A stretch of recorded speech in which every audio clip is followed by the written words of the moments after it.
One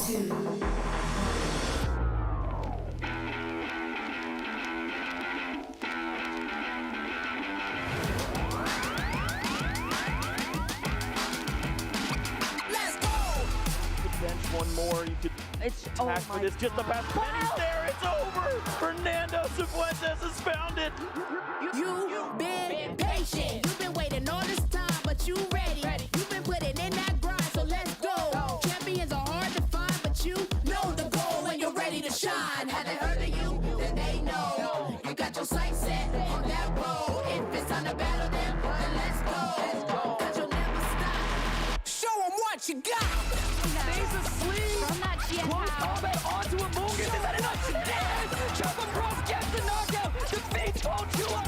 Show them what you got. Yeah, they already know. You got your sights set on victory road. Show them what you got. Yeah, they already know. You got your sights set on victory road. Gets the leg down. Can you look down the wish cash when he has a little bit of health left? Oh! What HP left. I know it's over.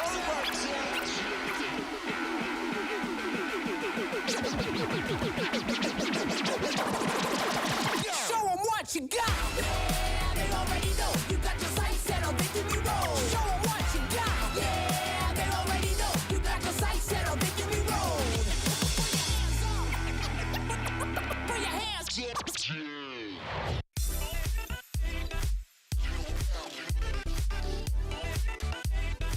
Good morning and welcome, Pokemon trainers. We are here in San Antonio, Texas, right next to the gorgeous Riverwalk, and we are here for the Pokemon Go Regional Championships. We are here for 2 days of battles, and these trainers are ready to give us something to remember. I'm Stephanie Christine, and I am so excited to be joined by Jim.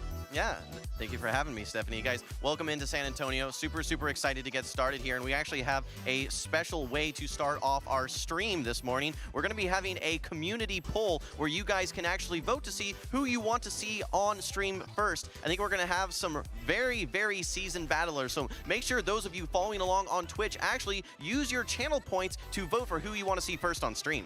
Here at Pokemon, we like to put the power in your hands, and these trainers are here today to take in their hands the regional championship. Let's take a look at that championship point breakdown and see what trainers are going to be going for here in San Antonio. We also have London coming up quick for EUIC. Yeah, we're roughly at our halfway point in the North American schedule here. You can see that we have San Antonio, and it'll be Vancouver after that. But don't forget, across the pond, we will have EUIC in London. All roads lead to Anaheim this year. Cannot wait to see at the end of the season bringing the World Championships back to the United States yet again. California is going to be a great time. And how trainers get there is through championship point qualifications. First place not only gets 350 championship points, but also an automatic qualification for Worlds in Anaheim.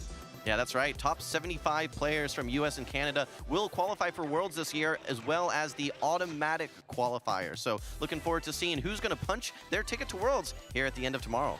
We had a trainer recently punch his ticket to Worlds over in Toronto, a trainer that has been very anticipated. We have been waiting for him to grab that championship spot. Let's go ahead and take a look at Toronto. Hello, Pokemon trainers. Caleb Hang here to recap the 2025 Toronto Regional Championship. To debut the new meta of Dual Destiny, trainers travel to Canada for the first regional featuring the newly buffed Bibarel and Starmie. To counter the rise of Galarian Corsola, Shadow Drapion toppled both the usage and performance charts, but a few Bibarel and even a Starmie snuck into Day 2's top cut. Top players from around the world fought for the coveted title of Toronto Champion, but breakout performances from Sceptile Ice 25 and Dr. Roast Beef stole the show. On the winner's side of Day 2, Elam and Sceptile Ice powered through the competition to meet in the winner's finals, where Sceptile Ice defeated Elam 3-1, securing his best finish to date. Meanwhile, Dr. Roast Beef went on an upset spree, besting the likes of high-performing trainers including Worlds finalist Inadequate, to earn himself a spot in the losers finals. However, Elam ended Dr. Roastbeef's run with a strong 3-0 showing, getting a rematch with Sceptile Ice in the Grand Finals. Elam was entering his third Grand Finals appearance, still missing a first-place finish, while Sceptile Ice was trying to further his best-ever tournament performance. The series swung back and forth with Elam resetting the bracket, while Sceptile Ice pushed Elam to a final Game 5 match. With a bold strategy of double shielding his Annihilate lead, Elam unleashed his stored energy in the final seconds of the match and secured his first ever regional title. And Elam claims his prize. He will be the Toronto Regional Grand Champion. With a title finally achieved, Elam proved to the world that consistency and hard work is rewarded. If you want to join in on the action yourself, head to Pokemon.com/compete to find events near you. What a win from Elam, finally getting that regional tournament victory. Congratulations to him. He's currently at the top of our North American leaderboards, but let's look at all of the winners. Our top 3 from Toronto. We had Elam, Sceptile Ice, and a great story from Dr. Roastbeef. Dr. Roastbeef really had a true underdog story, taking down big name after big name after big name, taking that third place medal. And let's take a look at the Pokemon that really shined in Toronto, Jim. Yeah, we're seeing an emergence from Galarian Corsola. You know, I think that we're seeing the longer the season goes, the stronger that we're going to see it and more trainers that have access to it. But so far, it has been the Shadow Drapion story. It has skyrocketed to the top of the usage, followed by Azumarill and Annihilate.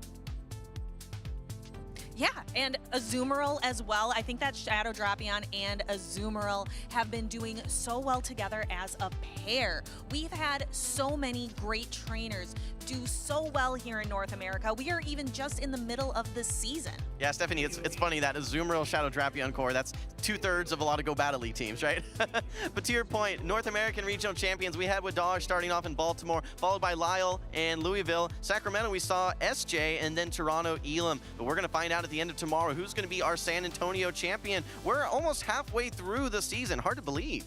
And we've had so many trainers do so well on the North American leaderboard. Elam up there taking a huge point lead. Yeah, a lot of trainers have already secured their Worlds invite. Elam, Lyle, for instance. Of course, Wadaj, we don't see on this leaderboard here. I think he's actually in San Antonio, though, so looking forward to seeing him. He does have his automatic qualifier already. Yes, and even though trainers have automatically qualified, they're out there fighting for travel awards to go to places like the EUIC coming up, NAIC later in New Orleans. But North America is not the only place where we have great battles. Across the pond, we recently had the Birmingham Regional Championships, where Icelandic Lapras took on a great show against Zige Wireless, and then Galaxica Bolton with that Leaf Tornado Superior. Yeah, it was nice to see Icelandic Lapras get his very first regional win with a very cool team there with that double ghost of the Galarian Corsola and the Shadow version of Annihilate. No surprise to see Zige Wireless back on the podium again, taking second place there. Congratulations to him. But I think the story here from Birmingham was, again, that Shadow Drapion Azumarill core. So strong. I think that when we look at fighters, we're starting to see Annihilate now really cement its place as that premier fighter. We don't even see Primeape on that top 8 at this point, DeFi.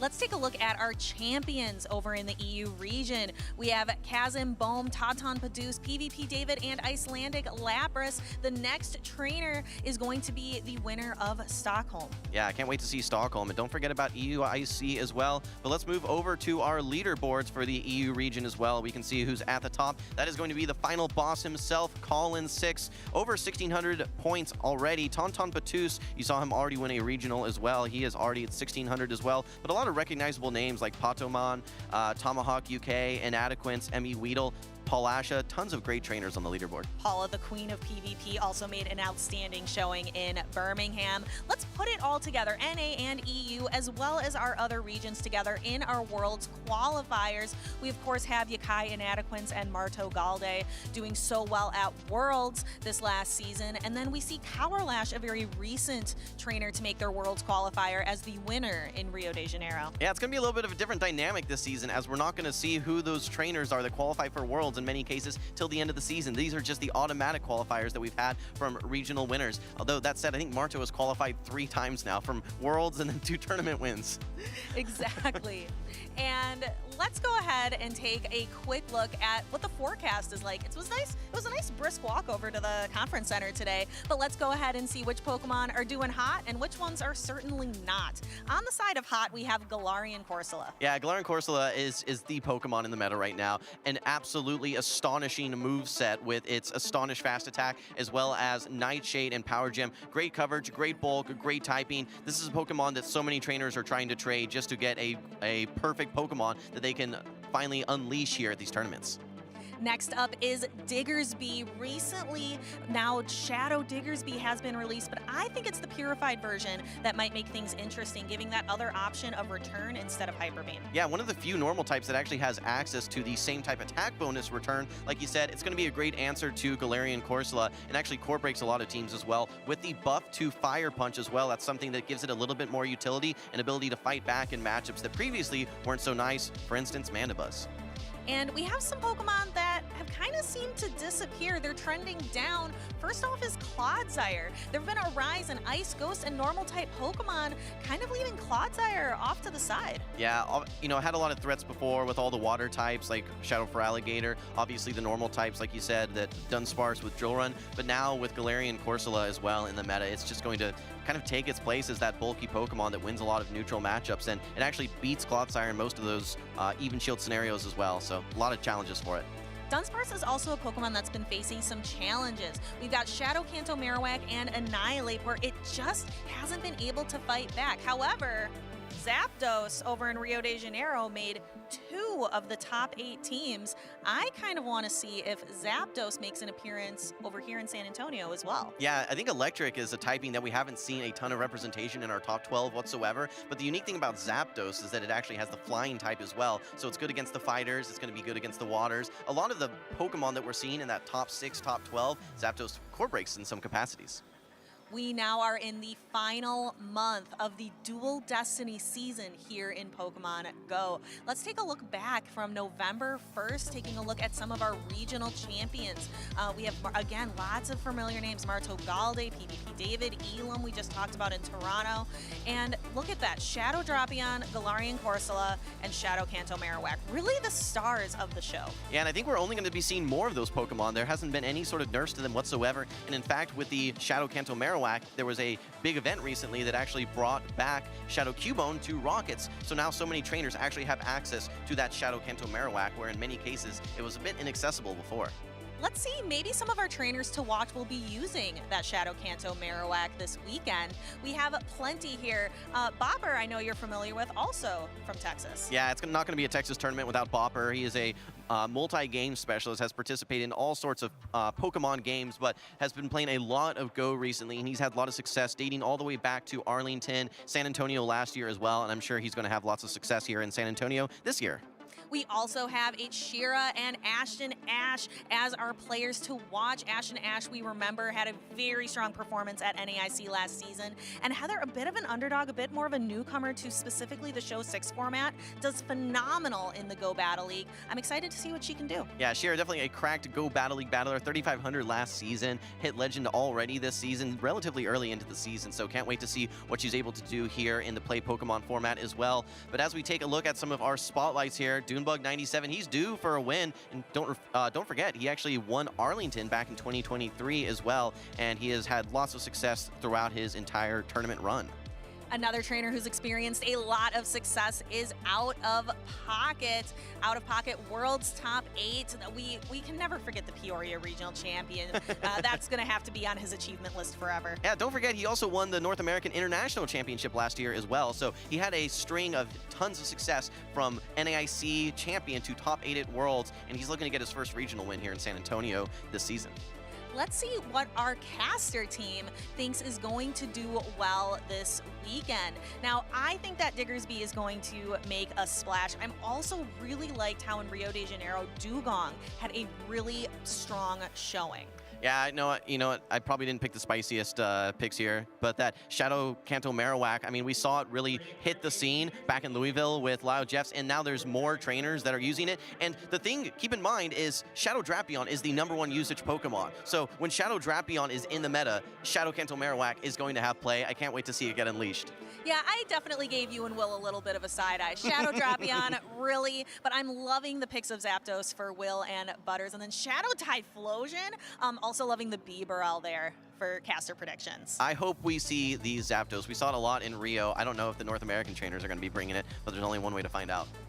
And let's go ahead and continue on.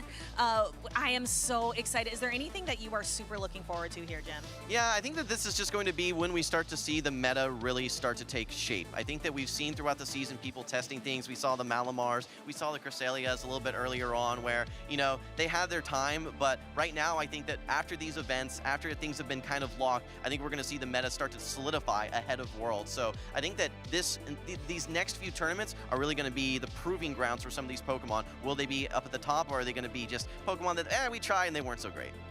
Well, we want to make sure for these next tournaments that you are not missing a second of the action.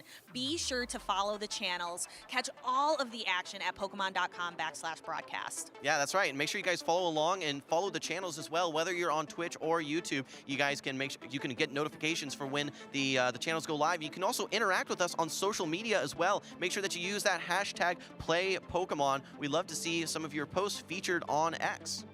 And with that, if you've got all the channels followed, I think our trainers are ready and our casters are going to be ready on the desk. Will and Steven, take it away. Thank you so much, Stephanie. Let's get this San Antonio regional started. It is going to be our first regional of this calendar year. We have big names. We got some international champions here out of pocket. We have the recent one, Marto Gaude. It's a perfect morning to play some Pokemon. I'm 2-0 Butters, joined by Speediest Chief. I just love how rich the community is because as our co-caster said on the intro, it wouldn't be a Texas tournament without the likes of Bopper and Arrow and folks like that. We also have those folks like Marto Gaude coming all the way from Argentina to compete here in San Antonio. This is a stacked tournament, 159 competitors. It's going to be a gauntlet to get through, but I'm so excited, Butters, because we get to see good battles no matter what. Yeah, let's see what they're fighting over here in San Antonio. Remember, we have the championship points, which is going to be crucial for these trainers going into the latter stage of the season. If you don't qualify by winning a regional or getting top at an international champion, you need to get top 75 in the North American region. So a lot of these trainers are often going to mini tournaments, sometimes even in Europe. I think I saw Out of Pocket was at the Birmingham regionals as well, trying to rack up, because remember, there's actually only there's one more regional in North America and then an international championship, and then after that, that will be the cutoff for your travel award for the North American International Championship as well. That's actually a great point, Butters. Now, I'll tell you what, if this is your first time coming to a Play Pokemon official tournament stream, and maybe you're only used to Go Battle League where you kind of lock in your team and go into battle, this is a very, very different format. It's very unique. Double elimination, show 6, pick 3. Take a look.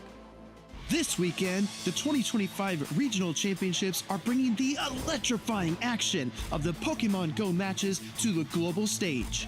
Top trainers from across the world have gathered to compete for a share of over $125,000 in cash prizes, travel awards, and the all-important championship points that could secure their spot at Worlds 2025 in Anaheim, California.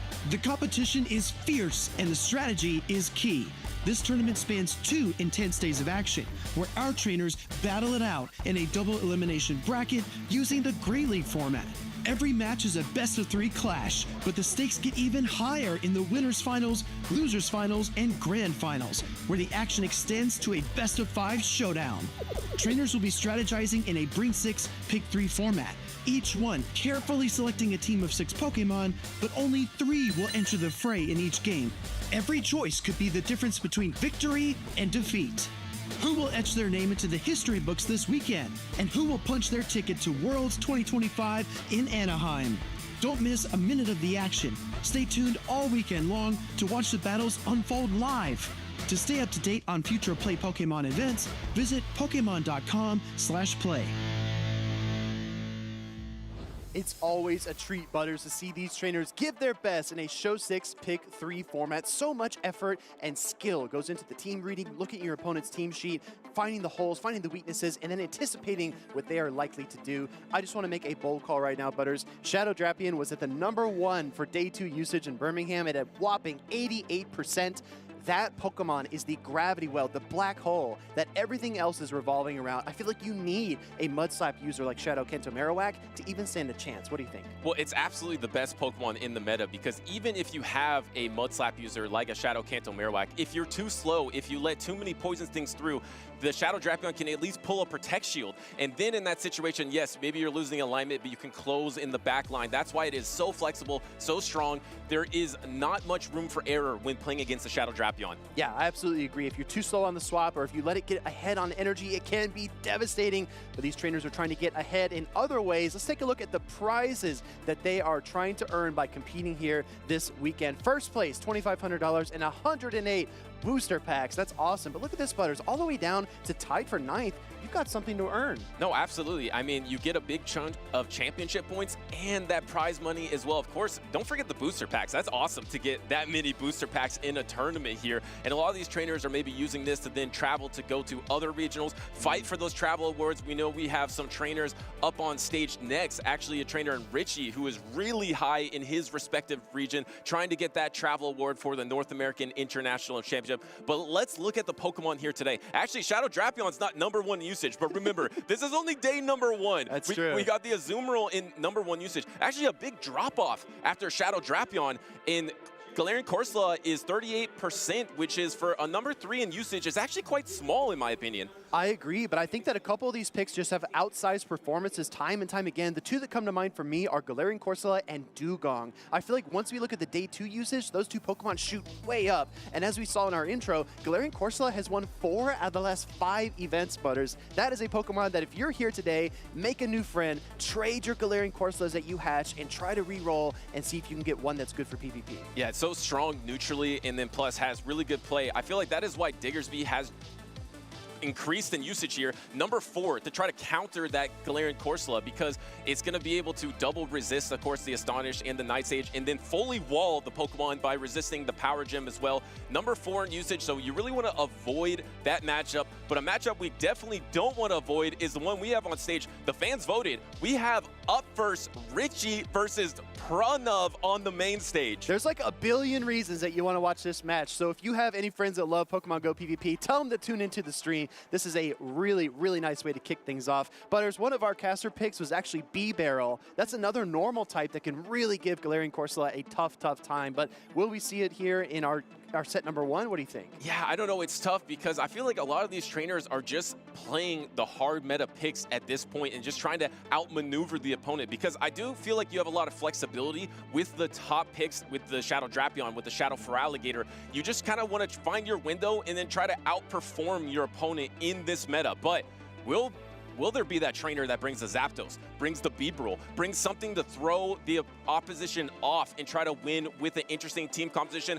I don't think it's actually going to be in this first matchup because I did take a little sneak peek. We got Galarian Corsola from Richie, and then otherwise a lot of meta picks from Pranav and Richie. I really like what you said, Butters, about outmaneuvering your opponent. Pokemon Go is a resource-based game. You have to manage your inventory, your Pokemon, and how you play the game.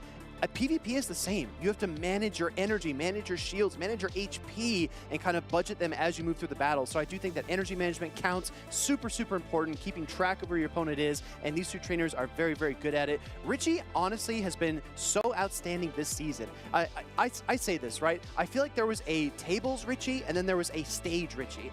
Richie at the tables, you look at the bracket, and he's just smashing opponents, just deleting opponents, 2-0, 2-0. Then he gets up to the stage, and maybe he's not exactly as on point as you would expect, but he's corrected that. Richie on stage is scarier than ever. Yeah, remember, I think he has gone over that hump now because at the Latin American International Championship, getting into that top 3, able to get so far in that tournament, which was absolutely stacked. Now, gonna kind of try here in this region to win it all versus Pranav. Of course, Pranav has been extremely consistent in his championship series career, but hasn't quite won it all yet, is here in San Antonio to do just that. Let's take a look at the teams here. We got Richie with that Diggersby, the Azumarill, the Jump Puff, the Galarian Corsola, the Annihilate, which we saw Shadow Annihilate do quite well in the last European regional in the Shadow Drapion. Yeah, there are a lot of common picks here, but also some really polarizing ones. We're going to jump right into game number 1. I hear some people in the crowd cheering for Pranav. I hear some people cheering for Richie. Let's hear it in the chat as well. Shadow Drapion, I'm telling you, Butters, we're going to see so much of this Pokemon this weekend. We are, and does it matter if you win Charge Attack priority in this matchup? Looks like Pranav wants to fish out that knowledge, wants to see if you do win that Charge Attack priority. Richie didn't go for it, maybe thinking that he actually has higher stat product and won't win that Charge Attack priority. He doesn't want to give up that information early. Now we do see the mirror match here between the two Shadow Drapions. Aqua Tail's getting fired off, and like you said, Charge Attack priority not that critical, but these Pokemon are chipping away. This Shadow Drapion, in my opinion, is kind of like an Azumarill. It's kind of like a smoke screen. It's difficult to tell what is behind this Pokemon. We do see the first shield come up from Richie. And we haven't found out who won Charge Attack priority yet. Here comes the next Aqua Tail from Richie, actually going to throw it before. Actually, Pranav tried to swap on that, doesn't quite get it, and instead it looks like Richie is going to take the alignment here as this Aqua Tail is probably poised to knock out the Shadow Drapion. Yes, does secure the knockout. Here comes the Azumarill, going to try to get the bubble down here. Do we see a pivot to bank this energy? This energy is not useful here, but can be very useful in the in-game. Richie does this a lot, right? He'll gather energy on a Pokemon, then swap it out. Honestly, his playstyle reminds me at times of someone like Arrow. He's very unpredictable, kind of switches things around, tries to mix up his opponent, make them forget where the energy's at. The Azumarill mirror match now, I will say that Pranav does have that Protect Shield advantage, and he's got that Shadow for Alligator, and there's very little fast attack pressure on Richie's side, so that could be really, really tough down the stretch. I do like that play from Richie to give up that early Protect Shield, trying to say, I care about alignment, and then instantly pivoting and not caring about the alignment, just trying to get that energy advantage in the back. Yes, Pranav does have that Protect Shield advantage, but Richie almost has a double crunch, so he can unleash that energy into the Shadow for Alligator in the back.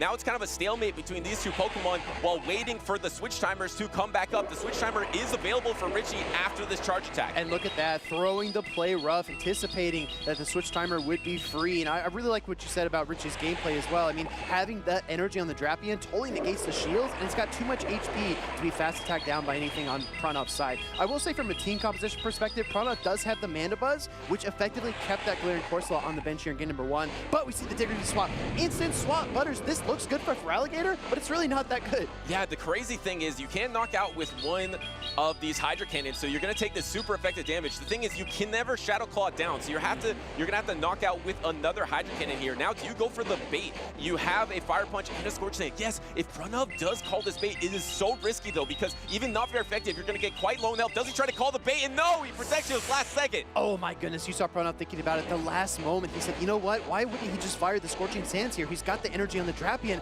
but Richie pulls off the bait. Hydro Cannon coming through here from Pranav, going to pull that final protection away from Richie. It's going to come down to the wire.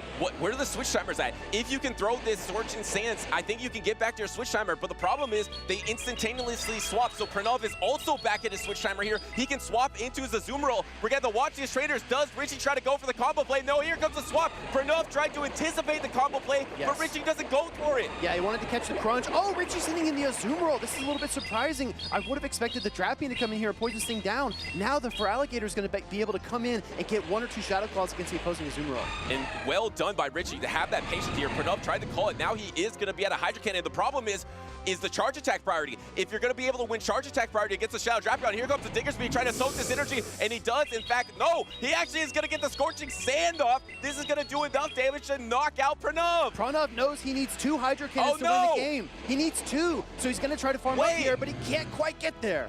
Doesn't quite get there, but you're exactly right. Needed the back-to-back to knock out the Diggersby and then knock out the Shadow Drapion. That was a really smart play when he is stuck in that situation. It was Richie's patience that allowed him to bank that Scorching Sand. Pranav instantly switched to his Azumarill, trying to soak the combo attack, but then he farmed up to the Scorching Sand and then swapped into his own Azumarill, able to have a Charge Attack loaded on both Pokemon, so he really couldn't lose in that in-game. Richie exerted so much board pressure. It felt like he had multiple avenues for win conditions. It's one thing to spot a single win condition. I like to say that trainers players probably take a mental snapshot 2 or 3 times throughout the game to try to envision their win condition and play to it. Richie built in 2 win conditions for himself, and he went with route A when he could have easily, like you said, Butters, gone route B, sent in that Drapion and tried to just crunch that Feraligatr out of existence. And that crucial shield on that Fire Punch bait, it would have been tough still even if you let that go, because maybe you could double Aqua Tail if you're the Shadow Drapion there, but it was all about that patience from Richie to allow that swap from Pranav to happen, counter swap into his Azumarill while banking the Scorching Sand, the same Scorching Sand that almost got the knockout on the Feraligatr here. And I want to talk about how Shadow Drapion is so strong in this current meta, not only because of its flexibility and its ability to charge up so quickly, it's because the 3 most alignment-dependent Pokemon, in my opinion, are Azumarill, Jumpluff, and Annihilate. And Shadow Drapion is just really good against that. And the thing is, it's really hard to deal with that trio of Azumarill, Jumpluff, Annihilate. Or if you take out Azumarill and put in Feraligatr, Jumpluff, Annihilate, there's not a lot of Pokemon that can do that. I mean, a Clodsire can kind of do that, but that's fallen out of the meta. Toxapex. A Toxapex can kind of do that, but that's why we might have saw the Zapdos in Rio de Janeiro for that exact reason. Because Zapdos is one of the few Pokemon that can actually handle that trio. I like Zapdos so much when the shields are down, but we're headed right into game number 2 here between Richie 1409 and Pranav. We got the Mandibuzz taking to the skies here for Pranav. And I didn't check if this was Air Slash or Snarl. It is going to be the Snarl here, so it's not going to be as strong against the Shadow Drapion, but it just has so much bulk here, and the Shadow Drapion is forced to use, actually swapping and getting the bubble sneak through after throwing 1 Poison Sting. That is a huge swing for Richie, and there's no clear counter answer because there really isn't a good counter answer to Azumarill in this meta. Yeah, exactly. I mean, even if Pranav had the Jumpluff on his team here, it does have to shield that second double super effective Ice Beam, so he's forced to send in his own Azumarill here. What do you think about the board position, though? I think there's still a lot of question marks. Pranav sending in the Azumarill here. We're going to play this matchup out kind of like we did in game number 1, but I don't think there's a real edge for either player yet. Yeah, and I like how Pranav did switch to 3 targets that are just good against Diggersby. Maybe expecting that Diggersby in the back again, having the double water and the Mandibuzz, but there is no Diggersby. Instead, there is the Annihilate. But the Annihilate also doesn't have anywhere to go. You actually brought your 3 best counters to the Annihilate as well. So even though Richie has a nice bit of energy on his Shadow Drapion, I don't know where he's going to position his Annihilate in this battle. Yeah, Annihilate can stand up to that Shadow Feraligatr, but it's got to be in either the 0s or the 2s, right? You either need to Rage Fist your way through or just land that knockout punch early on in the matchup. There's very little win conditions to be had in the 1s. Play Rough does connect into the Azumarill there from Richie. Looks like Richie's just 1 bubble ahead in the energy race here, so he will get to this next Play Rough first. However, it's not quite enough to knock out. Actually going on the Charge Tech priority, I believe? Yeah, it looks like Pranav went for the Ice Beam there because Ice Beam probably would have been enough to knock out, but Richie's Azumarill does win the Charge Tech priority, but Pranav does hang on to throw this Ice Beam. I actually don't even know if this is good for him because maybe you would rather use this Azumarill as a tool for farm up,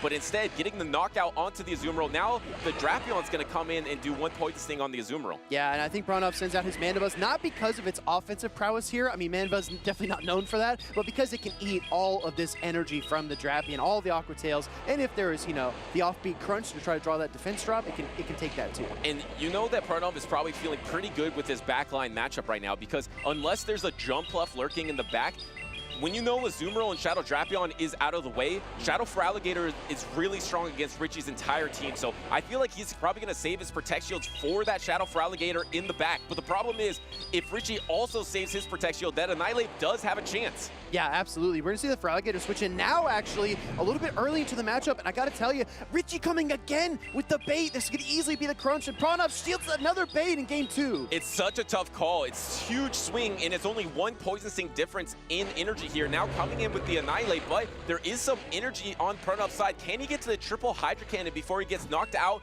by these counters? I actually do think you get to the triple Hydro Cannon here, but the problem is if Richie is able to get the knockout with a double Rage Fist beforehand.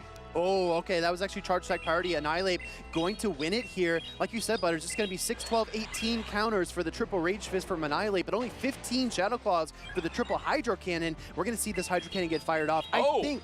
Oh, no shield. Yeah, no shield. Actually, just letting the Annihilate go here. Pranav is pretty energy dry. Can you outpace? There is no Protect Shield available, and you have to throw. Does the swap happen? But the double Aerial Ace is already banked up here. Pranav is actually shaking his head, thinking he's in a positive position, but this aerial ace isn't enough to knock out. Richie has a lot of playability in this matchup still. Yeah, he absolutely does. Going to fire the Aqua Tail really, really rapidly. He does not want to use any protect shields on the aerial ace coming in here. Pranav thought he was cooking there for a moment, but Richie coming back here. Feraligatr comes back into the matchup just like in game number 1, but I don't think it can do it, Butters. Here comes the Aqua Tail. And this Aqua Tail is going to be not very effective, but it's on charge attack priority here. Me. Richie is already shaking his fist here, knowing that he has secured this charge attack priority, and he has secured a winner's round 3 victory, a 2-0 over Pranav. Not very effective, doesn't matter, it gets the knockout. It gets the job done, right? Hydro Cannon got shielded up and Aqua Tail fired back in order to win that match for Richie 14-09. So,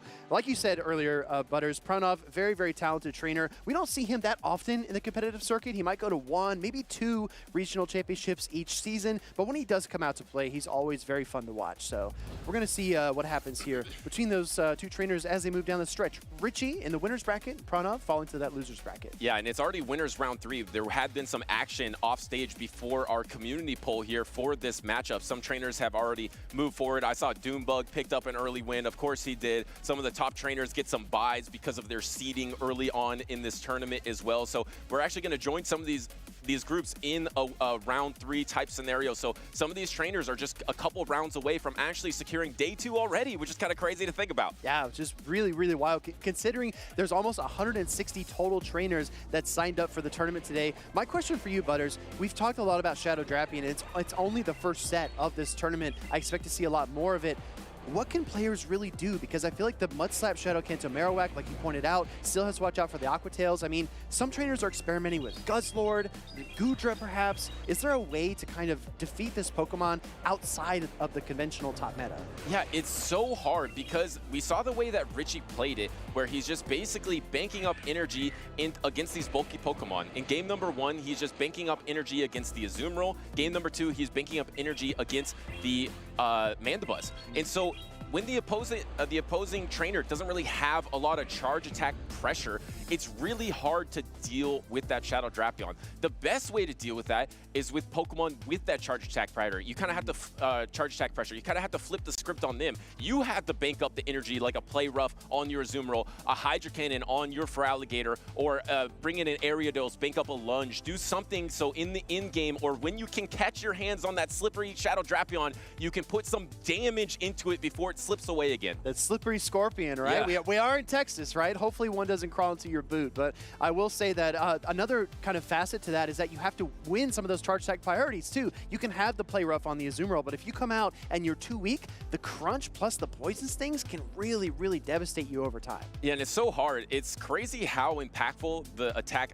Aqua Tail is for Shadow Drapion, but it's literally so strong because against its counters in the ground type, it's going to be doing super effective. But then a key factor is against matchups like the Feraligatr. Like if you bait that Aqua Tail, now you're outpacing that Feraligatr to crunches on the next charge attack. So you get one bait off, then you're just going to outpace it the rest of the way. You can do that against an Ariados as well. You could throw the Aqua Tail before the debuff of the Lunge and can flip that matchup. So an attack that doesn't seem that useful is just insanely strong for this Pokemon, and it's kind of carried by its typing in this meta right now as well. 8 turns to an Aqua Tail is blazing fast, so quick. But I'll tell you what, we're going to flip it down quickly to the floor to get an interview with Richie 1409 and the mayor.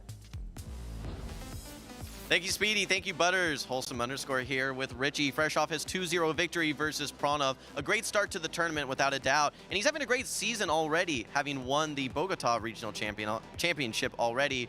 Richie, start off here. Give me a little bit of a recap for how the season's been for you so far. Oh, thank you. This is my 4th tournament of the season. I started with a top 8 at Louisville, then a top 3 at LAIC, and then I fortunately got the championship back in Bogota. So I'm very happy with how the season has been going so far. I'm having a lot of fun and having a lot of support from my team. So it's been a really fun season, to be honest. Yeah, it's great to see all the success for you. Tell me, what has been the key to success for you? Is it the meta? Is it the way that you've been prepping? What's been different this season versus last season? Actually, funny enough, I've been spending less time like doing scrim and practicing and more time analyzing my matches, analyzing the tournaments overall. So I think having that balance, also not only practicing like the mechanics of the game and the matches, but also practicing and fertilizing my mental game has been a really key to the season, and just try to have fun. Any observations about this Shadow Drapion, Azumarill, Primate, Corsola meta? Anything that's standing out to you where you feel that you have a way to capitalize? I think it's just a really energy-oriented meta. I mean, I think there are not as much polarizing matchups, so just trying to be smart with my plays, with my energy management and skill management. I think it's very dynamic, so I think it has been suiting to my playstyle. Okay, here's a little bit of a curveball for you. Who are you most scared to face in this tournament here, Richie? Who am I most scared to face?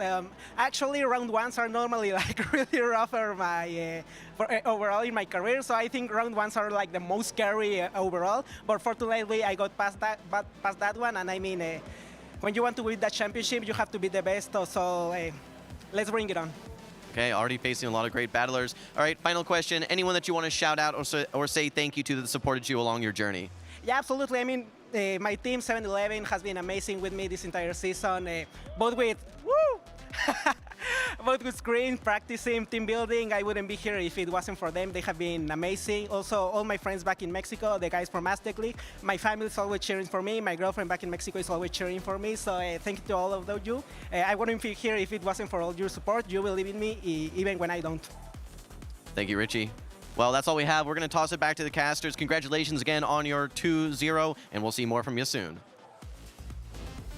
Thank you so much, Mayor Jim. And Richie, we talk about energy management in terms of the way your Pokemon can use energy, but I feel like Richie's personal energy management is just top tier because he has so much positive energy all throughout the tournament, round 1 to the end of Championship Sunday. If you ever talk to this trainer, he has so much positivity, just the aura around him just really lifts you up. And I feel like that has been the thing that you mentioned where he had that struggle on stage early on. And then, of course, that Bogota Championship, top 3 at LAIC. He has just really breezed past that mountaintop. And now he is on top, and he knocks out Pranav early on in this tournament.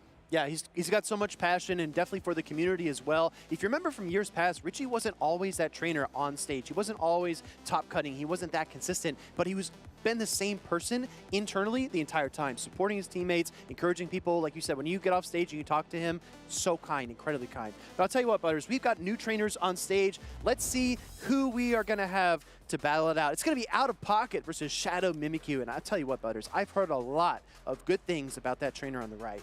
Yeah, Shadow Mimikyu has actually only competed 5 times in his championship series career, but he's actually been very consistent for the little amount of times that he has competed. Starting off in Milwaukee 2023, getting 7th place. Of course, that is a top cut. Getting 9th in Portland, getting a 17th this season in Sacramento, even getting 33rd at the 2024 North American International Championship. That's no small feat either. So he doesn't have as much experience as Out of Pocket, but he is very consistent. I've heard he's a very cerebral player, right? Definitely never loses track of counts, very calculated in the approach, very talented at Go Battle League as well. So I'm excited to see what he can do against one of the titans of North American PvP and Out of Pocket, who was actually just in Birmingham, and he had Goodra on his team, I believe. No Goodra here today. Yeah, he literally made only one change. He changed that Goodra for a Superior. Goodra was going to be a flexible pick to be good against the entire meta, but instead of that, he went for a pick that if you get the good alignment on it, you're going to be really strong with it. But on Shadow Mimikyu's side, having the Shadow Walrein, this is a Pokemon that we haven't seen too much in this meta, but I think it has a lot of potential. Keely, it can beat Shadow Drapion. In the ones, you can knock out with one single Icicle Spear. I was talking with Jangles21 yesterday. He said that Walrein is the offensive version of Dugong, but we're going to jump right into this game number 1. Awful lead here for Out of Pocket. That Dunsparce into his Galarian Corsola. He's got to switch into that Shadow Drapion. Yeah, and looks like you're just going to stay in with this Dunsparce matchup because this is fine too. You're able to win that lead matchup, but also be just fine against this matchup as well. Then you have some neutral picks for that Galarian Corsola in the back, but it's just crazy how fast this Shadow Drapion gets the energy. It's already at back-to-back crunches here. Yeah, you have to respect the Dro runs as that Poison and Dark type, but you can dish out so much damage, no defense drop, and now we see the Walrein come in. Look at this HP on the Drapion, Butters. You're exactly right. That Icicle Spear, I think it's going to be devastating when it connects. Yeah, absolutely, and here comes the first crunch here into the Shadow Walrein. Is it going to Protect Shield the first one? Yes, does go for the Protect Shield here. I think this was locked in at Charge Attack priority, so does Out of Pocket just let the Shadow Drapion go? No, he has so much energy already on the Shadow Drapion, wants to keep it around, and you actually have your switch timer back. You can swap back into your Corsola, but first gonna throw one more crunch. Yeah, I think he wants to soften up this wall and maybe pull away that final Protect Shield, and the switch timers are so heavily displaced that now Shadow Mimikyu is locked in for another 15 seconds or so, and out of pocket might catch, and he does. Look at Galarian Corsola doing one of its best utilities here in absorbing damage. It's a sponge. But the thing is, for Shadow Mimikyu, it's not terrible because your timer is back up. Now you could just bank up this energy and then soak on the Nice Shade or on the Power Gem into your Dunsparce, but no, instead actually going a little bit early, trying to outpace before the Power Gem is available. I don't see this very often, but Galarian Corsola doesn't have too much attack. I don't think there's a way this knocks out. No, it doesn't quite knock out, and these Astonishes, while really devastating, are double resisted. So this Dunsparce is probably going to have to throw 2 charge attacks here to pick up the KO. Galarian Corsola is going to struggle to try to knock it out in the meantime. And you're just going to try to bank up as much energy as you can before that Nightshade is available. These Astonishes are actually adding up, though, even while double resisted. That was actually kind of chunking the Dunsparce here, going for an undercharge, maybe trying to get a rollout down after the drill run, but no, does get the knockout instead. Now the Shadow Drapion just come in, get some more energy. Why not? How about Shadow Drapion with some energy here? I'm telling you, it's a Shadow Drapion buffet here in San Antonio. It's got a lot of Poison Sting energy. The crunch is loaded.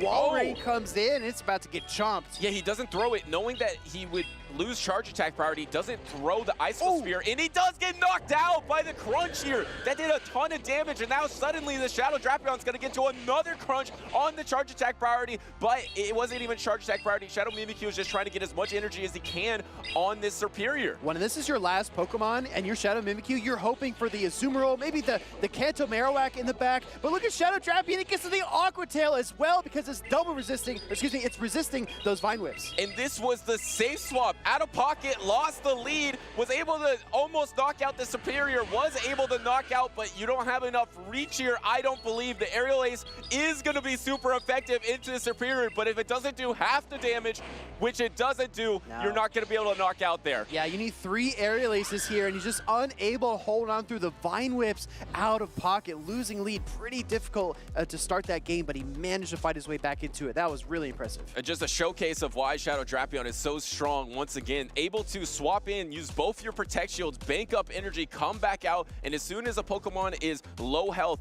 get that ramp up of your own energy, and that crunch, able to knock out that Shadow Walrein with a little bit over half health remaining was a bit of a surprise. I think it must have been very close on that knockout. Taking a closer look here at Out of Pocket's team. No surprises on the movesets. We don't have Galactica Bolton's Leaf Tornado Superior, just a standard Aerial Ace as you saw in game number 1. Not too many surprises otherwise across the board there. So if you're locking in a team for your own local or maybe even the next regional championship, that's a really good place to start. Crunch, like you said, Butters, my gosh, that devastated that Wall Rain. Yeah, and it did look like a mistake by not throwing the Icicle Spear, but you're going to lose charge attack priority regardless there. So even if you threw the Icicle Spear, you're going to lose that charge attack priority, get knocked out either way. So just trying to go for that Powder Snow, trying to get some energy there. But now, how are you going to deal with that Shadow Drapion? Shadow Walrein is a Pokemon that can kind of handle it because it can beat it in a neutral situation, but you just kind of have to find it. You just have to get your claws on the Scorpion and the Shadow Drapion. It just seems so hard to do. I'm not going to say claws, Butters. I'm going to say you have to place your fist on it. I'm going to say Annihilate has to be a pick here for Shadow Mimikyu in game number 2. He's got to find a way to apply some fast attack pressure because you're right. You can dish out the Icicle Spears. You can try to throw the drill runs, but they take time, and time is your enemy when you're up against Drapion. You have to fire off some kind of fast attack pressure to really counter it. So I'd expect something like Annihilate Walrein core, which is very akin to the Annihilate Dugong core that we've seen time and time again. Yeah, and one other way that you can deal with that energy is, of course, the Azumarill. Able to soak all that energy from the Shadow Drapion if it does bank up a lot of energy. But the key switch from Out of Pocket to go from Goodra to Superior is Goodra team was very weak to Azumarill, didn't really have a hard answer. Now you have a hard answer, and that's why some of the trainers are picking Superior over Jumpluff. I think Jumpluff is probably the better Pokemon overall in the meta, but the fact that Superior is stronger against the Azumarill is a huge benefit to not making Azumarill as flexible. Here we are, game number 2, and there it is. There's the Shadow Walrein matchup against the Shadow Drapion. Are we gonna see this neutral situation play out? Yeah, I think this is going to be really interesting because that Icicle Spear will absolutely devastate Shadow Drapion if it connects. Going to go for the crunch here. Shadow Mimikyu can comfortably tank one crunch if he decides to, but he's not going to. He's going to preserve that HP, use that first protection. Oh, gets the defense drop here. That is huge because now does the next crunch knock out as soon as it is available? I'm not quite sure. This Walrein is still very healthy. Remember, you do have the Azumarill. You could try to swap on that crunch. Does Mimikyu try to go somewhere and does go to the Azumarill here? Swaps, gets a not very effective crunch into the Azumarill. Out of Pocket's shaking his head a little bit, but the thing is you could just bank up your crunch again and then go into your superior. But instead, actually going to Galarian Corsola, calling that the Dunsparce is in the back. What a call! What a call from Out of Pocket. It seems so obvious to send in the superior there, but if he does that, I agree with you, Butters. I think Out of Pocket loses this game in all likelihood. Instead, going to the Galarian Corsola, I mean, there's more than one way to get the job done. Galarian Corsola can also bring down Azumarill. I mean, that was an instant call there, too, by Out of Pocket, knowing that Shadow Mimikyu is probably going to try to bank out this Azumarill, have the Dunsparce in the back, and like you said, if he played it the other way, the Galarian Corsola into the Dunsparce is going to be really tough. But the Superior has amazing play into the Dunsparce here. Just brilliant play from Out of Pocket. That's why he probably has been the best North American trainer besides Marto Gaude in the last 6 months. Yeah, if you look at this team, the whole team of 6 from Shadow Mimikyu, Superior actually does very, very well against everything not named Walrein. And when the shields go down, it can even contend with the Ice type. So, oh, he actually throws the Power Gem, maybe anticipating a potential swap and catch there. Now he's tapping into the Drapion, goes into the Drapion, and I gotta tell you, this is looking better and better for Out of Pocket, but the Icicle Spear is striking back. Yeah, it is striking back there. Apology, I said North American trainer, I just meant trainer in general, because Marto Gaude and Out of Pocket have probably been the top 2 trainers of the last 6 months in my eyes, and Out of Pocket is just playing brilliantly once again. Of course, Marto Gaude is not in that North American region and actually calls the crunch, protect shields up there, and now the Icicle Spear is available to knock out the Shadow Drapion. Finally, he put his fist down on the Shadow Drapion. This is huge. This is massive because he keeps the Walrein in the game. If he would have gone into that Dunsparce, he'd be really out of options. But look at Pocket coming in with the Nightshade. This is actually really disrupting Shadow Mimikyu's plans. He wishes Pocket didn't have that energy, but he does. But he actually undercharges it, maybe trying to get one Vine Whip there, actually kind of thinking, why did he do that? But now the Walrein is available here. You actually have a little bit of energy advantage on your Dunsparce here. You had to swap in, use that turn, but there's just no way you can catch up with a Superior. No. This is a terrible matchup. You've got to land, I think, like, what, 4 Rock Slides in order to KO this Pokemon? It's really, really difficult as the Dunsparce. But I got to tell you, if that Nightshade wasn't banked on Out of Pocket's side, I think Shadow Mimikyu could have flipped this entire game. Rock Slide coming through here, and look at that damage, right? It's probably like, what, 12, 15%? It does nothing, and Dunsparce is so strong neutrally, but this is probably the best neutral answer in the game. Out of Pocket with the insane team read call to have this in the back. You're not back up at your timer to try to swap on this Frenzy Plant. Out of Pocket's going to secure this Frenzy Plant, secure the 2-0 victory. Now he's going to be moving on to round number 4 after 1 Vine Whip. That's really insane. Shadow Walrein comes out of the Pokeball and then right back into it. Out of Pocket's mid-game call swung the momentum violently to his side of the stage. That was absolutely insane that he was able to call that Dunsparce was in the back. Dunsparce looks categorically solid against Out of Pocket's team, and especially if you know he's going to favor that Galarian Corsola. Honestly, that comes down to the reps for me. Shadow Mimikyu is a trainer that, like you said, is super locked in with his matchups, with his strategy, crisp gameplay against a trainer that's just seen it all. Yeah. He has so many reps under his belt in North America, Europe, Latin America, everywhere around the world. Out of Pocket is dominant. Instantly called out that he was trying to bait out the Azumarill and then didn't bring in the answer to the Azumarill, kept the Superior in the back, and kept the W.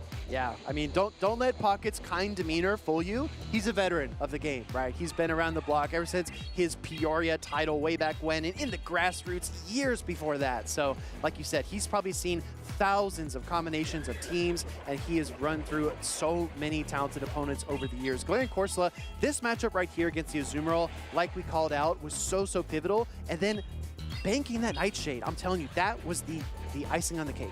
No, absolutely. And he did undercharge it there, but he didn't necessarily need to. He was kind of thinking, why did I do that? But it didn't really matter in the end because it did enough damage to get the wall rain low enough to knock out. Here is that undercharge I was talking about. Maybe thinking that the switch timer isn't back up and you want to get a couple of Vine Whips down, but the switch timer came up right as that happened, able to get into that Dunsparce, but Dunsparce just can't do anything versus Superior. Well, there were only a few options as to what that third Pokemon might be. It would have been either the Superior, the Annihilate, the Clodsire, or that Dunsparce. As we know, it was the latter. It was the Dunsparce. However, if you're in a Superior mirror match, or if you're going up against Clodsire with a potential Sludge Bomb, you might need a little bit of energy on that Superior in order to double Frenzy Plant and try to win that battle. So I understand what Pocket was doing. He also recognized the charge attack intervals for the wall rain. It had just used the Icicle Spear, so there was time to fire off a couple of Vine Whips, get some energy, and get prepped for that final match.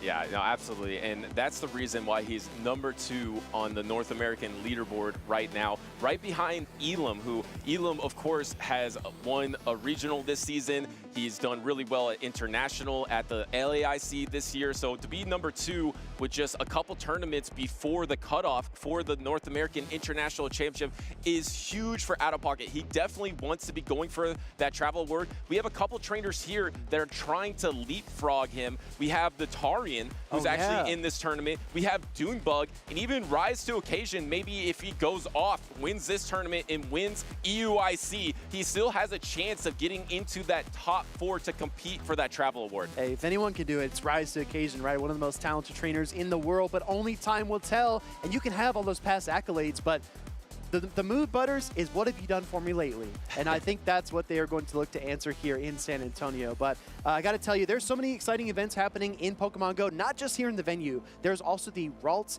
Community Day Classic. I looked back at my Pokemon. I believe this Community Day was 3 years ago. So if you're new to the game and you're looking for Gallade, maybe you're looking for Gardevoir, this is a great time to get those candies. And remember, this is going to be from 2 p.m. to 5 p.m. at your local time for this event. And I feel like Gallade is one Pokemon that paces so quickly, maybe we'll have a chance one day, especially in Open Great League. So this is definitely a community day that you want to play here. And then, of course, we got this Steel event with the chance to get Corviknight, which will be available, I believe, in the next regional. It will be eligible. And it has a ton of stat product, has Keeley a lot of play versus that trio I mentioned of Azumarill, Jumpluff, and Annihilate. So it definitely has a chance to be a meta Pokemon. A lot of trainers are calling it the bulky Skarmory, right? It's a steel and flying type Pokemon, does learn Sand Attack, but make sure to evolve it during this event because you get Legacy Iron Head, which is super important. You can get Sky Attack and you can get Payback at any time, but that Legacy Iron Head you can only get during the Steel Resolve event. So if you are here in the venue catching the Rook of these, maybe using those magnetic lures, trade them with your friends, try to re-roll, and trade some Glaring Corsolas as well. Yeah, and make sure to open gifts from friends because this season of Dual Destiny, you can get the egg from your friend that hatches those Galarian Corsolas. So make sure to be opening those gifts. I know I've opened more gifts than ever during this season to try to get those Galarian Corsolas. I still need the mirror trade with some trainers out there to try to get some better stat product for PvP here. And speaking of a trainer that we were just mentioning, on the edge, on the area, in the realm of that travel award is Rise to Occasion. If he goes off here, he has a chance to get to top 4 because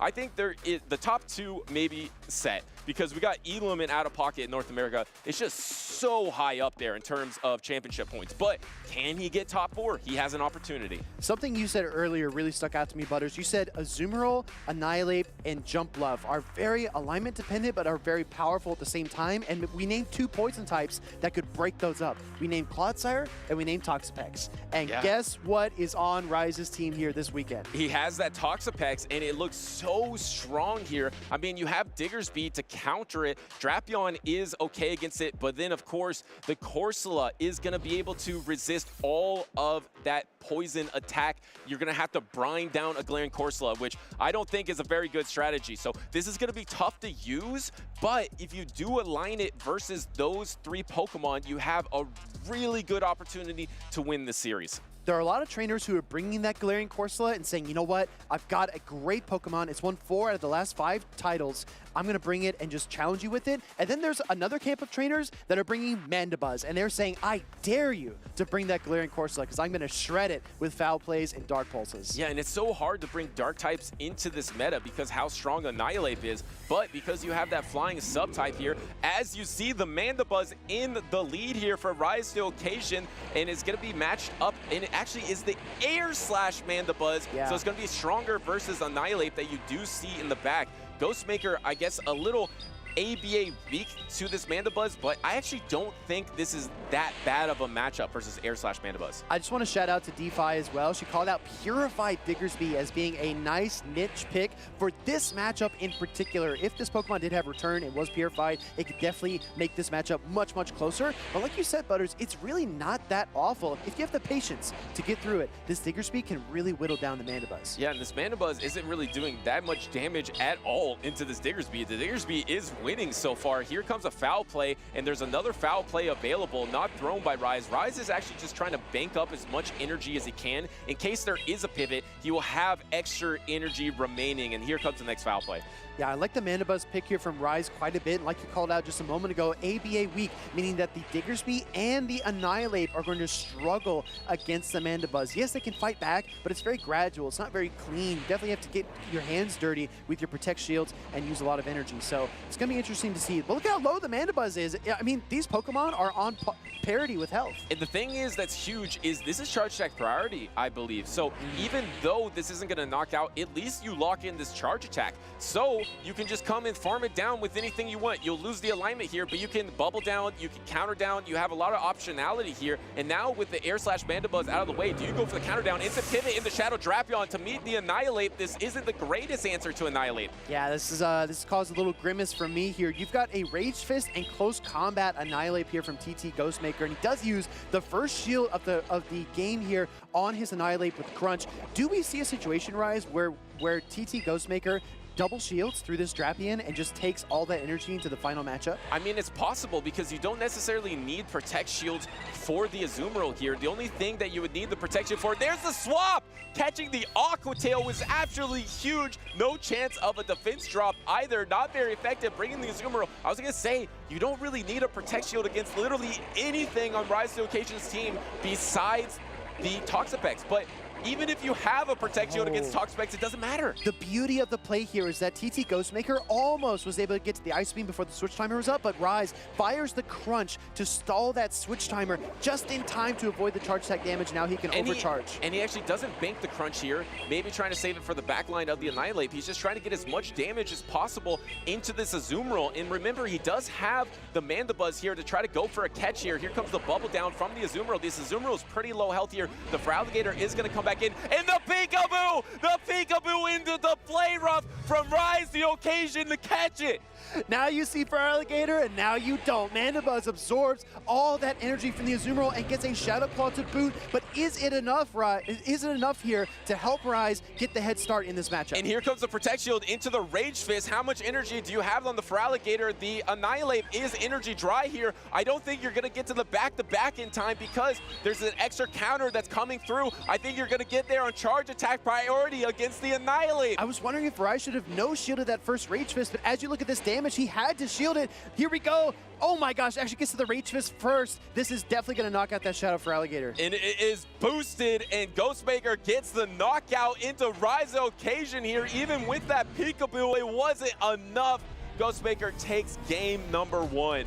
Absolutely pivotal plays there by TT Ghostmaker to give us Annihilate just a slight advantage. We talk about Annihilate versus Feraligatr. Winning the Charge Attack priority is definitely huge, but the shielding situations are so critical because you, as either one of those Pokemon, you cannot tank a lot of damage. And as we take a zoomed in look at the movesets here, not a lot of surprises. We see Aerial Ace Jump Love and Close Combat Annihilate. Those are the two that jump out to me. Yeah, and of course we don't have the Hyper Beam or the return possibility on that Diggersby. Otherwise, very standard. You could go for the acrobatics on jump buff, we've seen trainers like Dunebug try to opt for the more flying type damage instead of aerial ace. I actually think it's a pretty viable strategy, but in a fluid meta, sometimes you want that little bit of chip damage here. Speaking of chip damage, that's all this Shadow Drapion was doing. It was so impactful in the previous series, but this time against the Azumarill, it just really didn't do that much. That was an amazing peekaboo, though. Yeah, Rise really flexing his instincts here and his muscles. I mean, that was an incredible play to keep himself in the game, soaking the play rough. He had to do something, but then Annihilate came back in, and the 2 counters that TT Ghostmaker had on that Pokemon before he switched it out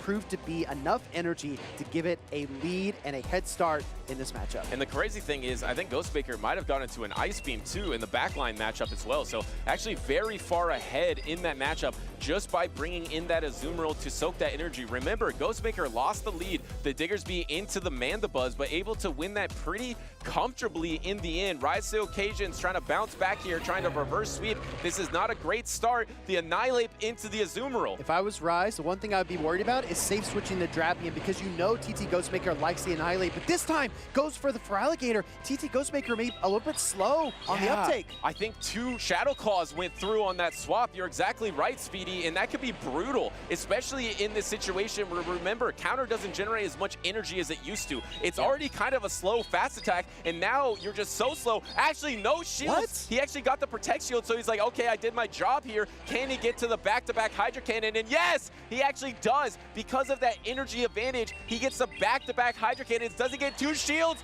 He does. Wow, Rise trusting in his Shadow Feraligatr. It does get KO, but that 2 shield advantage is so insane for him, because now you're double resisting these counters from the opposing Annihilate. You can get to the Rage Fist for a knockout, but you are going to have to give up one of those shields right now. Yeah, I actually thought maybe he would bring in the Shadow Drapion, but then I guess you have to Protect Shield either way, because you have to respect the close combat. Swapping into the Azumarill here, counter swap into the Shadow Drapion, but this isn't great because this isn't the matchup you want your Shadow Drapion to be matched up with. Honestly, Butters, I think it's fine. I think this is absolutely fine because Shadow Drapion can tank one play rough.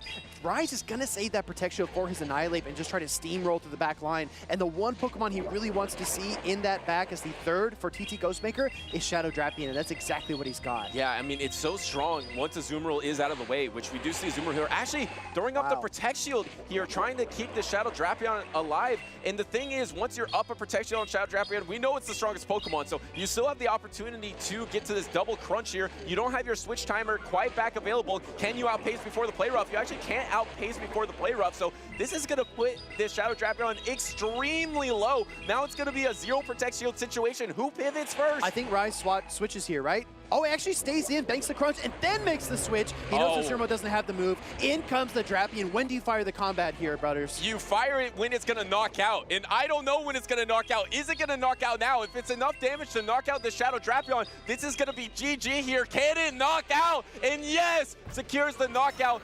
And now you have extra energy as well. Yeah. Ghostmaker is in a terrible situation. Rise just needs to be ahead of Ghostmaker's Annihilate here. That's how he's going to win this game. Let's see. Oh, he is! He's way ahead. He's got his Rage Fist locked and loaded and ready to go. TT Ghostmaker is going to take a wallop here. Yeah, and a dominant game number 2. I mean, Ghostmaker won pretty easily game number 1, and Rise Occasion just rose up to this occasion, tying up the series 1-1 with a dominant fashion, able to completely sweep the backline with the Annihilate if you get up Protect Shields or up energy. And a key factor in that matchup is who pivoted first. Yes. As soon as Rise pivoted first, you couldn't really come in with anything because you're down energy to that Annihilate, and suddenly you're going to get knocked out to whatever you bring in. It's so ironic because in game number 1, TT Ghostmaker really flexed his muscles with Annihilate, and Rise said, you know what?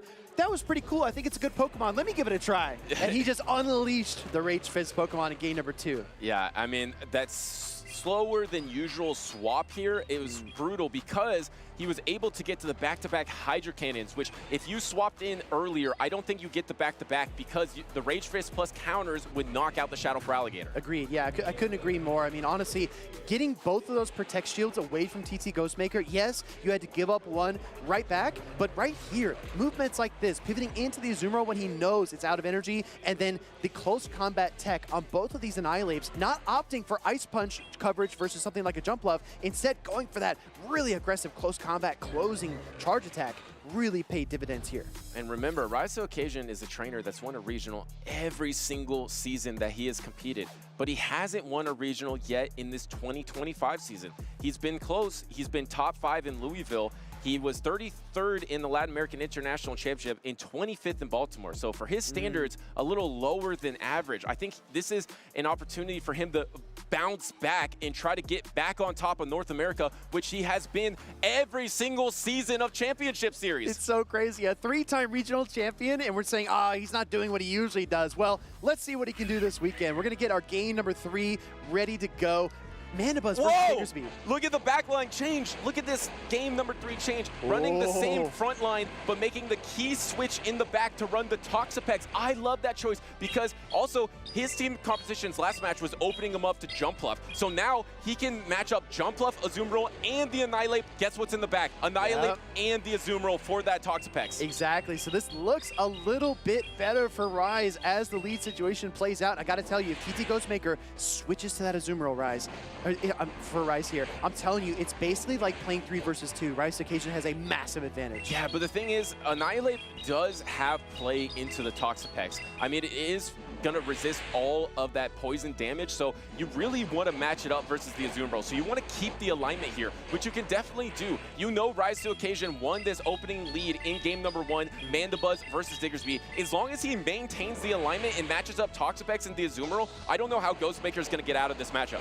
Yeah, I couldn't agree more. This is going to be really difficult if that does happen. Foul play coming through here from Rise to Occasion. Does TT Ghostmaker smell what Rise is cooking in that back line? Let's see what he decides to do. Going to go for another Fire Punch here. We get some scorch marks on the screen as well. This Fire Punch really chipping away this Mandibuzz. And it's crazy how neutral this situation is. A ground type versus a flying type usually isn't that close, but the bulk of Diggersby and the strength of that quick attack plus Fire Punch damage able to secure the lead here. Does Ghostmaker just go for the no? It looks like he thought about it, but decides to lose the alignment here. And then, oh, wait a second. Rise actually just instantly pivoted, gave up the alignment, but the Annihilate came in. Wow. So it literally doesn't matter. Now he's going to have the Toxapex for the Azumarill in the back. Yeah, I mean, maybe kind of delayed the plans, right? But I do think it is going to come together just how he envisions it. Hydro Cannon stripping away that first shield from TT Ghostmaker in this game number 3. That's crazy. I mean, Ghostmaker could have easily brought in the Azumarill versus the backline. What is he saving that Azumarill for? I mean, he knows that Azumarill is strong versus literally everything on Rise's team besides the Toxapex,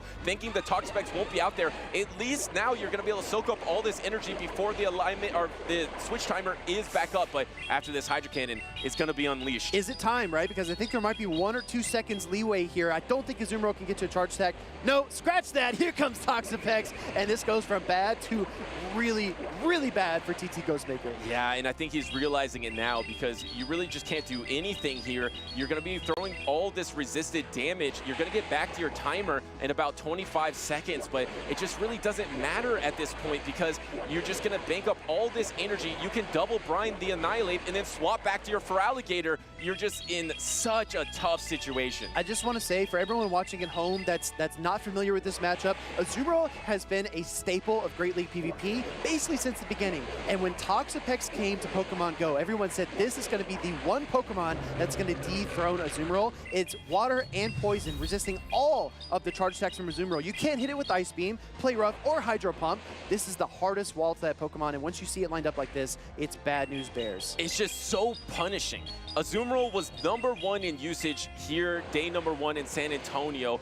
And this is a 3-ball flex from Rise to Occasion to reverse sweep this series and take it 2-1. Rise dialing in after a slight stumble in game number 1, comes back, makes all the right reads. Something you said earlier, Butters, really struck a chord with me. You said that he was inviting Jumpluff into that game number 3, trying to bring that Pokemon out, telling TT Ghostmaker, oh yeah, I'm a little bit weak to grass and flying. You should probably bring it if you want to counter what I've been doing so far. And Toxapex fell right into place. Yeah, he keeps showing, first off, he keeps showing the backline of the Annihilate and Feraligatr. And just, hey, you know what can handle that really well? Jumpluff. Or you know what can handle that really well? Azumarill. Those are the 2 Pokemon that handle that backline incredibly. So then you swap out to the Toxapex, you get the backline matchup, even though he pivoted. He won alignment and then instant pivoted and gave away the alignment, but because Ghostmaker brought his own Annihilate into the Feraligatr, the backline matchup just worked out for Rise. I just want to point out as well, the best trainers in the world can find different avenues of attack. In order to beat this team of 6 from TT Ghostmaker, in game number 2, Rise unleashed the Annihilate, gave it both shields, got a slight energy advantage, pivoted out to try to pull out its counter in the Azumarill, and really managed his way through the game. And he said, I'm not going to try the same thing twice. I'm not going to go back to Annihilate. Actually switched gears and went to Toxapex and really kind of pivoted and outmaneuvered TT Ghostmaker. I feel like that's such an important component of team building, is building yourself multiple avenues to beat the same kind of team composition. And it's something that we're going to have to keep an eye on throughout this tournament because, yes, this Toxapex is going to be so punishing versus the #1 usage in Azumarill. It just makes Azumarill less flexible, which it seems to be in this state of the meta. Everyone just brings Azumarill, Shadow Drapion, and you just bounce them around the battlefield and just try to win the game. Yeah. But when you have Toxapex on your bench, it does put the fear in your opponent. But the problem is, we saw Galarian Corsola win how many previous tournaments has it? 4 out of 5. 4 out of 5. So if that's going to be in a lot of winning teams, suddenly the Toxapex isn't going to be as strong or as dynamic because there might be a ghost type in that Corsola, another ghost type in Annihilate, and a ground type on some of these championship teams. So it's going to be very polarizing throughout the tournament for Rise. It's been a really fun couple of pairs of battles, Butters. We're going to take a quick break to look back at some highlights, and then a very special edition of Who's That Pokemon? The Impossible Edition.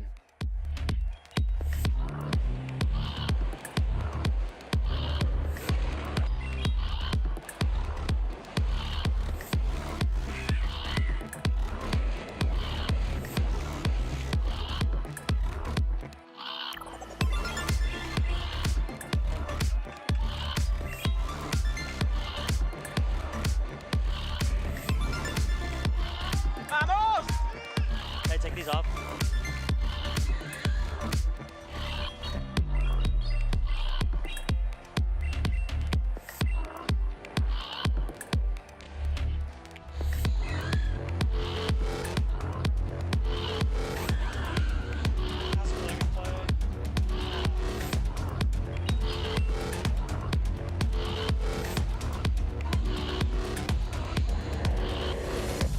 GG's.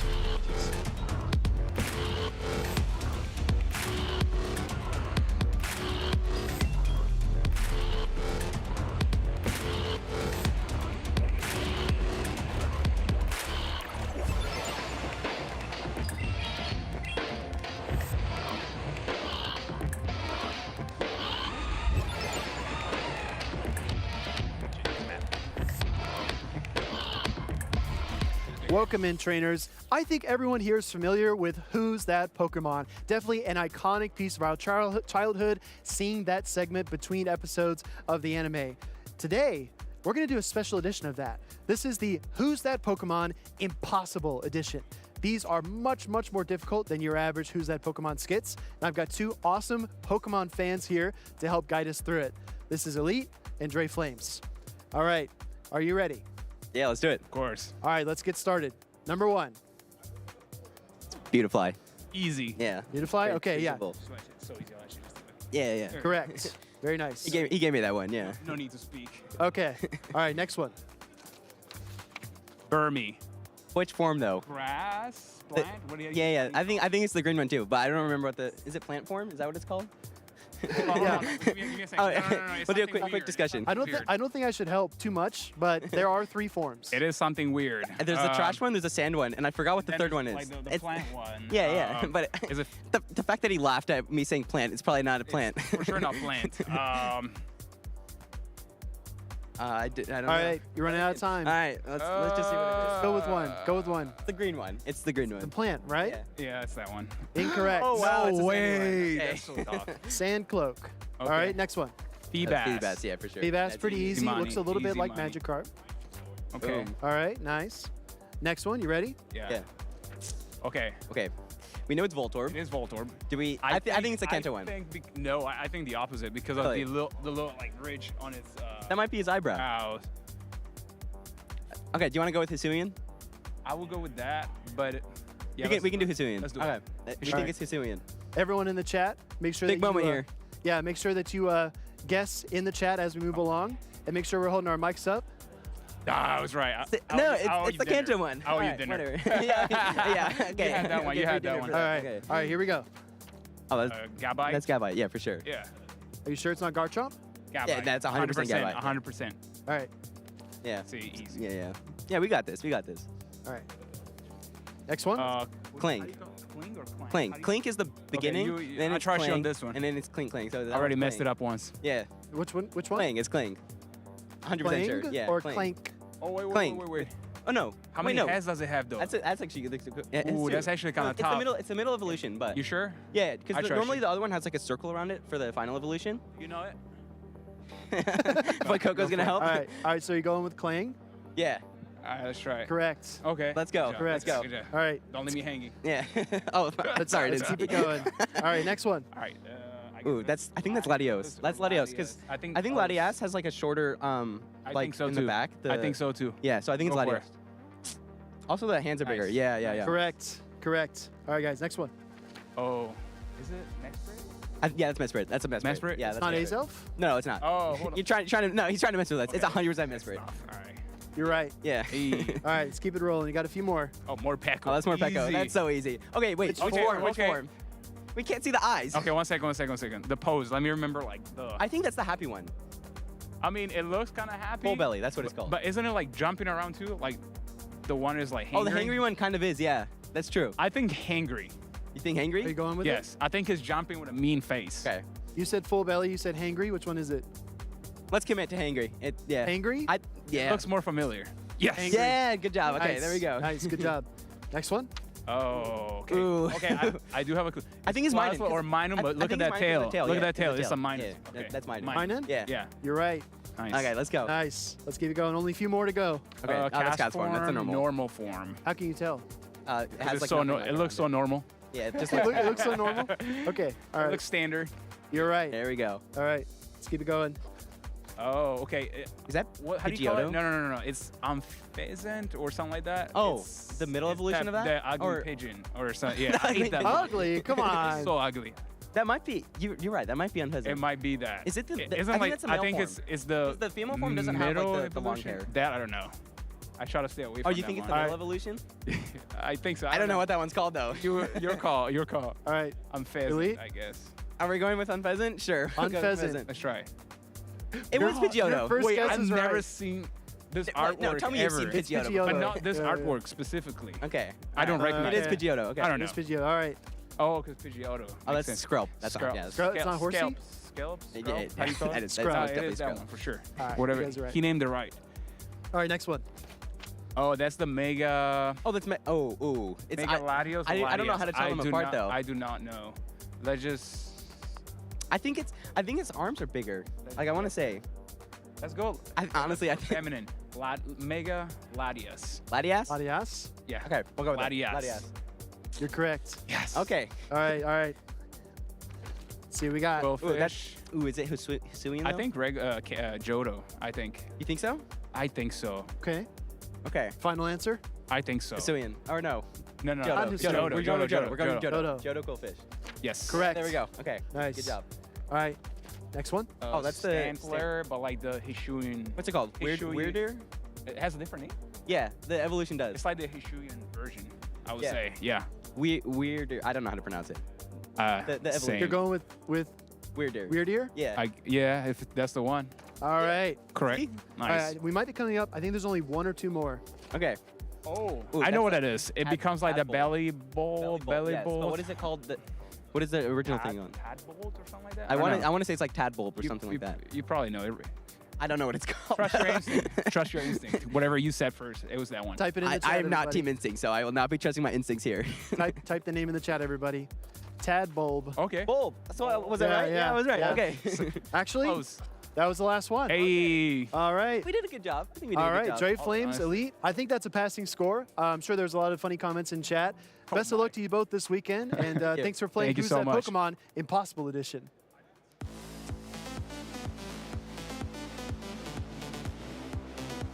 Welcome back, trainers. Wholesome_ here, bringing you back to the Henry B. Gonzalez Convention Center here in San Antonio. We got 15 miles of beautiful Riverwalk. We got 2 days of great battles that we're ready to take you through. Already saw a lot of success from some of our regional winners. We saw Rise to Occasion, Out of Pocket, and Richie already making it to their next rounds here, but we have a lot to look forward to. I'm joined by Stephanie Christine here. Thank you, Jim. And yes, the successful trainers are just becoming more successful. But where are some of our underdogs? Maybe some trainers who haven't quite yet had that regional win. Maybe we're going to see a couple coming up here. Yeah, I'm looking actually forward to seeing a newcomer on the scene here. We're going to get you to these battles here in just a second. But Pyro Panda GBL, actually a trainer I don't think we've seen in the competitive circuit too much. He is a new content creator on Twitch, actually, having recently hit Legend in the Go Battle League. We're still pretty early on in the season, so it's always interesting to see how some of these trainers that have had success in Go Battle League, how they can translate some of those skills here to the Bring 6 Pick 3 format. And speaking of playing Go Battle League, it's Go Battle Week right now. Yeah. So trainers out there have been putting in the work and trying to get some new Rookity as a Go Battle League reward. Comes up to be Corviknight. Not legal for this tournament, but I think we're going to be seeing it coming up in future tournaments. Yeah, a lot of trainers are actually putting it as their, #1 Pokemon in certain formats where they think it is going to be the most successful. Has a very interesting moveset with a Sand Attack, Fast Attack as a Steel Flyer, but then with access to Sky Attack, Payback, and Iron Head, it does have a lot of potential to be a little bit of a core breaker and maybe even replace the traditional Steel Flyer Skarmory. Let's go ahead and see no Corviknight here, but let's take a look at what our trainers did bring for this tournament. Hey, Donis, definitely a world traveler for Pokemon Go, has been at multiple tournaments, but is still looking for that #1 slot. I remember in 2023, he had a couple of third-place finishes, I think, but never got that world qualification. Yeah, Hedon is definitely a beneficiary of the championship point system, right? He has not taken home that title of victor for a regional tournament yet. Keep in mind, back in the 2023 season, you needed to take top 2 at a regional to get your invite to Worlds. Now, with all the traveling that he's doing, racking up those day 2 top cuts, he's certainly on track to make another Worlds appearance here. These trainers are locking in, though, guys. This is Heidonis, someone that we've seen lots and lots of action from, versus the newcomer, Pyro Panda GBL. Are there 2 Goodras on these teams? We got double Goodra action Double here. Goodra action. Yeah, that's right, Stephanie. I do see one on the side of Pyro Panda. Heidonis leaving it on the bench, safe swapping into the Dugong. One of my picks for a Pokemon to do really well this weekend after so many trainers did so well in Rio de Janeiro with Dugong this last weekend. Yeah, Dugong a great pick, but it's going to be struggling now versus this Galarian Corsola. In fact, Heidonis ABA weak, having a Bug type going into Galarian Corsola, bringing in his Ice type, which has to watch out for that Power Gem. Heidonis actually is able to force Pyro Panda to swap out into his own Azumarill. Interesting detail here, though. Dugong actually, with 2 Icy Winds, is able to reduce the amount of damage that the bubbles from the Azumarill are doing. So in many cases, we actually see trainers throw 2 Icy Winds despite them being resisted into that Azumarill.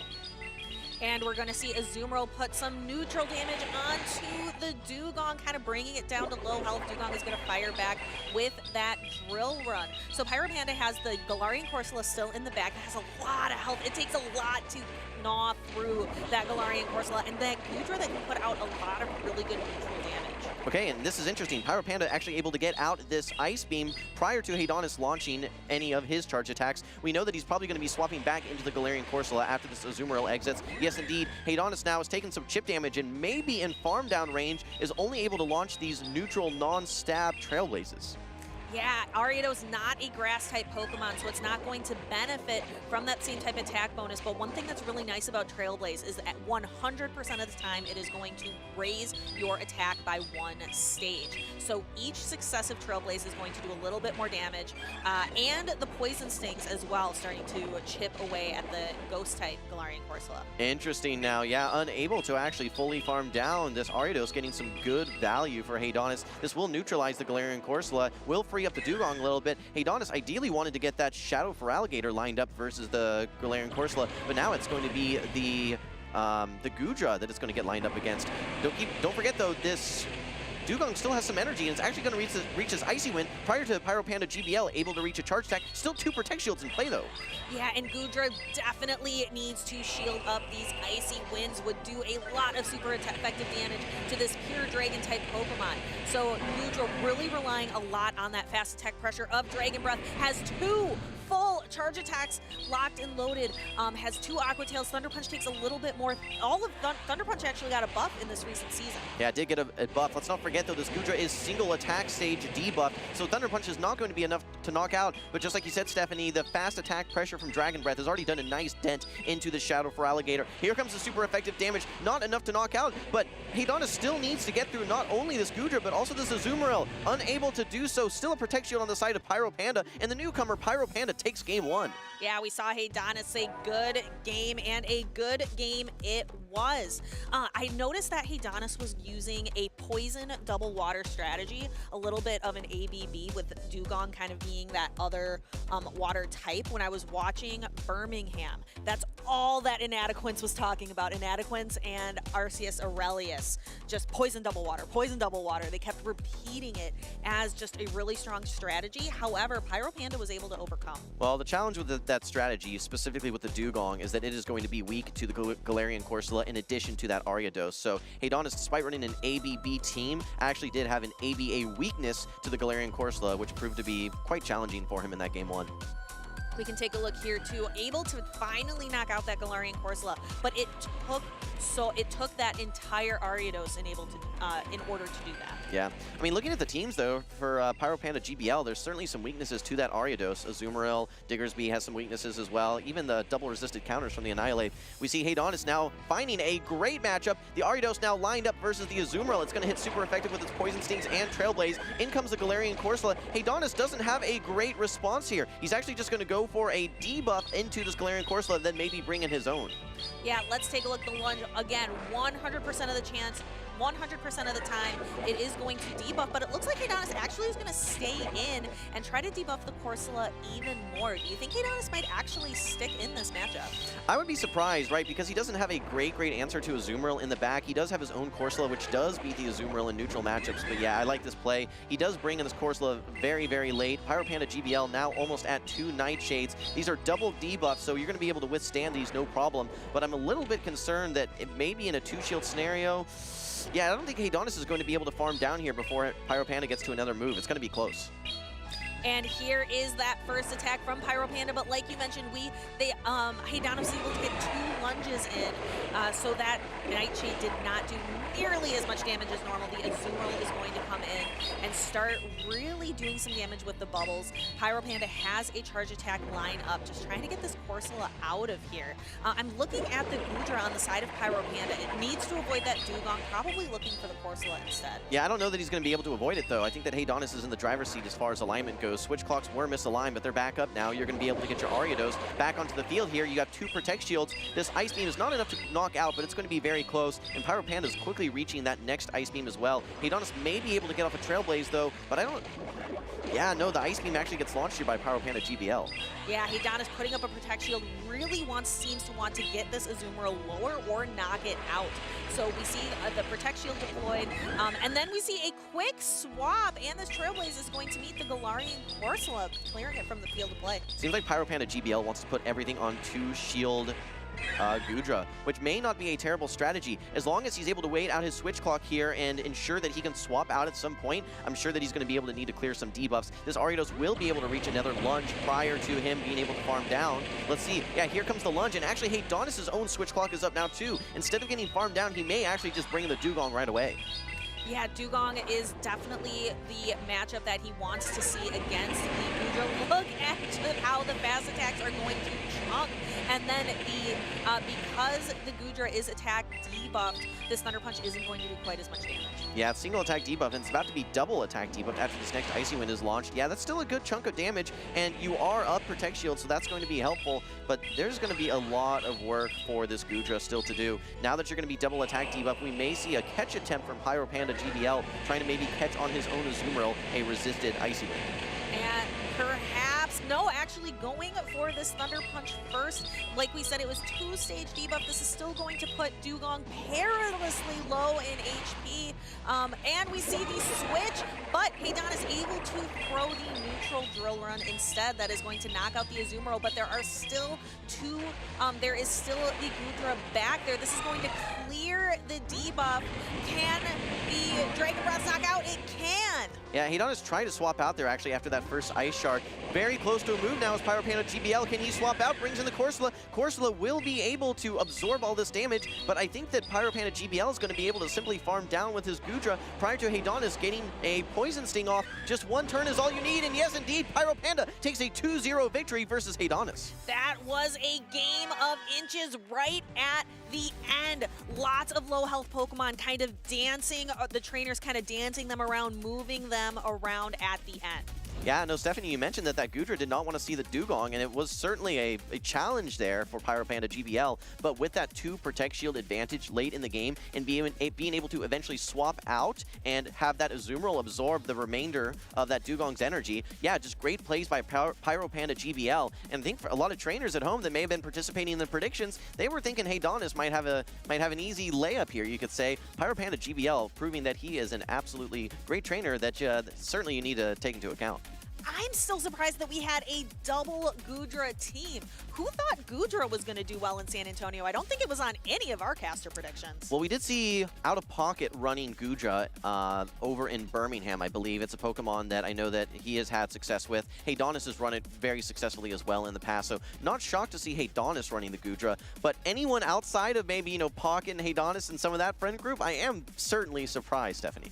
Yeah, and to see 2 right away early here on Saturday in San Antonio was certainly a treat. But really, Pyro Panda was the one that really showed off that Gudra. We're going to be able to see Pyro Panda's plays with it right here. Yeah, you can see this Dugong is at a move that's going to allow Pyro Panda to bring in his Azumarill. Good reaction time by Hedonis, throwing the correct non-resisted charge attack. But the HPs are just so low at that point. And like you mentioned, one of the strengths of Gudra, why it's great in this meta, is access to Dragon Breath fast attack. It can just simply fast attack down all of these Pokemon here, whether it's the Gudra, whether it's the Ariados, even that Dugong, just Dragon Breath was the key. And after this Aqua Tail to knock out the Galarian Corsola, it's 1 turn versus 2 turns. That one turn fast attack is going to launch earlier. And yeah, 2-0 for Pyro Panda GBL. Congrats to him. Congratulations, that was so close. And again, for trainers who are maybe just tuning in, we are here at the San Antonio Regional Championships. These trainers are battling it out to take first place, which is a guaranteed spot to the world competition in Anaheim, California. And there are so many other prizes on the line. You can win cash, you can win TCG trading card game packs, which are definitely a lot of fun to play as well. Yeah, absolutely. We'll have to see tomorrow who that champion is going to be, but for now, we're actually going to kick it back over to the stage. We have Butter standing by with Pyro Panda GBL. Thank you so much, Jim, and congratulations to Pyro Panda for the upset here. I mean, you've competed one time in the past in 2022, so it's been a while. How does this feel to start out this tournament with a W? Well, I guess I would say that the practice is paying off. Took a break, and now we're back, and I feel really good. And what has that practice been recently? Have you been playing GBL as in your trainer name there, or have you been playing some Pick 6? Nah, the GBL doesn't help, but the Pick 6 does help, and that's been a lot of practice. Awesome. And we saw one Pokemon in particular doing really well, that Gudra there. Talk about that pick a little bit. Listen, the Gudra has so much neutral play in the meta right now. I think it's a super underrated pick, and it's going to perform really well. Awesome. Well, do you have any shout-outs that you want to give or any thanks at this point? I guess I would like to shout out Inadequance for all the practice tourneys that he hosts. Those have been super helpful, and I'm really glad to be able to participate in them. Yeah, it's absolutely fantastic practice. And congratulations once again to Pyro Panda with that early upset there. Let's head on over back to the casters. Thank you, Steven. And a great shout out to Inadequance and the value of practice, because a lot of skills transfer over from the Go Battle League to the Spring 6 Show 3 format. However, actually playing and participating in the format, getting that repetitive practice, practicing reading teams, putting together what the best line of 3 is against your opponent, that's really the best way to succeed. Yeah, and I just got to say in that interview, a lot of confidence that I was hearing exuded from Pyro Panda GBL there. He says that he's confident in his team, he's confident in his Gudra, he's confident in the practice paying off, so I'm really looking forward to seeing his story continue on through this tournament. And just like you said, Stephanie, practice, practice, practice. Some trainers, they say that, hey, maybe I can use Go Battle League, and while there are certainly some skills that translate, I know that Go Battle League trainers sometimes feel lost in this Show 6 Spring 3 format. It is just different, and there's a lot of additional strategy that goes in that has to be employed. And we've got a couple of trainers here who have notable strategies that we are going to be showcasing next. Upcoming, we are going to be actually going into the Group A winners finals already this morning, and it is going to be Dunebug versus Rockhaven. So Dunebug, definitely a notable trainer. Without a doubt, and Rockhaven in his own right, I think he's been a little bit of a sleeper pick in a lot of these tournaments, has a lot of day 2 success. He's been a trainer that we've seen make top cut very, very regularly. Maybe hasn't made it to the podium in every single situation, but certainly a force to be reckoned with. Dunebug, like you mentioned, 3 regional titles in 1 season. I think he's had 4 regional wins to his name now. 2nd place at EUIC in the past. He's due for a win at some point, and he's had success in Texas before, our 2023 Arlington regional champion. So I know he's hungry for to get back to that 1st place finisher spot. And I'm hungry to see some battles. Let's kick it over to the stage. We've got Dunebug bringing both the Diggersby and the Dugong, some picks that I'm really hoping to have see some success this weekend. Rockhaven bringing that Dugong as well, and Jumpluff. Again, watching Birmingham over the last weekend, I know Inadequence has some mixed feelings on Jumpluff. Doesn't really think it's all that it's cracked up to be, but certainly one of the stronger grass and flying type Pokemon that we see out here. Yeah, we don't see too many grasses in the meta right now. It's primarily Serperior and the Jumpluff. The one advantage that Jumpluff is going to have is its flying typing, able to resist all the fighting charge attacks and fast attacks. Does a lot better into things like Annihilate, which is a very common pick. Now that said, it's interesting. In former metas, we didn't really see any grasses at all. It was primarily Cresselia and Lickitung that were our grass type users, we could say, or grass charge attack users. Very different dynamic now. But Stephanie, what I'm excited for is we've got 2 Dugongs. I know you were very, very excited to see it brought. We had a Dugong in our last series, and we're seeing 2 more here now in this this format as well. Why is Dugong so good right now? Why is that ice typing mixed with the water? What are some of Dugong's targets? Well, I think that the meta right now just has a lot of extended matchups. There's just a lot of tanks out there, the Diggersby, the Galarian Corsolas, and when you can get into those extended matchups with those tanky Pokemon, being able to debuff them actually gives you a lot of play, especially those 2-shield matchups. And I think also just from a meta observation perspective, there's fewer Dunsparce, there's fewer Toxapex. There's not that many fighters in general, except for the Annihilate, of course. I think there's a very good spot for it now. And Dugong has always been good with its ice ground coverage. The only thing that can resist all of that is bug water types, which we're not seeing any of those right now. No, we are not seeing any Araquanid out there. Or Golisopod. Or Golisopod. I played a lot of Golisopod, though, in the recent Color Cup and Go Battle League. I love that Pokemon. Yeah. Let's go ahead, though. We see the Dugong right away into the Feraligatr. Both Pokemon have that water typing, but Dugong also having that ice typing and using that ice fast attack is not going to put a lot of pressure on Feraligatr, where Feraligatr is able to use those neutral Shadow Claws. But the Hydro Cannons, look, it's resisted, but still does a chunk to that Dugong. It's just the power, that 20% boost Feraligatr gets from being a Shadow, and Hydro Cannon is just a powerful attack. Yeah, Shadow Feraligatr is going to have a bit of an advantage in this matchup here. Dunebug recognizing that next Hydro Cannon without a debuff would actually put you in risk of getting knocked out. So I like this play by Dunebug, actually just going for the Icy Wind first, knowing that you can now withstand this Hydro Cannon, and then you can launch the non-resisted Drill Run. This is going to be the way to win these Zero Shield matchups. So I like the way that Dunebug is playing this. Keep in mind, though, these backlines, we see a mirror, the Azumarill Drapion backline for both of these trainers. I think it's going to leave a lot of room for skill expression. Yes, both Azumarill and Drapion, that's a very interesting play. We see a quick swap, actually.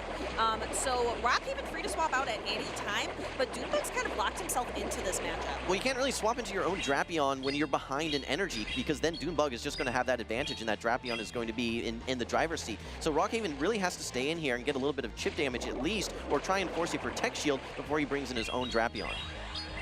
All right, well, we see now this Ice Beam getting launched here by Rockhaven. Not the play rough. It is going to force the first Protect Shield from Dunebug. Dunebug, meanwhile, trying to get these defense debuffs from his crunches here. It is going to be the same type attack bonus move, and again, have that chance for that single stage defense drop. Yeah, so Azumarill, again, all of these attacks coming from the Shadow Drapion are resisted by Azumarill. We've got the Water-type Aqua Tail, we have the Dark-type Crunch. However, because it has the Poison Sting to do super effective damage, and it just paces so quickly, the matchup ends up being pretty good for Drapion.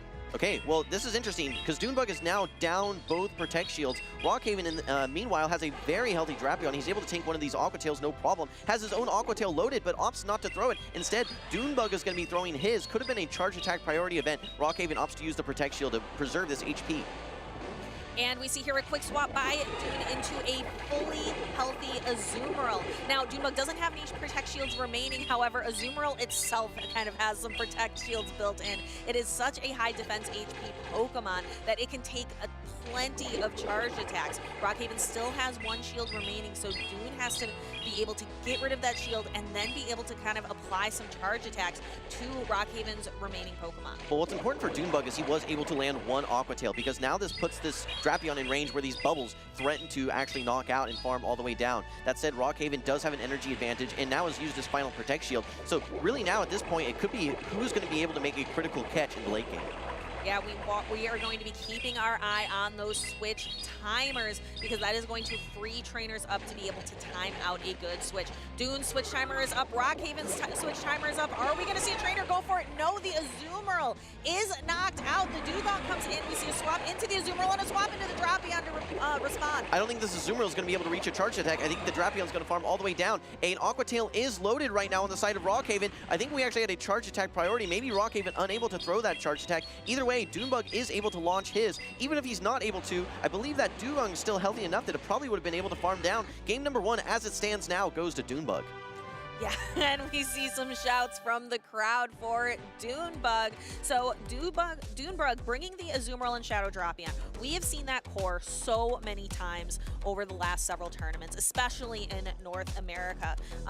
Tell me more about, like, why do those Pokemon play so well together? Well, I just think it, in some cases, is, okay, what are the best Pokemon in the meta? Just, you know, which Pokemon are just stronger than the others? And I have to give that title probably to Shadow Drapion. If you look at individual matchups, just the way, how fast it's able to pace to energy with a great fast attack like Poison Sting, as well as its coverage, even in those situations where, you know, it's only throwing resisted damage, Crunch can just be so strong. Azumarill is a great neutral Pokemon in so many matchups as well. There's not a lot of Pokemon in the meta right now that are hard walls for it. We don't see a lot of Toxapex, so I think that's going to be one of the strengths right away. But I have to look at this replay here because Dunebug did something very interesting. He threw that Icy Wind early on versus the Feraligatr to then get to his Drill Run, and then he swaps into his Drapion, which really I think put him in the driver's seat because you can't counter swap your own Drapion behind energy.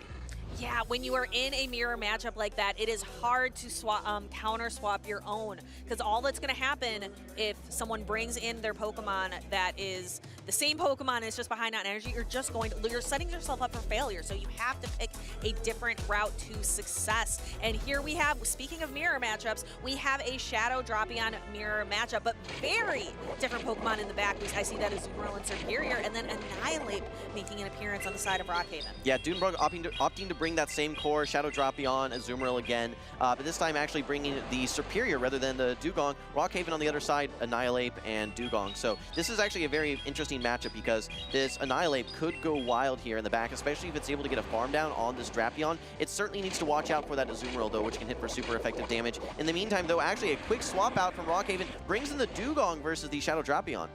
Yep, and we're just going to start to see Dunebug throwing these neutral crunches, maybe perhaps getting a defense drop on the Dugong, but I think the victor here, the better debuffer is going to be this Dugong being able to consistently debuff the opponent. Rockhaven, however, going to be throwing a neutral Drill Run into Azumarill. This does hardly any damage to this bulky bunny Pokemon. Yeah, you're going to need at least 4 of those plus the Ice Shards. And in this situation, when you have so much energy, but you also lost so much HP, doesn't make a lot of sense to Icy Wind. So Rockhaven opting just to simply go for these Drill Runs, get some nice chip damage. I want to go back to what Dunebug did earlier, though. He actually swapped out with energy on his Shadow Drapion. He has a full Crunch loaded, ready to go. Could throw an Aqua Tail as well. So keep an eye on maybe any sort of combo plays that we could see here later on in the match. Yeah, that is a great strategy, saving some charge attack pressure for later in the match. Because right now, charge attacks would just hit a shield. So it kind of feels like a waste at this point. Well, what I really like is that you can probably get a Protect Shield right here. You have a Crunch loaded, ready to go as well. If this Annihilate is able to ramp up and get energy and get an attack debuff via its Rage Fist, then you're actually in a really tough situation. But what I think Dunebug wants to do here is bring in his Superior, be able to probably use these Protect Shields, strip away that final Protect Shield, and maybe get a knockout later on with this Drapion. Yeah, Drapion has a strong attack, and that crunch is going to hit for neutral against so many different possibilities. I think all of the different Pokemon, though, at this point have been shown, so all trainers know exactly what could be coming out. Well, there's that defense drop, just like you were saying, Stephanie. We have a Frenzy Plant coming out. It would have been very close whether an Aerial Ace would knock out at this point. Frenzy actually does do more damage. Okay, Rockhaven actually opting to save that final Protect Shield for his Annihilate here, but ooh, this is going to be close. I think that if Rockhaven's counting, he knows this is just an Aerial Ace. It is still super effective damage. It's not enough to knock out, but you have to preserve this this HP. Will Doombug make a combo play here? And we see the Superior get knocked out. What is he going to choose to do? We see the Azumarill and Rockhaven going straight for the Rage Fist, and we see a little shake of the head. Well, Doombug has his Switch Clock ready to go. He can just make a combo play here if he wants. This is the final Pokemon now for Rockhaven. I know that he has that Crunch stored. He may just be able to get to his own Charge Attack, though. Play Rough ready to go here. Doombug had an insurance policy as well. Still has the Protect Shield, still has the energy on Drapion. A clinic here by Doombug, and he is going to take a clean 2-0 series sweep. Congratulations to Doombug with that bulky Azumarill left standing at the end. Really, again, bringing the Azumarill, bringing the Shadow Drapion in both games. Kind of switching up, bringing the Superior at the end, which is a pretty bulky Grass-type Pokemon that can do a lot of neutral damage. I really liked how Dune opted for the Frenzy Plant to do more damage. A lot of times, it can be counterintuitive, especially for newer players. Why would I throw a Frenzy Plant into a Drapion? It's resisted. However, it ends up doing more damage than an Aerial Ace when you can only throw one attack. Absolutely, yeah. It's just a more efficient move, and it benefits from the same type attack bonus. And yeah, I don't think Aerial Ace would have been enough to knock out that Drapion, but we were just seeing a clinic there by Doombug in a way he's able to manipulate that core of Azumarill and Shadow Drapion. We were talking a little bit about that core earlier. One of the things that Shadow Drapion does very nicely, it resists poison types, so that's going to be helpful where poison is very strong versus Azumarill, but it is typically going to be that shutdown answer for Superior. It's funny that we did see Superior knock out Drapion on against Rockhaven there, but in general that Drapion has nice matchups versus the Jump Luffs versus the Superiors, etc. Yeah, and when we took a look, we did see that Shadow Drapion mirror match early in this last matchup, but then we saw some switch out and some maneuvers here. Doombug really utilizing the bulk of the Azumarill. It's just able to outlast so many other Pokemon in the meta right now. Yeah, absolutely, and I think Azumarill has always been a staple in the meta, and in the absence of a lot of grass types, no Toxapex, and really, we don't see a lot of electrics. We talked about Zapdos and how we were excited for it, but keep in mind that the normal sub-1500 combat power Zapdos is a very rare Pokemon. I think it was actually only available back in 2019, so not a lot of trainers have access to it. So I don't know that we're going to be seeing too many here at the tournament, not for the lack of wanting to bring it, but just for the lack of access. It did so well, 2 in the top 8 in Rio de Janeiro. I know that's one Pokemon that I'm sure Tuo Butters is really looking forward to see, known for loving to bring those spicy electric types. We also saw a Unovan Stunfisk also do quite well recently in a tournament. Yeah, absolutely. The electric, I think there's just so much play for electrics in the meta, and I think what makes Zapdos unique is that how quickly that it paces to its charge attacks and how efficient its charge attacks are. Drill Peck is a very, very effective move. It benefits from the same type attack bonus with the flying type for Zapdos. It's able to hit the fighters, it's able to hit the waters, it's able to do nicely versus grasses as well. So when you're looking at the Superiors, the Jump Luffs, the Azumarills, the Annihilates, there's just so many targets for the Zapdos in the meta. So I'm not sure if we're going to see a Zapdos in these upcoming battles, but I want to start us getting excited for the battle we are about to see. We are about to look at 2 regional champions go head-to-head. It's not even day 2. It's not even Championship Sunday, and we are getting some really great early matchups here today in San Antonio. You can see right here, we've got Out of Pocket on the left and Richie on the right. Yeah, Richie 1409, most recently winning the Bogota regional here in this season. Out of Pocket, he's been top cutting. I think he's on a 9-tournament top cut streak, so he's having tons of success, but his most recent victory was back at the North American International Championship maybe about 6 months ago. So, you know, he's hungry for that next tournament win here. Now, he has actually been doing very well with Goodra. He brought it over in Birmingham, and he's been traveling all over the world for these tournaments, Stephanie. But I can see here that he did not bring it for this tournament, so I'm very curious to see what his strategy is going to be versus Richie. Richie. We see two unique ground types looking at these two trainers. We have Shadow Kanto Marowak on the side of Out of Pocket, and we see Diggersby on the side of Richie. So Diggersby definitely more known for its bulk, and again, that bulky Pokemon, it can outlast and allows trainers to kind of keep the Pokemon in and kind of dance around with it like we saw in our matchups earlier, I believe, with Haydonis and Pyro Panda, just trainers kind of moving the pieces around throughout the tournament, where Shadow Kanto Marowak is just out there to output damage. Well, Diggersby is going to be a hard bring here for sure for Richie. It has so many threats between the Superior, the Azumarill, and that Dugong. It's going to be a bit of a challenging bring. It does have nice play versus the Drapion, pretty well versus the Shadow Kanto Marowak as well. But let's find out. We're moving into game number 1 here. Out of Pocket versus Richie. Out of Pocket bringing this Galarian Corsola into the Azumarill. It's going to be a nice matchup for the Galarian Corsola. Has a little bit more efficient moves and does pace faster to these charge attacks as well. Yep, just by a little bit. I also enjoy that Galarian Corsola has that power gem to be able to hit for a lot of damage. It ends up being able to do quite nicely into some Pokemon that have that flying subtyping. I think this lead matchup is going to be very important here because out of pocket, you do not want to have your Dugong versus Richie's own Galarian Corsola. With access to Power Gem, it is going to be a pretty tough matchup. You only win that in the 2-shield scenario, which is not very often that you see that play out. Now that said, out of pocket should be in the driver's seat here. He has the option if he wants to shield his player up, but he does hang on and should be able to, I believe, reach 2 more Nightshades. It really is now on Richie, does he want to use Protect Shields or not? But actually, out of pocket is going to be the first person to swap, brings in his own Shadow Drapion here, maybe trying to go for an aggressive farm down and throws the crunch just before Richie's able to get his Azumarill off the field.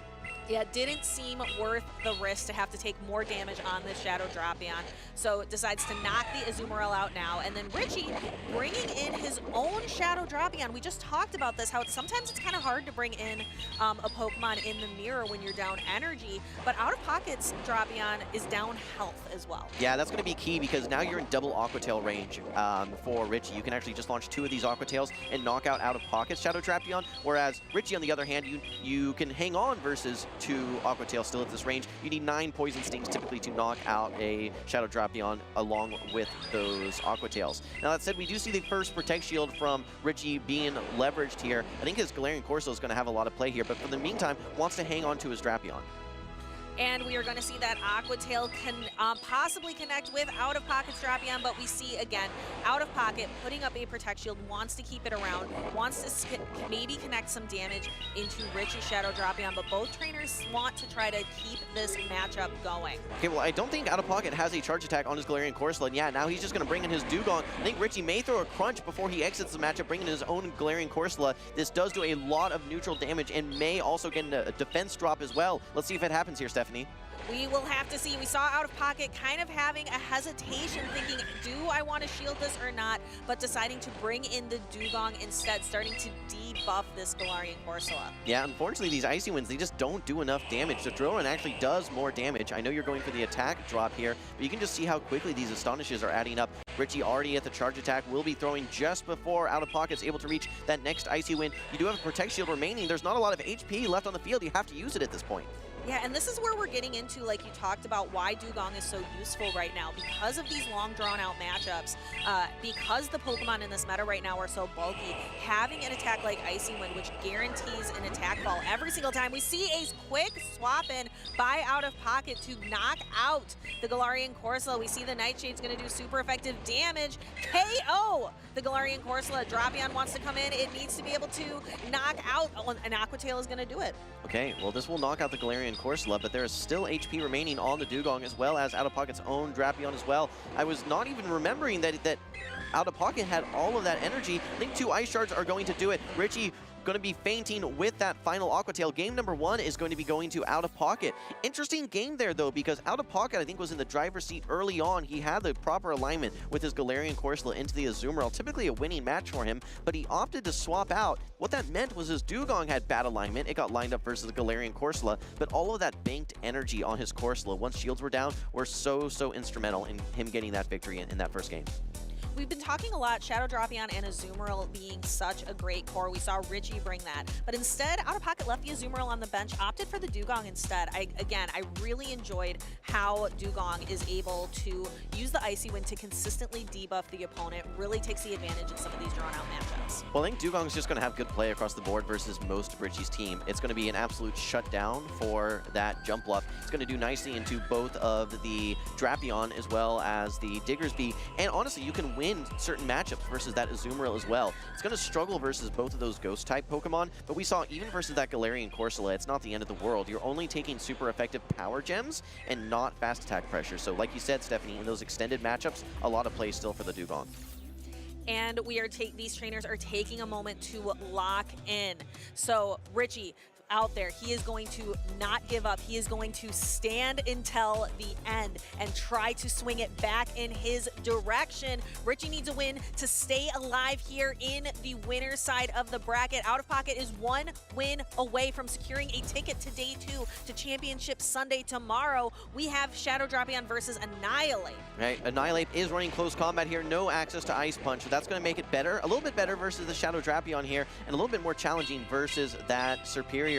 Now that said, Out of Pocket immediately going for this crunch, and Richie opting to preserve HP on this Annihilate. It's only taking resisted Poison Stings, so if you're able to land this close combat, or maybe even just try and go for a bait with Rage Fist, if you're able to double shield this, you can get a lot of value out of this Annihilate in the late game. Going right for the close combat. Can he sneak it through 2 shields? He can! The Shadow Drapion is gone! So now with that defense drop, we see the Azumarill come in, but it's stuck now against the Serperior. This is a terrible matchup for the Azumarill, especially when there are shields remaining. Azumarill does have access to Ice Beam, but it's not going to connect with the Serperior at all. Yeah, you do need 2 charge attacks to knock out the Azumarill, just like you're saying, Stephanie. 1 Ice Beam is not going to do it here, so nor is 1 Frenzy Plant. So Out of Pocket may actually just opt to try and preserve this Serperior and just go for a full farm down. He will have to invest 1 Protect Shield if he does that, but these Frenzy Plants will go a long way. In fact, I'm fully expecting to see Out of Pocket either throw this Aerial Ace right here. Nope, he actually gets the full farm down. That is very, very important there. I think that actually with that Azumarill swapping in, it was able to take 1 additional Vine Whip,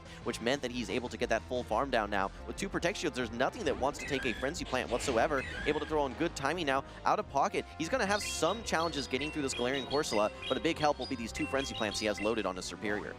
Yeah, being able to really farm up a lot of energy safely on the Azumarill, and still has 2 Protect Shields remaining. Richie only having the 1 has to decide what is going to be the best use for my Protect Shield. And it's probably going to be on the Annihilate, but this is bad news for Richie. Again, if Out of Pocket didn't have any shields remaining, this might be a different story. But with 2 Protect Shields to hide behind, Annihilate just doesn't have anywhere to go. This was just a story of bad alignment for Richie. Yeah, you can see the grimace on his face there. He will be able to reach yet another charge attack here, so this will strip away the first Protect Shield, but Out of Pocket has the second Protect Shield ready to go and absolutely juiced on energy here as well, ready to unleash these Nightshades into the opposing Galarian Corsola. Energy advantage, he has 2 ready to go. No need to even throw them, simply just Astonish down. Game number 2 will go to Out of Pocket. He's going to be moving on to day number 2. Congratulations on winning the winners finals of Group B. Very well done. 2 Out of Pocket. I was excited at the beginning of the match, being with Richie being able to sneak that close combat in between 2 Protect Shields to knock out the Shadow Drapion. But I think once that Serperior Azumarill matchup was solidified, it was just end of the road for Richie here. Yeah, well, realistically, Richie had no answer for that Serperior. Azumarill, it's going to be a losing matchup. The Galarian Corsola, technically that's a losing matchup, especially in the Zero Shield scenario. And then once you've debuffed yourself, just like we saw at the end of that early game matchup, you cannot stay in that matchup at all as the Annihilate. So it forced Richie into a tough situation where he has to just safe switch his Azumarill, and he, you know, Pocket just had all the answers. He had the Serperior for the Azumarill, gets a lot of chip damage after that, and then the Galarian Corsola to finish things off. Yeah, Serperior definitely one of the key counters to the ever popular Azumarill. We see Serperior and Jump Bluff really for grass types, and that's just about it. Yep. All right, taking a look back at our replays here. Game number 2, the Serperior was ready for that Azumarill, and just like I said, with Azumarill swapping in, he was able to get a couple additional Vine Whips, and Out of Pocket did not even need to throw this second charge attack, able to get a full Vine Whip down into this Azumarill, come out with nearly 2 Frenzy Plants, ready to unleash them into the Galarian Corsola. All it took at the end of that matchup, though, was his own Galarian Corsola get a nice, juicy farm down versus the Annihilate, and then unleash the remainder of the energy into Richie's own Galarian Corsola. But that is not the end of the road for Richie today. This was the winners finals for Group B. So Richie will move down to the loser side of the bracket and await his opponent there. That's right. Well, I know that Richie has had successful losers bracket runs before, so I certainly expect him to have success as well. He's going to be waiting for the rest of the losers finals to continue on, and he'll be facing off versus in that losers final. So I'm sure we'll be seeing him on stream a little bit later today. We are so excited to continue these battles. We've seen so many regional champions today. We've seen an incredible amount of battles. We've seen Goodra and Dugong do extraordinarily well, as well as some of the obvious caster predictions, the Shadow Drapion and the Azumarill. I don't know who would pick those for actual caster predictions, just because they're such a gimme, but, you know, that it's Most I guess likely to succeed. I think they're likely to succeed. What can I say? All right, well, Stephanie, like you said, we've seen some great battles. We've seen some great battlers as well. Lots of multi-time regional winners, including Rise, Richie, Out of Pocket, etc. We just saw a lot of great battles there. In fact, let's take a look back at some of those battles. Plenty more to come, but let's take a look at some of our replays.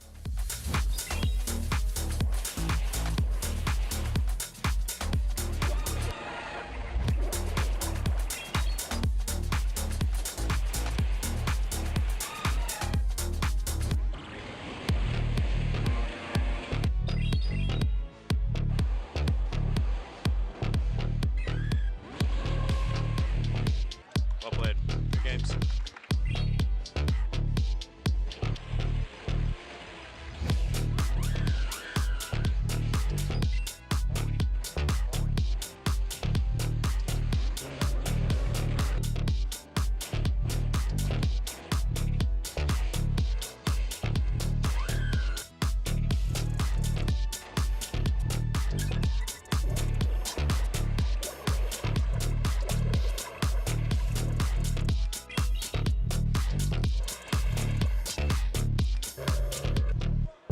GG, man. Good games.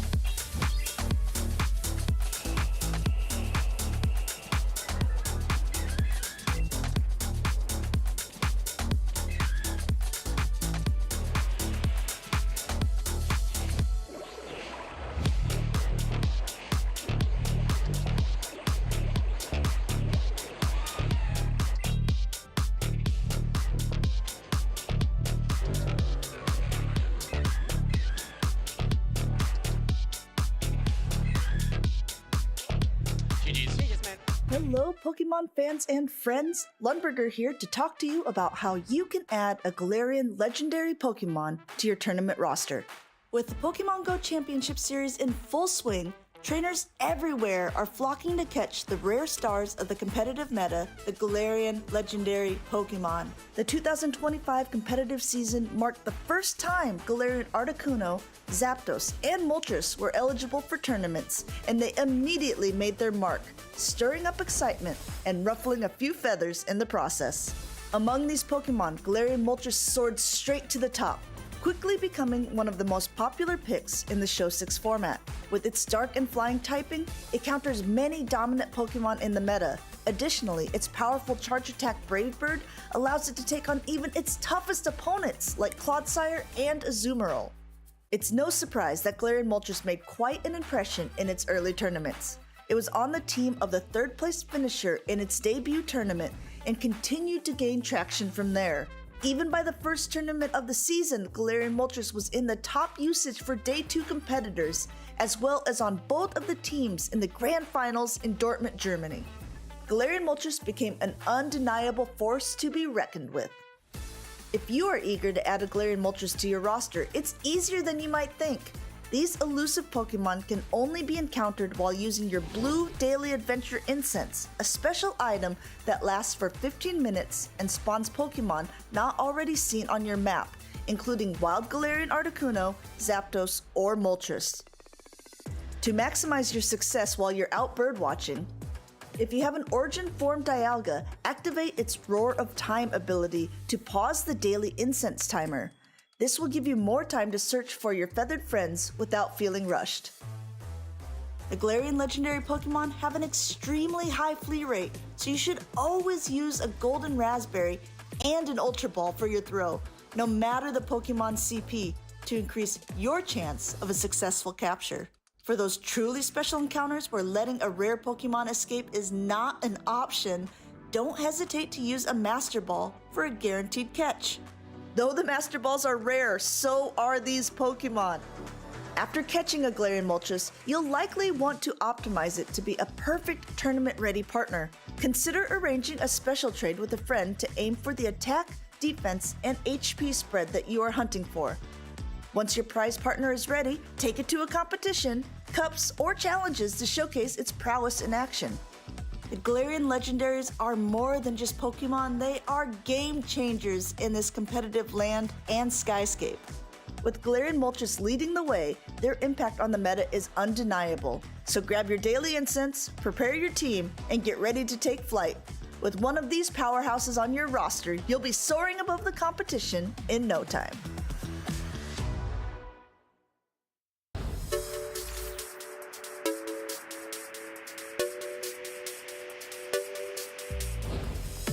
Well, this is actually my first regional, so I didn't actually prepare that much. But I thought, I watched some YouTube videos, went on Reddit, read about other people's experiences, and I have a whole cheering squad here, so, I think I go and meet with them after my games to get a little bit more energy, but yeah, that's basically it. Obviously have a good sleep, like an 8-hour sleep, and then have a good breakfast too next day. And then I think you should be good for a long day of Pokemon. If it's this tournament, I don't sleep. I toss and turn on a bed all night and just keep thinking, like, is my team ready to go? Have I done everything possible to be ready? And I just come in here and play free and play to what I think I can do. And as long as I do that, I have no regrets and I can go home at the end of the day happy.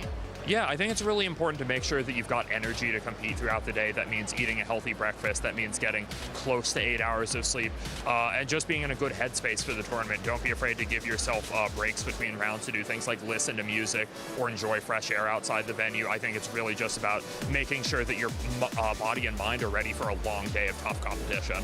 I, first of all, make sure that I get a full night's of rest if I can. Although I know sometimes we end up staying up late to test and make sure our decks are fine. Trying to eat some breakfast ahead of time and really mentally reset, make sure you're ready for a long day and taking one game at a time.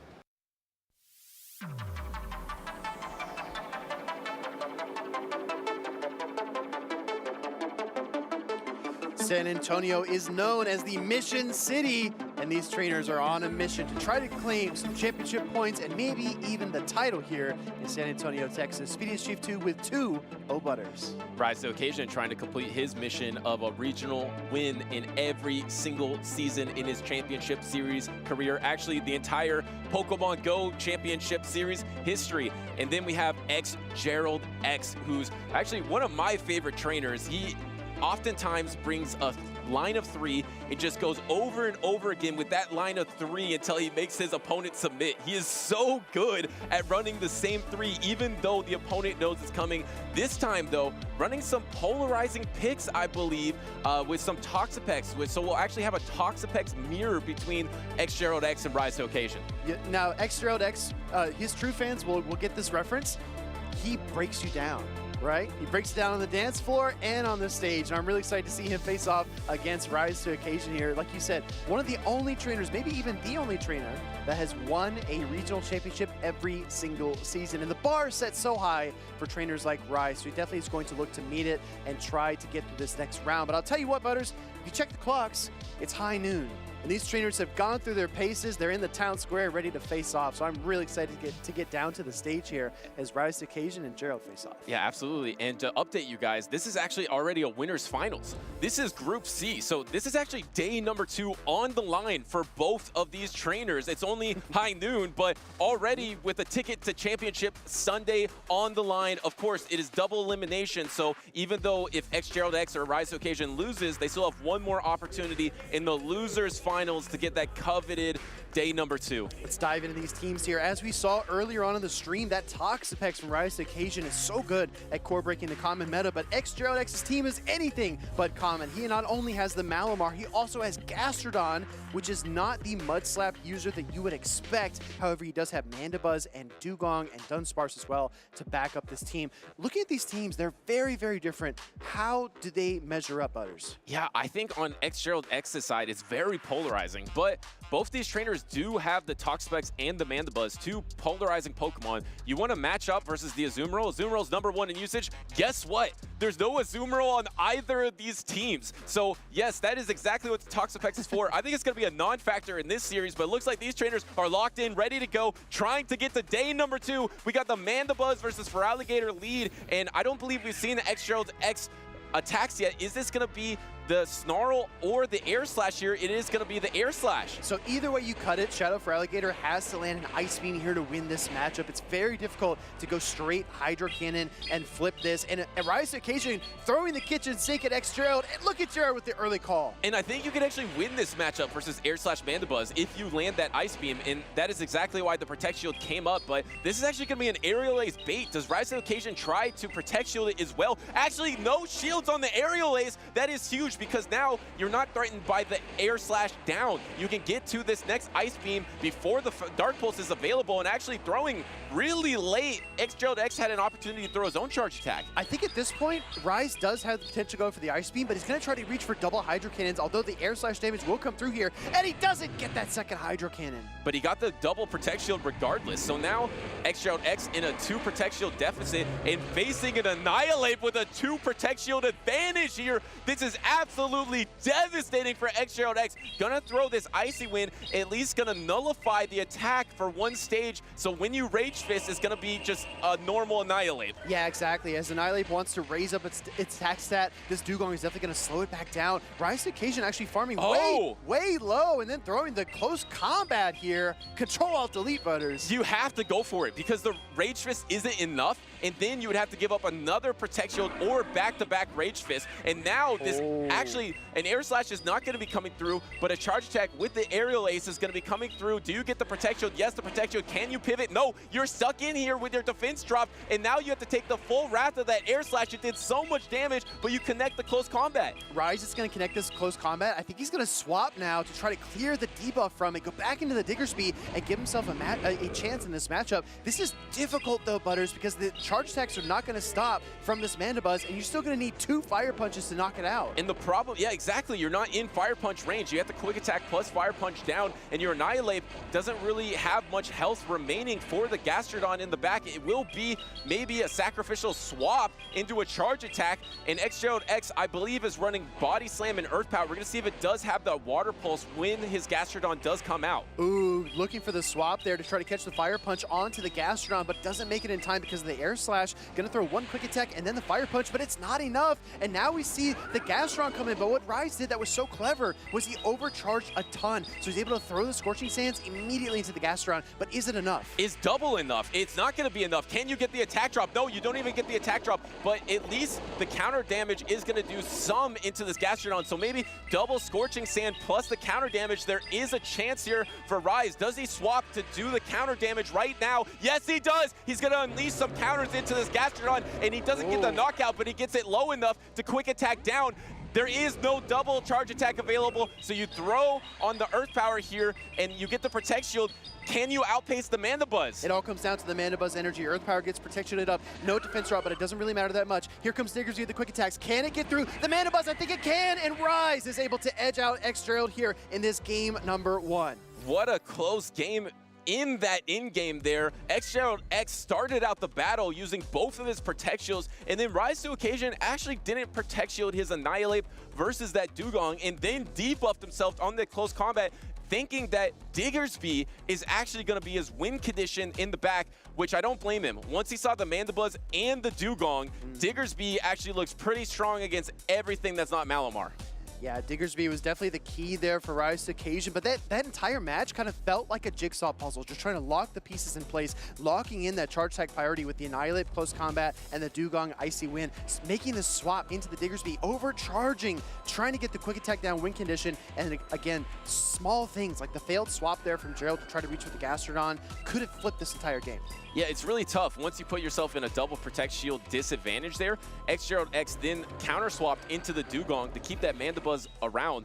And it was actually that Mandibuzz that proved to be so hard for Rise to Occasion to deal with. What is his answer, really? I actually don't think he has a good answer on his team. He has maybe the Toxapex to answer it neutrally, but that Air Slash Mandibuzz is actually really strong against all of Rise's team. Yeah, I would argue that Rise actually needs to control both of the Dark-type Pokemon on Gerald's team, the Malamar and the Mandibuzz, because he doesn't really have a hard answer to either one. And as we've seen time and time again, Toxapex has a lot of defense, but not that much HP, so the Psy Waves really do wear it down. And once again, it's a Diggersby and the Mandibuzz here, and it's not the end of the world for the Diggersby. Looks like Rise to Occasion just wants to play this out because the backline is not strong to Mandibuzz either, because your whole team's really not that good to Mandibuzz. So this is just fine for Rise to Occasion. And now it's going to be a double water backline for Gerald X, but you just want to avoid your Dugong into the Annihilate. It's really funny because we did see this similar matchup play out. If I'm not mistaken, it was Rise with the Diggersby versus the Mandibuzz earlier on in the stream, so he definitely knows how to play through these matchups. Another Fire Punch getting fired off here.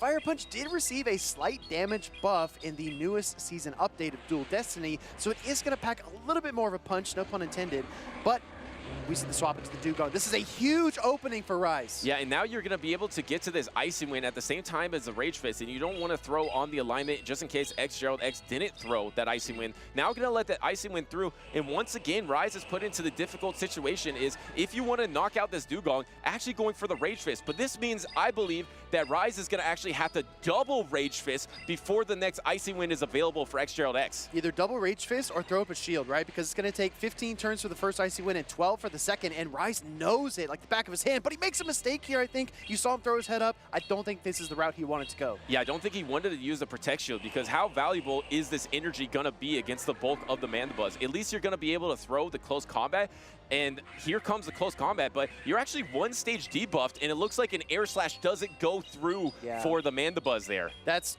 really tricky because now that the close combat debuff is in effect, that Air Slash really would have worn down this Annihilate. Let's see if it matters in the end. We're going to see a Shadow for Alligator swap in now for Rise. It's got so much offensive pressure, but it's only got one shield, Butters. Yeah, and you're almost in Body Slam range here. Actually going for the Earth Power, which is quite surprising. I think Body Slam might be enough to knock out the Feraligatr here, but in case it's not enough, trying to get to that Earth Power damage, does he lock it in? Was that Charge Attack priority? It was Charge Attack priority. So actually, the protection here is huge for Rise because Gerald X used this high energy attack. Now he can get to another Hydro Cannon before the Body Slam is available. Yeah, I'm a little bit shocked here. I mean, I think that Gerald can still kind of protect shield and then Mud Slap through the Shadow for Alligator. That's going to be probably his optimal play. That's what he's going to decide to do. But I mean, still a little bit surprised there, Butters, that he went for the Earth Power instead of the Body Slam.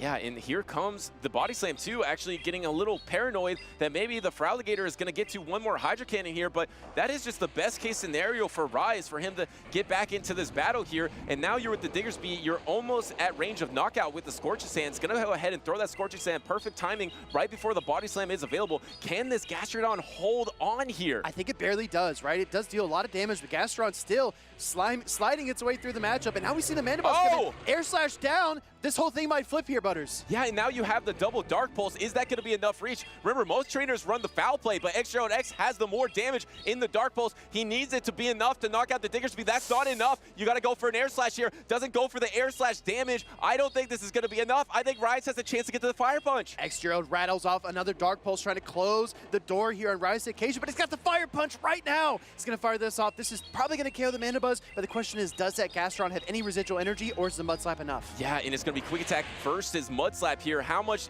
Oh, no, actually just has the Body Slam banked already. So Gerald X is going to be able to tie up this series 1-1. Gerald says, go on and slam, and welcome to the gym. He takes it back here to tie up the series 1-1, and we are headed to a decisive game number 3. This is a funky series here because, I mean, there's no real read on what exactly these trainers are doing because they're running a lot of different picks than we usually see in the meta.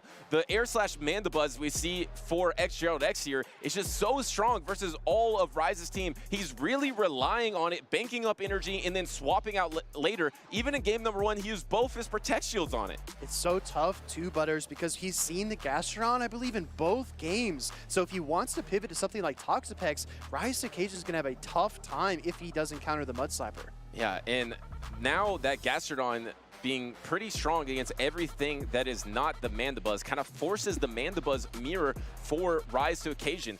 At least Rise to Occasion is also running that Air Slash Mandibuzz, so it's not going to be at that disadvantage with the Snarl. And actually, Feraligatr was his game 1 strategy into the Mandibuzz. It's not bad against the Air Slash Mandibuzz. But look at the protection that Gerald has against Air Slash Mandibuzz. He's got Dunsparce and Dugong on his team, so he can throw rocks, he can throw ice, he can really throw a wrench into that entire plan from Rise. And he even has the Toxapex for other matchups, because a lot of other teams will have the Azumarill. It's #1 usage here in San Antonio. And you have that Toxapex bench pressure to protect it. I mentioned before, XGerald is a trader that likes to use the same Pokemon over and over again. In the past, it was Altaria. He used it in Fresno, NAIC, Worlds, Sacramento, 5 straight tournaments using that Altaria. His new pick of choice might be that Mandibuzz, as we see that locked into game number 3. Gerald leads the Dugong hunting, hoping to see that Mandibuzz in the lead, but Rise does not give it to him. Instead, we have a very neutral water-type matchup for Alligator versus that Dugong. And in the back line, you have the Annihilate versus the Air Slash Mandibuzz. You kind of want to avoid that matchup unless you can do some chip damage into the Mandibuzz. But Feraligatr's just fine against Dugong. That's why Feraligatr is so strong in this meta. Kind of is able to do really well against the other water types, and actually gets a bait on the Icy Wind and the Protect Shield. I saw Rise thinking about it. He almost didn't shield that charge attack, but he's able to give up that first shield of the game. Drobron coming through here now. This is going to threaten that Feraligatr, and suddenly, Butters, we are down 0 to 2 shields. And it's flipped this time. It was in the past XGerald going down 2 shields, but now it's Rise to Occasion using both his Protect Shields against the Dugong here in the lead. This isn't even going to be enough to knock out the Dugong here, but can you get the Shadow Claw down? Do you try to pivot here? Pivoting is so dangerous because of that Protect Shield disadvantage, and now throwing this Hydro Cannon, actually getting the Protect Shield back from XGerald. That is a pretty nice swing because you can match up your Mandibuzz. There's not much that's going to hit harder than a Hydro Cannon from Shadow Feraligatr on Rise's team, so it makes total sense to use that shield in terms of relative damage. Look at the team composition. However, sending out the Mandibuzz here, it means that Mandibuzz from XGerald might find Rise's Annihilate down the stretch. Yeah, but how much momentum can you get with your own Mandibuzz here? Because you're so strong against this Gastrodon. All it has is Body Slam damage and then the double resisted Mud Slap. So in a commanding position, but XGerald is just one Body Slam away from his Switch Timer, can swap into his own Mandibuzz shortly. Exactly. It's going to be kind of a war of attrition as these two Pokemon wear each other down. But as this matchup draws to a close, you're going to see Rise most likely overcharging as much as he possibly can. XGerald actually going to swap into his own Mandibuzz, and Rise is now processing, right? He's seen the third Pokemon. He's trying to vision the win conditions. XGerald, I think, has a slight advantage. Do you go Feraligatr here? Yes, the Feraligatr. I love this play because XGerald doesn't have enough energy to threaten to threaten knockout because you have no Protect Shields remaining. And you got the bait on the Hydro Cannon. Yeah. And now XGerald is forced to throw his energy before the next Hydro Cannon is available for Rise. You just can't make the mistake of disrespecting the Feraligatr here. XGerald maybe a little bit lost in the sauce, maybe not sure about the energy here on Feraligatr, throws the Aerial Ace immediately, just like he did in game number 2. He wants a Pokemon eliminated. Now we see the Mandibuzz mirror match. I think the goal here, Butters, is to put that Mandibuzz from XGerald into close combat range. But yeah, I think so too, but it's so tough if XGerald is able to get any residual energy, because he can then throw the Aerial Ace and then swap into his own Gastrodon against that Annihilate. So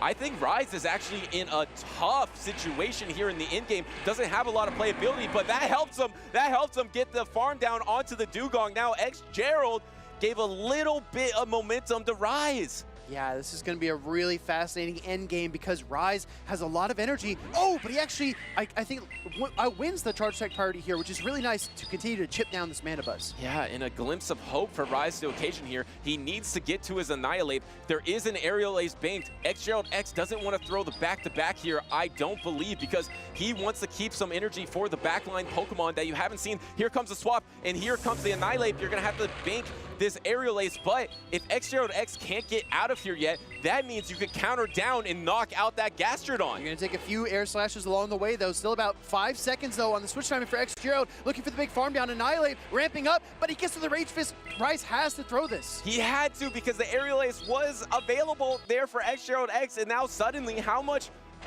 energy does the Gastrodon have? It doesn't have a body slam yet, and it's almost at the body slam here, going for counter damage, going for the double resisted body slam. Rise doesn't love it. At least you do have the Mandibuzz remaining. You can double resist the Mud Slaps, but here's the knockout and Annihilate. Annihilate goes down. Mandibuzz versus Gastrodon. The air slash, though. The air slash is going to save Rise here. The fast attack pressure is too much. He takes down Gerald in game number 3 in one of the closest matches we've seen today. And a bitter end to X-Gerald X on the winner's side, because he is taken down by the one Pokemon that he has relied on in this matchup. The air slash Mandibuzz able to take down that Gastrodon. Rise is moving on to day number 2 in San Antonio. And he's doing it on a tightrope, right? That was so meticulous how he had to pilot his way through the final moments of that game. We were talking about the close combat win condition. We were talking about switching in that Dugong to absorb the energy, or switching in the Annihilate early before that Mandibuzz could get to the back-to-back aerial aces. All those things were possible, and all those options are running through these players' minds in real time. Yeah, it was so close. I feel like the window of opportunity was exactly when X-Gerald X swapped in his Dugong to try to catch an attack from Rise to occasion. As soon as he did that, Rise had the opportunity to come in with his Annihilate, because before he could never swap in his Annihilate because the timer was up. And if you swap in your Annihilate, you take the aerial ace, and then X-Gerald X can swap into his Gastrodon and then finish off the Annihilate. But as soon as he got that window with the switch timer closed, Rise pounced on it and won the game.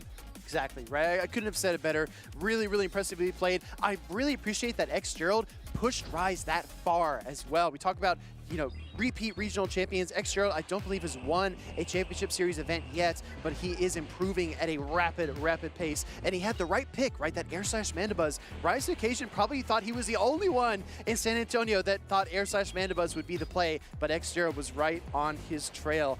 There was a very close matchup between two trainers that are incredibly talented. X-Gerald unable to eke out the victory, but he was dangerously close. Well, it's fascinating that you mentioned that air slash Mandibuzz as the pick for both these trainers, because if you look at the top usage, especially from the Birmingham regional in Europe, besides Azumarill, which we all know is #1 usage here in San Antonio, the air slash Mandibuzz is good against Shadow Drapion, it's good against Annihilate, it's good against Shadow Feraligatr, it's good against Corsola, and it's good against Jumpluff, it's good against Diggersby, it's good against Shadow Kanto Marowak, it has play against Talonflame, it's good against Ariados, it's good against Superior. It's literally about 10 of the 12 Pokemon on top usage for the Birmingham Regionals. Air slash Mandibuzz has a ton of play.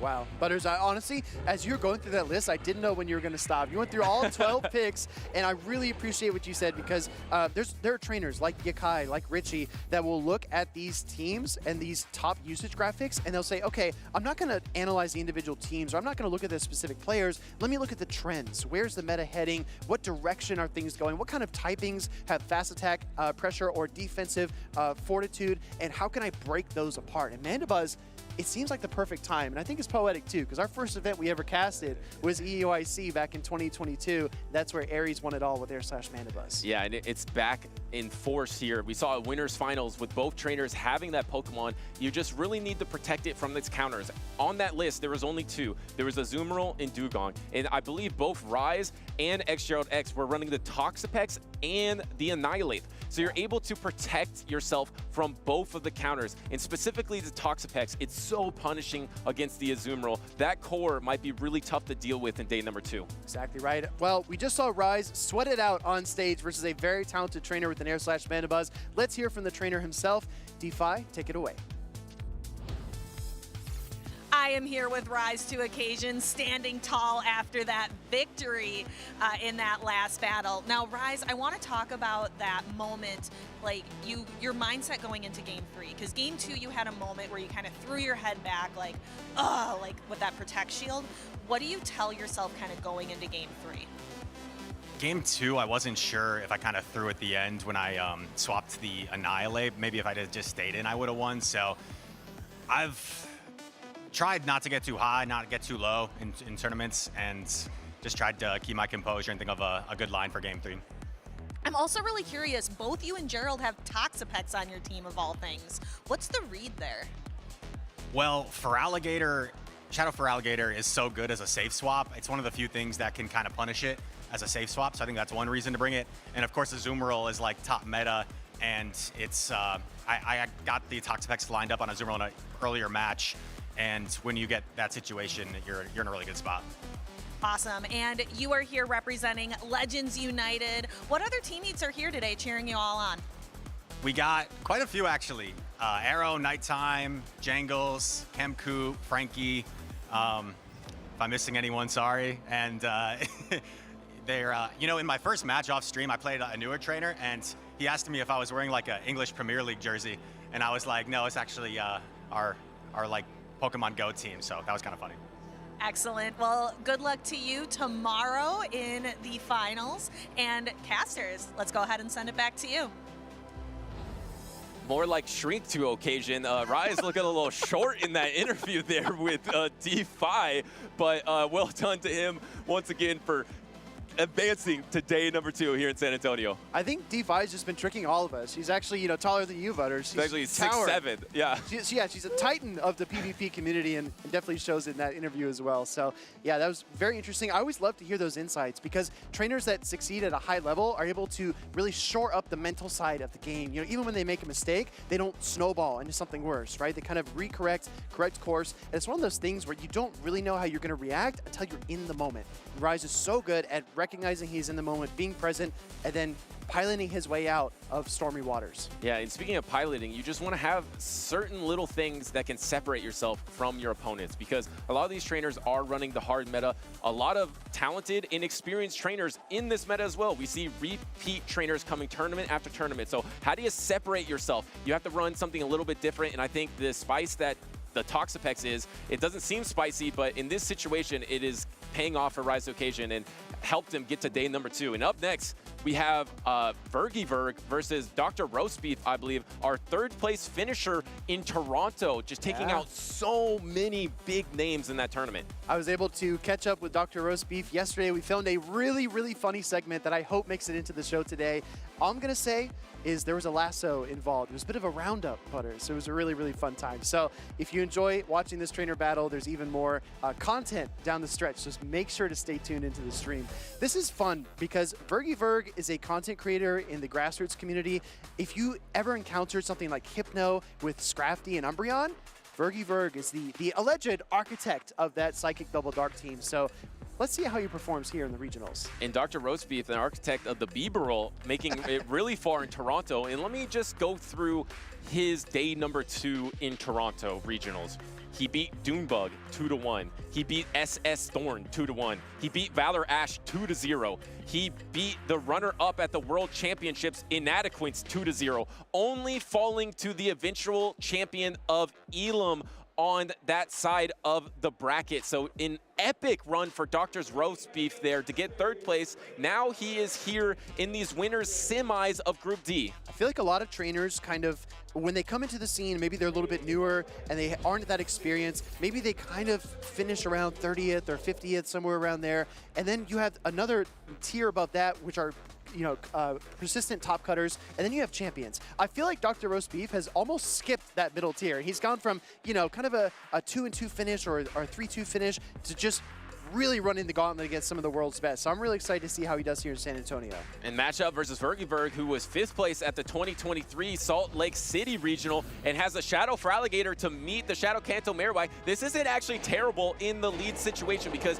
you are at equal energy, so you can actually get to this double Bone Club, and it's not a terrible situation if you throw up your Protect Shield. Yeah, I think that this Shadow Kanto Marowak can 2-shield through almost anything, and he's definitely going to look to probably do that here against the Shadow Feraligatr. Butters, we were so caught up talking about the accolades. Ooh, nice swap. We didn't even talk about the Shadow Sableye on Dr. Roastbeef's team. We might see it down the stretch. Let's see what's going on right now. Right, and Sableye is a Pokemon that he's used in the past, and I think it's actually pretty strong as a safe swap in this meta, and instead counter-swapping his Clodsire with the Sludge Bomb variant instead of the Stone Edge, and you're still going to need double Sludge Bomb to finish off this Azumarill, but can this Azumarill get the double Ice Beam before that happens? It's a really good question. Sludge Bomb does connect. It's going to take fewer turns for that Clodsire to to reach its Sludge Bomb than it takes for Azumarill to reach the Ice Beam. For Azumarill, it's always going to be 15 turns. Meanwhile, Clodsire, only 12. Yeah, and the problem is, if this Clodsire gets a Sludge Bomb first, like it looks like it's poised to do, it's going to be really hard to finish off. And actually throwing right before the Ice Beam is available, so great patience and precision from Dr. Roastbeef there to secure the knockout unless there is a Protect Shield. No Protect Shield here. And how much energy did the Feraligatr have? Does it have energy banked? Yes, it does have enough energy banked to throw the Hydro Cannon on charge attack priority that would have been with the Sludge Bomb. Dr. Roastbeef with a knowing nod. He is comfortable in this position. He sees the Shadow Feraligatr. Still not has seen the third Pokemon from Vergiverg, but now he's got a decision to make. Does he bring back in the Kanto Marowak, or does he go with that Shadow Sableye and get an energy lead? And the problem is, with the Protect Shield disadvantage of this backline, and here comes the Shadow Drapion into the Shadow Kanto Marowak. This is just brutal for Vergiverg here. Gonna have to throw up the Protect Shield. Did he pivot? Was this a switch lock? Yes, it is switch lock. He is switch locked in the Shadow Kanto Marowak, and now you have the opportunity for Dr. Roastbeef to just Protect Shield these Aqua Tails. I'm telling you, the Shadow Kanto Marowak is the one sure thing, in my opinion, to help you counter Pokemon like Shadow Drapion. Yes, you do have to shield the Aqua Tails. Yes, you cannot be too far ahead on energy, but look at this, double Bone Clubs, and this Drapion cannot poison this thing down. It's got to throw if Vergiverg decides to shield. Absolutely brutal here to be locked into this situation, and now you can throw the Aqua Tail, and this is going to get the knockout here, but you're almost at no health. The Shadow Sableye can easily just Shadow Claw down here against that Shadow Drapion. Dr. Roastbeef does get knocked out, but unleashes the Shadow Sableye in your switch locks. You can't, oh, now you can get the Feraligatr. Wait a second, can the Feraligatr get there? If he can get the Hydro Cannon, and he does! Wow, this is a Shadow Sableye. Can it withstand the Hydro Cannon? The Shadow Claw did go through. Let's see, this is a lot of damage. Shadow versus Shadow. Feraligatr unleashes the Hydro Cannon. Sableye hangs on here, throws the foul play on a 1 HP Drapion, and Dr. Roastbeef snatches victory from the jaws of defeat. Sableye endures, even though he takes 20% more damage. It doesn't matter. Dr. Roastbeef takes game number 1, and I think that is the biggest flaw to Shadow Sableye, is the matchup versus Shadow Feraligatr, because you just get pretty much knocked out by one Hydro Cannon, but at least when you come in full health, you can take it. So able to take up that matchup and able to take a 1 game advantage in this series. Shadow Sableye, a lot of trainers probably asking why. Why would you bring this Pokemon? It really struggles against Charmers, really struggles against a lot of the Pokemon in the meta. However, its advantageous matchups are incredible. If you line up against something like Galarian Corsola, against Annihilate, or even like a Doombuck Starmie, which we've seen before, it can be absolutely devastating. No, exactly. And it is actually pretty strong as a safe swap in this meta as well. If you don't match up against that Shadow Kanto Marowak, as you saw in this matchup, Dr. Roastbeef had his Shadow Kanto Marowak to face the Shadow Drapion. But if Sableye can, if Sableye can safe swap and avoid the negative matchups of maybe something like a Mandibuzz, well, actually, it's not even that bad against the Mandibuzz. I think the worst matchup is the Shadow Feraligatr for the Shadow Sableye. But if you can avoid that in the Jumpluff, you're actually really safe against pretty much everything in the top meta. I would say Sableye does struggle a bit versus normal type Pokemon, something like a Dunsparce, a Beedbarrel, a Diggersby perhaps, but still the foul plays are neutral in those situations. So while your Shadow Claw is double resistant versus the normal types, Sableye still piles on the damage. Yeah, and it's actually less punishing than you would think against Diggersby and against Dunsparce. If you get the double Shadow Claw advantage, you actually do okay in the 0 or 1 Protect Shield situations. It's kind of a soft loss that you can go and farm down here. So I actually really love this pick, and especially if you can get a breakpoint versus the Azumarill, you can beat the Azumarill in the 2 Protect Shield situation as well. Which is absolutely fascinating knowledge. I know these trainers have caught a lot of these Pokemon searching for the right stats to try and win those pivotal matchups. One other thing I want to talk with you about, Butters, is there's a Clodsire on Dr. Roastbeef's team. I thought Clodsire was out of the meta. It's trending down. It's cooling off. What's it doing on this team? Yeah, I mean, we've seen it sometimes from some top-cut trainers in other regions. I know Nesabethan ran it in Birmingham, but it's actually just pretty decent against a lot of the top stuff. It can even do okay against Shadow Feraligatr.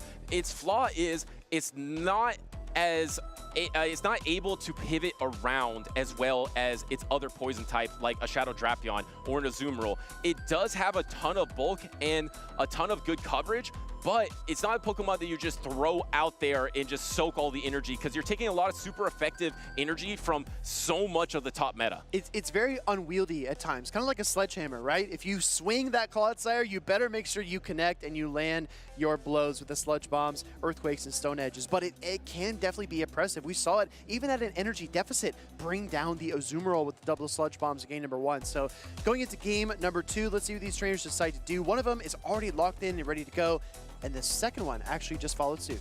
Yeah, but you're locked into game number 2. Remember, this is the winner semi, so the winner of this will go into the winner's finals with a chance to get to day number 2. And there's the Beaverle versus the Ariados. You do get outpaced here to the first attack, but these rollouts really add up versus the Ariados. I mean, look at that, just throwing rocks at that spider-looking Ariados. Gonna go for the Trailblaze here against the Beaverle. I think we're gonna see the shield from Dr. Roast Beef. No shield! Surprisingly, we don't. And actually looked like he was going for the Hyper Fang here instead of going for the double surf, and actually does go for the Hyper Fang. Maybe Vergiferg thought it was gonna be the surf, but it is the Hyper Fang instead. It's gonna chunk, and you actually don't even need to swap out, but decided to swap out into the Sableye. Gonna try to go for the Shadow Claw down here, probably throw up one Protect Shield. Look at the back line here. Now that the Feraligatr is out on the field and weak, like you pointed out, Butters, this is probably the worst Pokemon for Shadow Sableye to see, but now it's got a health advantage. It's got a shield in front of it as well, and now it's gonna take an energy advantage into the back line of Ariados and annihilate. And this is why it can be really strong in the meta. You have to actually throw up a Protect Shield here because you can't deal with this Pokemon in the backline. You do have a little residual energy, but it's all gonna be this Ariados versus the Shadow Sableye. Do you give a Protect Shield back if you're Dr. Roast Beef here? You do have the Clodsire in the back that's decent against this Ariados, so, but he actually does give the Protect Shield. Yeah, I really like this play a lot. I think you keep your Sableye in the game. If you throw a foul play here, you will get back to your switch timer as well, so then the catch potential opens up. What we might see here from Dr. Roast Beef is throwing the foul play, pivoting to the Clodsire to soak this next lunge. Oh, he goes Beaverle. And the thing is, you didn't get to that surf before the double counter down, so that's a little brutal here. And it's hard to bring in the Sableye because I believe you might get outpaced on the Rage Fist because of the 2 counters. Yeah, Annihilate's got 2 counters. It's only 4 counters away. He brings in the Sableye. He's going to try to race it and deal a lot of fast attack pressure in the meanwhile. Here we see the Rage Fist, but Butters, this is a Ghost and Dark type Sableye. This is only neutral. Yeah, it is neutral. Is it going to be enough to knock out the Shadow type Sableye? I don't think it's going to be enough to knock out. Can you get to the foul play? And he does! He endures. Once again, the story of this matchup is Shadow Sableye holding on to throw the foul play. What an absolute roller coaster. Now this Annihilate has taken the foul play. It is within Poison Sting downrange. Absolutely brutal to see your Annihilate go out like that. And now this Ariados has a tall mountain to climb. That mountain's called Clodsire. It does have a Clodsire, which is actually kind of a tall Pokemon, if you didn't know. The average height in the Pokedex of a Clodsire is around 5'7" or so. So it's a quite tall. You think it's kind of tiny? It's a very tall Pokemon. It's taller than our caster Softoph, that is for sure, as it does get that knockout. And now Dr. Roast Beef is moving on to the winners finals here in San Antonio, just keeping this hot streak alive. He did go down to Elam in Toronto, but otherwise he just keeps taking big name after big name in the championship series. Speaking of staying alive, I think that Shadow Sableye staying alive in both games was absolutely a monstrous feat from that tiny Pokemon, because we saw it take the Hydro Cannon from Feraligatr in game number 1, and then in game number 2, it took a Rage Fist from Annihilate and then struck right back with the foul play to put that Annihilate within farm down range. That was the story of the matchup, like you mentioned. It's so hard to position that Pokemon in the Shadow Drapion and Shadow Feraligatr meta. I feel like that is the only reason that Pokemon could struggle, is because Shadow Drapion and Shadow Feraligatr is on most teams. And if it's on most teams of 3s, you don't really have a good place to position your Sableye, but if you can avoid those matchups, it really does great against everything else. Yeah, some surprising things here from Dr. Roast Beef that I really wanted to highlight. The first one is taking a super effective Trailblaze from an attack-weighted Ariados onto your Beaverle to start the game, and the second one up is shielding up here and trusting in your Sableye to reach the charge attacks it needs and survive the charge attacks it takes. Yeah, and I thought that was a smart play from Vergiferg too, because I believe that most trainers would probably go for the lunge, because expecting your opponent to Protect Shield either way. So I feel like Vergiferg going for that Trailblaze, knowing that the opponent might just try to let a lunge go, was really smart. It just didn't quite pay off there, and if that Annihilate did a little bit more damage, would have had an opportunity to maybe tie up the series. It would have been close. Clodsire did have a ton of play versus that back line. Yeah, it would have been really, really close. I think if you I mean, if it's Vergiverd, what do you need to do? Land a Rage Fist in the Clodsire, hope you can get to back-to-back Trailblazes on Ariados, and then maybe counter down or something? It would have been really tough. Yeah, I think you would have to swap on an Earthquake into your own Ariados somehow and then get double Rage Fist. So it would have been really tough for Vergiverd, but he's not out of the tournament yet. He is going to be dropping down to the loser's side, so I believe either 2 or 3 matchups away from getting back to that loser's finals with a day number 2 on the line. But really impressive from Dr. Roastbeef, a trainer that didn't have as much success in the championship series to then just blossoming in Toronto and suddenly taking down some of the biggest names in championship series, and now once again on the winner's side in his group with a chance to make it to day number 2 and repeat his performance in Toronto. I mean, seriously, just jumping right off the launch pad, hoping to make it to orbit here and win the title in San Antonio, but he's got to get through several talented opponents in order to do that. So if you're a fan of Dr. Roastbeef and you want to follow along, make sure to check the bracket, check where he's going, and we'll try to have him back on stream here pretty soon, as well for Vergiverd, because like you said, falling to that loser's bracket doesn't mean the game is over. Dunebug97 fell to that loser's bracket in round 1 of this tournament last year, right? It came all the way back to win it all. Yeah, absolutely. And if you want to win and do better, getting better is not always linear. Sometimes you compete a lot and then you take off like Dr. Roastbeef. So make sure to compete in tournaments near you, because this is exactly how you get better. Maybe like Dr. Roastbeef, you have some tournaments that you're a little disappointed in, or you get just slightly better and you're expecting some big leap, but all of the practice pays off. And then suddenly something might click, and then you could be a top trainer in championship series. So definitely try to see which tournaments are around you in your local region. Honestly, Butters, the way you said it, that growth is not linear. I think that's one of the most important lessons that I've had to learn in my own personal life. I think a lot of people learn this as well, whether it's sports, whether it's your job, whether it's your relationship, whatever it might be. Things don't grow evenly. It's not like you improve by 1% every day. Sometimes something just clicks and you're able to make these leaps and bounds and really grow quickly, but you have to keep at it. And doing that, going to these local tournaments is a good way to do exactly that, because you get those opportunities for growth. If you never go to the tournaments, you'll never find out. Yeah, absolutely. And if you're a new player and then you join, you're going to get a lot better right away. And that's why it's not linear, because you'll get really, really a lot better. And then maybe it will take some time. Maybe take a couple tournaments to then have another increase in your skill, but all of it does pay off. And it's also really fun competing with locals. You grow the local community. You might get to know them, trade with them, go out and do community days with them. So highly recommend doing that. I know Dr. Roastbeef has competed in his local community. I'm a local to him as well. So well done to him. And we got another awesome matchup, because I believe we have a winner's round 4 with the CTU, which is, he has done a lot of damage on the loser side of the bracket in the past, but here he is in San Antonio on that winner's side. If I'm not mistaken, I think it was Worlds in Hawaii where we saw CTU just absolutely crash through that loser side bracket. 18 wins in a row for the CTU in the World Championships. Just absolutely ridiculous. Wow. Yeah, I mean, once you see a trainer just consistently knocking down the opposing trainers like domino after domino in a loser side bracket run, you need to give them your respect. So CTU on the left versus Frankie T52 on the right. Going to be really interesting to see how this plays out, because we have 2 ice types here, Butters. We've got a Shadow Wall Rain for Frankie, and then we've got a Alolan Sandslash for C2U. Yeah, and ice types have really fallen off because of the rise of Annihilate. Annihilate is on almost every top cut team, so it feels really risky to bring those ice types. And if you bring one, you probably want to bring Dugong because it has some counterplay. So Alolan Sandslash, where we saw it be prominent at the Latin American International Championships, we saw Marto Gaude use it as a really good answer as a safe swap to Shadow Drapion, has fallen off. But there's no Annihilate on Frankie's team, so it's looking really, really, really strong. Look at these matchups, right? If you're playing the Shadow Drapion as Frankie, you take super effective from the Draw Run. If you're playing Mandibuzz, Clodsire, or Superior, you're weak to Ice.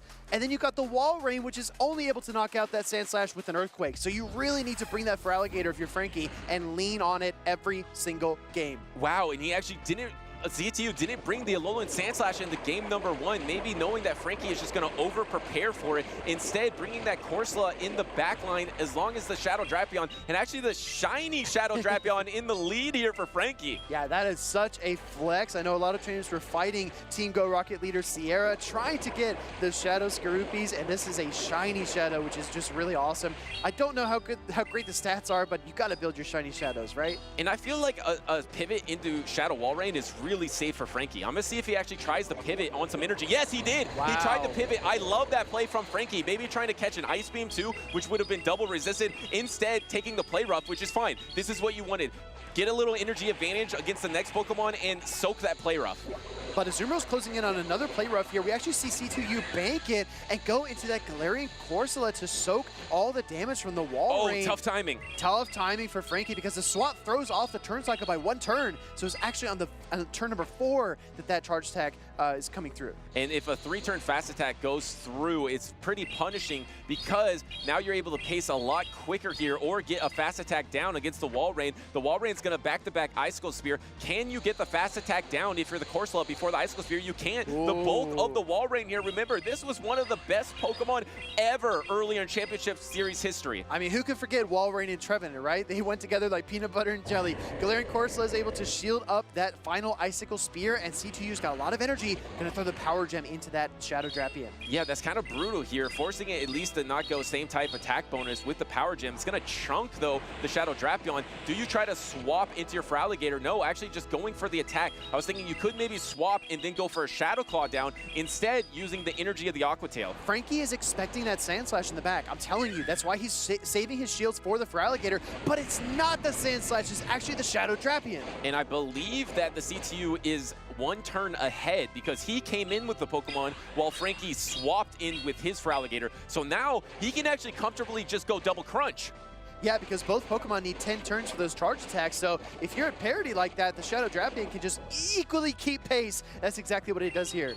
But the problem is you do only have 1 Protect Shield remaining. I believe you did just charge attack priority, though, so you probably will get the next Protect Shield. How much energy does that Azumarill have? I believe that Azumarill does have a Play Rough bank, so if you get this Protect Shield, do you try to soak this Hydro Cannon and then swap? How does CTU play this? No, just combo attack and unleashes the Play Rough, which isn't quite enough to knock out Frankie. Can Frankie ever get a Shadow Claw down, though? Yeah, Frankie needs a Shadow Claw down to win this, and even in spite of the Wombo combo, he's got very little health left, but he gets the Shadow Drapion. Hold on. Wait a second.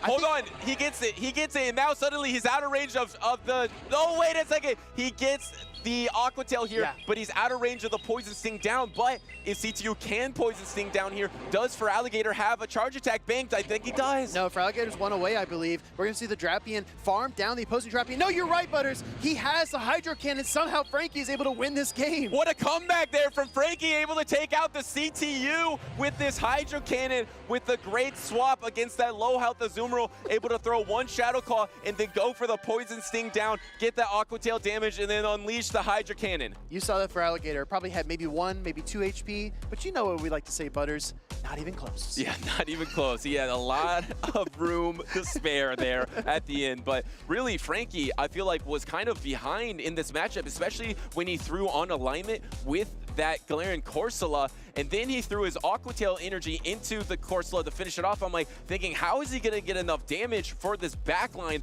But his double Protect Shield in the back proved to be crucial to finishing off this battle.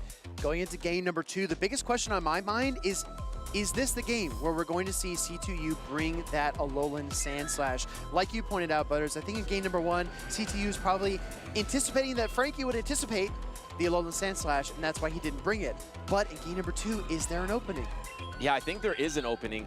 Do you run it in the back? If I were to guess, I feel like Frankie would lead the Feraligatr in game number 2 because he showed in that lead the Shadow Drapion. So Shadow Drapion versus the CTU's team, the only thing that really counters it is going to be the Diggersby, Alolan Sand Slash, or the Azumarill. So then does he think, okay, I'll just put the Feraligatr in the front, and I can probably either catch the Alolan Sand Slash, I can catch the Diggersby, I can catch the Azumarill, and maybe I'll be off to a good start. So does CTO get kind of crazy and bring out something like a Superior in the front to try to counter that? Or does he just keep that Alolan Sand Slash in the team of 3? I feel like it's so good, you probably want to bring it to this game number 2. And that's a challenge of predictions, right? You don't want to overextend yourself and lean too far in one direction because then you open yourself up to a ton of counterplay. You have to stay measured and balanced, but also you need to read your opponent behind the Pokemon. So let's jump right into game number 2 here. Frankie took game 1, and now we've got Shadow Drapion versus Shadow Walrein. And once again, we don't see any Alolan Sand Slash from the CTU. We have the Shadow Drapion in the lead, and in this scenario, the Frankie can win this matchup if you Protect Shield the Crunch. No Protect Shield on the Crunch, but you do take enough damage to also be able to take the Aqua Tail. So, oh, but the defense drop is really bad. Now does Aqua Tail do enough? And a swap on an Earthquake, actually, into the Azumarill. You know what? I think if you're Frankie, you might even stay in for a moment and bank another Icicle Spear before you swap, because the energy on Walrein is so valuable, but instead, he goes right into his Shadow Drapion. The problem is that this Azumarill is not within single crunch range. Frankie still has a lot of work to do. Yeah, and now you're going to be throwing this crunch, but like you mentioned, are going to try to go for the Poison Sting down. So you're either going to Protect Shield or just let a Play Rough go, and then suddenly your Shadow Drapion is going to be very low health here. I kind of actually like the Protect Shield and then going for the Poison Sting down, because the energy for Shadow Drapion is just so valuable here. Even against that Diggersby in the back, you're going to be able to throw a lot of Aqua Tails at your opponent. Yeah, you can throw 7 Poison Stings here as Frankie, because it's going to take 15 turns for that Azumarill to get to the next charge attack, and he's unable to do it. Frankie with a monstrous farm down of that Azumarill. And now the Shadow Drapion is going to have to come in and soak the energy, because you don't want to bring in the Diggersby. Oh, actually, you do bring in the Diggersby, and this is just going to be Aqua Tails unleashed into this Diggersby here, throwing the first one, going to get to 2 more pretty quickly. Just have to throw a couple more Poison Stings, throwing the back-to-back here. Actually, you can get back to your timer, too. You could even go to your Shadow Wall Raid to put some fast attack pressure on if you wanted, if you're Frankie. Yeah, I think CTU's body language says it all. He shifted in his chair. He's very uncomfortable taking a triple Aqua Tail cocktail from this Drapion here, and now he's going to be forced to shield.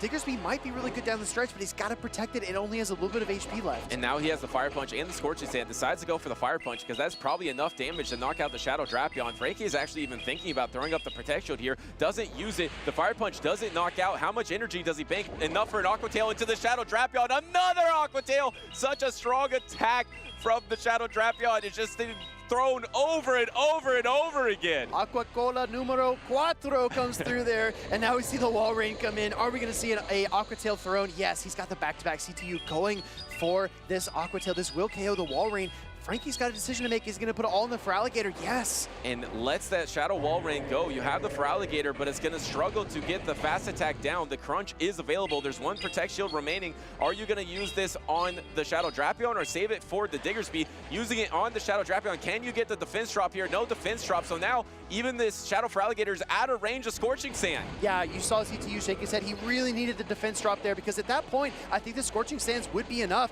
Meanwhile, Frankie needs 2 charge attacks, so he's going to throw the Hydro Cannon right here, right now, and take that final shield. Yeah, if you had an attack break point on the Diggersby, or if you were a Shadow Diggersby, you would be able to knock out this Feraligatr. This is charge attack priority here, but I don't know if Diggersby has the reach to knock out Frankie's Shadow Feraligatr, and he hangs on. No problem. Feraligatr hangs on, fires the double Hydro Cannon. This is going to be enough to KO the ground and normal type Diggersby from CTU. Frankie actually upsetting the upsetter, taking down C2U here in the winter semis. And C2U goes down to the loser side bracket, so watch out everyone in the loser side bracket. This is exactly where that trainer is comfortable, but congratulations to Frankie for winning that series 2-0 against maybe a team composition disadvantage, being so weak to Alolan Sandslash, but the C2U never brought it.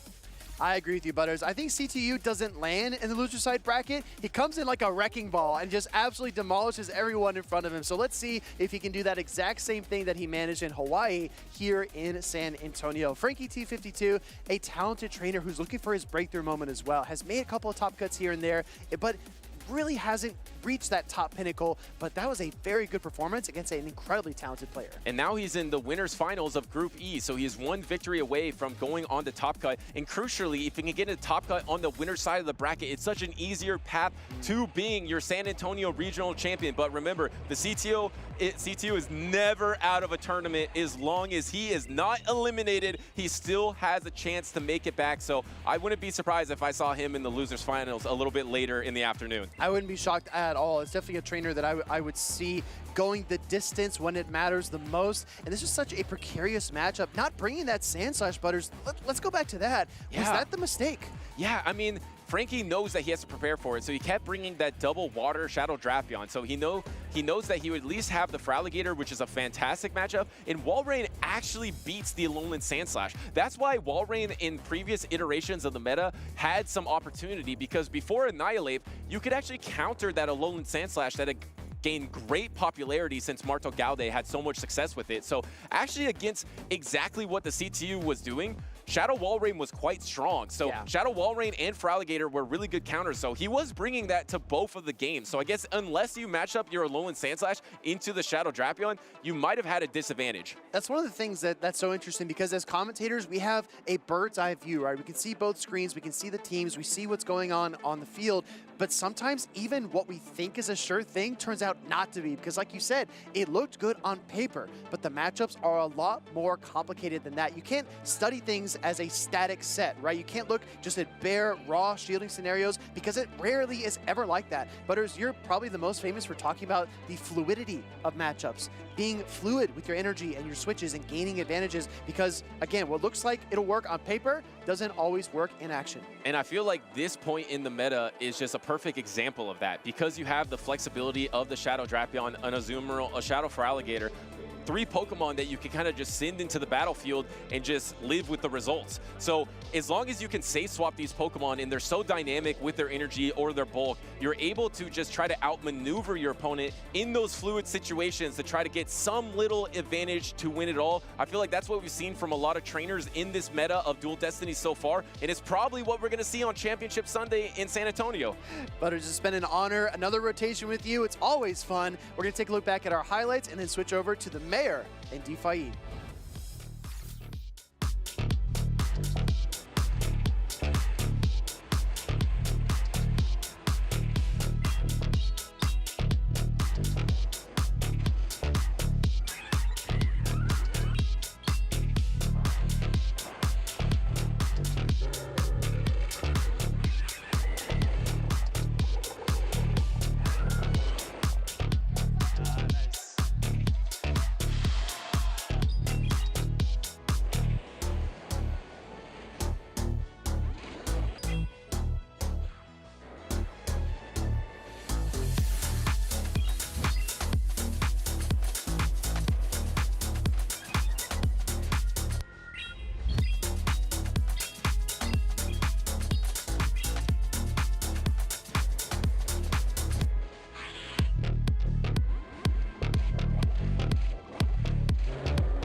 Good game. GG.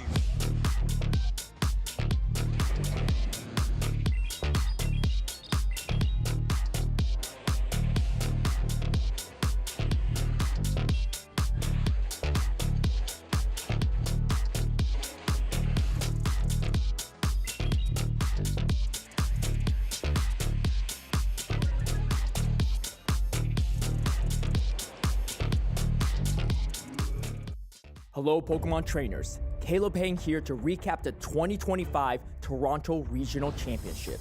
To debut the new meta of Dual Destiny, trainers travel to Canada for the first regional featuring the newly buffed Bibarel and Starmie. To counter the rise of Galarian Corsola, Shadow Drapion toppled both the usage and performance charts, but a few Bibarel and even a Starmie snuck into Day 2's top cut.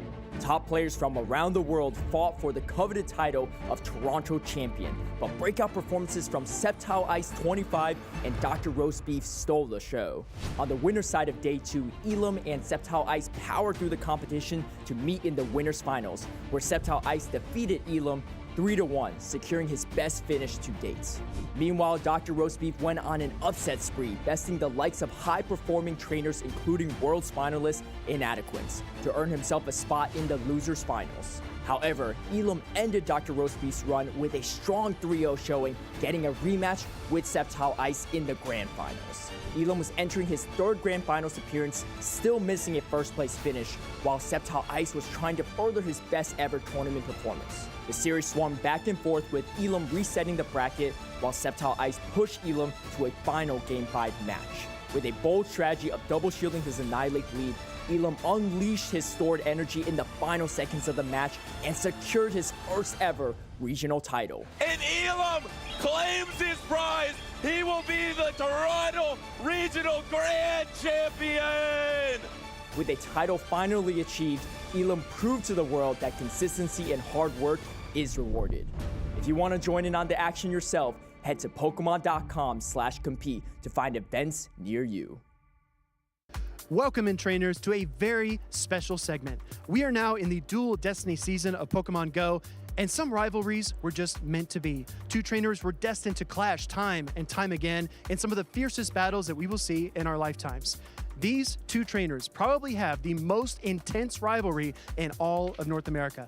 This is Rise to Occasion and Dubug97. We're going to go over their rivalry and ask them some very personal questions about themselves and their opponent sitting next to them. First question for you both is, how many times have you met on the Play Pokemon competitive circuit? 7 times. All right. So what's the total win-loss for that record, though? Dune's got the advantage 4-3, but I did have a 3-1 lead at one point. Yeah, it was a very commanding 3-1 lead at one point. Oh, so Rise was up 3-1, and then Dunebug reverse swept. Kind of reminds me of a San Antonio tournament that happened previously. But next question. Of those 7 meetings, which one was the most hotly contested, the most difficult one to get through? I'm gonna say it has to be the Milwaukee, the first storied meeting between us two in Milwaukee, the grand finals, and the reset. I'd agree with that from my perspective, and then also Arlington in the second season. I had a 2-0 lead against Dune, and then he reverse swept, and that was when only the top 2 qualified for Worlds, so that was a huge reverse sweep, and he went on to win that tournament. All right, so what is one word that perfectly summarizes your rivalry as players? It's storied. Historic. I was going to say the same thing. All right, actually a lot of alignment there. That's interesting. Now, Dunebug, what is your rival's greatest weakness? Kittens. Oh, really, Rise? You're a kitten fan? That's news to me. In terms of gameplay, Speedy, I don't know. I think we still got to find out what Dune's biggest weakness is. Really? So Dune has no weaknesses? Is that what you're saying? To point one out, I think I'd be spitballing. Ooh, Dune, does Rise have any? Don't want to reveal any info for this weekend potentially. Okay. Because I think we're gonna have our 8th meeting this weekend. Oh, Dune, does Rise have any glaring weaknesses or anything that you can pinpoint? Nah, reading. I think Rise is just a protect shield in his own way. Wow. Okay, we're getting a lot of compliments here. Let's see if we can stir up some of that rivalry heat. So, Rise, if you could do one thing the way that Dunebug does, whether it's catching charge attacks, reading lines, making the right plays, reverse sweeping, anything like that, which specific thing would it be? You actually said it first. I think Dune has an uncanny knack we've seen of catching charge attacks. Sometimes you know when someone's going to catch, and he has just a way of reading at the most unpredictable times and making some huge catches that have flipped big matches for him. Dune? I think what I'd want to do sorry. You're okay. Okay. I think I would love to have Rise's team reading in endgame scenarios and looking for those win conditions in the end. All right. I think you're pretty good at that already, but Rise, I think, is just a little bit better. So, Dune, coming back to you, which one of you takes the bigger risk in battle?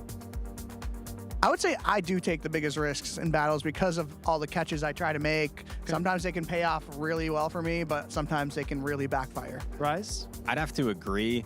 I remember Lurgan Rocket in 23 EJB once told me, Rise, you play too safe. And I had just come off of a runner-up finish at NAIC. I'm like, you're telling me I play the wrong way? I'm pretty happy with how I've been doing, but I'd have to agree. I think Dune plays really aggressive, and there's not many people better. I think him and SJ probably are the best at overcoming bad situations. All right. I'm a big SJ fan as well, so I like that comparison. Final question. This is important. I want you both to answer spontaneously with no hesitation. Are you ready? Final question. If the fate of the world was decided by a Show 6-style Pokemon Go tournament, but only one of you could play, which one would it be? Rise. Rise, you hesitated. Dune, sorry. I wanted to give an explanation. Okay. In sports and esports, I think it's very much what have you done for me lately in good form, and I think Dune has been in really consistent form with top cuts this season. So right now, I think it's got to be him. All right, Dune, you didn't refer to yourself in the third person. You didn't say Dune. Yeah, I just feel like Rise just sometimes has that mental fortitude that sometimes I can lack.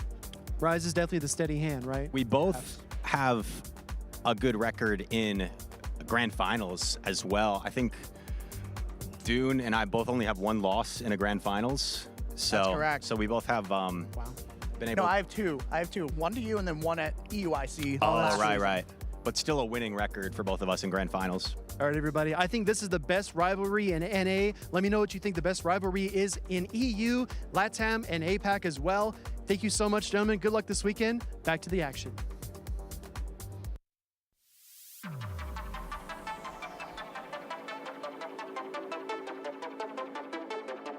And we have been seeing a little bit of that rivalry today here, both Dune and Rise competing in San Antonio, Texas, here at the Pokemon Go Regional Championships. Again, I'm Stephanie, I'm joined by Jim, and we have lots of battles left for you today. Yeah, we've been seeing some great battles already. So many multi-regional winners, and we've seen a lot of them already advance to day 2, but now we're getting into some of the second round of our matchups here, or rather a second group for our tournament. So I'm looking forward to seeing some of these trainers that we've been maybe featuring earlier on the stream, but haven't seen in action just yet. Before we get to the second half of our tournament, though, we actually have, I think, one more winners finals to take you through. Group D winners finals.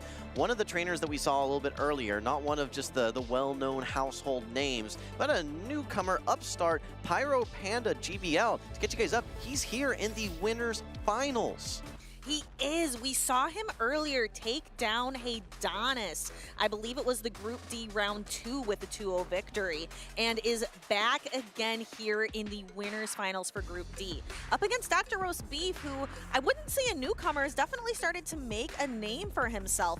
Like we saw in the Toronto recap, that took 3rd place in Toronto with a loser's bracket run, taking out Dunebug, SS Thorn, Valor Ash, and Inadequate. Yeah, he's like the Giant Slayer. I think that's probably, if I had to give him a nickname, that's got to be it, because he has just been so consistent with no fear whatsoever. It doesn't matter, okay, if you're the, number 1 seed in your group. He just takes it like just another battle, and he's had so much success doing that.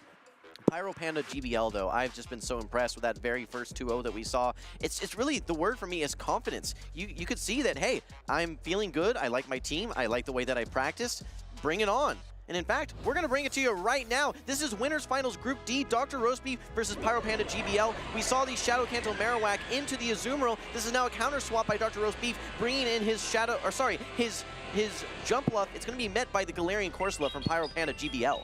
Specifically not a Shadow Jumpluff. Shadow Jumpluff has been pretty popular lately, but sticking with the regular Jumpluff adds, you don't get quite as much attack, but you get a lot more bulk running that normal. What's really scary here for Dr. Roastbeef, though, if you look at his whole team, there are weaknesses to Azumarill. Even this Jumpluff here takes double super effective damage from that Ice Beam, but not really a lot of great answers to that Azumarill in the back. And maybe 2 Shield Sableye, that could be it with all of its Shadow Claws and Power Gems. This is going to be an uphill battle for sure for Dr. Roastbeef. Pyro Panda putting up a Protect Shield, protecting the Galarian Corsola. Both trainers' switch clock is about to run out. We could see a pivot like we've been seeing earlier today. Trainers kind of dancing around with their Pokemon. A super effective Power Gem hits the Jumpluff, and we see the swap out into the Shadow Sableye with Azumarill to match it. Yeah, Sableye has a little bit of an energy lead, able to get 2 Shadow Claws prior to the Azumarill swapping back in. Now able to launch what is a foul play into the Azumarill. This is a little bit surprising here. Dr. Roastbeef may know about some particulars in this matchup. Maybe you can just land 2 foul plays and then rely on Shadow Claws for the rest of the damage. And we see the Azumarill building up a lot of energy, but Dr. Roastbeef going to be able to throw the Power Gem first into the Azumarill. It gets that boost from being a Shadow, but Azumarill is just too bulky, so it's going to be able to throw this Play Rough, and then it's very close to another attack.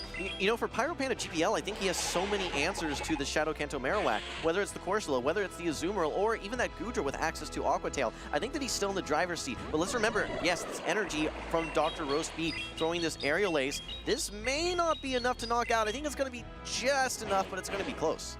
That was very close, but the Azumarill is knocked out, and there we see the Goodra into the Shadow Kanto Marowak. You can see, I don't think this is what Dr. Roastbeef was hoping for in the back. Well, the one advantage is that this Shadow Kanto Marowak does get to 2 charge attacks prior to Goodra getting to 2 charge attacks, but I think that Galarian Corsola is still too healthy and may be able to just farm down in the back. Yeah, there it goes, and makes a catch, is going to absorb this damage. Dr. Roast Beef actually going for a full undercharge, trying to get that energy back. Yeah, I think he's trying to get to 2 charge attacks again, but he's on the 4 cycle, so he's going to need a lot. And right now, your shields are down. Pyro Panda GBL actually had energy ready to go, so you really needed to knock out that Galarian Corsola. Now you're going to have an opportunity to maybe try and reverse farm, but you just don't have enough HP on your jump left. Game number 1 going to Pyro Panda GBL. Yeah, and on the back of that Goodra again, I'm thinking back to playing earlier. He played Goodra in both of his matches against Haydonis, and we see it play again here. I thought the meta was tough for Dragon Pokemon right now.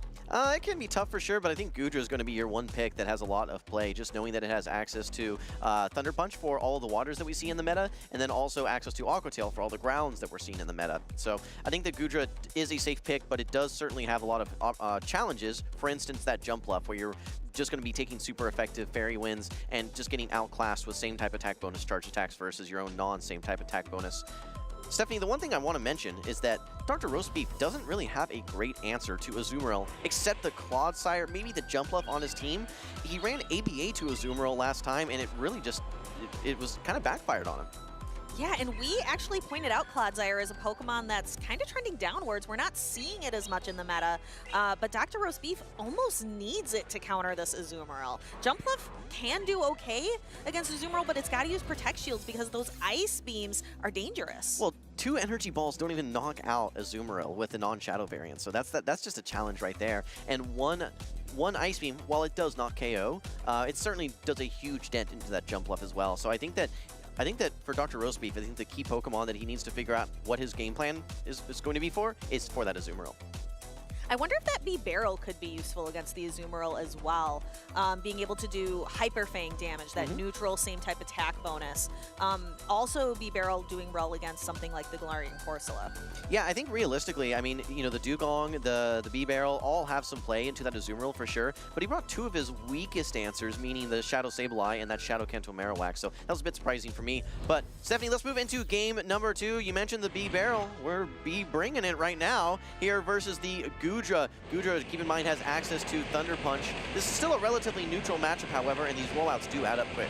Yeah, the B-Barrel would have much preferred to see one of the other Pokemon that Pyro Panda has in the back. I saw back there, I saw the Galarian Corsola and the Azumarill. But look at how much damage that Hyper Fang does. Able to do a little chip and dip, switch into the Jumpluff, and then we've seen this before, there's the Galarian Corsola. Yeah, now this Azumarill looks so strong into that Shadow Kanto Marowak in the late game matchup as well. So I think the Pyro Panda GBL, depending on how he's willing to invest his Protect Shields here, should be in the driver's seat. Here comes the Energy Ball. Chance for a defense debuff. We saw it earlier, but not this time. Pyro Panda GBL building up energy and throws the Power Gem, super effective, into Dr. Roast Beef. Will he use the Protect Shield?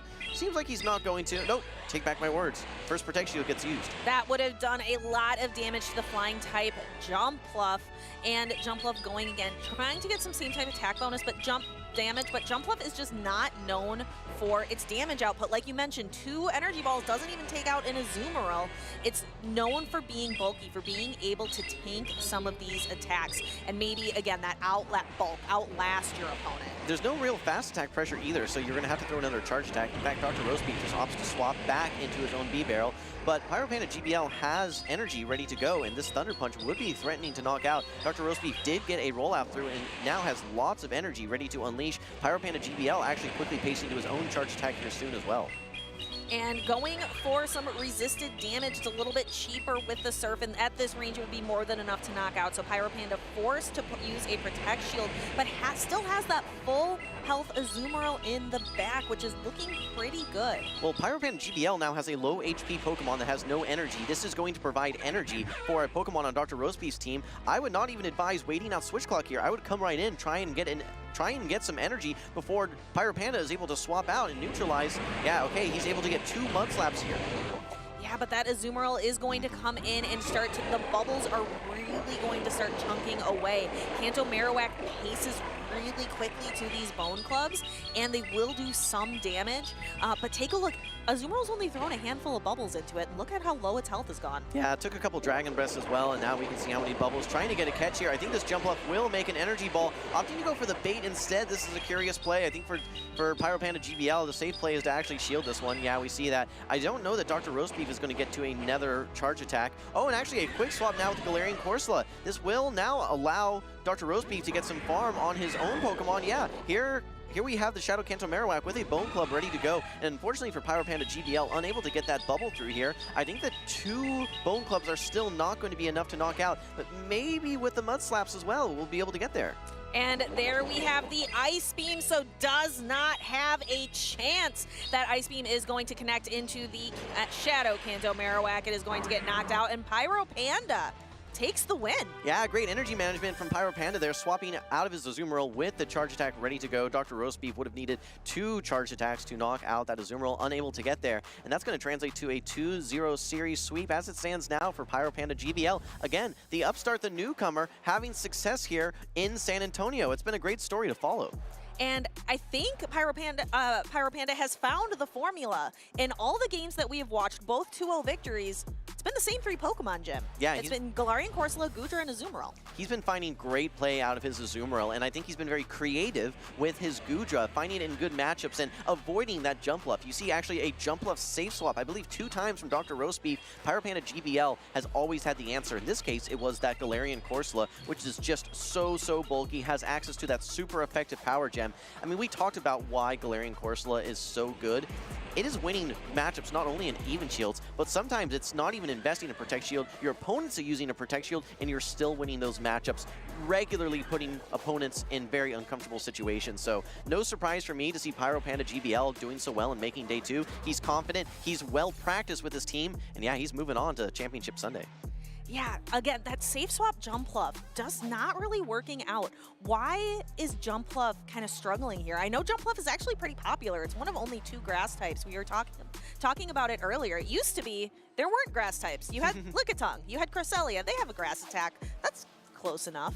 But now it's just Jumpluff and Superior. Do you think Jumpluff might be the better choice, or it seems to be kind of struggling today? Well, Jumpluff is going to be a little bit different in Superiors. Jumpluff is going to be more of a flying grass hybrid, right? Where it's going to be doing nicely versus the fighters as well as a lot of the waters in the meta. But one of the most of the waters, you could say, actually have access to ice attacks as well. For Alligator, Azumarill, as well as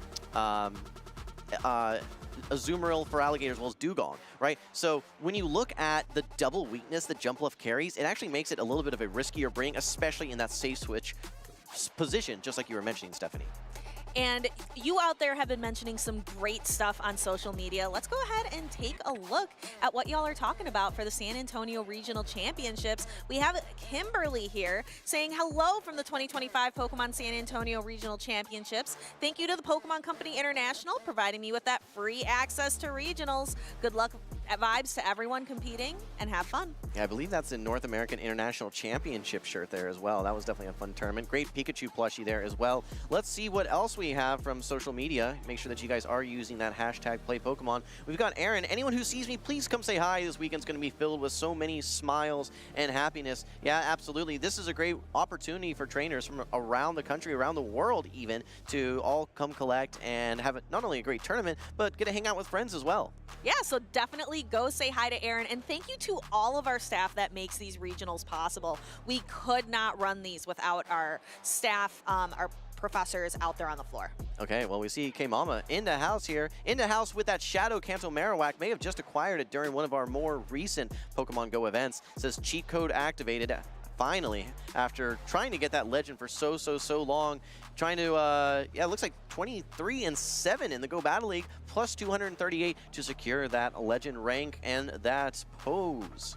Yes, going with a different outfit, though. And then we have Phoebes. Found some new little buddies. Day 0 shopping spree complete. Be sure to go check out and see. Look at all the cute little plushies out there in the vendors. Go play some side events. I love the what is all there on the prize wall. Yeah, I think they already have a Go Open Great League side event going right now, too. So for some of those trainers that may have not had the most successful main tournament, there are opportunities for them both on day 1 and day 2 to actually participate in some side events and some tournaments as well, so they can win prizes prizes just like in the main tournament.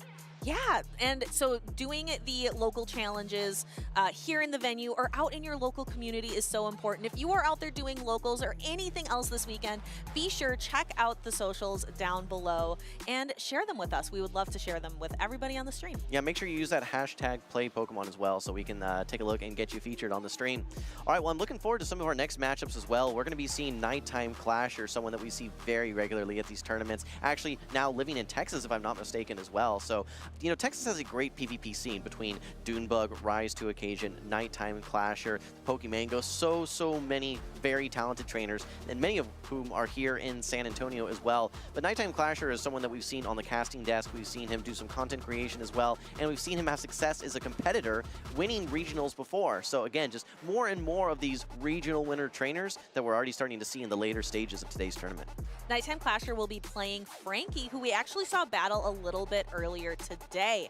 I believe Frankie running kind of like the Feraligatr and the Walrein, picking Walrein instead of the Dugong choice as kind of that water ice type. I believe it's a Shadow Walrein. Yet another water with access to ice type charge attacks, right? So yeah, no, Walrein was a pick that we saw so often. I mean, it was probably the most popular pick for a good 6 months and a couple seasons ago's metas. But we've really seen it fall off due to kind of its slower pacing and preference for Pokemon like Dugong, which have a little bit faster pacing to its coverage move Drill Run compared to Earthquake.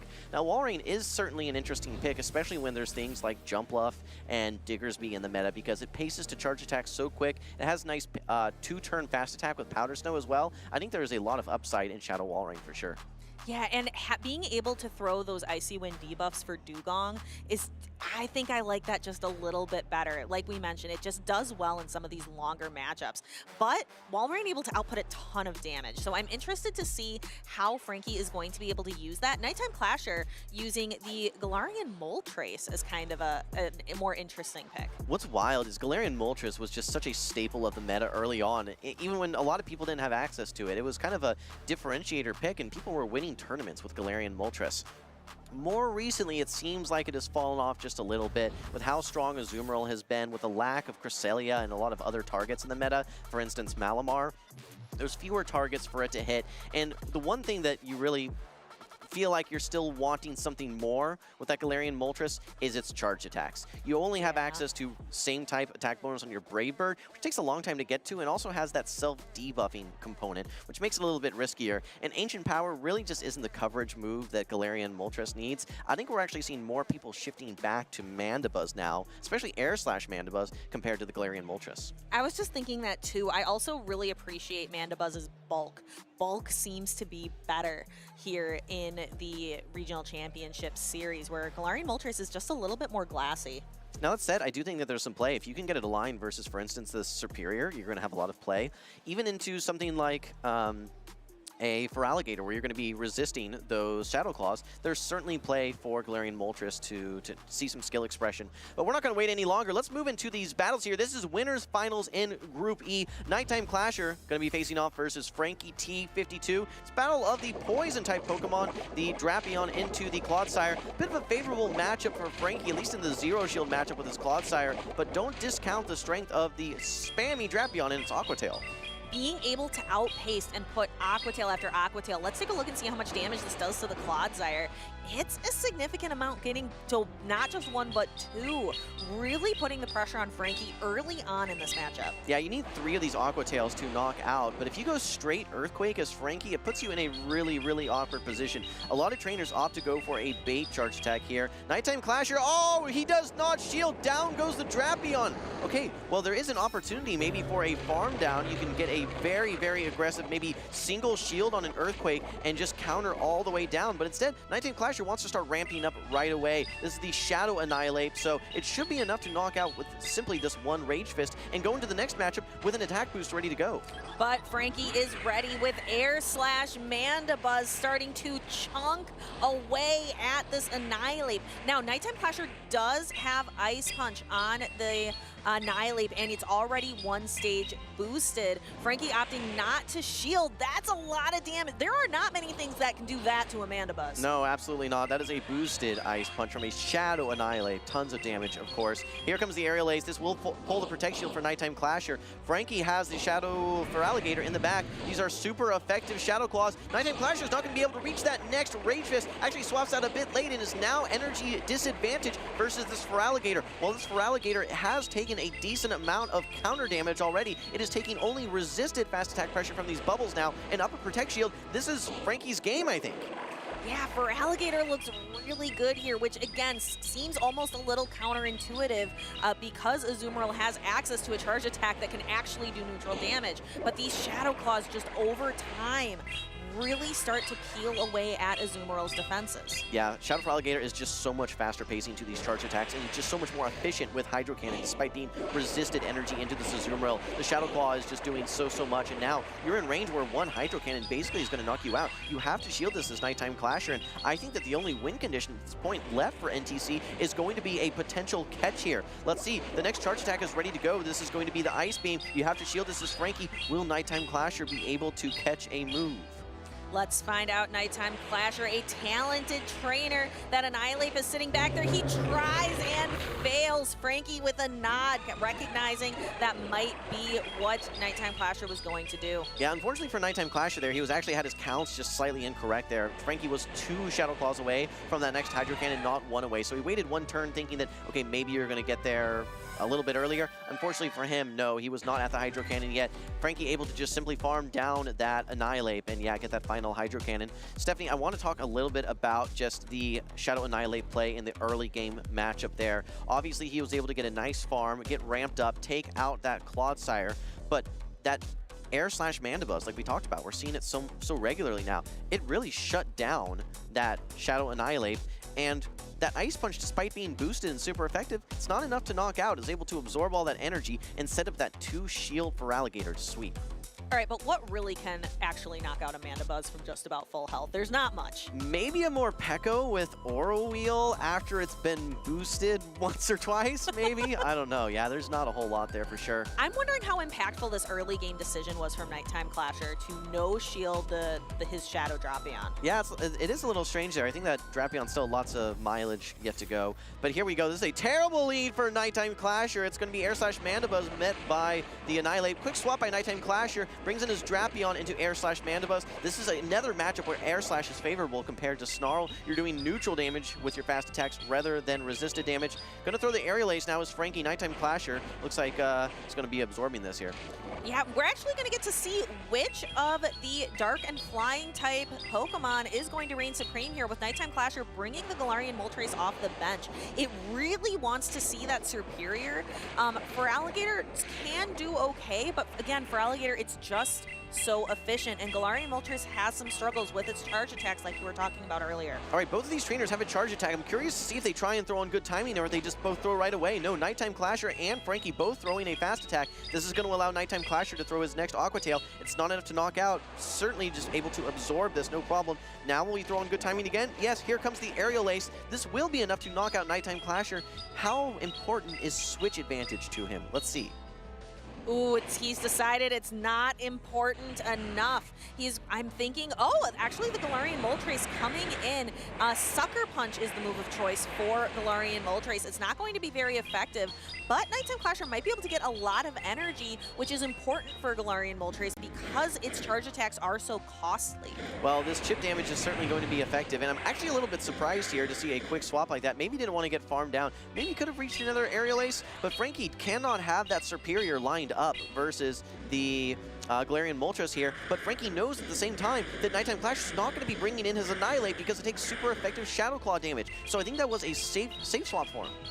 And Nighttime Clasher preserving this Galarian Moltres. Feraligatr paces just so quickly, but Nighttime Clasher already at another attack. It was able to build up a lot of energy against the Mandibuzz and is able to use it here to peel away another Protect Shield. Yeah, I don't hate this for Frankie because, yeah.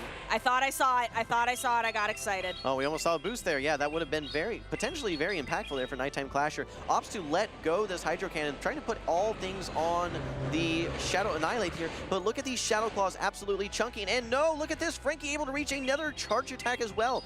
Nighttime Clasher is going to have to Protect Shield here, and then he still has to get through the Superior and a little bit of Mana Buzz as well, and a Protect... No, sorry, no Protect Shields remaining. No Protect Shields remaining, and you do have super effective Ice Punch at your disposal, but Aerial Ace is super effective as well. This Ice Punch, again, it's a Shadow Annihilate. It looks real angry. However, Superior is just too bulky. Yeah, that's going to be, once Protect Shields are down for Annihilate, that is pretty much when its value is over. And unless you have a huge, huge energy advantage and you maybe have access to close combat, that may be an opportunity to win, but no, just the Ice Punch there, despite being super effective, not enough to knock out the Superior. We're seeing sweep after sweep after sweep here, DeFi. Frankie takes a 2-0 series victory in the winners finals versus Nighttime Clasher. He'll move on to Championship Sunday. Yeah, Frankie really using the Mandibuzz and the Shadow for Alligator. Mandibuzz proving why it is the best bird on the block, saying, I am the dark and flying type Pokemon everyone should be using, especially with that Air Slash. It does so well against Annihilate. Yeah, I think it's not only the Annihilate, it's the Drapion as well. Being able to, instead of doing resisted, essentially 0 damage with your Snarls into the Drapion, you're pacing a little bit slower, but you're doing consistent damage over time with those Air Slashes to make the matchup so much better. It's even better versus Azumarill as well, so there's very few reasons to be running Snarl in this meta. Air Slash is looking very strong. Yes, and Frankie is looking very strong as well in this replay. We can see here in game number 2, the Annihilate just getting its HP reduced from just a handful of those Shadow Claws coming from the Feraligatr. And then Superior just being able to get to the single Aerial Ace it needed. Yes, to knock out the Shadow Annihilate. You know, Frankie actually had a little bit of a tough challenge there because his Superior really had no play versus that backline. The Galarian Moltres as well as the Shadow Drapion, both two very, very tough challenges for Superior. But the way that he was able to get the Superior aligned, it got aligned versus the Shadow Annihilate. And just like we saw, able to withstand one of those Ice Punches no problem, get to that Aerial Ace, and secure the victory.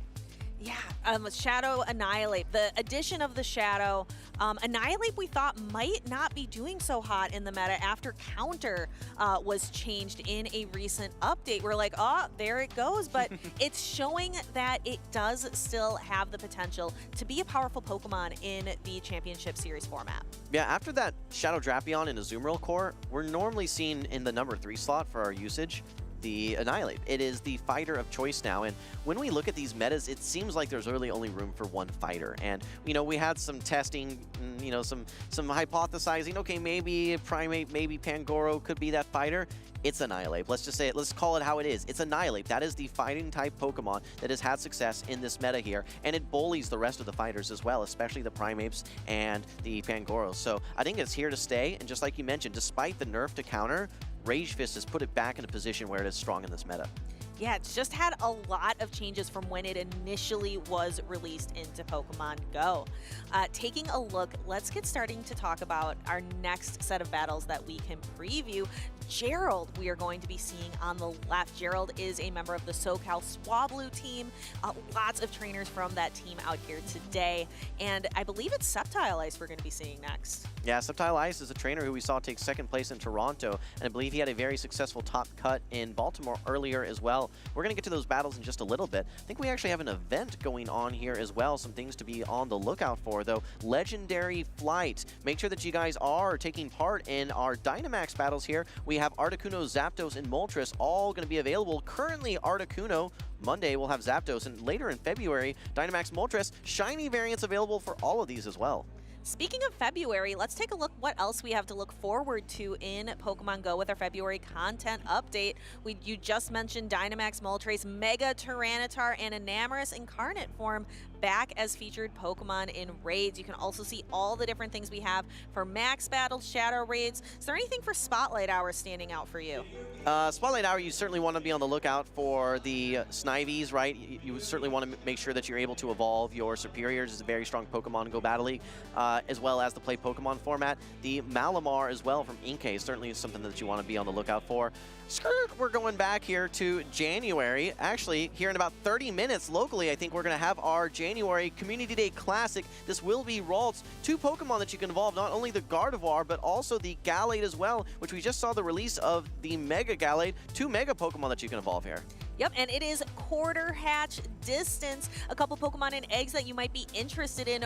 Rookity, a new Pokemon that will be evolving that evolves up to Corviknight, is in 2-kilometer eggs. And if you've been seeing all these Galarian Corsola, be sure that you are getting those 7-kilometer eggs. Those come from when you open gifts from your friends. So that is a great opportunity if you want to get to hatching those eggs. That's right. And a quick ask here from Wholesome for everyone in the venue. If you see an open Pokestop, hit it with that Steel Lure. We'd love to see some of those Rookidis here rather than just the regular spawns. All right, well, we're moving over to the stage here. We are in Losers Round 7 here. Gerald versus Sceptile Ice. A gauntlet that these trainers have gone through without a doubt. You take a look at these teams. Again, we're seeing that Galarian Moltres here on the side of Gerald, which is very interesting to see how we just saw, you know, some interesting battles between Mandibuzz versus Galarian Moltres. So that'll be a fun one here for sure. But taking a look at these different opportunities. Actually, you know what? I think those may be the incorrect Pokemon here. I think that those are from last battle. We'll make sure that we get those Pokemon updated here for you in just a sec. If you remember, actually, Gerald was one of the trainers that brought Toxapex on his team when he was facing off versus, I think it was Rise. 2 trainers both bringing the Toxapex, which I feel like has been a little bit out of the meta recently. Yeah, but as Rise mentioned in that interview I had with him, it just does so, it shuts down that Feraligatr. It does shut down the Feraligatr. Feraligatr, you know, it can hang in there for a little bit, but yeah, those Hydro Cannons, I think you can take 3 as the Toxapex, especially if you've been playing Color Cup. You probably remember that matchup for sure. But Toxapex is going to be the Azumarill shutdown answer. Let's see if we can find that alignment. Here we go. Gerald versus Sceptile Ice. We have Gastrodon versus the Dugong. This is a relatively positive matchup for Dugong simply because it's able to get to its Icy Wind prior to the Earth Power on the side of Gerald. Yes, outpacing just a little bit, but Body Slam, it outpaces to the Body Slam and is able to kind of start to chip away at the Dugong. I think Gerald may be wanting to get at least 1 charge attack before the Gastrodon is debuffed here by Icy Wind. Yeah, what you're able to do, just to your point, Stephanie, is you're able to get a non-debuff Body Slam and then a single debuffed Earth Power. But instead, Gerald wants to actually swap into his Malamar, expecting no Azumarill. That is a very, very bold call there. If you see the Azumarill, the only matchup that you can potentially win is that 2-shield matchup, and that's not one you really want to find yourself in. Nonetheless, Sceptile Ice now brings in the Drapion. You're able to tank one of these non-stab neutral superpowers, but you actually lose charge attack priority as well. So you're able to get off the second superpower. This would be enough to knock out. Sceptile Ice actually does use the Protect Shield, wants to make sure that he's able to get this charge attack off. So Gerald making the bold call that there's no Azumarill on the team, and able to strip away Protect Shields from Sceptile Ice. Sceptile Ice throwing the Crunch, taking and then getting a little bit of that Poison Sting energy, knowing that he's down a shield, has to try to get back some sort of energy advantage. Well, no Azumarill coming in for Gerald. He probably knows there's no Azumarill now, and what that means for him is that he thinks that his Mandibuzz is going to be very strong, knowing that there's no Azumarill. Still needs to get through that Dugong, however, and now he gets to see it again. This is great for Gerald, because this is now going to be setting up his Mandibuzz into the Shadow Kanto Marowak in the end game, Stephanie. That Mandibuzz looks great in our end game. We're going to be seeing it, I think, very soon. But the Dugong, you have to get rid of it. Yep. So Gerald putting up the Protect Shield, protecting the Gastrodon in order to chip away at the Dugong, because the Dugong either has to be knocked out or very, very low in order for the Mandibuzz to be successful. Yeah, Gerald may not know which cycle, if he's on the 4 or 5 cycle for Ice Shards to that Icy Wind, but wants to make sure he removes this Dugong from the field. Switch Clocks will be coming up again soon. This will allow him to pivot in to the Mandibuzz. The Shadow Drapion still has a little bit of HP remaining, but this is a very positive matchup for the Mandibuzz. It is able to hang on versus 2 Rock Slides from that Shadow Kanto Marowak, a shiny Shadow Kanto Marowak, if I may add. That's a mouthful. That is a mouthful, and it is a beautiful shiny. But again, you see those Rock Slides. We talked about attacks that can do any amount of damage to that Mandibuzz, and Kanto Marowak is just not one of them. We saw Sceptile Ice trying to make a move there, but Mandibuzz is just going to persevere. Yeah, 2 charge attacks are going to be needed for Gerald. I don't know that 2 Aerial Aces are going to do it, but throw 1 Aerial Ace, see what you need to do after that. Second Aerial Ace won't be enough. Need to get to that Dark Pulse. Switch Clocks are not up, but it does not matter. You hang on versus this Rock Slide. Gerald knows it. Should be able to reach this Dark Pulse here. Game number 1 looks like it's going to be going Gerald's way. Yeah, Mandibuzz is able to hang on even still and throw that charge attack that is going to knock out that Shadow Kanto Marowak. So it looks like we do have a winner here in Gerald for the first game here in Losers Round 7. for Group C. So these trainers have been battling for a long time today. Yeah, I think this actually is the losers finals, if I'm not mistaken. This round 7, I believe this is the finals. So if you recall, I think Gerald was in the winners finals, dropped down, now is in the losers finals. So the winner of this round should be moving on, if I'm not mistaken, to day 2. So a lot at stake. This is win or go home for these trainers. Gerald 1 game away from going on to Championship Sunday. Subtile Ice needs to turn things around and win 2 consecutive games. Stephanie, I want to go back to that Toxapex, like we mentioned. That may simply, just on Gerald's team, maybe enough bench pressure to keep Subtile Ice's Azumarill on the bench. Yeah, because again, Gerald so confidently was able to bring in that Malamar, and perhaps it's because of the fear of the Toxapex. And we've noticed that Gerald really just seems to be running anti-meta. Is that something you would agree with, Jim? Yeah, absolutely. I mean, these are Pokemon that I could say it was meta 3 months ago, maybe, right? With the Dunsparce, with the Malamar, with the Gastrodon. But in today's meta, I think it is a little bit more anti-meta, just like you said. These are Pokemon that are built to counter the very popular picks. Toxapex for the Azumarill, the Dunsparce, and the Gastrodon for that Shadow Drapion. These are picks that are not necessarily your #1 meta, but I think they're one stage removed, which we would describe as anti-meta, just like you said.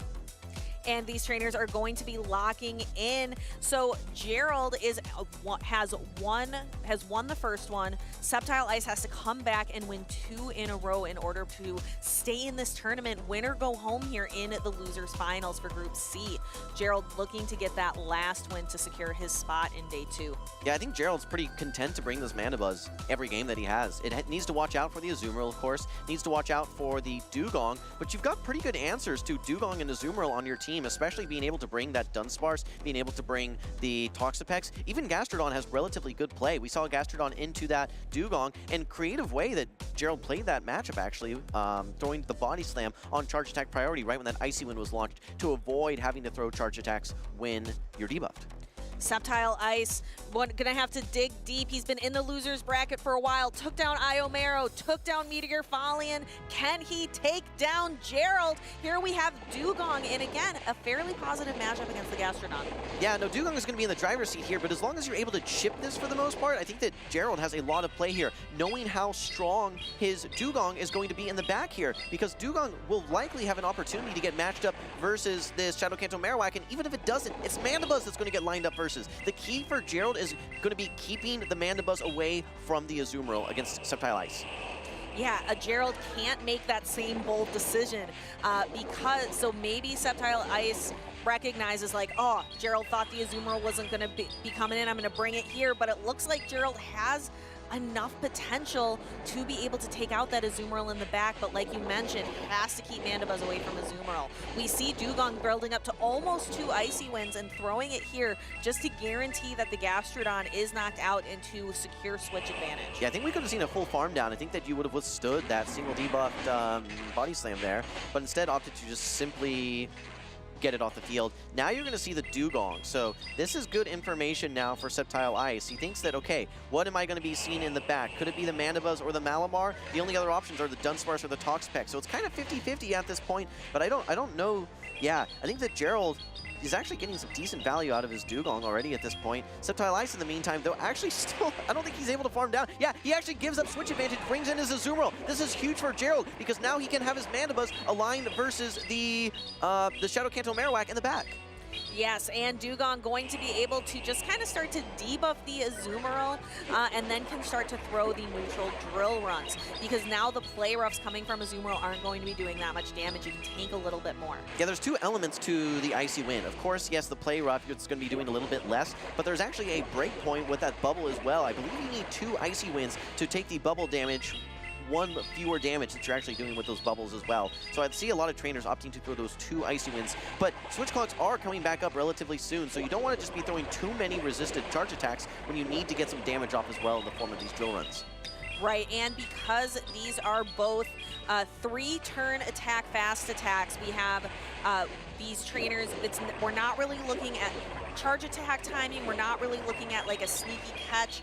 They're or a sneaky switch. So really just pacing similarly with these fast attacks. All right, well, this is a tough spot for Gerald. We said, yes, you're going to get your Mandibuzz aligned versus that Shadow Kanto Marowak, but what else is still there? There's still this Dugong, there's still this Azumarill on the field. There's so much that you have to get through, and Ice Beam is loaded. You're close to that next Ice Beam as well. Dugong is not going to be able to reach a move. Let's see if Gerald is willing to commit to this farm down, or if he's actually, yes, he goes and gets the full farm down, has a charge attack loaded and ready to go. What is Sceptile Ice going to do here now? The Shadow Kanto Marowak, it's tough. We just saw that Mandibuzz can tank 2 Rock Slides, but maybe not now with a little bit of that damage already done.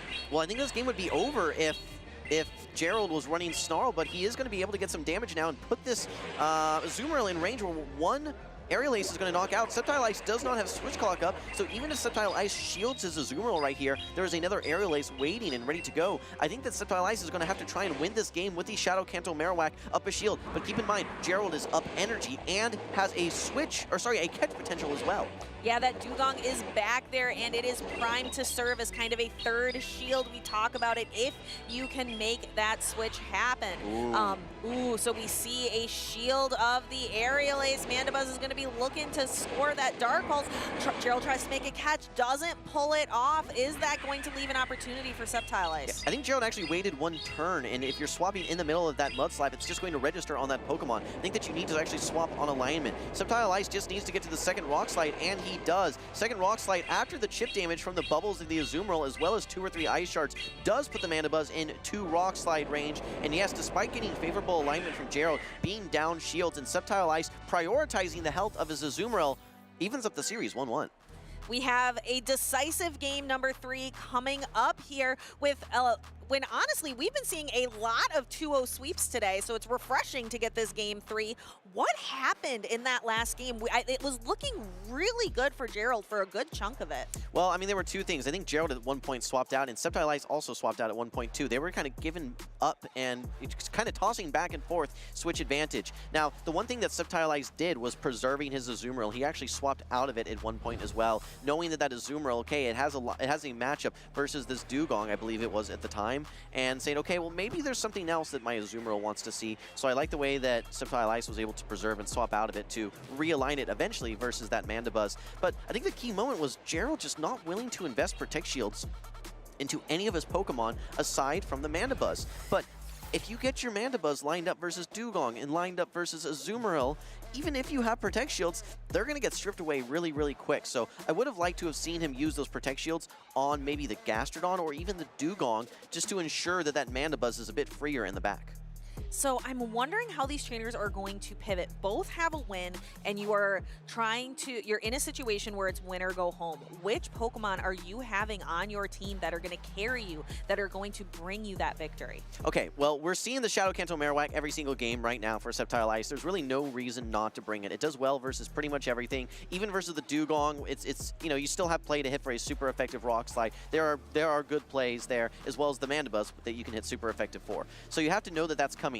That makes the Toxapex very, very risky for Gerald, because that is a very one-sided matchup. Gerald, if he wants to take a risk, he brings it anyway, hoping that he can get it aligned versus the Azumarill, which has been a very nice pick for Sceptile Ice, and what was key for him in game number 2. I think it's going to be some mind battles of where do you get your Azumarill aligned, where do you get your Mandibuzz aligned, and do you bring that Toxapex as the prime answer to that Azumarill? I don't think Gerald brings it. I think it's just bench pressure, and can Sceptile Ice see through that and bring the Azumarill? Because other than the Toxapex, Azumarill has a lot of really good play. All right, well, last game, Sceptile Ice brought 2 answers to the Mandibuzz, the Azumarill and the Dugong in an ABA fashion. It looks like he's doing it again, this time with Azumarill in the lead. Mandibuzz is brought again by Gerald this time. He really is going to want to get that Mandibuzz aligned versus the Shadow Kanto Marowak. There's certainly play for Gerald. Let's see if he starts with the Icy Wind. Yes. Yes, like you mentioned, throwing a couple Icy Winds. We talked about a breakpoint with Bubble. We want the Play Roughs to be doing less damage. So that seems to be kind of the best opener for a Dugong player going into an Azumarill. All right, well, yeah, I think Gerald just wants to stay in this matchup. If you swap out, you're going to be swapping into your Gastrodon, which is going to be a risky play. Could bring out the Dugong, which may make the Mandibuzz a bit freer. But either way, second Icy Wind comes through here. Before that next play rough, this will now put those bubbles in range where they're doing less damage. Gerald should be able to go straight Drill Run from here on out. But you can, oh, and actually you can see Sceptile Ice reaching for his own Dugong, wanting to bring it in. This will now bring in the Gastrodon. It's very important now for Gerald to make sure that he gets switch advantage. He wants to keep that Dugong on the Azumarill and have Mandibuzz lined up for what can only be that Shadow Kanto Marowak. Right, so Gerald has to make that call that it has to be the Kanto Marowak in the back and to get the Mandibuzz aligned on it. We've seen that that is a great matchup for the Mandibuzz because it is just so bulky and can deal with a couple of those rock slides. Well, Stephanie, the Mandibuzz, Gerald should know that the Mandibuzz has to get aligned not versus this Dugong, not versus this Azumarill. If it get aligns versus anything else that could be on Sceptile Ice's team, the Shadow Kanto Marowak, the Superior, the Corsola, the Drapion, those are all winning matchups. So Gerald should know the switch advantage is very important, and there you see him actually shielding his Gastrodon. But I think if Sceptile Ice wants, he may be able to actually double protect shield his own Dugong and force the alignment his way. Let's see. And he doesn't. He allows the Earth Power to go through. Dugong holds on just a little bit, and we see just making a quick swap here. Gerald has the Dugong. Now what do you think? Now what's going to happen? So that's so wild because you're going to be winning switch alignment there. You can simply just mud slap down, but instead now you give up switch advantage by bringing in your Dugong. But Sceptile Ice brings back in the Azumarill anyway. This is now still going to result in the Mandibuzz getting lined up versus that Shadow Kanto Marowak. But last time Sceptile Ice was able to knock it out with 2 Rock Slides plus some help. Can he do it again here? The shield advantage for Sceptile Ice may be key. Yes, to be able to protect against these heavy charge attacks, trying to get a little bit of energy, but it looks like Sceptile Ice was not anticipating that an Icy Wind was ready on the side of Gerald, so he's forced to use his Protect Shield here. Yeah, that's a miscue. He thought that he could farm down and get an energy advantage. Now he is in range where 2 Aerial Aces are going to knock out, and he's debuffed, so there's no shot that 2 Rock Slides are going to knock out. You need 3 Rock Slides to knock out this Mandibuzz. Your best bet is to try and over-farm energy and exit the matchup a little bit later so you can reset these debuffs here. But look, it's just tickling this Mandibuzz. No, you need a lot of damage because these Mud Slabs are doing nothing. Mandibuzz soaring up in the sky above those ground type fast attacks. So we're going to see another Rock Slide come through debuffed, and I don't even know if another one is going to do it. No, but keep in mind, Azumarill still in the field, has roughly 35% HP. I believe it has a little bit of energy as well. It needs to get through the Mandibuzz, but also needs to get through the Gastrodon. Gastrodon, I believe, has some energy. It threw that Earth Power,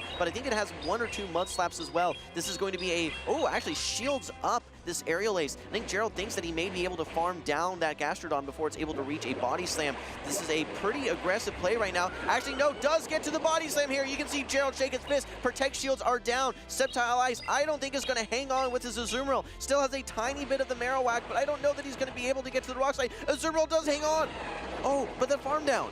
But there was a farm down. He wasn't able to throw that charge attack energy. That was all of that energy for Azumarill that has just gone to waste, and that is the exit for Sceptile Ice from this tournament. Gerald is your winner and has punched his ticket to day 2. Congratulations to Gerald. Actually, yeah, that Mandibuzz just so strong. We talked about it before the matchup. Air/Mandibuzz with great play into so many Pokemon. Yes, the Shadow Kanto Marowak. Of course, the Drapion, the Corsola, the Superior. We didn't even see any of those 3 Pokemon. I believe it was the same team of 3 in different orders for Sceptile Ice. He was bringing that ABA strong to Mandibuzz, and it really just came down to Azumarill alignment and then shield usage for Gerald. Yeah, and for Gerald, that Toxapex being able to scare that Azumarill off earlier in the set of battles has been working really well because I don't think we've seen Gerald bring it at all yet. No, you're right. Actually, yeah, in game number 1, we saw no Azumarill. You're right. I think it was the Shadow Drapion instead. So it did scare it away in game number 1. But then after not bringing it, I think that he was willing to bring Sceptile Ice was willing to bring that Azumarill in games 2 and games 3 there. But every single time, Gerald had some sort of response for it, especially the Gastrodon. And I gotta say, the MVP wasn't even that Mandibuzz. I think it was the Dugong play from Gerald, able to get in Azumarill in situations where he's debuffing it, forcing him to swap out. Just a lot of really awkward situations for Sceptile Ice, forcing him to remember exactly how much energy that he has. And yeah, a couple times we saw some miscues there from Sceptile Ice, leading to advantages for Gerald. Gerald really showing an ability to dance around with his Pokemon. And also, you mentioned he always has an answer. That's how Gerald's team is constructed. It's constructed to be the anti-meta. It's constructed to always have an answer to the most popular picks out there right now. Yeah, absolutely. And I think he just had a game plan with that Gaster. He's like, okay, look, I know that there are Pokemon that are very risky brings. I'm going to bring my safe picks that, like you said, I have a lot of opportunity to dance around, that are flexible, that I can go in and out of matchups. And the utility that Dugong provides, I think, was unmatched. And you talked about Walrein versus Dugong and those extended matchups versus tanky Pokemon like Azumarill. It was so good there. And I want to hear a little bit more about the team from the man himself. Let's go ahead and take it down to Gerald, who is going to be interviewed by Will. Thank you so much, DeFi. I'm here with the dancer himself. This is X-Gerald X, who just danced his way through a very close matchup versus Sceptile Ice. Gerald, we were talking just before the cameras went on. You said Gastrodon is your MVP. Tell us about it. I think Gastrodon is one of the underrated mud slappers this meta. Everyone's going with the Shadow Kanto Marowak and things like that, but Gastrodon has been so great for me in Sacramento and here in San Antonio, and I'm just having so much fun using it. Now, Tuo Butters made a very interesting observation. He says you commonly run the same Pokemon over and over. And I gotta be honest, Gerald, when I was watching the games, I saw Shadow Marowak versus Mandibuzz 3 times in all 3 games in all 3 different ways. So tell me about your strategy when you team read and approach battles. Honestly, Sceptile Ice is one of the best battlers in the world. I gotta give him his respect for that. And I was so lucky to have the Mandibuzz just dodge the Dugong and the Azumarill in the 3rd game. But yeah, I don't want my strategies out there, but if I know a line very well, it's probably going to be tough to beat me. I think you made an interesting point. Dodging the Azumarill was something you really worked hard to do, and you're able to do that consistently, which is really good. One question that I wanted to ask you, Gerald, is you're famous for running Altaria, but of course it's not exactly top meta right now. As a trainer who has competed a lot, how do you evolve with the meta and evolve your strategies? I wish I could play Altaria in this format, but I gotta say the Pokemon that I'm probably gonna play in every single regional is gonna be Dunsparce. I remember running both of them at the same time a couple years ago, and that was so fun. But that's how I adapt to the meta. I really like to play a lot of my favorite Pokemon, and I like to see if they do pretty well. And even if not, I still like to play it anyway. Finally, Gerald, is there anyone you want to thank here in the venue or maybe at home? Yeah, I would say here in the venue, I want to give a shout out to a lot of my SoCal Swablu friends here. The homie Josh Lee has been really cool. 8th the Great, awesome. And for the people at home watching me for the sport, my best friend Anthony and my girlfriend Sita Lali, thank you guys for watching, and I'm glad you guys are having fun too. Wow, Gerald, it's an honor and a pleasure to interview you. Thank you so much. Best of luck in the rest of the tournament. We're going to toss to a highlight reel, but we'll be right back after that.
The first Pokemon game that I ever played that I started with was Pokemon Yellow.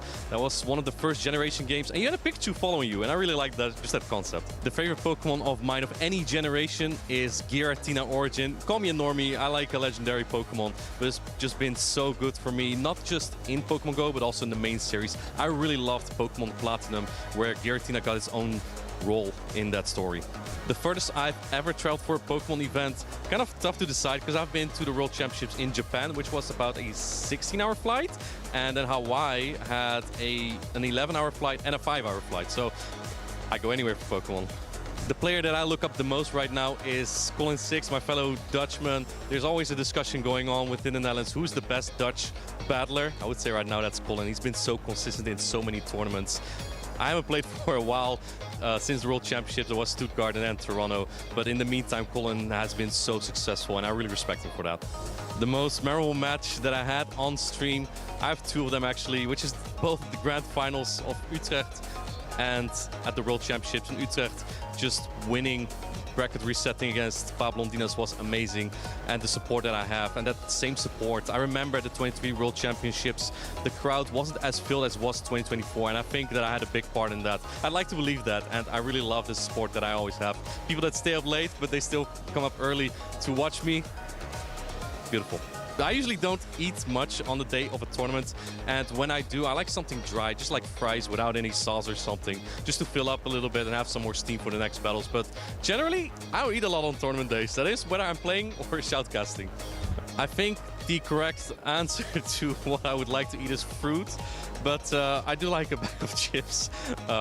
Depends on what flavor, of course, but I also like an apple, actually. If I have a good-looking apple, I'll eat that too. The favorite city of mine that hosts a Pokemon tournament event, call me biased, but it is Toronto. It's so easy to access. Food is great all over the place here. One thing that I like about North America, everyone speaks English. Like in Europe, there's so many languages. So yeah, I would say Toronto. I don't really have a favorite type of music. I just like anything that doesn't give me a headache. So that can sometimes just be something chill. Fun fact, I listened a lot to one of the Pokemon songs, I believe it was We Came to Win, on the flight from San Francisco to Hawaii. I'd like to believe it had some influence.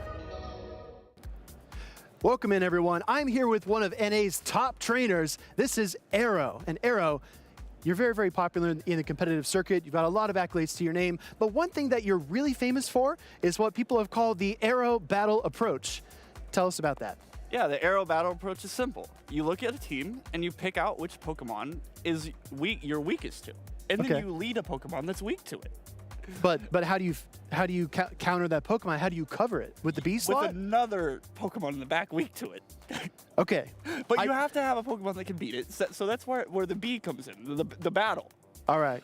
Well, we'll show you. We'll show you. It's all going to make sense. We have some awesome plushies here. We've got even more down below. We're going to arrange these Pokemon into traditional Go Battle style teams. Let's start off, Arrow, with ABC. Okay, so ABC, I feel like we would have to put Abomasnow in the lead. Okay, in our lead position. We would put Charizard here. Okay, as our closer. And we'd put Quag in the middle, because Quag's a good safe swap, even when you're weak to the lead. Okay, I like what you got going on. We've got grass and ice coverage. You've got water and rock coverage if you're running Stone Edge, and flying and fire. Yeah. Yeah? Makes sense? Okay, so this is an ABC team. How would you play this team, though? Like this, right? Especially if there's a Dunsparce in the lead. If it's the Dunsparce in the lead, I would keep it the same.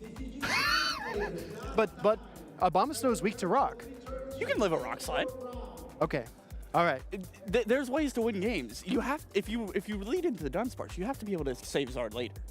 Okay. It's starting to click a little bit. All right, Arrow. Okay. The next team structure we want to review is ABA, which is what you're known for. That's the Arrow battle approach. He's gonna support him. Okay, Abomasnow is the support plushie here. So we've got Registeel lead, Charizard swap, and Bastiodon closer. How on earth does this work? Well, so the other team is gonna have a counter user of some sort, most likely in today's meta. Okay. So the thought process behind this is, if it can't hurt me if it's in the lead, Registeel can beat counter users. We've seen it happen time and time again. You get a debuff here or there, sometimes, and you get a debuff. It takes out your Reggie. You farm it down with Zard. You have a ton of energy, and you have a Bastiodon in the back still. Okay. All right, I'm trying to make sense of it because when I look at this team, I think of ABB. So the ABB battle approach, that would be one Pokemon that checks whatever Steel is weak to, right? So the ABB would be if this was in the lead, right? Yeah, you just switch. But that's better. But this is better. Okay. Yeah, if you're wanting to win, this is the way. Okay, Arrow, understood. But just for practical sake, right? If we organize this into ABB, if we're looking for the counter user, we would lead a flying type Pokemon like Charizard. You would probably want Registeel in the swap. It's a little bit more dynamic. Yeah, more flexible. Yeah. Right? Okay. And that's what we would do. We have the 2 Steels in the back. You probably swap in the Registeel to pull out that Annihilate, maybe even the Poliwrath, whatever it might be, and then Charizard can clean up. But you would play it the other way. Yeah, because sometimes you just got to take a chance that they're not going to lead this Pokemon. Okay. And even if they do, you have the ability for a debuff potentially, and even if it doesn't work out, you have Zard to clean up the Annihilate later, and you still have a full health Bastiodon, hopefully, in the back. Awesome. Awesome. I don't know, chat. Let me know if it makes sense. Write your messages in the chat. Let us know what you think of the Arrow battle approach, as we call it. And Arrow, you know what? If you can't decide on a team, what should you do? You should just run Bidoof. Bidoof is the best. All right, everybody, back to the action. Yeah, you should take it, yeah.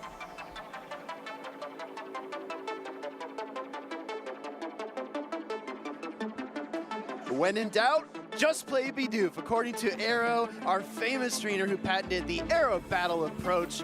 That was a fun segment to do, and I gotta tell you, Butters, I was watching your facial expressions during that segment. You kind of had a very puzzled look on your face, like, really? Is this what he's thinking? No, I love because he's so committed to not only his crazy lines, give him any crazy line and tell him defend it, and he will defend it to no end. That's true. And that's what I love about Arrow. I think Arrow actually just started his journey here today because there's a stagger. There's a lot of groups here in San Antonio, so we're going to have to keep an eye on how Arrow's strategy is doing so far in San Antonio. I believe he started maybe half an hour ago. Maybe he's already up to a 2-0 start.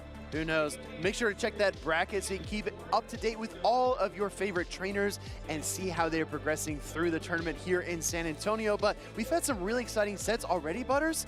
But I took a sneak peek at who we have up next, and I'm really excited for these two. Me too. We have Richie versus Elite up next. Of course, Richie, top 3 at LAIC, Bogota champion versus Elite, which I believe is a 2-time regional champion in his own right. He has won Sacramento and also Fresno in the past. Didn't have as strong as performance in Sacramento recently, getting 25th by his standard. I think it's because he faced me round 1 and he got no warm-up because he just rolled through my Toxtricity instantly, so he didn't really get his normal warm-up that he gets in the tournament. So I think I kind of sabotaged him a little bit. I think I remember those battles. It was Toxtricity versus Clodsire, right, Butters? You want to... Yeah, he told me that he wouldn't bring Clodsire, and he did not tell the truth. But he is now here against Richie, and Richie has the Galarian Corsola, of course, so strong in this current meta. And then I really like how Elite plays this meta.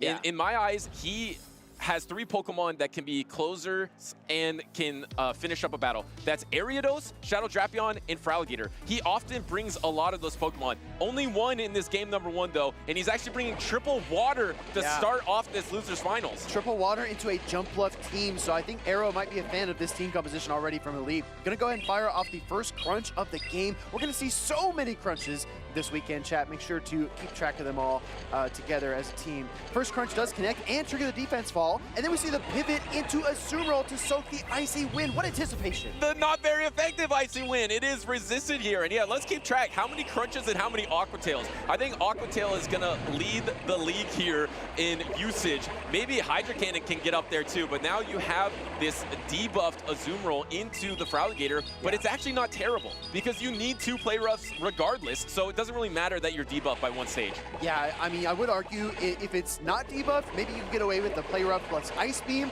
but now you're exactly right, Butters. You have to land 2 neutral play roughs in order to win this matchup. Hydro Cannon coming through here from that Shadow Feraligatr, trying to chip down this Azumarill, and the Shadow Claws are really just tearing through its HP. Yeah, and now you're at the play rough, so you're going to throw the Hydro Cannon before. No, actually, you have to shield here. You have 2 Hydro Cannons. There is no way that Elite lets this Feraligatr go with 2 Hydro Cannons worth of energy, shielding up. Now both both of the timers are almost back up. As Elite throws this Hydro Cannon, his switch timer will be available. This will almost knock out the Azumarill, so he undercharges it.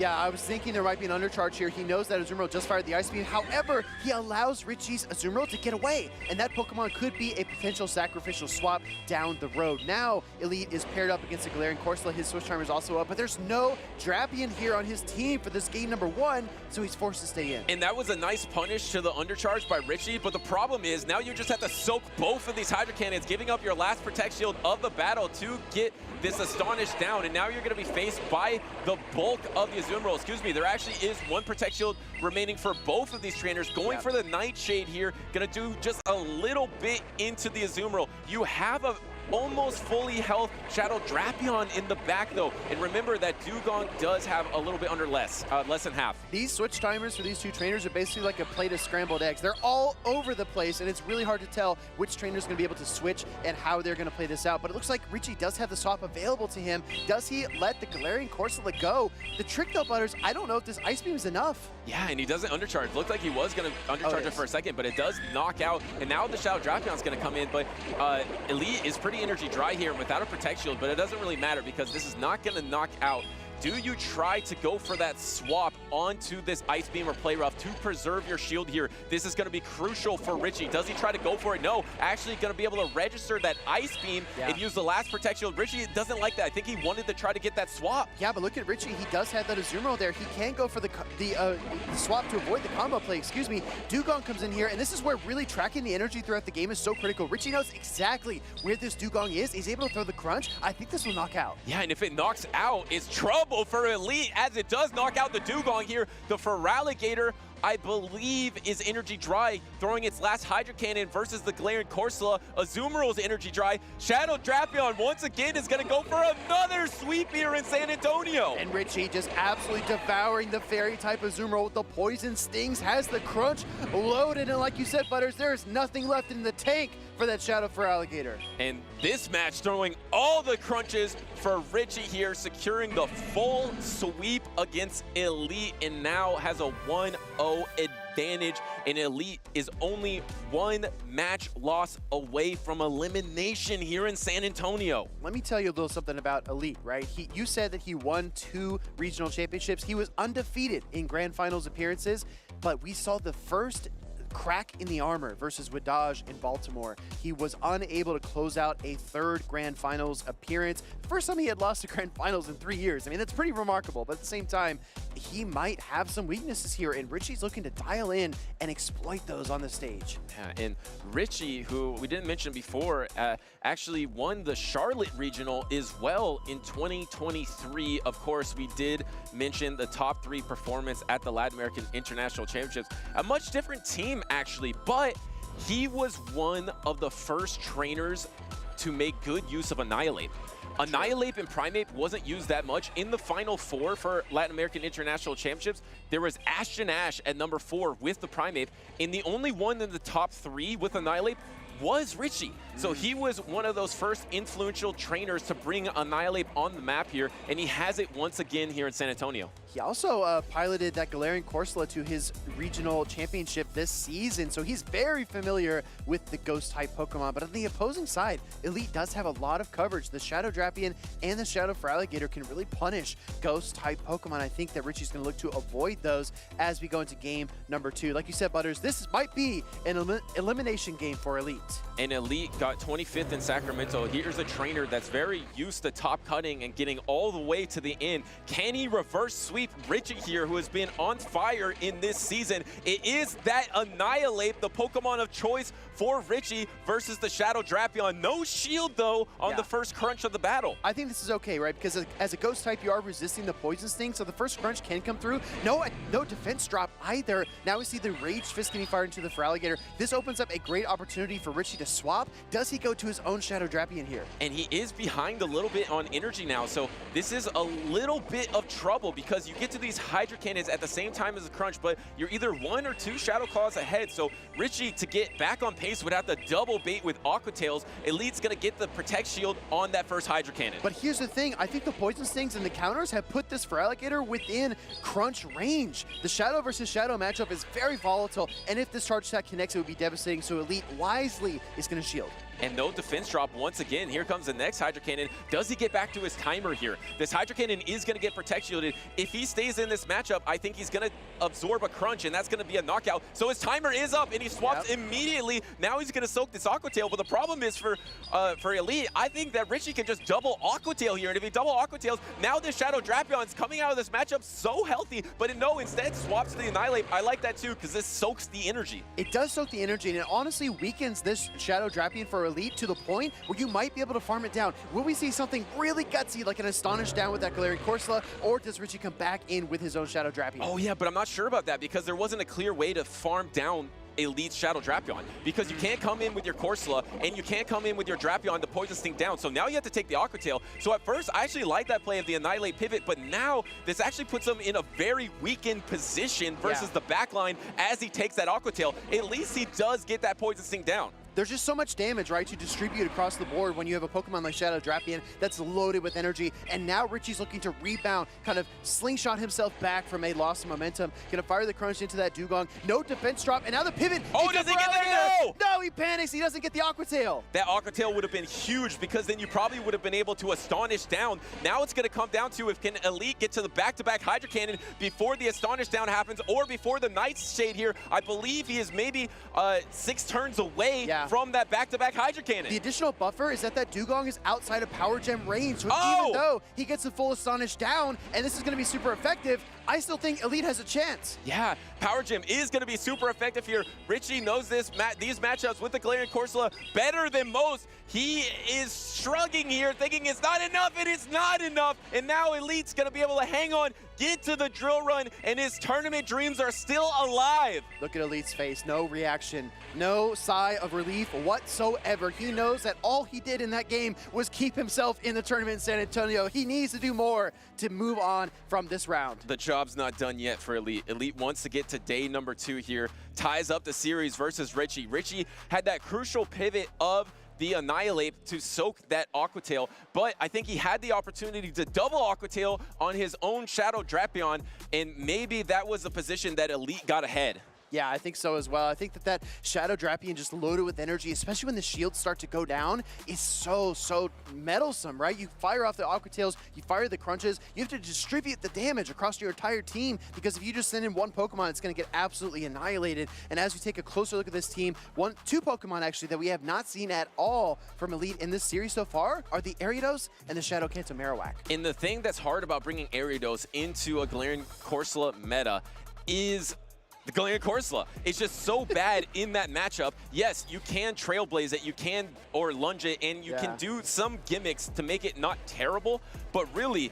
Corsola has all the positioning it wants and can gather momentum for next future matchups. So it's so hard to bring that Ariados against that Pokemon in particular, but against all the other top Pokemon, Azumarill, Feraligatr, Shadow Drapion, Annihilate, it has a ton of play. So do we see that in that crucial game number 3? Both these trainers have their tournament dreams on the line, and whoever wins gets the ticket to Championship Sunday, and there it is. Game number 3. Richie goes with the ABA Ghost lineup into the Ariados. First time Elite has brought this Pokemon into the series. And he goes for the Trailblaze, trying to boost up the attacks here. You could also go for the lunge and then the Trailblaze, but decided to go for the Trailblaze damage first. I really like that, because usually you do want to go for the double Trailblaze if there are no Protect Shields used. And it comes down to if Richie does want to use a Protect Shield or not. Yeah, this is going to be a really important call, because if Elite stays in here and throws another Trailblaze, it could threaten the shield. So maybe throwing the lunge would be the more clever play. Richie, with a big decision to make, goes right for the shield. That's the right call. And now he's double ramped up, but but he will have to protect shield this Rage Fist if he wants to keep this Ariados around here.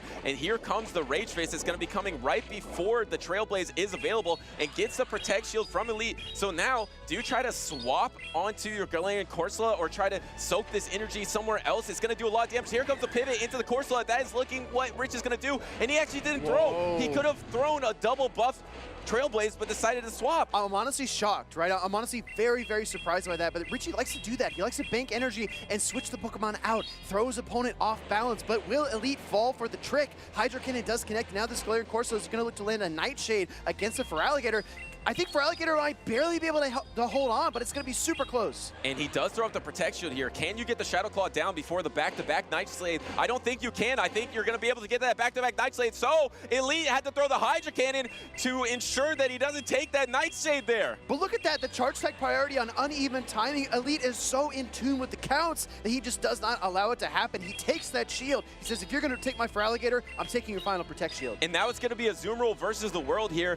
That is something that Azumarill can pull off. Looks like Richie wants an instant pivot into the Annihilate, but this is so much trouble. He hates this. Once again, he pivoted into the Annihilate, but it's switch locked. Now he's going to be throwing this Rage Fist, but the huge problem is Elite's going to get the full bubble down. Yeah, I mean, I'm surprised that we didn't see the close combat here from Richie. It would have done slightly more damage, but he throws the counters, and he thinks that the Rage Fist plus the boosted counters is going to equate more damage overall. Now he's got that Galarian Corsola, but his switch timer's up, so he's got to wait. He has to wait because his only victory, or his only chance at victory here is the swap into the Corsola. And I think you do have the time, though. The problem is Elite also has a lunge, I believe. Yes. So I think Elite can combo move right now. I think he can play rough, swap the Ariados, throw the lunge, and there it is from Elite, able to reverse sweep this series to win it 2-1. It's going to be super effective damage versus that dark and poison type.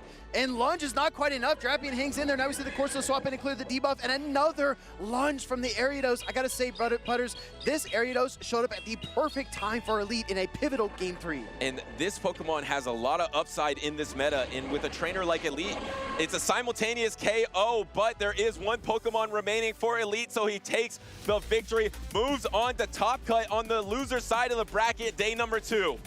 I just want to give a warm shout out to all of the friends and fans of Richie 1409 in the crowd. Even though Richie was eliminated from the San Antonio Regional Championship right now, just in this moment, the fans and the friends have been so loud. I really, really appreciate when our crowd and our community gets engaged in these matches. Yeah, shout out to the 7-Eleven gaming team there that was out in full force at the Latin American International Championship. I hear them in the crowd right now, and Richie is a trainer that has made them incredibly proud, especially recently with all his amazing performances. He is such a great guy with all the energy. Yes, he is eliminated today, but he has had a heck of a season so far in the 2025 season. I feel like we're basically at the halfway point, right? We started in the fall of last year. Now we're in January. We're trying to move our way through this season on our road to Anaheim. And Richie has already made such a name for himself. Like you said, Butters, he is really leaving his mark. Some of these plays by Elite are really just a testament to why he's such a consistent top-tier player in North America. The charge tech party tie with that Feraligatr, very few players make that play. And the brutal irony here, the Pokemon that he kind of made famous in this meta, the Annihilate, with his top 3 performance at LAIC, was kind of his downfall in both of game number 2 and game number 3. Yeah. Those risky instant blind pivots really punished him in the in-game in both of those matches. Yeah, I gotta say though, if Elite would have stayed the course and he would have brought Dugong, if we would have brought Shadow Drapion, Pokemon that he was using in the previous games, if he'd have stayed the course, I think Richie would have had a clean shot at a Game 3 win. But he pivoted to that Ariados, anticipating the fighting and Ghost-type Pokemon to come out, and that's exactly what happened. All right, well, it looks like we got another interview with the mayor on the stage. Let's head on over. Jim, take it away. Thank you, Butters. Wholesome_ here, the mayor, here with Elite fresh off his 2-1 victory. Made day 2, congratulations, first off. That's very, very cool to see. First off, I want to ask you just about your tournament run so far. Who did you lose to? How did you respond? What's it been like so far? I lost to Out of Pocket. I knew going into that match, like, we're both really good players. Whoever wins, wins. I'm not going to let it really, like, deter my mindset. And yeah, I've been keeping a good, like, mindset. And I guess, yeah, I made day 2, so, yeah. That's always the goal. Well, we've seen that resilience not only in coming back from a loss, but also going down 0-1, I believe, there, and able to come back to two consecutive victories. I want to ask you about the Ariados, though. It's been a Pokemon that we've seen pretty regularly in today's tournament. I don't think we'd seen a whole lot over the last couple tournaments. It was kind of a mainstay in the early season. What's making it so effective for you and in this meta? I really like its ability to beat Annihilate Azumarill. It does, depending on like the charge move priority with for Alligator as well, it does good there. And it felt like it filled this niche in my team. Also, I don't have a Galarian Corsola, and I felt like Ariados was a good anti-fighter. So. All right, great observations. All right, well, I just want to ask you a little bit about your season as well, not just this tournament, but what are some of the goals, things that you've already accomplished and things that you want to accomplish here in the 2025 season? My good friend Lyle Jeffs won his 3rd regional this season, so I want to win my 3rd regional. That'd be nice. But yeah, just honestly, I'm having a good time, and I just want to keep doing that. All right, finally, any shout outs here? People here at the tournament, people at home, people supporting you? I had a shout out and I completely forgot. Oh yeah, I wanted to give a shout out to my good friend Aaron Brock, VGC player. That's all we have with the league. Congratulations on making day 2. We'll see you tomorrow. And Casters, back to you. Wow, awesome interview with the Elite. You know, he goes to incredible lengths to try to improve and learn as a player. And like he said, once he came up against a trainer like Out of Pocket, he said whoever wins, wins. So Elite definitely puts a lot of work and preparation into his tournament appearances. I remember it was last year, he attended Ashish's boot camp, and he really learned a lot there as well. So as he continues to make his way through his career, I'm sure he will get that 3rd regional title. Yeah, he's one of those trainers that I think other top trainers fear because of the way he's been able to perform in these grand finals, in these big tournaments. I feel like when his name ever comes up, people are like, oh, wow, yeah, like watch out for Elite. And I think that group in particular was incredibly stacked. We had Richie, we had Elite, we had Out of Pocket. I mean, that group was insane. So Elite able to barely get by on that loser side, but still has a great shot of winning it all just because of the pedigree.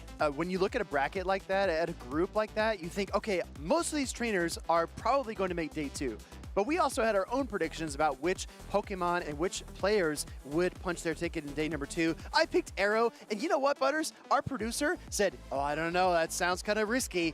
I believe in Arrow, though. Well, I think it's because he saw him defending that Registeel Bastion ABA line. But remember, he's done so well in so many tournaments with that exact same logic. So that logic that he was showing there, he does well in tournaments. I picked Ashton Ash, one of the few trainers ever to get top cut in 2 international championships. And I believe actually the first trainer ever to top cut in 2 straight international championships was the runner-up at the North American International Championship and then was top 4 at LAIC this season.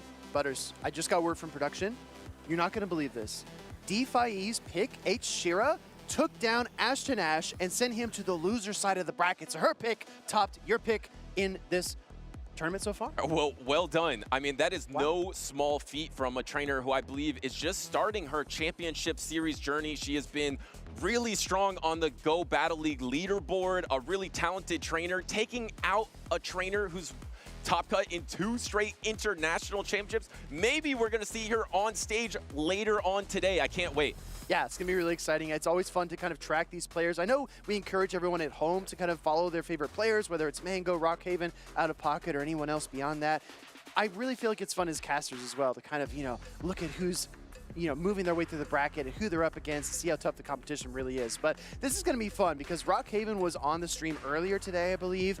No Carbink this time, Butters. Yeah. I think he really made himself famous with that Pokemon. Yeah, I was looking at that. That was his best, or his second best performance ever. It was in 2024 Peoria. He got 5th place with that Carbink. At the time, no one really brought Carbink to the championship series stage. We saw a lot in Go Battle League, but he actually got 3rd place in Knoxville as well. And does he have a Pokemon on the stage here that is a standout? Looks like Rockhaven has decided to go a little bit more meta in this situation with the Dugong, Shadow for Alligator, Annihilate, Jumpluff, Shadow Drapion, Azumarill. Pretty much 5 of the top 5 Pokemon and then just put in Dugong as well. I was going to say the only difference in these two teams is that there's a Dugong for Rockhaven and a Diggersby for Mango here. So honestly, these teams are almost identical except for one pick on each side. So if you're looking, to enter into your own local tournament or attend a regional that's coming up in the upcoming weeks, it's a perfect blueprint to look at these teams here. And by the way, Butters, is that a Sableye or a Ditto on the stage? Oh, that's a good call. I missed it for a second. Wait, are you trying to trick me here? This is a little bit off-colored, but it looks like the positioning of a Sableye there. It does look like a Sableye stance. Like, that's the way Sableye is usually standing.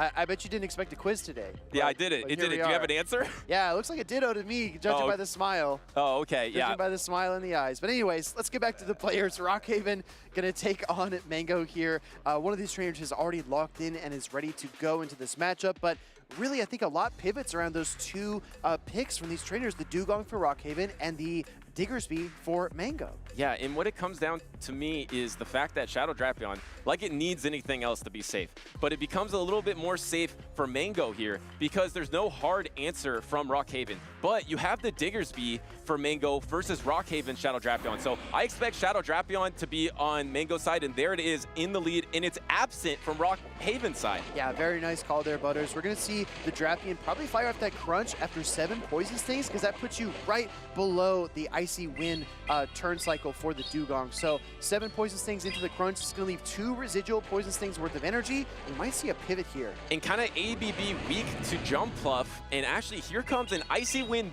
bait, and no shield here. This is going to be not very effective. The problem is Jump Pluff is going to be able to come back out. Here comes the Jump Pluff. Oh no! Wait a second, he saved the Jump Pluff, maybe making a big call here that he was trying to bait out that Jump Pluff. Instead, saves it for the backline. Yeah, we saw this earlier with Out of Pocket, able to save his Superior for the opposing Dunsparce. It looks like another kind of team read coming through here on stage, but this time from Rockhaven. Yeah, and this Hydro Cannon is not going to do much damage at all into the Azumarill here. Can Mango ever get back closer to his switch timer? No, he's still far away. Would have to give up a Protect Shield on this Play Rough and able to get back to it. Does he give up this Protect Shield? This Hydro Cannon could be pretty valuable. Actually decides to let it go. You don't really have a clean opportunity to finish off this Azumarill, though. It's difficult, right? Because you could choose to come in with the Annihilate, but it's so tough to work through this much HP, so he's forced to come back in with the Drapion. Honestly, this is looking better and better for Rockhaven because he does have that Jump Bluff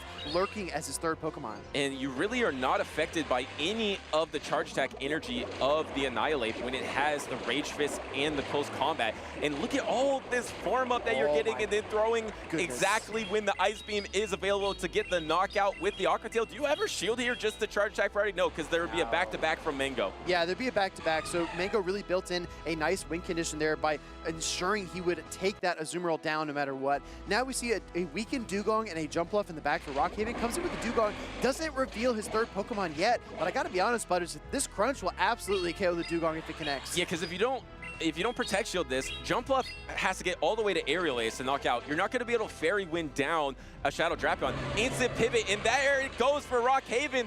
That is a commanding position in the backline, throwing the Aerial Ace that's going to be super effective, and Mango just lets it go. I'm telling you, sometimes you just need the charge attack that you don't have, and I know Mango wishes he had Ice Punch in this very moment, but this Jump Bluff is so bulky. The Flying and Grass typing gives it such an edge against a Pokemon like Annihilate. Honestly, Butters, I think that Pokemon like Feraligatr, Azumarill, and Annihilate have almost necessitated Jump Bluff's addition to the meta. Yeah, I mean, it's just so much better than Superior against this matchup in particular, because you're just not affected by these charge attacks without the Ice Punch. And the thing is, yes, you're able to bait out the Jump Bluff, but your Drapion is just so low. Even to get through this Jump Bluff, you just have no opportunity. Maybe you can somehow knock out, but there's one protection remaining. Mango knows this is a lost cause, just lets it go. I think for a moment I thought I saw Mango press the Aqua Tail bait to try to take the shield and then maybe Crunch, but I kind of giggled to myself because it was such a long shot win condition, just very little HP to work with. I think that game was firmly in Rockhaven's hands. So as we go into game number 1 of our losers finals in Group A, this is another elimination game. It is. Yeah, like you mentioned, we're Group A losers finals. So loser of this, their tournament run is over. Winner goes on to the loser side of Top Cut, which will be a top 16 for day number 2, I believe. We'll know later on today, but we got Rockhaven with the opportunity to bring that Shadow Drapion into game number 2. He didn't bring it into game number 1 because the only difference in teams is that Diggersby. Yeah, exactly right. As we take a look back at our game number 1, very nicely calculated. You called it out, Butters. The swap into Azumarill allowed Rockhaven to kind of pivot his way around the matchup and get an even better position with his Jumpluff versus that Annihilate in the end. And actually, look at how strong Jumpluff is. I mean, it's good against the Annihilate, good against the Feraligatr, good in the mirror, good against the Azumarill. Jumpluff is crazy against this team. You really only have your Shadow Drapion, but then Rockhaven has his Dugong to counter the opposing Jumpluff. So I believe that Jumpluff will be in the bag once again for Rockhaven, and how do you adapt to that? You ran the exact same 3. How are you going to deal with that Jumpluff in the back? Oh wait, no, not a same 3 because you swapped the Feraligatr for the Annihilate. Or the Azumarill for the Annihilate, Oh right? yes, yeah. But yeah, it looks like Mango's running the Nezabethan special, the Poison Double Water here in this game number 2. And like you pointed out, Butters, that Shadow Drapion is Mango's best answer for the Jumpluff. So I don't think it's a matter of if he's going to swap to a water type. I think it's a matter of when. Yeah, and does he swap into the Azumarill? This is charge attack priority, so now we know that Rockhaven Shadow Drapion does win that charge attack priority, which is huge in this mirror matchup. Gonna do a chunk into Mango's, and now you're gonna unleash the Aqua Tail back, and now it comes to a Poison Sting off. Which Shadow Drapion will endure? Will it be a simultaneous here? Oh, no, actually we see a pivot. I saw the HP bar fill up. Now we see the Feraligatr versus the Jumpluff and even energy. That was so smart by Rockhaven. Knowing the Shadow Drapion is out of this battle, you can pivot into Jumpluff anytime you want. You don't have to worry about it. But Mango does gain some ground here with that bait on the Hydro Cannon.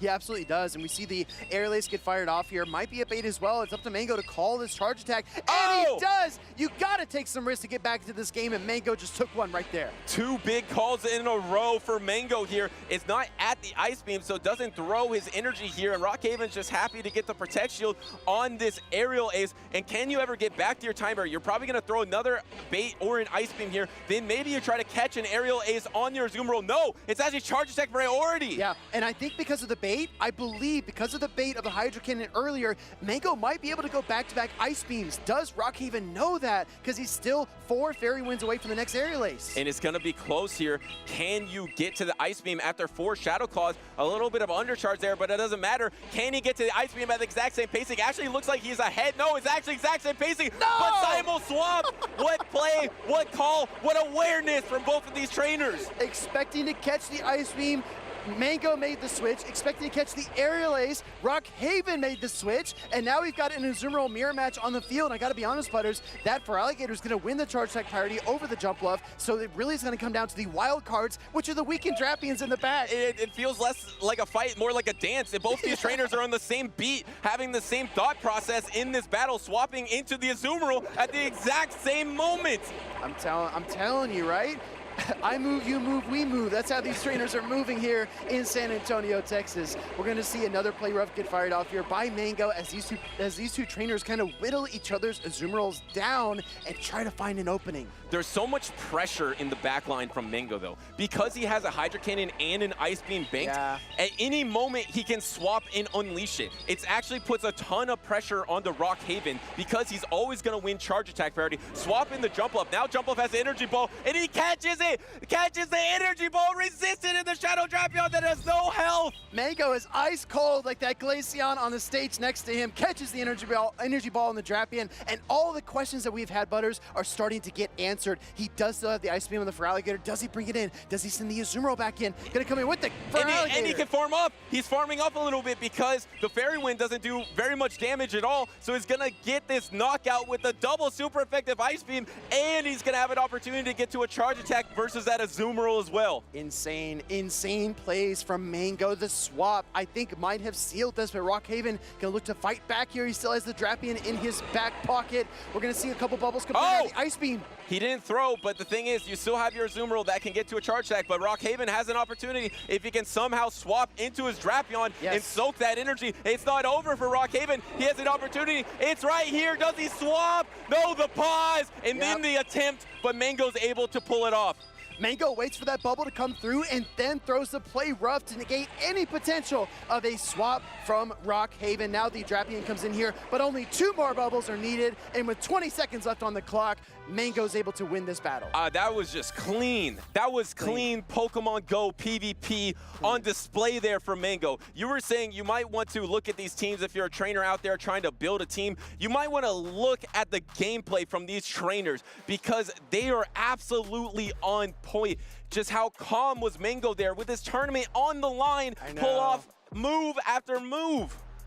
I know, Butters. I mean, as a great commentator once said, trophy moves. That's a vibe I was getting there from Mango as he moved his way through that game number 2. But I'll tell you what, the job is not done. Both of these trainers are one game away from either day 2 or getting eliminated. Look at that, and what a play that would have been from Rockhaven to swap on that Ice Beam, right? Yes. To swap on that Ice Beam, and then how about the call to either swap into your own Azumarill? If the jump up didn't throw energy or stayed, you would be in such a difficult position, and then that swap as well. Woo! Absolutely insane plays here by Mango and Rockhaven. These two trainers are neck and neck. Ice Beam connects. Feraligatr does go down from the opposing Ice Beam, but then Azumarill comes in to finish the job. And remember, recently there was a change to the switch timer. It is now shorter. It is now 50 seconds. And if you want a demonstration of why that's important, it was this battle right here. Yes. Because Mango was able to make 2 crucial swaps in that battle to make big plays, to make a catch, and to make a simul swap. Just having that 10-second difference just changes the entire dynamic of the game. I believe our co-caster, Homeslice Henry, has been looking for clips that exemplify why the switch timer change is so important. Tag Henry in the chat. Let him know he needs to clip that game. There it is. Yeah. Game number 3. Here we go, Butters. And look at this jump up into the Azumarill lead and instant swap into your best answer. This is your best answer, but because Shadow Drapion is so strong against Rockhaven's team, he doesn't have a clear counter swap. So really putting tough positioning onto Rockhaven. I think he's going to go for a chip and dip here. Let's see if he actually does dip out. Yes, dips out into Dugong. Yeah, it goes into his Dugong here. Now this Drapion might be within Icy Wind range plus the Ice Shards that are coming through. Crunch getting fired off here by Mango first, looking for a defense drop onto this Dugong. It does connect, doesn't trigger the defense drop. No, it does not. And now a second Crunch because that stored energy is so lethal.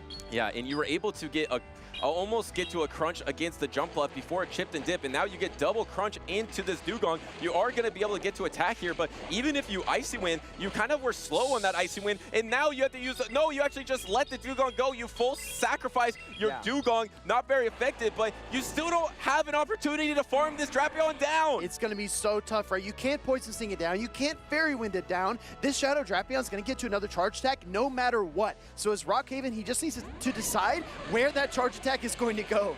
And Mango just pinching the pressure points of this matchup over and over again to get advantages in what would seem like a negative situation, being so weak to jump up, being ABA weak to it. But now I feel like he's really far ahead because even at this point, once you get to a Hydro Cannon, you can probably even knock out with Hydro Cannon plus Shadow Claw. This jump off is going to command shields, though. It's got the energy ball locked and loaded. And now Mango sends in the Azumarill because he knows the Azumarill can tank the energy ball much, much more easily than the Feraligatr. And he knows his Feraligatr has much more offensive potency as well. So this is a great play by Mango. I really like this. No defense drop is triggered either. And it looks like he's gonna, actually didn't throw. Both the trainers didn't throw because they wanted to go for proper attack alignment, but that was risky here as the energy ball is gonna be going through super effective once again.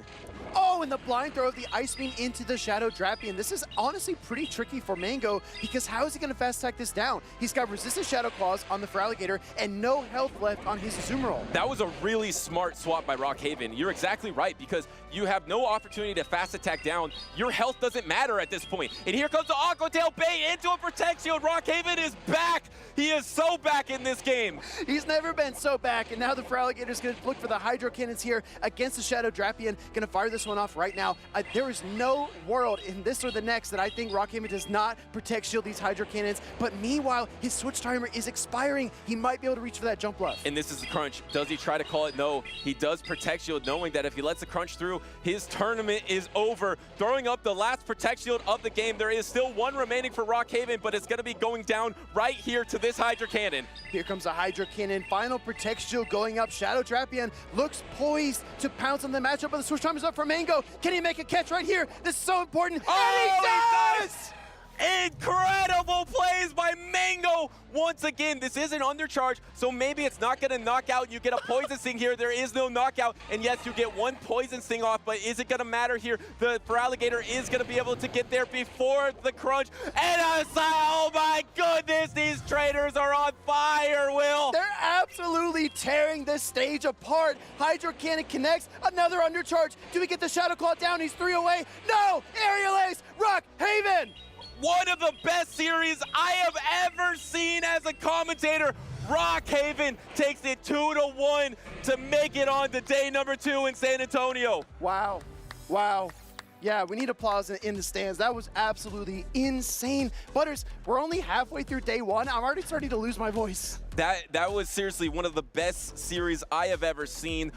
Those last 2 games were absolutely epic. Both the trainers made the exact proper calls on the catches, and Rockhaven just came out a little further ahead. He had a crucial bait in that mid game with that Aqua Tail, but brilliant PvP by both of these trainers.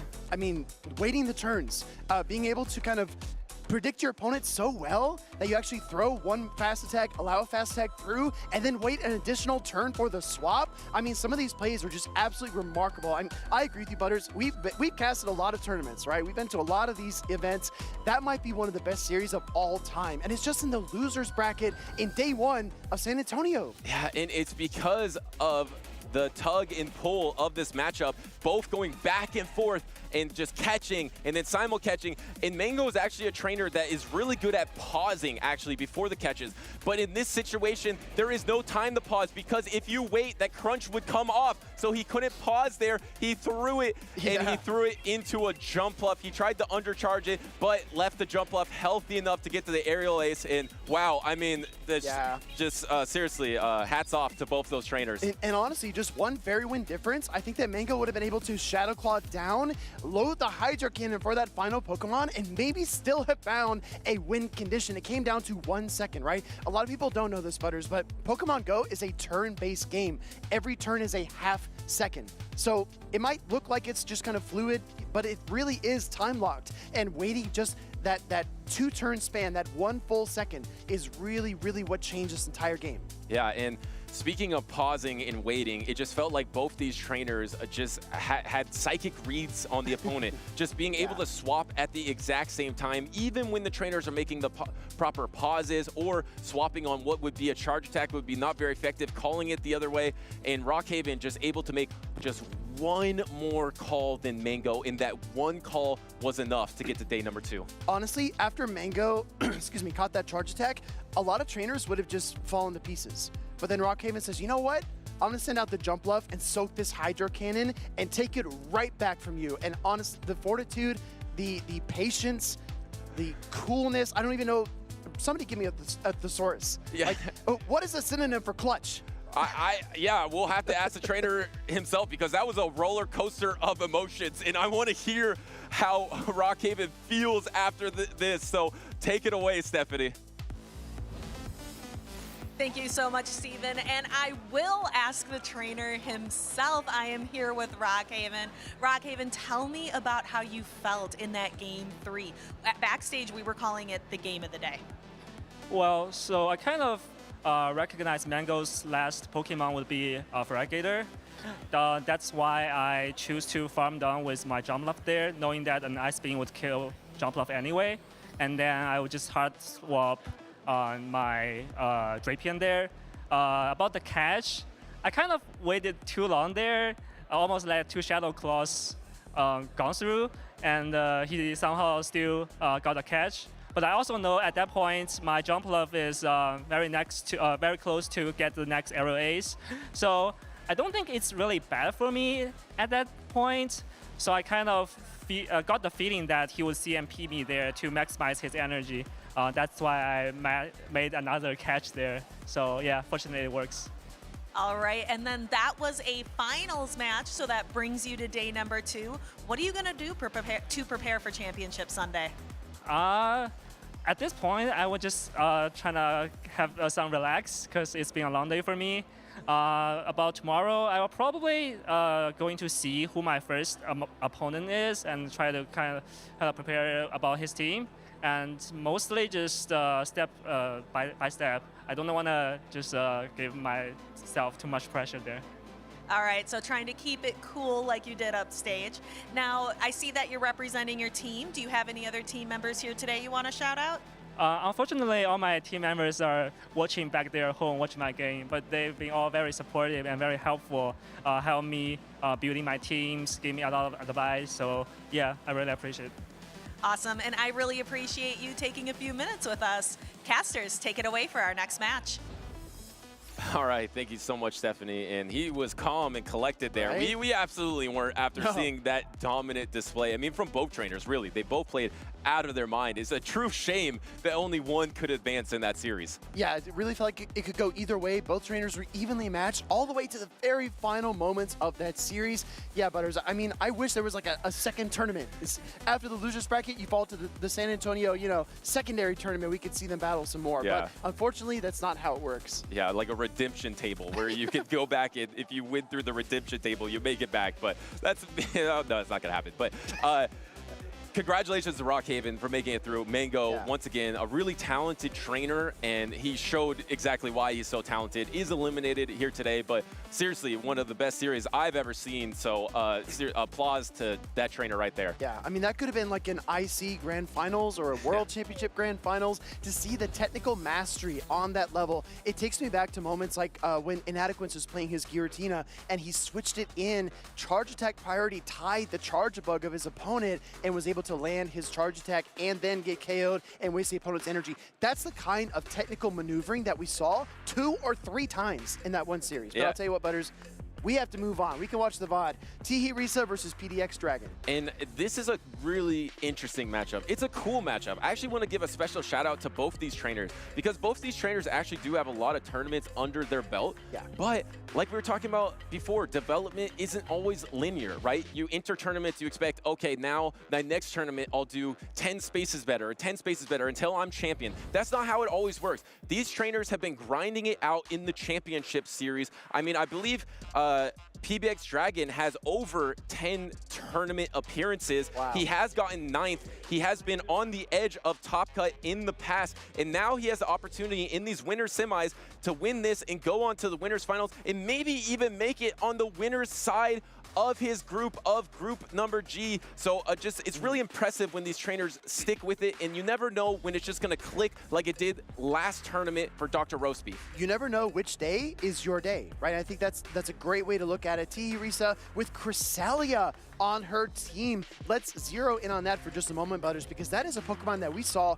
in years past, but we probably haven't seen it in a year since this tournament's taking place. Yeah, that is crazy. I mean, it was one Pokemon that kind of stuck around, and you're like, oh, I don't know why this Pokemon's good, but it still is doing well. And then it just disappeared because like, oh yeah, it actually probably isn't that good. Yeah. But now it's back, and does it have good matchups here? Shadow Drapion and Shadow Sableye is just so brutal for it. So at least it does have that double super effective coverage into the grass, into Gastrodon, and of course Dugong as well. But a key thing for T-Risa is she has the dark type of that Mandibuzz. We've seen it be so strong here in San Antonio. That's actually going to be very, very strong against PDX Dragon's team. Dude, we've been talking about the Mandibuzz Toxapex core. We've seen it, I think, 2 or 3 times so far. It's so good. It's so strong, so much HP, and it doesn't have like the offensive fireworks you expect from like Ariados Malamar core, but it's very good and very stable. Let's jump right into game number 1, though. Will we see that Cresselia? Will we see the Gastrodon from PDX Dragon? And there is that Mandibuzz for T-Risa, and Clodsire is actually a good core breaker to that duo if it had Stone Edge. But most of the trainers in Championship Series opt for Sludge Bomb to be better against the Azumarill. So PDX Dragon does have this Sludge Bomb, and Earthquake here is going to be throwing the Earthquake into the Dunsparce. You see T-Risa looking over the team sheet. She is reading exactly that, the moveset of her opponent. I do want to encourage everyone, if you make it up onto stream, or even if you're battling at the tables, read your opponent's team sheets as the battle goes on. Yeah, we've seen trainers get surprised in the past. I remember a Hydro Pump getting through on Pranav that shocked everyone. That was kind of fun, though. Good times. And here's the drill run. It's going to be super effective into this Shiny Clodsire here. Knowing that you can endure it does go ahead and no Protect Shield. But the problem is that was an early Protect Shield by Tihirisa. So this Dunsparce is going to easily take this next Earthquake. And Tihirisa can get the alignment if she wants to go for it. But look at this backline. It's very weak to Mandibuzz. It's so counterintuitive because I believe that Clodsire straight Sludge Bomb can win this matchup in the ones. I could be wrong, but it's so surprising to see Dunsparce throwing these resisted rollouts, but the drill runs putting in the work, bringing down that Clodsire. Shield advantage is in PDX Dragon's court, and look at this, Butters. I just got chills because we have a Shadow Drapion that is going to farm this Dunsparce and gather so much energy. And throwing the Aqua Tail just to make sure the drill run doesn't come out, and yes, does get the knockout here. This looks like a shiny Annihilate in the back. The Annihilate is probably going to come in here, or do you try to make the call with the Mandibuzz? I actually didn't see if the Mandibuzz has Air Slash, and it does. It is another Air Slash Mandibuzz. This is so tricky, though, for Tihirisa. Maybe trying to make a call about the potential Dugong as the third Pokemon, or I guess perhaps the Gastrodon, maybe. But instead, it's going to be that Shadow Sableye. So when you send the Mandibuzz out here against the Drapion, you're destined to align your Annihilate versus that Sableye down the stretch. I think it's a fair call because she's probably thinking there's no way that he leaves himself so vulnerable to this Mandibuzz that is extremely strong versus his team. But he did. He has a backline that's extremely vulnerable, and now he has the advantageous situation of matching up his Shadow Sableye versus the Annihilate, which is going to be absolutely brutal. But at least can this Mandibuzz get out of this matchup with an Aerial Ace? I think you can just farm down. Actually going for the charge attack priority. That is actually worst case scenario for Tihirisa, I believe. It really is, because she's going to take this Aqua Tail damage, and meanwhile the Poison Stings are not doing that much, but she will lock this Drapion into this charge attack and will KO if it connects. I think even with no bubbles, this might be enough damage. And it does knock out the Shadow Drapion. Instant pivot, but now you're a one turn behind against the Shadow Sableye, and the Shadow Sableye has 2 Protect Shields. And now actually going through for the foul play here, gonna be able to get the last Protect Shield of the battle, but at this point, you could probably even Shadow Claw down and knock it out. Tihirisa really believed that there was a Dugong in this last slot. She wanted to protect her Mandibuzz from the Ice-type pressure and send the Annihilate out against it, but instead, like you called out, Butters, being super weak to Mandibuzz is actually going to pay off here for PDX Dragon. And it's such a tough call because it does make sense that she would expect that Dugong in the back, but this time it wasn't that Dugong, and there is no Protect Shield remaining. The Power Gem for PBX Dragon, and is now 1 victory away from the winners finals here in San Antonio. Tough game for Tihirisa. When you try to make these reads, a lot of the time you depend on logic. You assume my opponent's going to bring a balanced team. It's going to have an answer for some of the things that they are weak to. That's what you assume because you put yourself in their shoes and say, how would I play this? But then sometimes, whether you're using the Arrow Battle approach or using PDX Dragon's team, you say, you know what? I'm just going to bring the Pokemon I like that are strong, and I'm going to work my way through the tough situations. Yeah, and that is the hard part because, yes, you are making those reads and you have an educated guess. But at the end of the day, it is just a guess. You can't guarantee anything if you haven't seen the backline Pokemon. So even though it was a great guess by her, thinking that that Dugong was in the back, if she instead brought in the Annihilate into the Drapion matchup and saved the Mandibuzz, this matchup could have been flipped. Exactly right, exactly. So you only work with the knowledge that you have, and as a spectator, as a viewer, as a commentator, we can see the back lines, we can see the teams, but these players almost have tunnel vision. They are just looking ahead. Speaking of looking ahead, Butters, we are jumping into game number 2. This could be a really pivotal matchup in this tournament. In the same exact line from PBX Dragon here, PDX Dragon brings the Shadow Drapion and the Shadow Sableye in the back, and now the Mandibuzz is in the lead here. So if you can avoid this Mandibuzz in the backline, you are looking really strong, although the Dunsparce is going to be pretty good versus the backline of PDX. I actually really want to see Dunsparce up a Protect Shield. I think that's Tihirisa's best chance to get back into the series, but PDX Dragon really surprising us, not bringing that Dugong, anticipating the Annihilate, just doing all the things that we don't expect. And here comes the next Sludge Bomb in this matchup. Mandibuzz is just so bulky. We actually saw Mandibuzz fall off because of Galarian Moltres. Galarian Moltres was hard meta at one point of the season here, and now it has fallen out, and instead, Mandibuzz has taken its place with this Air Slash, able to do more damage against the Annihilate, able to do better versus that Shadow Drapion, and even in this situation, I think you're going to hang on to the Sludge Bomb and win the Zero Shields versus Clodsire, one of the bulkiest Pokemon out there. Mandibuzz really just takes advantage of the switch timer as well. Galarian Moltres has to throw the Brave Bird. It has to be very careful about energy management, and the pacing, believe it or not, is about just a little bit slower. So now Mandibuzz might need to double shield the Sludge Bombs here. I mean, T-Risa's going to let it through. Yeah, she was kind of grimacing at the first shield and then realizing that the Clodsire is going to be able to get to another charge attack. So that is actually just a brutal swing of events here. PDX Dragon is just going to let it go, knowing that this Mandibuzz is pretty energy dry and you got a Protect Shield advantage. And now you're going to be able to go for a Poison Sting down. In worst case scenario, you take an Aerial Ace. You don't even take that Aerial Ace. Does she go Annihilate this time? That's the main question. Or does she go with the Dunsparce? T-Risa has a decision to make. Decides to send in the Annihilate this time into the Shadow Drapion. She does get her 2 counters through as well. Here comes Crunch. And here comes the Crunch, and probably here comes the pivot in the Shadow Sableye here from PDX Dragon. There it is. The super effective Shadow Claws are coming through, and the response from this Dunsparce. But the problem is you're down a Protect Shield, but at least you got that rollout damage and energy right there. Rollout comes through, and that means that this Dunsparce is going to start to ramp up. Foul Play, though, still takes half of this Dunsparce's health. It's absolutely remarkable how much damage it does, and there are 2 Protect Shields for PDX Dragon to hide behind. And using this first Protect Shield, and like you mentioned, can just double up because even the Rage Fist isn't available for the Annihilate. So I think PDX Dragon is going to try to close here, but once again, throwing on turn alignment and letting a full rollout through. Hold on a second, T-Risa, she's back a little bit. Hold on, we're gonna see what happens. Drill Run getting fired off here. One single rollout, only ceding 1 turn of free energy to the opposing Sableye, drawing the final Protect Shield. The switch timer's up. The timer. Here comes Annihilate. Here comes the Rage Fist. And there's the swap into the Shadow Drapion. PDX counters with his own catch there, and that is brutal, but at least you're still gonna do a lot of damage with these counters. I don't think you can get Poison Sting down too easily, but it looks like the Poison Sting down will still happen. At this point, it's T-Risa, I think you need to roll out down. That's your only win condition, and the rollout does not come through for her, so she is gonna take this Crunch, but I gotta tell you, Butters, this is gonna do a lot of damage regardless. Yeah, it is gonna do a lot of damage. It does knock out regardless. Shadow Drapion actually has some force, some bite to those crunches there, and able to take this series 2-0 against T-Risa. T-Risa really coming up against an opponent that is hard to predict. I mean, once you look at these teams, you think, okay, they have to bring Dugong because it's their only answer to my strongest Pokemon, which is Mandibuzz.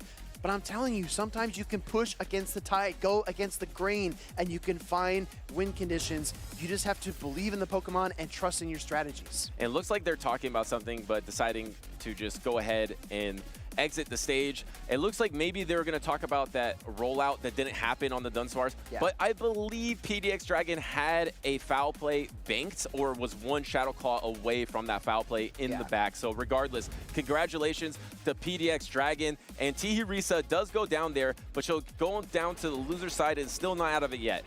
It's just such a tricky thing, right? Because we talk about progress, we talk about improvement, and having your own special day. And honestly, T-Risa made some great reads. She did the logical thing, especially in game number 1, but just could not find the opening because PDX Dragon was 1 step ahead of her. And that's something that he does really, really well. I would look for PDX Dragon in day number 2 to be a very dangerous opponent. Yeah, absolutely. And even though he has a lot of tournament experience under his belt, a lot of trainers may not be familiar with his playstyle, and doubling down with a team that would seem very weak because you're pretty much double weak to the strongest Pokemon that the opposition has, which is the Mandibuzz. Both games bringing the Shadow Sableye and Shadow Drapion against a Mandibuzz team that was pretty much unchecked. So that is a bold strategy, almost arrow level boldness from PDX Dragon to move on to the winners finals. And if he gets 1 more victory in this tournament, that will clinch his best performance ever in Championship Series. Nice, making history for himself and also in the competitive circuit here for Play Pokemon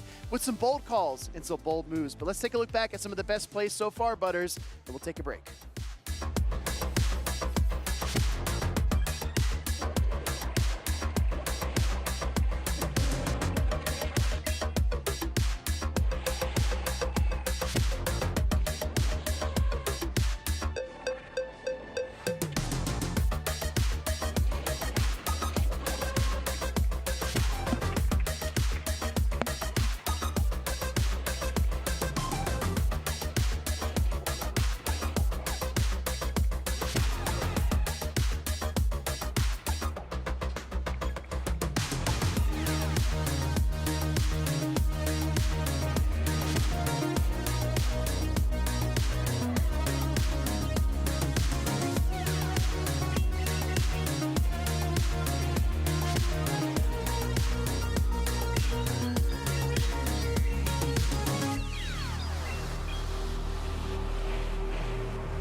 games, guys. Welcome in, trainers. I'm here in San Antonio, Texas for a Texas-style hot chili cook-off. And I have 3 of the spiciest trainers in the venue here today. Haydonis Actual, Out of Pocket, and Septile Ice. Each one of these trainers brought their own personalized chili. They're going to give us a taste and their hot take on the meta. Haydonis, you're first. All right, so my hot take on the meta right now. Okay, first of all, actually, let me not get ahead of myself. My chili is called the Catastrophically Cooked Clodsire Chili because, in my opinion, Clodsire is terrible in this meta right now. We have Diggersby, we have Annihilate, even Azumarill still taking super effective damage from the Sludge Bomb. You're taking super effective damage right back from Bubbles and Ice Beam. I just don't think it's good right now. If you want to choose a ground type, choose Diggersby. But don't hold it against me if I run Clodsire in the tournament tomorrow. So, yeah, let's try a bite of this chili here, shall we? Yeah? All right, let's do it. All right, let's see. All right, grab a chip, pocket, and Septile if you can. My Clodsire, yeah, you go for mine, actually. All right, get a good scoop. It's not that spicy, don't worry. Okay, yeah. I'll not shy away. Here we go. All right, now we need some live reactions here. Septile, how are you feeling about this catastrophic Clodsire? Really? It's true. Clodsire's terrible. All right. Pocket? Oh, boy. What things I could say about Clodsire and how bad it is. I completely agree with Haydonis here. Oh, boy. It's just like we got 2 ground types that compete with it that both wallop it. Then there's Azumarill, as he mentioned. Feraligatr is still very prevalent. Drapion up energy gives a lot of trouble. And even stuff like Annihilate that now has Ice Punch as a better option can really terrorize it. So if you're running Clodsire tomorrow, or actually today, best of luck to you, because you may need it. Well, I think we can agree that Clodsire itself is a good Pokemon. It's got good stats, it's got good moves, but in the current meta, not the best time for it. Not the best. All right, Pocket, you're up. What'd you bring for us today? All right, this is called the Pocket's Pelly Pepper Hot Chili. And I'd say that my take here is that Shadow Annihilate is way better. Not way better. I'd say marginally better or slightly better than the normal because we got boosted Shadow counters, Rage Fist add up way faster. And one very specific matchup that I wanted to talk about is the Diggersby matchup. With Diggersby against a normal Annihilate, Ice Punch plus 13 counters do not sometimes knock out, depending on the debuff from the Scorching Sands, which lets Diggersby get 2 moves against Annihilate for free if it has Ice Punch, or it forces a close combat if they have close combat. But if they're Shadow and they have Ice Punch, you just negate it. It completely wipes it out. All right. And the Shadow counters wallop. All right, let's give this chili a try, and then we'll kind of ponder about this point about Shadow Annihilate. I think Shadow Annihilate actually won in Birmingham. It did. Recently. Icelandic Lapras, right? Yes. Yeah. Oh, so sorry. I'm curious. Shadow Annihilate, again, it's already a Pokemon that's maybe on the flimsier side in terms of stat product. So going Shadow, you might actually gain a lot of matchups. What do you think, Septile? I don't like Annihilate. Whoa. Worst Pokemon ever. Wow. Okay. I've never used Shadow Annihilate. I would never use Shadow Annihilate, so I can't really put a take in here. All right. Haydonis? Well, I'm kind of questioning what's hotter here, the chili or these supposedly hot takes, because it seems like we're all in, well, except for Septile Ice here, but I at least am in agreement. I think Shadow Ape is better. We saw Icelandic Lapras use it very effectively in Birmingham, and if I had one, quite honestly, I would probably be using it as well for that Diggersby matchup, because it could get pretty uncomfortable. The normal type should be losing to the fighting type, but... Awesome. All right, Septile, you're last. I think you've got a spicy one for us. So I have the Seviper Spitfire Hot Chili, and my hot take is if you are running Corsola, Diggersby, and Annihilate, you are bad at team building. Whoa. This is the new Noctowl Trevenant Lantern. It is terrible. If you are running this core, go home. Oh my gosh. Wow. All right. Wow. All right, guys, try that. That chili has to be kicking. I don't think I can even try the chili. I have to go home. He leaked my team. Oh, your whole he leaked team, my line right? of 3. No, I'm just kidding. All right, guys. Okay, that's interesting. I never thought of that trio as being as alignment dependent, I should say, as Noctowl, Trevenant, and Lantern, because that was a tough matchup to be in if you were on the receiving Pocket. I interrupted my train of thought. I see the chili's getting to you. No, the take just, oh boy. No, he's from Maryland, so. Like, there's 3 words as like a phrase I could say in response to that. It's Zooey Mama. Because unlike the Noctowl Trevenant Lantern core, there are so many core breakers. There's so many awkward matchups. And sure, all 3 Pokemon, very strong neutral matchups, right? You got the still very strong counter, Rage Fist from Annihilate, Diggersby, just bulky. And then Corsola, all 3 moves recently got buffed. Very strong. But there's still a lot of iffy matchups in that for all 3. We got Talonflame, Mandibuzz, especially with Air Slash, as well as things that are very safe in all 3, like, for example, Shadow Kanto Marowak. All right, fair enough. Adonis, any final thoughts? Give me 1 sentence. What do you think? He said it best. He as in out of pocket, not Sceptile. Oh, okay. I mean, I'm a little offended because I'm running 2 of those Pokemon tomorrow, so. All right, everybody. Well, Sceptile Ice, Pocket, Adonis, thank you so much for joining us on the Hot Chili segment. Back to the action.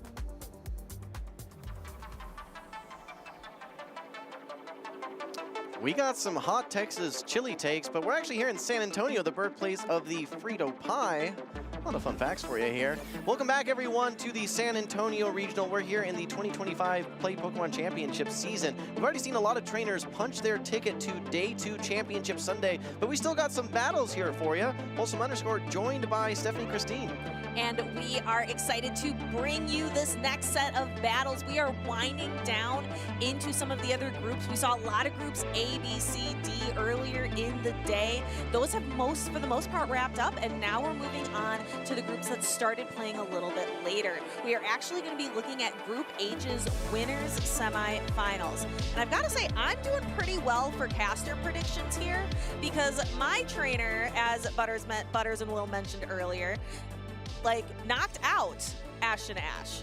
So if we take a look at, first off, the caster predictions for the Pokemon, we've been seeing Dugong go crazy. Ariados is doing really well as well.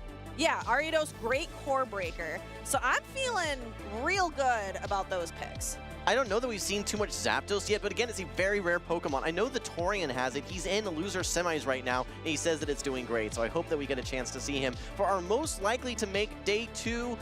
Look, Pranav, you let me down a little bit. It's okay. It is what it is. I think he lost to Elite and to Richie, I believe. So those are going to be 2 very formidable trainers. Arrow, I think, maybe still in the running. He's in the second group. We're going to be seeing H. Shearer here very soon. We're going to have to check in on Ashton Ash at some point as well.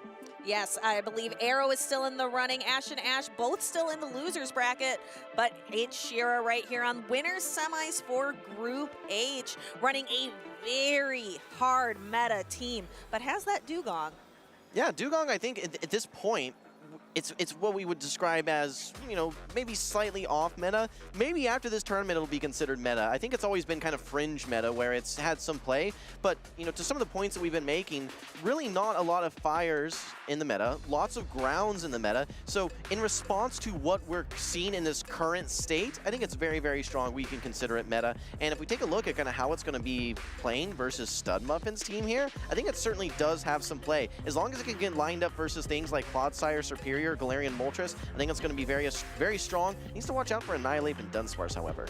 Our trainers are locked in. Let's head to the field of battle. And H. Shearer has a rough lead to start. Superior into Galarian Moltres. So she makes a quick switch into the Shadow Drapion, and then we have the Annihilate, regular Annihilate, not the Shadow that we were seeing in some earlier battles today. Well, there's still lots of flexibility here because the Shadow Drapion, there's really no firm answer for Stud Muffins. Needs to bring in an Annihilate, which you, of course, have to shield that Crunch, right? That's going to be some significant damage and puts you in range of an Aqua Tail. So Shearer knows that this is actually just going to be a Rage Fist and will be able to reach a second Crunch. The second Crunch isn't enough to knock out, but what Stud Muffins is simply doing here is just taking one charge attack, countering all the way down, and maintaining that shield advantage, knowing that you're probably going to get a shield back from one of your Annihilate charge attacks later on. This Crunch does some nice neutral damage. We're going to see the Annihilate just barely get to the red.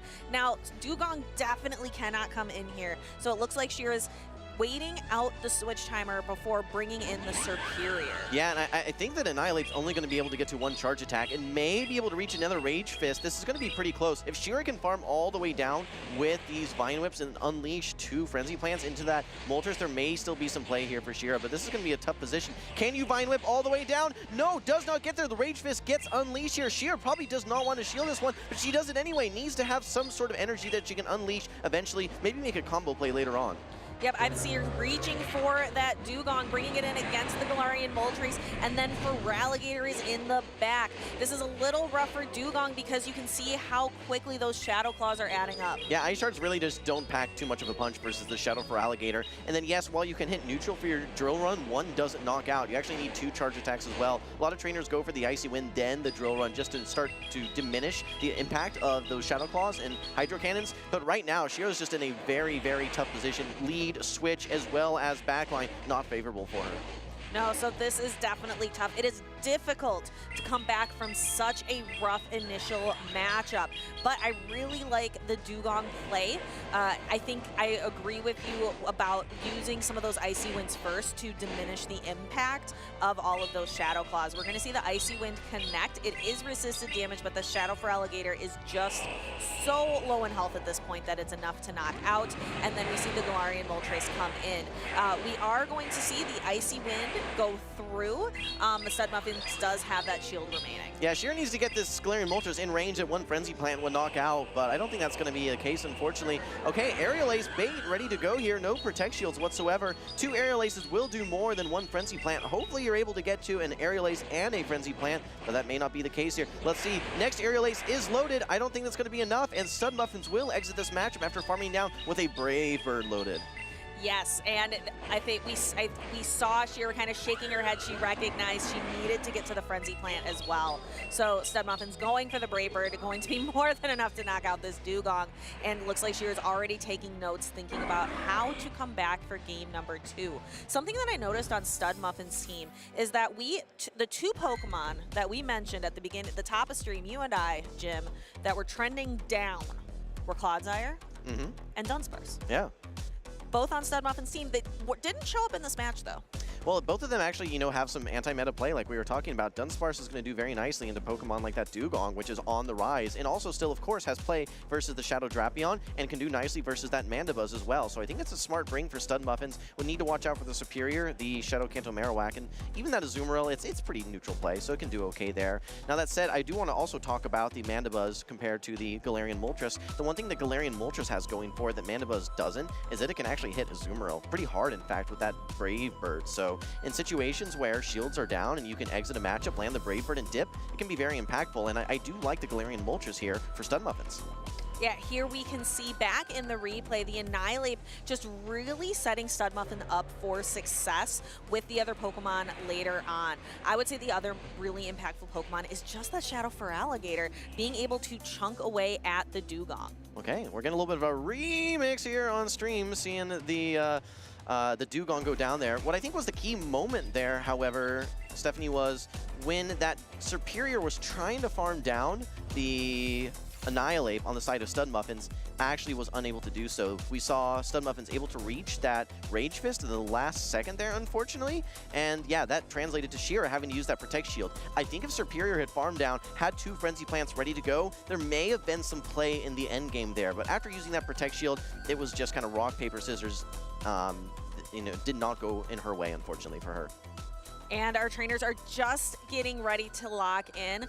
We can see that Fuecoco just kind of sitting there looking for a little hug on stream. I love shouting out when our trainers bring great plushies up to the stage to help cheer them on for the battles. Yeah, you know, you mentioned that Clodsire a little bit earlier, and I think it's an interesting pick for Stud Muffins because it does have nice play into several of these Pokemon, including Azumarill as well as Superior, even things like Drapion. But there's so many matchups. Really, everything on Shira's team has some way to fight back versus Clodsire, so maybe too risky to bring.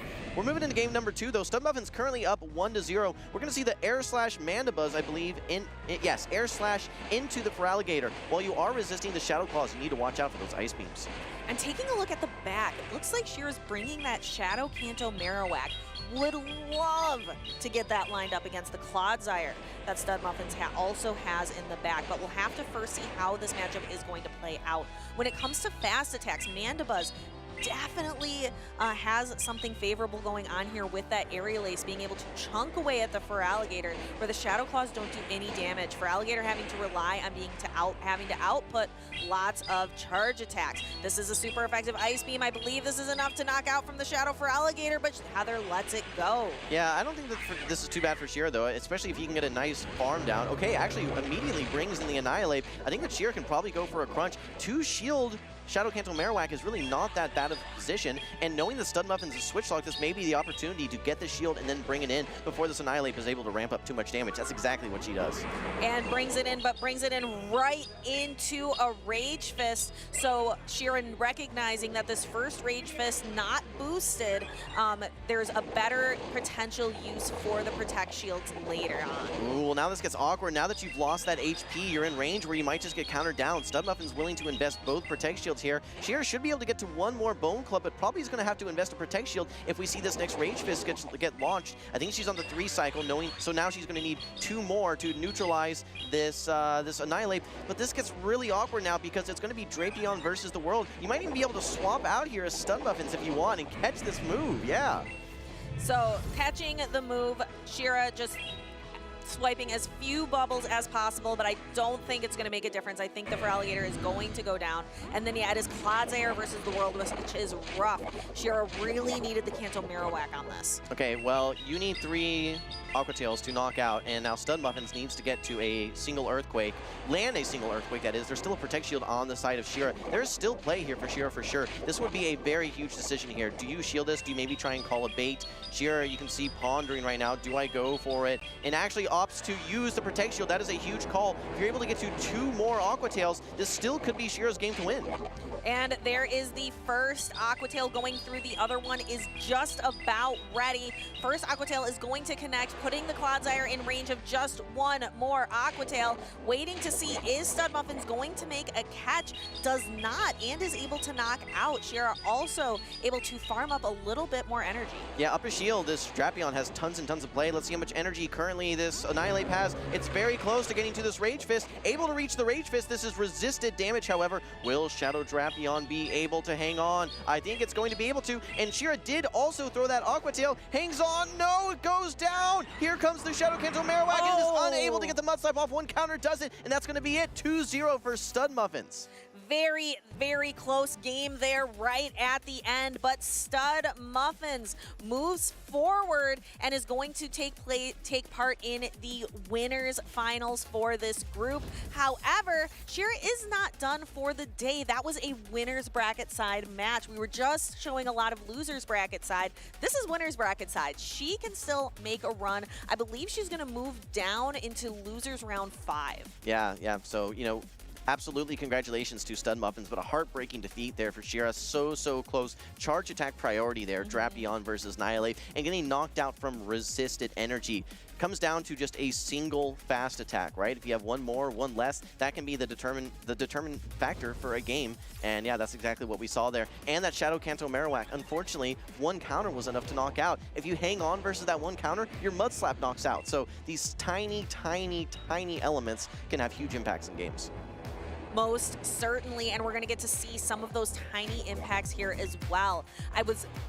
Shira needed to be able to perhaps as well, maybe getting 1 more Poison Sting. Yeah, no, that would have done it. That would have done it as well. Yeah, no, you could see there that Clodsire was still 1 fast attack away from reaching the Earthquake. Now that said, there was still an opportunity to catch a move there, and that could have been an additional win con there for Stud Muffins. But Shira opting to throw not on charge attack priority, 1 before charge attack priority. Had she got that 1 additional Poison Sting and landed that Aqua Tail, she would have been able to outpace the Annihilate to that Aqua Tail, and that would have been a potential win con to even up the series. But again, we can sit and talk about this all we want. We get to sit and watch the replay. We know what Pokemon are in the back. It's a lot tougher under those harsh lights on the stage. Yeah, absolutely. And we could have even seen Stud Muffins like maybe go for a bait, which would have been even more challenging for Shira. So there's so many of these late game decisions and things that you have to keep into account. Okay, what is my opponent's energy? How much energy does that Annihilate have? Does my Shadow Kanto Marowak hang on versus 1 more counter? These are things that are just so impossible to keep track of in the midst of battle. And in the midst of this coverage right here, we also want to go and talk about what's going on social media. What do you all have to say going on in the world of Pokemon, especially during these San Antonio Regional Championships? You say, we have a little message from him. Yeah, on the exact opposite end of the world here over in New Zealand, we've got Yusei.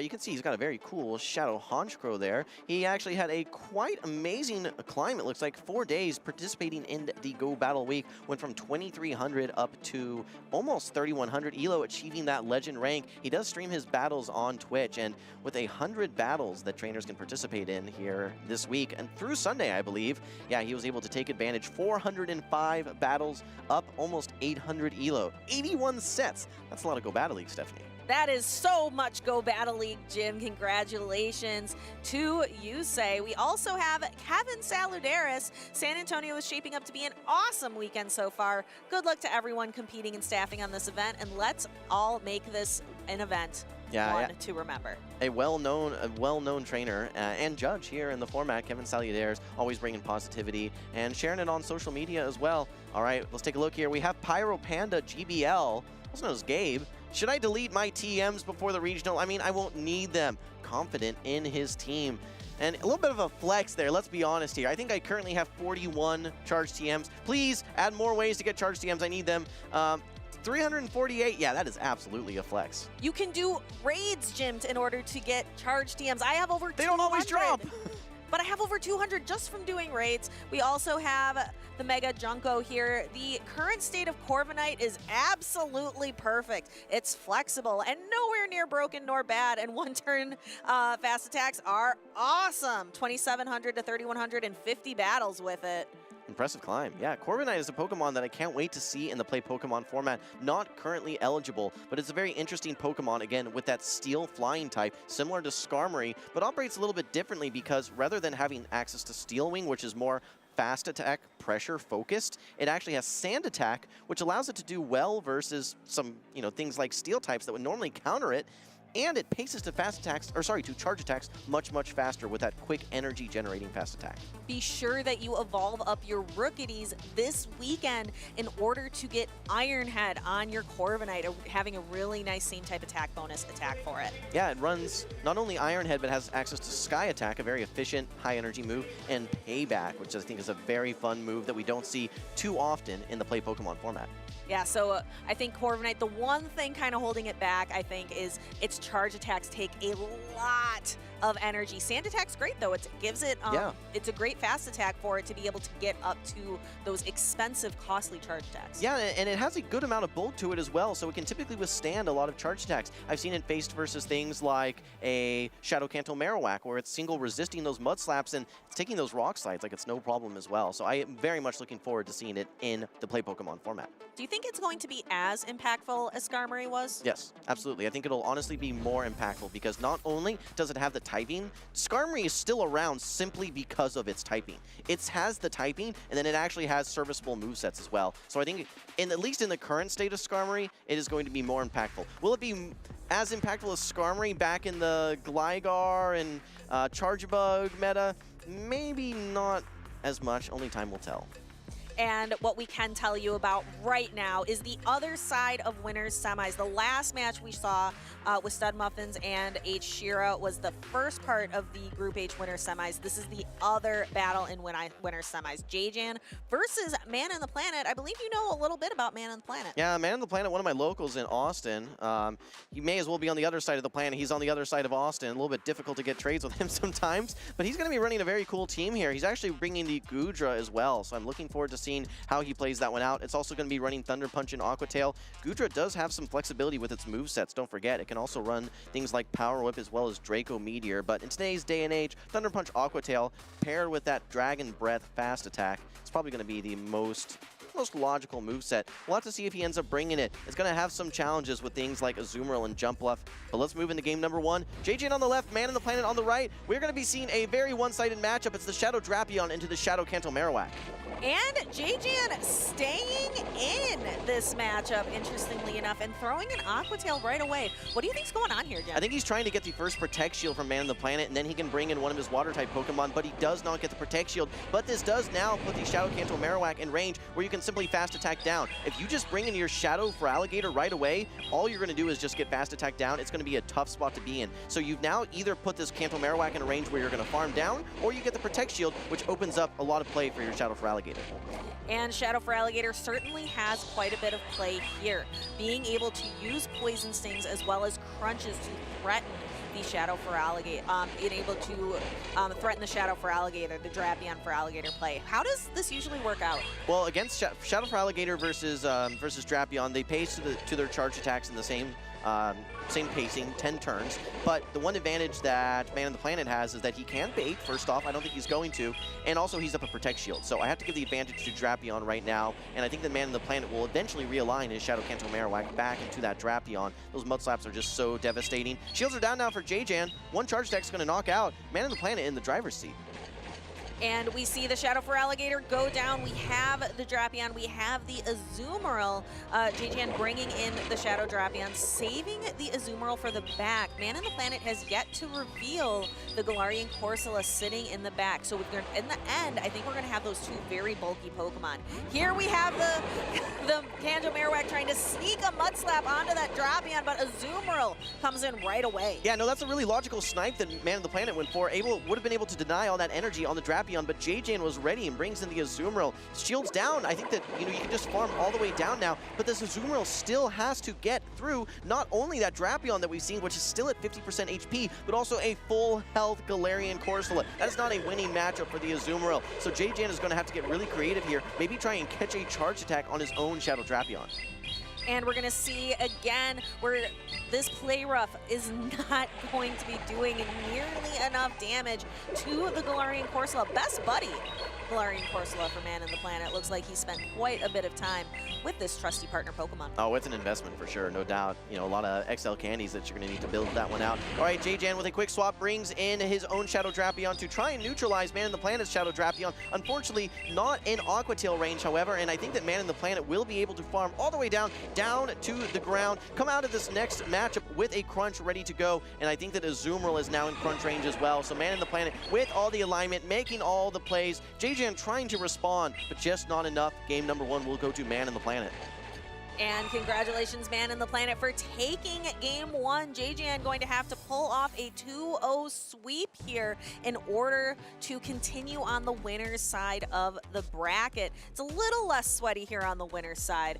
Trainers know that they have another opportunity to make a run in the loser's side, but it's just not as comfortable. Yeah, looking at this team here for Man in the Planet, we got to see that Shadow Kanto Marowak align versus the Shadow Drapion. That is exactly what it wants to see. But it's going to be joined by Dugong, Galarian Corsola, Shadow Drapion, Azumarill, and Goodra. I was curious to see if we will see Goodra. I think it's going to be a tough bring here. Really, the only thing that would really want to see probably would be that Clodsire, and even then, that's not that great of a matchup. I expect to see Man in the Planet leave it on the bench here for this next game. Yeah, I feel like I'm missing the attack future sight, because I did not foresee all of these Goodra hanging out in the field of play, but we've seen several trainers bring it with a lot of success. Well, I think what's happening is there's so many water-type Pokemon in the meta. There's always been so many water-type Pokemon, but a lot of them have been ground waters, whereas we have more mono water or water fairy, water ice, things that electric-type charge attacks can hit. So when there's an absence of electric types in the meta and you can bring a Pokemon that can still hit with electric-type damage, I think that's the role that Goodra is filling right now, not to mention its oppressive fast attack pressure that it has via its Dragon Breath. And our trainers are getting ready to lock in. Man in the Planet coming in with that advantage, only needs one more win to lock away, to get to that next step, to get to the finals for Group H. Let's see what our trainers have. I see a pretty classic matchup, an Azumarill versus a Shadow Drapion. Wow, Azumarill Shadow Drapion core, we haven't seen that one before. Brought with a Shadow for Alligator as well. A little bit of a favorable matchup, at least in the early game for this Azumarill, knowing that it can hit for neutral damage, not only with its fast attacks, but with its charged attacks. Meanwhile, though, Man in the Planet does build up to this first Crunch, throws on good timing, trying to fish for one of those defense debuffs, but does not get it on the first attempt. No, that crunch debuff early on can really help this matchup for Shadow Drapion.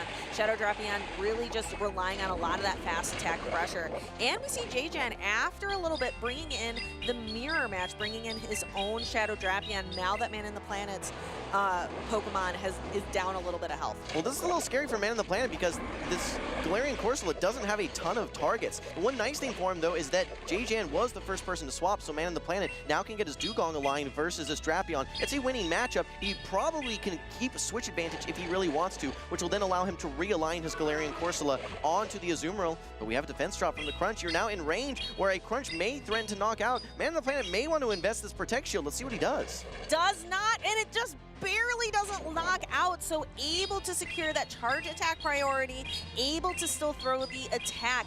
Now that Dugong's defense was lowered, Feraligator's only going to get that one Shadow Claw worth of energy. Yeah, but 2 shield for Alligator is very threatening. You don't have a great answer to this. You will be able to get a Protect Shield out of the way probably very early on as Man in the Planet with this. Drapion actually goes for the bait on the Aqua Tail. That's going to get him a little bit closer into this matchup. But the thing we have to keep in mind is Galarian Corsola is going to be so threatened by this Feraligator. Super effective Shadow Claws as well as these Hydro Cannons coming through. Very threatening. And threatening enough to use a Protect Shield. Man in the Planet guarding up. The Shadow Drapion still has a completely full health Galarian Corsola in the back. That Corsola does not want to see this Feraligator. Feraligator's Shadow Claw is doing super effective damage. Much would rather see that Azumarill, but actually brings it in. Now that there's a defense fall, it looks like, on the Feraligator. Yeah, J-Jan's going to be able to get to 2 of these Hydro Cannons before Man in the Planet is able to get to a single Nightshade. 2 Hydro Cannons with these Shadow Claws should be just enough to knock out, and he may even be able to get a little bit of an overfarm, but no, wants to save the Hydro Cannon, knowing that he'll win charge attack priority to eventually take out that Shadow Drapion. All J-Jan has to do now is neutralize this Galarian Corsola, which I think the answer is just 1 play rough. I believe 1 play rough after these bubbles is going to be enough. This Galarian Corsola just not pacing quick enough. We kind of see Man in the Planet shaking his head, recognizing that just doesn't really seem to have any win conditions left. This Azumarill low in health. The Drapion, is it going to, I think it's going to be able to completely fast attack down. Yeah, but unfortunately there is a Hydro Cannon still stored for J-Jan. Man in the Planet knows no matter how much energy that he has, he's not going to be able to unleash it because he does lose that charge attack priority tie. J-Jan will knock out the Drapion and even up the series 1-1. Very smart play there by J-Jan, bringing 2 answers to Galarian Corsola in the back, that Shadow Feraligator as well as that Shadow Drapion. He was able to get it aligned versus the Corsola, and yeah, he's able to even up the series. Great plays. Yeah, it takes a lot in order to knock out that Galarian Corsola. It's just so bulky, so you need an answer to it. You need something that can directly counter that incredibly bulky Pokemon. Again, Jim, I see that Clodsire, something we thought was trending down, but I think we might have been wrong. I think we might have made a wrong call. No, I mean, I'm seeing it on a lot of teams. I don't know that I'm really seeing it being brought that much, right? We have seen it being brought versus Drapion here and there as a decent answer, but still, that same rate, you know, we've seen lots of trainers who've been able to actually take out Clodsires as their own Shadow Drapion. You need 3 Aqua Tails, and with how much faster that you pace, sometimes you're able to do it. Looking back, though, at this game, we saw J-Jan able to, again, get that Feraligator aligned versus the Corsola. We saw him swap out with the Hydro Cannon banked. Despite the farm down here from the Shadow Drapion, that banked Hydro Cannon was going to be enough to knock it out in the end game. Yeah, J-Jan just knowing that he had that attack in the back, knowing nothing is going to win charge attack priority against that Shadow Feraligator, kind of like just keeping that ace in your back pocket. Here we have decisive game number 3 and a fantastic lead for J-Jan. Azumarill versus Goodra. Man in the Planet has to make a quick save swap into the Galarian Corsola, and the Shadow Drapion is lying in wait. Yeah, I'm a little bit surprised to see the Corsola being brought in as the save swap rather than the Shadow Drapion, which is a bit more known for being that, you know, that answer. Especially, there's no way that you can really counter swap anything because that Drapion will be ahead in energy. So this is a bit surprising for Man in the Planet. J-Jan firmly in the driver's seat right now. 1 crunch is not enough to knock out, but it should put it in range where you can just simply knock out perhaps with an Aqua Tail. Yeah, I think once we get a little bit more damage from the poison stings, we're going to see this Aqua Tail. Is Man in the Planet going to shield or use those Protect Shields later on a different Pokemon? I think just recognizing that the Shadow Drapion made for a great counter switch and bringing in the Goodra, hoping to at least get some energy on it. But J-Jan able to throw a crunch into it as well. This is rough for that Goodra because the Azumarill is just going to come in. Yeah, now that said, one charge attack is going to be knocking out that Goodra at this stage, and it's pretty close to knocking out in the early game matchup anyway. So this does give Man in the Planet a little bit of an energy advantage now, but J-Jan already had some energy on this Azumarill. He's really in a worse spot than when he started this matchup. Things are still looking really good for J-Jan. Yeah, then you can kind of see in the back we're going to have that 2-shield Shadow for Alligator, which we see kind of time and time again is a strategy for trainers. Just saving your shields for Alligator. For Alligator is able to output just so much energy. Okay, but if Man in the Planet can get far enough ahead on energy, he actually may be able to win this matchup. He's going to have to use Protect Shield here, but he's so far ahead in energy that it's going to be difficult for J-Jan to bring... Oh, and he lets it go. I don't know that that's going to be a recipe for success for him. These Shadow Claws plus the bubbles, I don't know that he's going to be able to withstand those. I think he had to shield that move. Yeah, the Shadow Claws, though resisted, do add up over time. We see J-Jan use a Protect Shield because this is what he's been saving him for throughout this matchup. Saving the Protect Shields for the Shadow for Alligator to be able to stand on business at the end of the match. That's exactly what it's doing. It's standing on business right now, using 2 Protect Shields, resisted Shadow Claws. You know, regardless, resisted or not, it's just all fast attack pressure now for J-Jan. Even though this crunch does knock out the Shadow for Alligator, you're essentially just at 1 HP now. You need a singular bubble as J-Jan. So once that charge attack had been no-shielded by Man in the Planet, the game was essentially over at that point. Despite 2 Protect Shields on the side of Man in the Planet, J-Jan able to take the victory 2-1. It is always so unfortunate to go down with 2 Protect Shields. It happens in Go Battle League all the time, and it's a little more rare here, I think, in the Show 6 Pick 3 format, but it is always rough because you got to think, could I have used those resources a little bit better? Yeah, no, it's a little unfortunate there, right? You're just thinking, okay, well, where could I have used that Protect Shield? I would have liked to have seen it on that play rough from the Azumarill, perhaps thinking that, okay, I'm going to no-shield in Ice Beam, and maybe I'll have enough HP to then win that matchup. But unfortunately for the Man in the Planet, that was not the case here. And just fast attack pressure, resisted or not, once you're that low, there's really no coming back. Man in the Planet representing Texas, so it's nice, always nice to see someone kind of local from the same state here in North America doing well in their home state tournament. Yeah, about an hour and 15 minutes away over in Austin. Someone that participates in local tournaments as well, always trying to get me to come up to North Austin from South Austin to participate in those battles as well. Looking back at game number 3, though, like we mentioned, that Shadow Drapion just so low, despite the Protect Shields, after taking that play rough, just able to, for J-Jan to throw Shadow Claw after Shadow Claw after Shadow Claw, get that Drapion in range that 1 singular bubble from the Azumarill will knock out. Yeah, always impressive to me how much that crunch does to that Shadow for Alligator, but just was not left with enough HP. To your point, again, that Protect Shield on the, had he been able to use the Protect Shield on the Shadow Drapion, perhaps could have been a different endgame. Yeah. Well, I believe that was still on the winner's side of the bracket, if I'm not mistaken. So I think Man in the Planet is going to be dropping down to the loser's side of the bracket. We'll have to confirm that in just a second. But I think we've still got some winners finals over in Group F that we're getting prepped for as well. Now, that said, Stephanie, do you have any sort of, I guess, observations that you've seen so far? Any standout Pokemon that you feel have been a surprise for you here in San Antonio? Well, I don't think it's a surprise to anyone to see all of the Shadow Drapion and the Azumarill kind of over and over and over.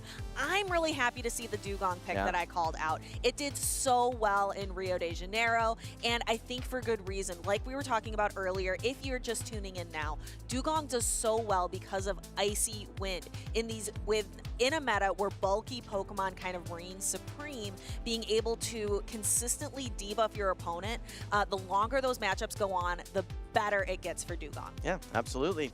All right, well, standing by, I think we actually have an interview. We're going to kick it over to the stage here. Let's hear from our victor. That is going to be J-Jan. All right, I'm here with J-Jan. Congratulations. Once again, you have moved on to the winners finals. We're at an interesting point in the meta. A lot of similar Pokemon on each trainer's team. Do you have a unique strategy going into this condensed meta? I looked really closely at all the Draco Viz infographics on all the top teams that have won, so I was trying to I saw a few months ago, basically, Drapion was on every team, so I made sure to bring that. Same with Feraligatr. Those two seemed pretty safe, and I brought that to my last tournament as well as this one. In terms of practice, I didn't do a lot of practice before, but I've had a lot of reps over the years. Yeah, it seems like those two Pokemon you brought a lot. Maybe you brought that a lot this tournament. Is there a reason not to bring those Pokemon into the battle? They're just so strong right now. Drapion for sure. There's absolutely no reason not to bring it. For Alligator, you could have some alternatives, but I played some Gastrodon in GPL, and even the Drapion was kind of threatening even in the zero shield scenarios. It's pretty threatening, even the Aqua Tails, even to the Marowak, so there's not really anything super hard countery to it. It can even do okay against like Quagsire. All the ground types that you think are counter that are not quite as good as you want them to be. Fair enough, and you're trying to counter all these top trainers here. You are a previous regional champion. Do you think this is gonna be your tournament that you get back on top? I can only pray. I'm not sure about. There's quite a lot of good trainers that have already made it to day 2. Hopefully I can cement myself into day 2. That's probably the goal. You know, just keep getting points, try to qualify for Worlds. Obviously it'd be nice to get regional championship, but that's not usually my goal coming into a tournament is, you know, just trying to get points. Yeah, well, absolutely. You're one match victory away from that coveted day number 2. Best of luck to J-Jan, and let's go back to the casters. Thank you so much, Steven. J-Jan, the goal not being necessarily to take the whole tournament, but to do well enough to make that Worlds qualifications. Because way back when Pokemon Go started, there was only one way to get to Worlds, and that was that you had to win or get second place at a regional tournament. Now we have locals, we have championship points. Yes, winning the tournament does lock in your spot, but you have multiple avenues on your path to Victory Road. Yeah, and he's got to feel good now. I think that was the winner's semi, so now he's going to be in winner's finals. Even with an early exit, not making day 2, I think that's still a 125 championship points. So he's in the, you know, he's already in a really good position there. But you know, of course, the goal for all of these trainers is going to be capturing that title of regional champion. It puts you on a different level. We've seen so many trainers that have had success, that have made top cuts, but haven't locked in that championship. Trainers that formerly, like Elam, for instance, known as one of the best trainers in all of North America, but he's a little bit of a different level without having that regional champion. Now that he's taken home the title of Toronto Regional Champion, he is in that exclusive territory. Which trainer, either North America or EU, do you think is the next trainer, the next Elam, where you're looking at that trainer like they just need that championship title? They're so good, but they're just missing the title. Who does that stand out for you now? I think recently Sceptile Ice is someone, right? We just saw him take second place, and he's been trending up a ton. I definitely think he's in the category. Probably Haydonis as well, someone that's very talented. You could even throw Dr. Roastbeef in that conversation as well. He has had tons and tons of success. I know a lot of people are sleeping on Dr. Roastbeef, but he is getting podium positions in a lot of these tournaments. I think with maybe 1 or 2 additional things going his way, we could see him take home a championship title. Let's see if perhaps these two trainers down on the stage, maybe it is their tournament today to take home the title. We have Dell on the left and Flying Pizza on the right. Flying Pizza rocking that is a shiny Umbreon plush. That's cool. That's very cool to see indeed. Yeah, well, this, again, last round was winner's semis. This is winner's finals here in Group F. We've got Dell from Mexico. We've got Flying Pizza from the US. They're going to be running some Pokemon that we actually haven't seen on stream just yet. The Shadow Quagsire, which is a Pokemon that did receive a little bit of a retooling, knowing that its fast attack does more damage now, but also generates less energy. It is less spammy than it was before, but it has a little bit of a new element now that it can actually farm down some Pokemon with its fast attack pressure in the form of its Mud Shot. I am actually surprised with how much Toxapex that we're seeing. I feel like it had kind of fallen off in the meta, especially with Pokemon like Corsola that are just taking over.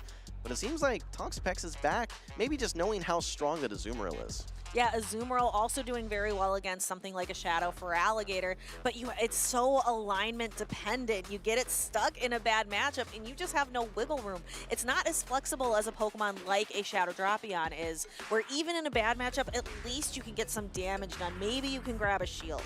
You know, the Pokemon that I have not seen enough good play this tournament, it's actually been the grass types. I've seen a little bit of good play from the Superior, but I really haven't seen Jumpluff doing too much. I feel like it's been more of a liability than it has been a strength for a lot of these trainers. Let's see if Dell ends up bringing it here. We're moving into game number 1, winners finals. Let's see who can punch their ticket to day number 2. It's going to be the Azumarill met by the Diggersby. Good matchup for Dell, but Diggersby does have some ways to fight back.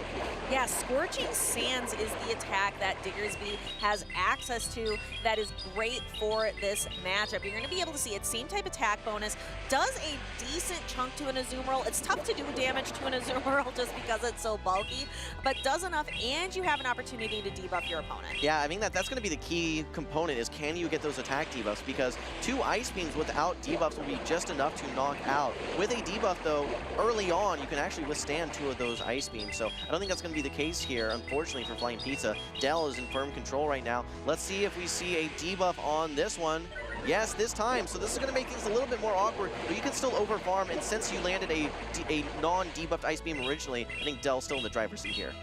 Yes, those the non-debuffed Ice Beam, the bubbles doing their full amount of damage, able to knock out the Diggersby, but now this Azumarill is kind of perilously low.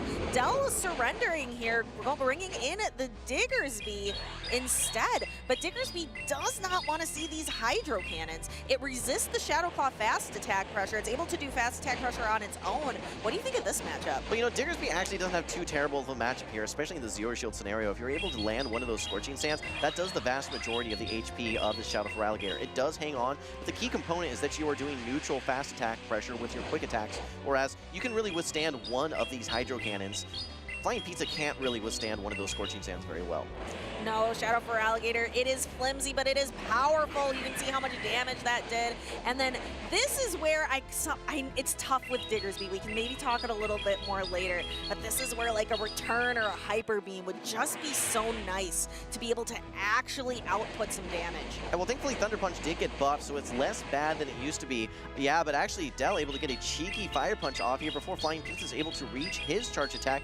Wanted to throw that Dark Pulse and remove this Diggersby from the field. Dell can actually now try and maybe catch a move, maybe just, you know, concede and let this Diggersby go down so that he can maybe bring in the Azumarill to absorb some additional energy, but at some point he needs to find a way to get energy on his Azumarill if he's going to be taking out that Shadow for Alligator in the back. Yeah, brings in the Drapion at this point. Yeah, and the Drapion going to be wanting, it really only is able to use the Aqua Tail and the Poison attack pressure. This is also just a really nice situation for Mandibuzz to have that Air Slash. It helps it in the matchup versus Snarl, which it has been a minute since we have seen a Snarl Mandibuzz.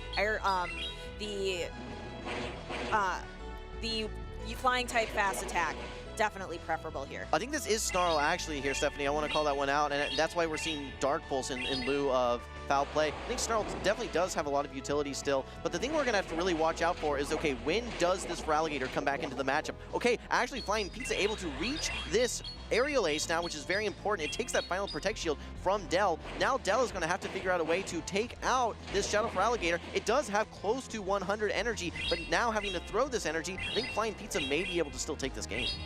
We will have to see. The Aqua Tail is going to get knocked out, and then the Feraligatr comes in, resisted Shadow Claw, but doesn't matter. Shadow Drapion still able to get to this crunch. Flying Pizza, we see making a decision, decides to go for the Protect Shield. Yeah, I think you're still far enough ahead in energy. It's going to be very close here. Do you throw in charge attack priority? Yes, great counting from Flying Pizza. He's able to take out this Shadow Drapion, but how much energy does this Azumarill have? I think it's swapped out with not very much energy. It's going to be a race to the finish. Does one Hydro Cannon take out? Are you able to even reach there? You need to get to one charge attack. It needs to be the player up, but no! Flying Pizza able to reach the Hydro Cannon and will knock out this Azumarill. Shadow Feraligatr standing tall on the battlefield at the end of that match. And yeah, I had a moment of like, I was talking about, oh yeah, you want the flying type fast attack. No, this one's running Snarl. What's the benefit of that? We've been talking up how Air Slash Mandibuzz is the way to go. Yeah, well, the one thing that it gives it the advantage for Mandibuzz there is that it does pace to charge attacks a lot quicker. So when you're trying to strip Protect Shields,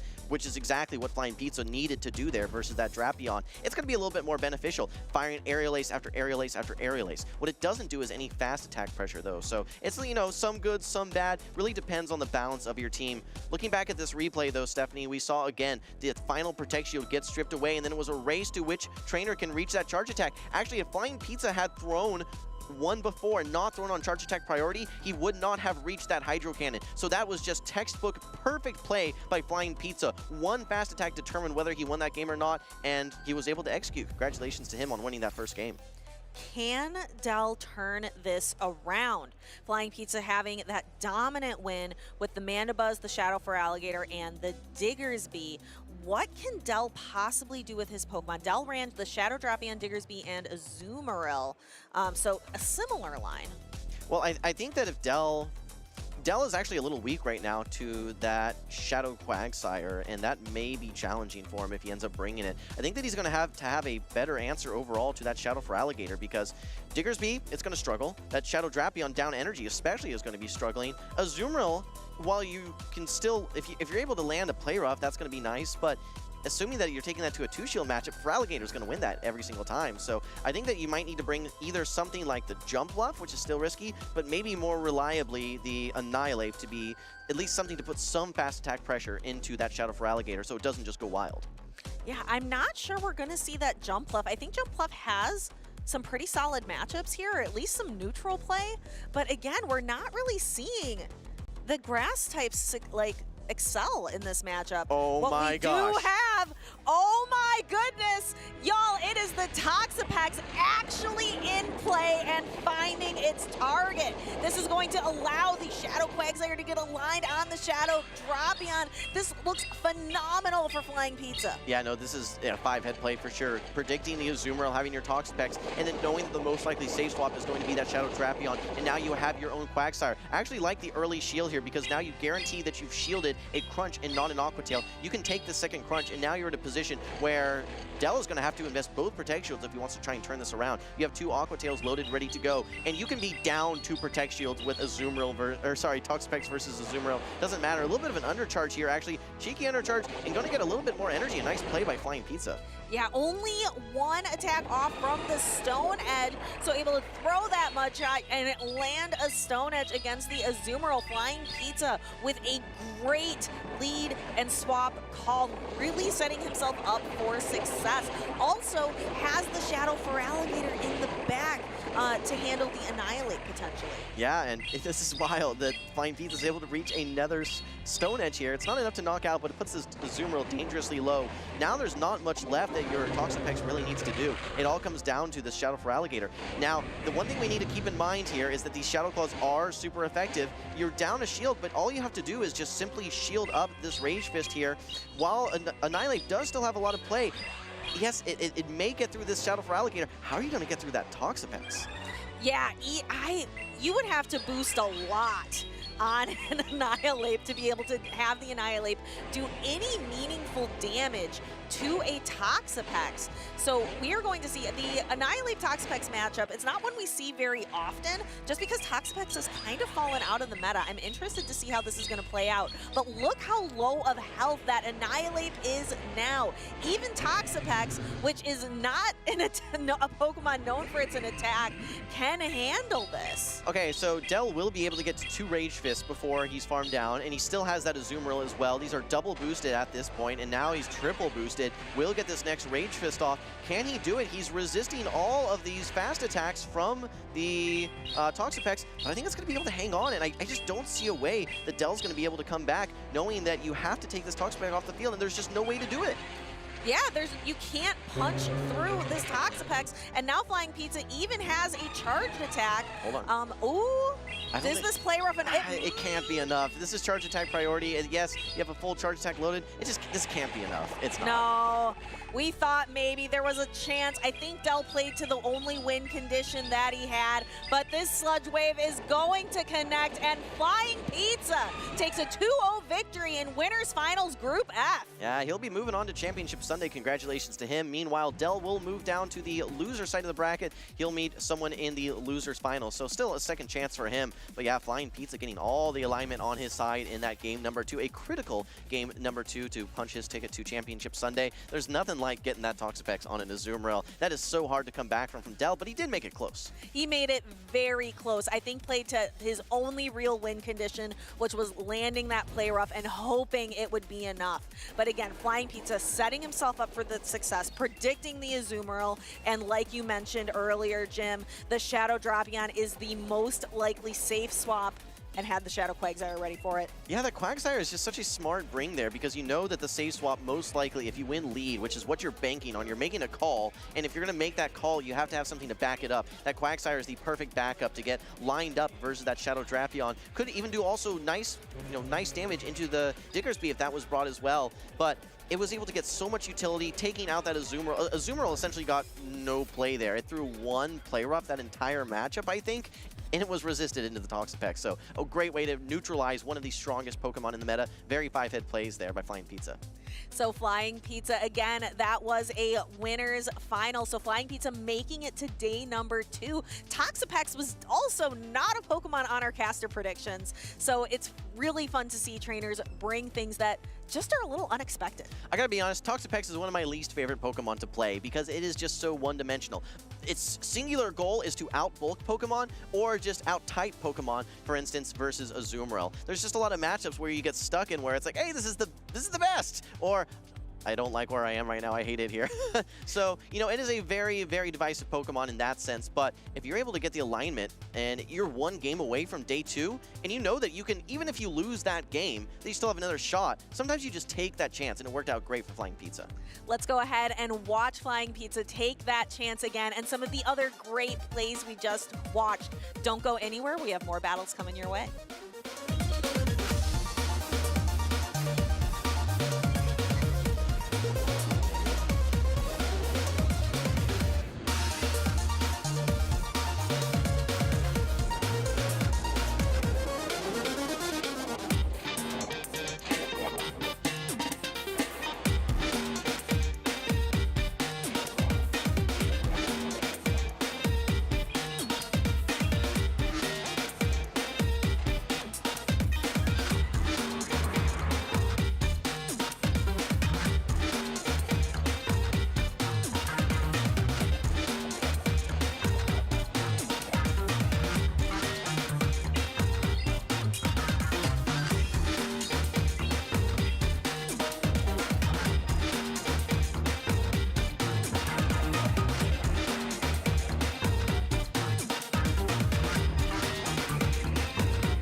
Guys.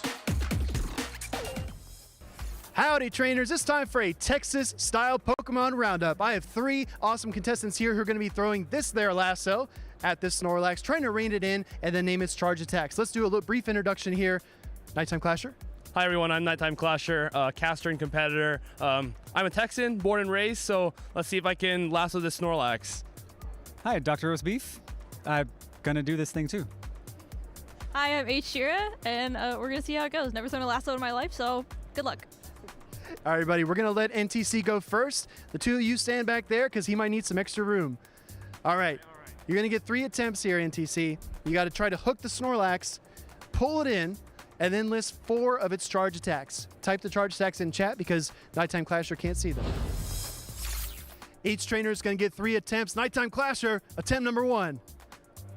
Oh, close, close. All right. You get 2 more tries here. He's going to wind up. I think he's going to try a few different methods. Maybe 2-hand toss. Let's see if he can get the lasso here. Oh, okay. Maybe need a little bit more slack. A little more slack on the next one, perhaps. All right, he's going to bring it in. 3rd attempt, and then we're going to get Dr. Roast Beef to come up instead to try this out. 3rd try. Oh, come on. Pull it in.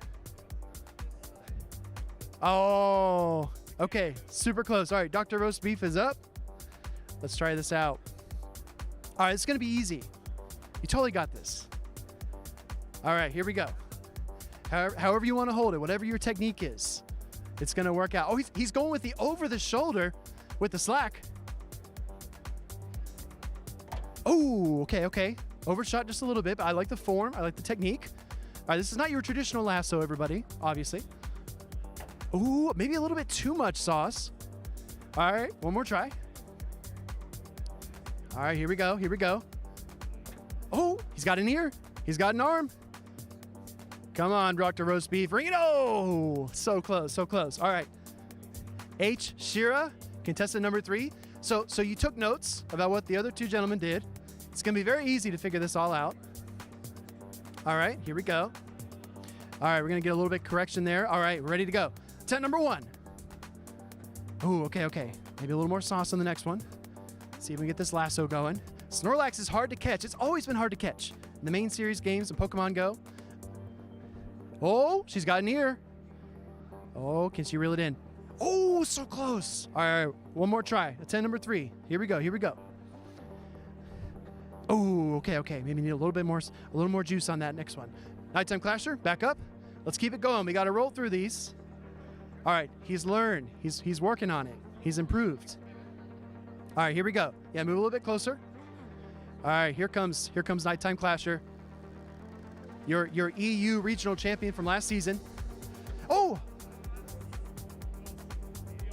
No, a little bit off. Okay, come on. You just got to hook around the head.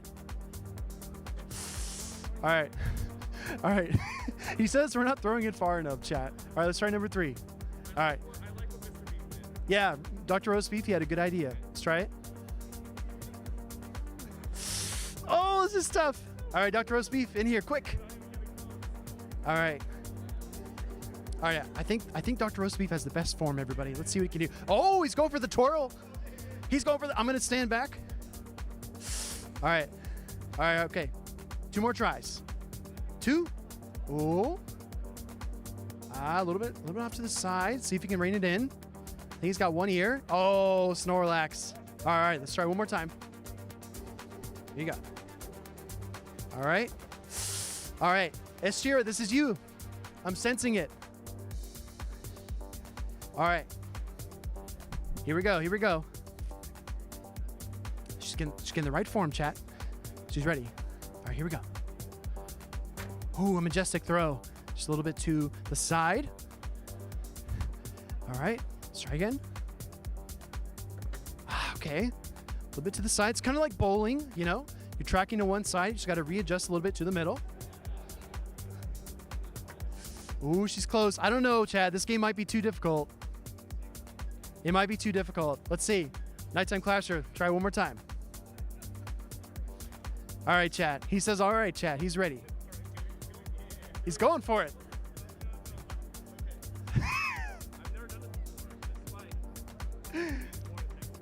All right, but despite being born in Texas, he says he's never done this before. I'm going to stand way over here. All right. 2 more tries. Let's go. NTC, you got this. All right. I think you're standing too far back, if I'm being honest. All right, one more try. All right. Oh, that was the closest one. All right. We're going to give Dr. Roast Beef one more try, because we are approaching the end of the segment here. I don't know if anyone's going to get it. Oh.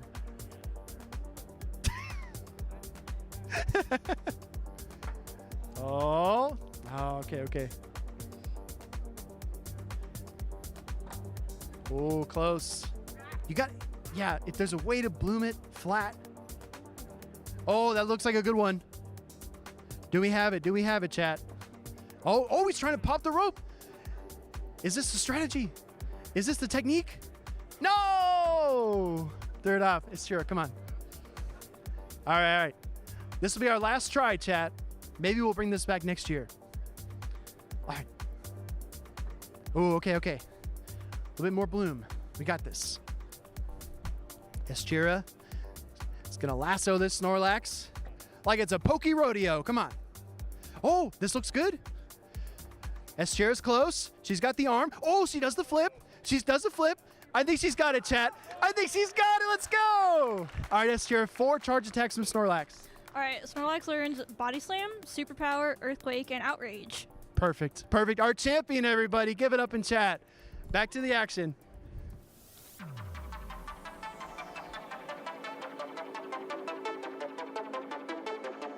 All right, thank you so much, Speedy, and to H. Shira for that beautiful in-game adjustment to switch up the lasso to get that full Snorlax and knowing the charge attacks as well. Well done. What a nice, it's not a side event, but that was a fantastic little game there you got. Maybe one day, Butters. Yeah. We can dream, right? Yeah, Maybe, exactly. Maybe we'll bring it back, but yeah, it just felt like the right time. We're here in San Antonio, Texas. We're trying to get a little bit of the spirit of the venue, you know, kind of reigning in these wins. And I wasn't kidding when I said Snorlax is hard to catch. I feel like even now, I've got so many normal type Pokemon. I have the Platinum badge or whatever it is, the top badge is in the game, but still, it has the red ring when you try to throw your Pokeball at it. It's so difficult. You gotta get the Master Lasso there or something to catch that thing, but that was an awesome segment. But we got more battles here. Of course, we are winding down this first day of the San Antonio Regional, which means we have trainers with a lot on the line. These trainers are trying to make it to Championship Sunday, be a part of that coveted top 16 or top cut, but crucially, also be in line for prizes and a lot more championship points. I was catching up with a competitor before we took our place in the booth here. He was saying that he's done really well in his local tournaments and challenges, but he's not done so well in regionals. He's looking to gather points. And to your point, Butters, I feel like it's so important to not only compete for the prizes, but also to snowball your momentum as a competitor through the season. A top cut finish, a first, second, third place finish, all of that builds towards the travel awards, the World's invitations. It's all so important. Yeah, your World's dream could be on the line today, even if you don't win at all. Yes, the first place champion will qualify, but if you get enough championship points that adds up and now you're suddenly number 55 on the leaderboard because of today, that means you qualified because of today. So all these battles matter a ton to these trainers, as I believe we have another 7-Eleven gaming trainer coming up next versus a trainer that has improved greatly since his last performance, PDX Dragon. What happens when a Spartan meets a Dragon? We're going to find out here. Spartan L17 on the left, PDX on the right. If you notice, that Shadow Sableye and Shadow Drapion duo was so good for PDX, even against a Mandibuzz. And look what he's facing off against here, Butters. He's got another Mandibuzz. And does he double down with that strategy of being so weak to that Mandibuzz? Of course, Spartan is bringing the Shadow Primeape, a Pokemon we haven't seen much of at all. We've seen the Primeape do okay. We saw Ash and Ash at LAIC get top 4. We've seen some other trainers top cut with that normal Primeape, but Shadow Primeape packs a bigger punch, and Keeley, Shadow Nilape has done well recently in the Birmingham Regional, but we haven't seen the performance from a Shadow Primeape yet. Well, we know that Annihilate does have a lot of fast attack pressure. It can fire the counters. It can whittle down Pokemon like Shadow Drapion pretty easily. However, the Primeape is a lot more dynamic, and we have a cute, cuddly friend here on the stage as well. Pepsi returns. Shout out to Bell. That woke up Pepsi. Sorry, Pepsi. Go back to sleep. That, I believe, is the service animal of our judge there, Just Dirk, on the stage there, just snagging a little nap as this competition goes on. It's actually an epic battle to snag a nap in. It is that Spartan versus Dragon, as you mentioned. Almost seems mythical here. And remember, this is winners finals. Top cut on the winner's side is on the line as they lock into game number 1. We got Spartan with the Dunsparce, PDX Dragon with the Shadow Drapion. Now, obviously, the Shadow Drapion needs to be worried about the drill runs here, but it can dish so much damage with its crunches. Gonna look for a crunch right here after 7 poison stings. Great timing by PDX Dragon, looking for that defense drop. And it looks like alignment is gonna matter a lot, because if you're able to match up your Mandibuzz versus that Gastrodon in the back, that is gonna be crucial. But then that means the Ariados actually wouldn't have anywhere to go against that opposing. I believe there is a Clodsire in the back for Dragon. Exactly right. It could really corner that bug and poison type if it's not in the right position. Gonna see the crunch come through here from that Shadow Drapion. This will take down the Dunsparce. So Spartan L17 forced to protect shield. No defense drop again, but good timing. Oh, and the swap and the catch. But is this a good catch? I mean, you swap super effective into more super effective damage here, but does this bait out the Mandibuzz? I think that's what PDX Dragon is going for and is successful. So at least he does bait out that Mandibuzz. The problem is you're also double weak to grass attacks, and Ariados has grass coverage in the back, and there's only 1 Protect Shield remaining for both trainers. Exactly right. Sludge Bomb does connect into the Mandibuzz. I don't think we've seen a single Stone Edge Clodsire this entire tournament, and that trend continues here. Mandibuzz looking to fire off a Dark-type charge attack. This one will be Dark Pulse. We have seen kind of a toss-up with the Mandibuzz. Foul play, Dark Pulse, kind of, you know, tomato, but Dark Pulse does do slightly more damage. Yeah, we've seen a lot of the Air Slash users using that Dark Pulse, maybe because you don't have as much reach, because you don't gather as much energy with Air Slash compared to Snarl here. As you're going to go for this next Dark Pulse, you need to throw it before the Sludge Bomb is available, and you didn't get there in time. So now this Sludge Bomb is actually going to go off against Spartan here, but I don't know if the Dark Pulse was enough to knock out anyway, so might not be that big of a mistake there. Exactly right. We see the Mandibuzz fire off another Dark Pulse, going to rattle off a lot of this stored energy onto that Clodsire. Actually, a little bit of a slight potential undercharge, but we do see the Snarls coming through, and that will be able to farm down the Clodsire after three. Three Snarls is a ton of value to get from a weakened Clodsire. And this Drapion doesn't have energy and doesn't get the Poison Sting either, is cut off by this Aerial Ace. And does that mean you're going to get the back-to-back Aerial Ace before the Aqua Tail is available? I believe maybe the Aqua Tail would have been available if he got that Poison Sting through. Yeah, it's going to be really tough to see if that impacts the match. Down the stretch, shield comes up. Now we see the Ariados swapping into the Shadow Drapion here, going for the crunch. The shield goes up, Butters. I think Spartan wants to remove this Shadow Drapion as quickly as he can. Yeah, the problem is this Trailblaze. There is no Protect Shield remaining, and do you go for the Trailblaze? Resisted. No, actually goes swapped on the lunge. What a play by PDX Dragon. Instead of taking a double super effective Trailblaze, taking the lunge instead. But the problem is the next Trailblaze is definitely gonna knock out your Gastrodon. Yeah, if you're PDX, you have to find a way to stay in this game, and that is exactly what he did there by catching the lunge. Gonna see a Body Slam get fired off here, but now Spartan's able to overcharge. I would not be shocked at all to see Spartan build up to double charge attacks, fire the Trailblaze, and then the lunge into that Drapion. Yeah, because you want to have an attack stored here. Going for the Trailblazes is going to be double super effective into this Gastrodon here. You have the lunge banked up. How much energy is on that Shadow Drapion? I think it's energy dry. No, it actually has one Aqua Tail, but that wouldn't have done it.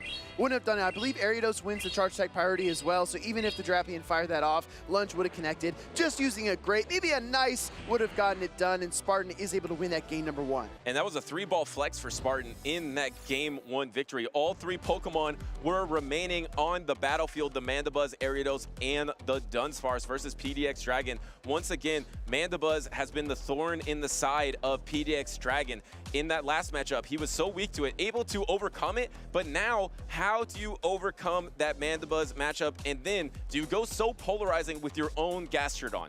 I don't know. Spartan's nodding. I think he's cooking up a plan here about what to do. As we take a closer look at the team, Shadow Primeape does have the ability to run Ice Punch, but it looks like this is a Rage Fist and close combat Shadow Primeape. So it will be able to close out really well against targets on PDX's team, like the Shadow Drapion, like the Dugong, and even like the Gastrodon if we see those Pokemon. Yeah, and this core between the Dunsparce and the Mandibuzz looks really strong for Spartan as well, because Dunsparce overall is quite valuable versus PDX's team. You really only have the Gastrodon to counter it, and then it's not a terrible matchup because of the pacing of the Dunsparce. So I believe you're probably going to see a lot of that Dunsparce and Mandibuzz. Maybe 2 counters for the Dugong plus the Mandibuzz. I mean, it's a really, really perfect core because it covers each Pokemon so well. I would like to see a lot more Mandibuzz action, and that's exactly what we're going to get. We're going to jump right into this game number 2. We've got Mandibuzz lead into Clodsire this time, and you called it, Butters. And once again, we have that same backline of the Shadow Drapion and the Shadow Sableye. Just no respect, but at least there is a slight difference here. This is a Snarl Mandibuzz. In the past, it was an Air Slash, so maybe you have a little bit more play with your own Shadow Drapion at least. But throwing the Sludge Bomb into the Mandibuzz is just going to do nothing in this matchup. But so let's key in on the backlines. Yeah. How's your backline looking for PDX Dragon versus Spartan here? I've got to say Spartan's got a definite advantage, right? He does have his Dunsparce there, but he switches it in, which actually flips the entire script on what I was planning to say, because now you send out your normal type Pokemon and you really kind of make yourself vulnerable, but it does preserve your Mandibuzz for the stretch. Yeah, and also that is such a strong Pokemon versus Shadow Drapion with the shields down as well, because you can start landing those drill runs. There is still a lot of play for the Clodsire in the back for Spartan as well. If you can get the shields down from PDX Dragon, start landing some Earthquakes into that Shadow Drapion in the back, but I don't think he's going to use a single shield on this Clodsire, as he's able to get that Sludge Bomb before the charge attack of Spartan. I think it's very popular, it's very fashionable these days to use the Glaring Corsola as the damage sponge, but you can still use Clodsire for that same exact purpose. And now we see the overcharge by Spartan, throwing on alignment there of the turn, so that's because he knows this Drill Run will knock out and negate that extra Poison Sting damage. And there is that knockout, and can you get the fast attack down? You can't really get it before the Drill Run is available, so you're going to have to give up a Protect Shield here if you want to keep your Shadow Drapion healthy, and there is that Protect Shield. So this is what Spartan was looking for, looking to somehow get a Protect Protect Shield down so you can close in the back with your Clodsire. And he now has that opportunity not only to get that Protect Shield down, but now you can soak all of this energy into your own Mandibuzz. And look at how perfect that energy management was for Spartan. Getting that drill run off to take that shield was absolutely critical. And PDX Dragon a little bit back against the wall because this Mandibuzz, unlike game number 1, is actually healthy going into this matchup against the Drapion in game number 2. And it's just brutal here because the Poison Sting plus Aqua Tail just seems so good against the general meta, but against Mandibuzz, it just does nothing. It's just tickling it over and over again, and suddenly you're in range almost to that next aerial ace. All you got to do is probably get the Shadow Drapion out of there or get it energy dry so you don't have to worry about Aqua Tails, and then you can close in the back with Clodsire. Clodsire up shield beats a lot of things in the meta. Yeah, look at this. We see the swap. Spartan going into his Clodsire against the Shadow Sableye. The question though, Butters, is do you need to bait a Sludge Bomb here as the Clodsire player, or can you just go for the Earthquakes? I think you need to bait. You have the Protect Shield advantage if you are Spartan here. So you have the opportunity to try to go for back-to-back Earthquakes before the triple foul play, or you could take one foul play damage. And there is the Protect Shield here. You're definitely going to either take a foul play or have the Protect Shield before you get to the next Earthquake, but you should get to that Earthquake before the third foul play. Yeah, I think so as well, but by that time, I think the Switch Timer is also going to be up for PDX Dragon, so he could send in his Drapion to soak that Earthquake damage, bring the Sableye back in. Oh, actually, excuse me, no, the Earthquake's already there. My timing's a little bit off, but I think that Spartan's timing is just right. But do you have the reach here? We've seen so many times Shadow Sableye able to endure these charge attacks. Once again, it endures and is able to hang on and swap, and here comes the Aerial Ace. This Aerial Ace isn't enough. I believe that PDX Dragon now has the opportunity to try to go for back-to-back Aqua Tails here. He can bank up some energy, taking these resistant Snarls. He just has to throw before the Aerial Ace. Maybe he threw one Poison Sting too early. Yeah, it might have been one Poison Sting too early. Aqua Tail coming through here. Mandibuzz on its last feather is going to get knocked out. Now we've got a Clodsire as the final remaining Pokemon. It flops out onto the field. Aqua Tail might not be enough here, and the Switch Timers aren't ready, so here comes the Sludge Bomb. Oh, and this is definitely going to knock out, even though it's resisted. If you did one more Poison Sting, maybe this would have been charge attack priority into the Clodsire. I don't think Sableye has any energy. Does it? Oh, he had a foul play! Wait. If he was able to get that Aqua Tail, I don't think this is enough! Wait, hold the phone. Spartan thinks he's got it. PDX Dragon is fighting hard here. Foul play comes through. Clodsire hangs on. The bulk of Clodsire and Spartan moves on to day number 2 of the San Antonio Regional.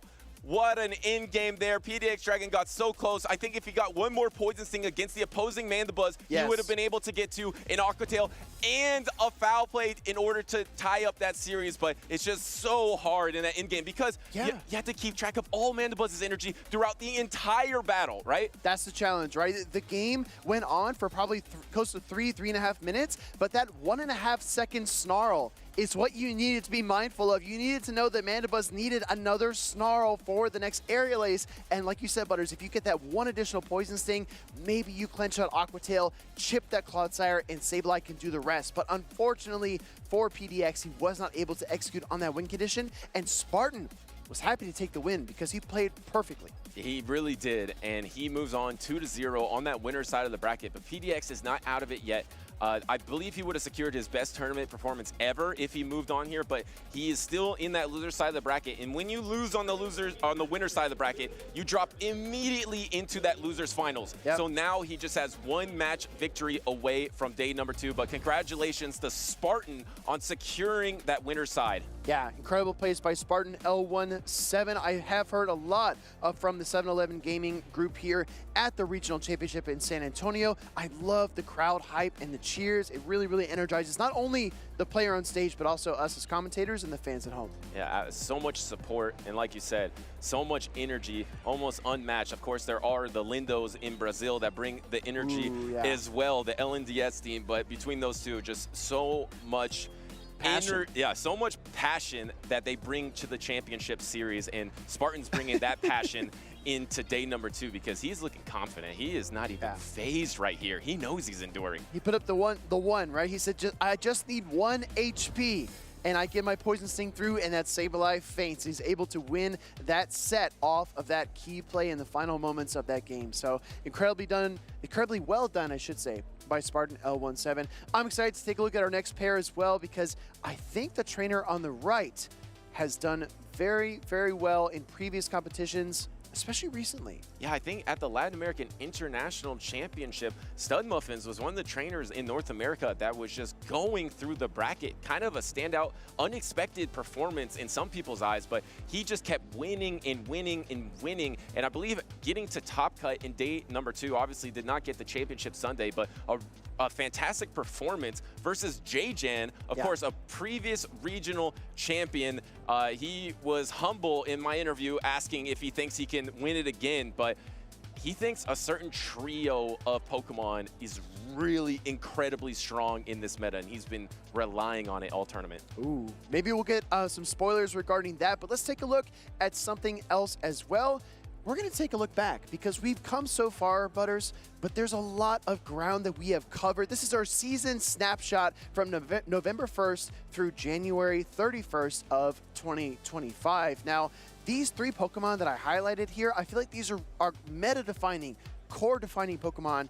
And look at these champions as well, November, December, and now in January. Yeah, and that Shadow Kanto Marowak that was put on the map by Lyle Jeffs, I believe. He's not on this list, but it just has become so influential because you have the coverage of that Rock Slide to be better against those flying types, maybe even okay in this Mandibuzz meta. Although Diggersby does quite well, but the true top Pokemon here is Shadow Drapion. Was like 88% usage in Birmingham. Day 2. In day number 2, that's just ridiculous. And then you mentioned this stat before. 4 of the last championships have been from Galarian Corsola. Yeah, 4 out of 5, right? Of the last 5 championships, a Galarian Corsola team has won it. So that Pokemon is absolutely meta-defining. And as we move through the San Antonio Regional Championship, the question is, will another Pokemon take its place? Maybe Air/Mandibuzz becomes that new meta-defining Pokemon. You know, against those 3 Pokemon, that is a core breaker. You see, it is kind of. No, I mean, seriously. the Shadow Drapion, you're able to soak all of its energy and then do the neutral air slashes and aerial aces to win that matchup. And it's just so important to have a Pokemon that can soak the energy of the best Pokemon. You can soak all of Drapion's energy, no problem with the Mandibuzz. So can Azumarill, but we've seen some Toxapexes in this tournament. And of course, you're going to be able to hard counter that Galarian Corsola and hard counter that Shadow Kanto Marowak. Exactly. You can do a lot of work, put in a ton of work, but our trainers on stage are ready to put in some of their own work because we have J-Jan on the left versus Stud Muffins on the right. We saw Stud Muffins have a very impressive 2-0 set over H. Shira, the winner of our Pokemon Rodeo Roundup skit that we did yesterday, and I think that he's looking to take down, I think that Stud Muffins is looking to take down J-Jan as well. Yeah, and Stud Muffins was 9th place at the Latin American International Championship. And he was actually 7th place this season in Sacramento, so was in the losers finals trying to get into day number 2 and didn't quite win it there. So I believe Stud Muffins, his best performance was at an international championship at LAIC, which is incredibly impressive. And if he secures this victory, that will be his best regional performance ever. And to do it, he has to defeat a trainer that's been there before. He has held up the trophy before. That is J-Jan. Yeah, Toronto regional champion, right? I believe? Yes. Yeah.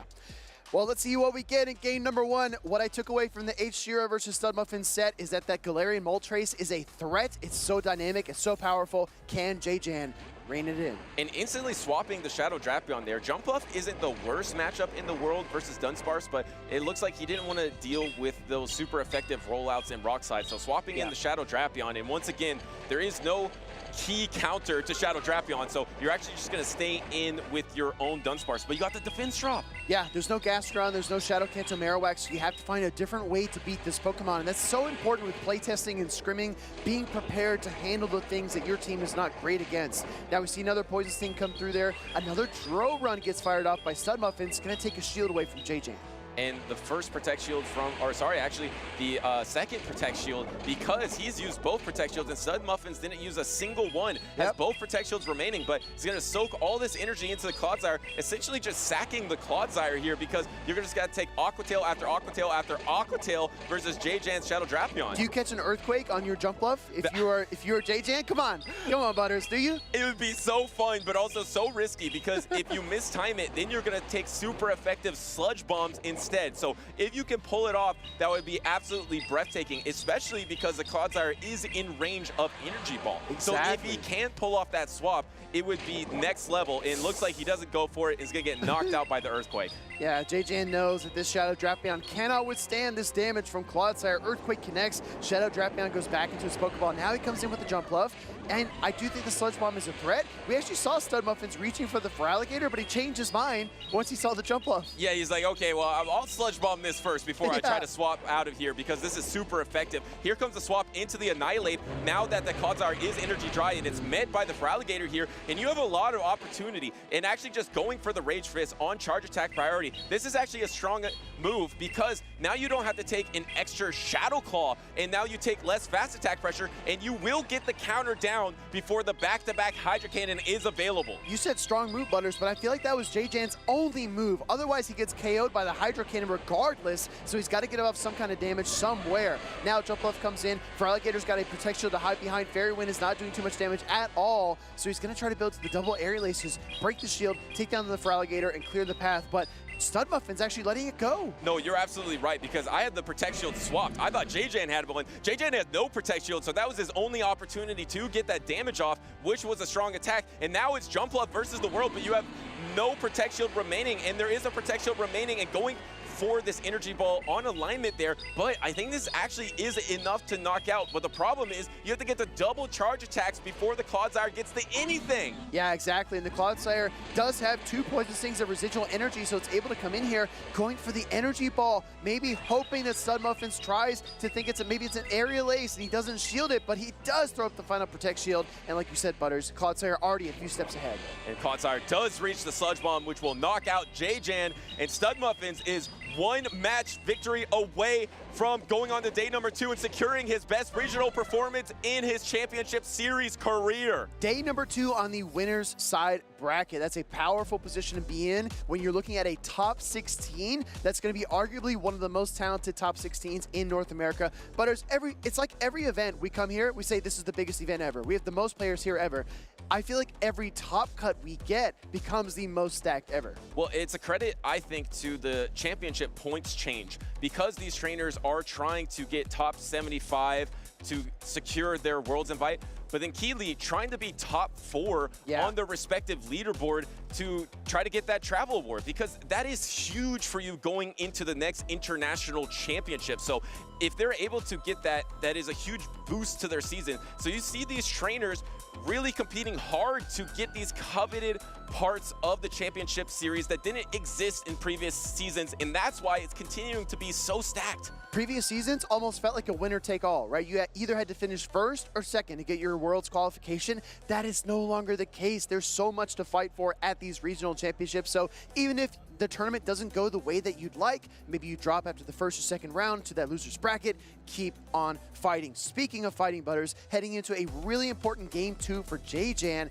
how can he adjust to what he saw from Stud Muffins in game 1, particularly the Clodsire? You know, the thing is that Clodsire was pesky because I think it's also one of the better answers to Annihilate down shields when the Annihilate is down shields. Other than that, Feraligatr is quite strong too. I feel like Annihilate is really strong for JJan in this matchup. So if he can avoid that Feraligatr, maybe even avoid the superior super effective energy, and there is that Annihilate in the back, can it do enough damage into that Galarian Moltres to be a factor in this battle, or is it going to match up against that Clodsire? Like I was saying, the Galarian Moltres really ran away with that matchup earlier on stream, so Stud Muffin's probably looking to get it a Protect Shield advantage and unleash it onto JJan's team. Hydro Cannon does get shielded up by JJan first. Maybe waiting for the switch allows the Shadow Claw through to make sure his Hydro Cannon connects. And the problem for Galarian Moltres in this iteration of the meta, it doesn't have a lot of targets anymore. Like, this is probably Galarian Moltres' best target. It's against the Shadow Feraligatr, but that Shadow Feraligatr for JJan is in the lead. So what is that Galarian Moltres actually going to do in the back?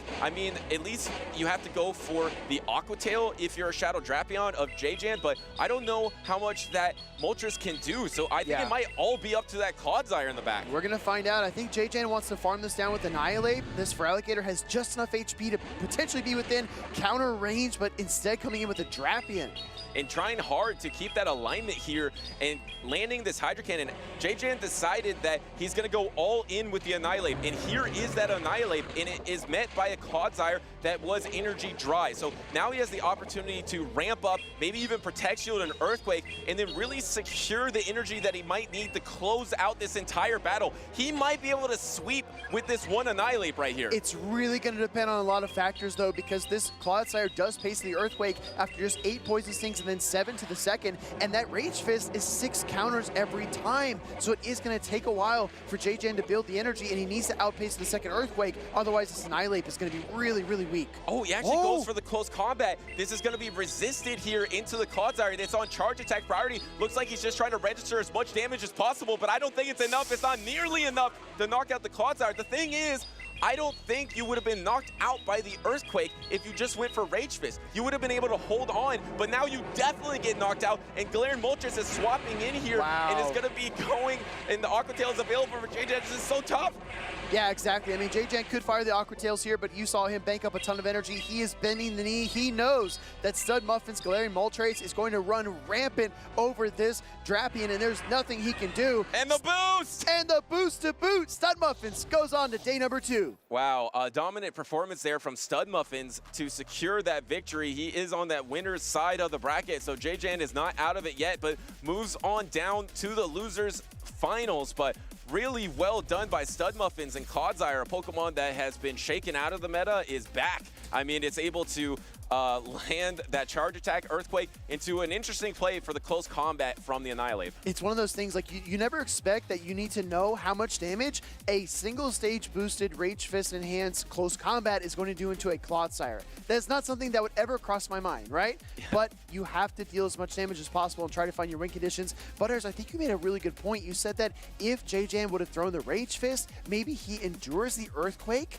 and is able to move the pieces around and try to explore one other win condition. But as soon as he gets debuffed from that close combat, the Annihilate was not long for the field. Yeah, Annihilate is bulkier than you might think. It's able to absorb an Earthquake. Maybe Earthquake does about, what, 65% of its health? So I feel like if you took that Earthquake and just saved that energy of the Rage Fist, you would have had the opportunity to keep banking up energy and then throw that energy into the opposing Feraligatr, or even maybe land a close combat into the Galarian Moltres. Instead, he threw his close combat and was completely knocked out by one Earthquake, which really changed the battle. Yeah, I feel like he was almost defenseless at that point, right? There's really nothing he could do, and the boost there for the Galarian Moltres at the very end as well. So if we play that out in our minds, he's able to land the Rage Fist, he endures the Earthquake, maybe with like 18 to 20% health remaining, hypothetically speaking, and then maybe he switches back into the Drapion, throws the double Aqua Tails. Maybe there's some play there. Well, I think if you're at that health, you're not going to get Poison Sting down.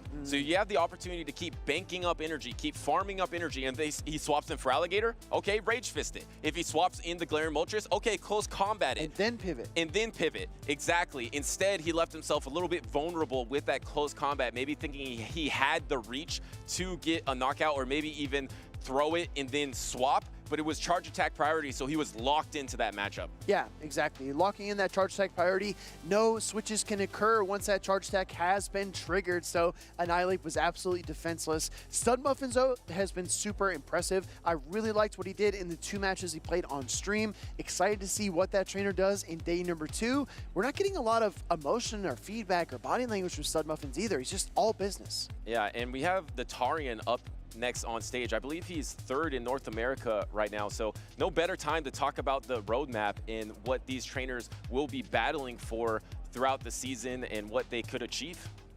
All right, let's take a look at that roadmap you just mentioned, Butters, and see where we are going, and also where we've been starting the season in Baltimore, where Wadaj came out of retirement and took down that regional championship. We are now in San Antonio. There's EUIC to look forward to, but remember, everyone, NAIC is the last tournament of the season, your last chance to get championship points and prep yourself for the World Championships in Anaheim.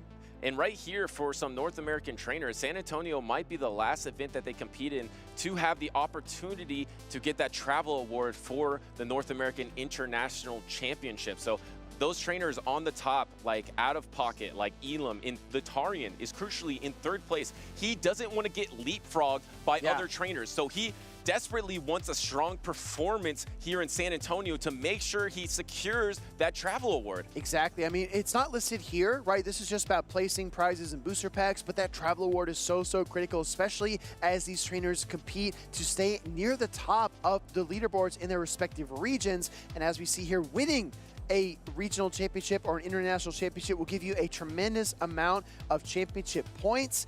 And here are the cutoffs, Butters, we were talking about before on the right side of your screen. US and Canada, 75 trainers only. EU, LATAM, 50, Oceania, 10, and the Middle East, South Africa with 5. And look how important it is to get to that 5th through 8th part of the tournament, because your championship points are almost doubling. It goes from 160 to 280, so now you're just getting a lot of championship points, and that can separate you not only for the travel award, but for those trainers on the fringes of qualifying as well. Those trainers in that top 75 realm, they still have the opportunity to try to get ahead of other trainers throughout the season. So any little boost you can get is going to help you a ton when it comes to the end of the season. Yeah, I think it's all about commitment, right? Committing to your local challenges and cups, committing to coming to a regional championship, earning those points gradually over the season.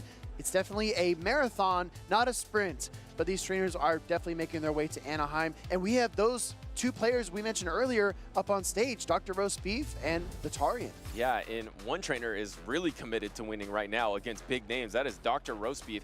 And you would think that maybe this would be an uphill battle for him, knowing that the Tarian is 3rd on the North American leaderboards. But this is a trainer who has knocked out Inadequates, who's knocked out Dunebug, Valor Ash, big name after big name, SS Thorn. He has taken down champion after champion in his previous run, and then once again, he is doing well here in San Antonio. This is the losers side of the bracket. It's going to be losers finals for Group D. So lose or your tournament, or win or your tournament run is over for both of these trainers. Dr. Roast Beef has already taken down Just Me, Josh Lee, as well as Vergy Verg, but he was sent down to this losers bracket by Pyro Panda GBL.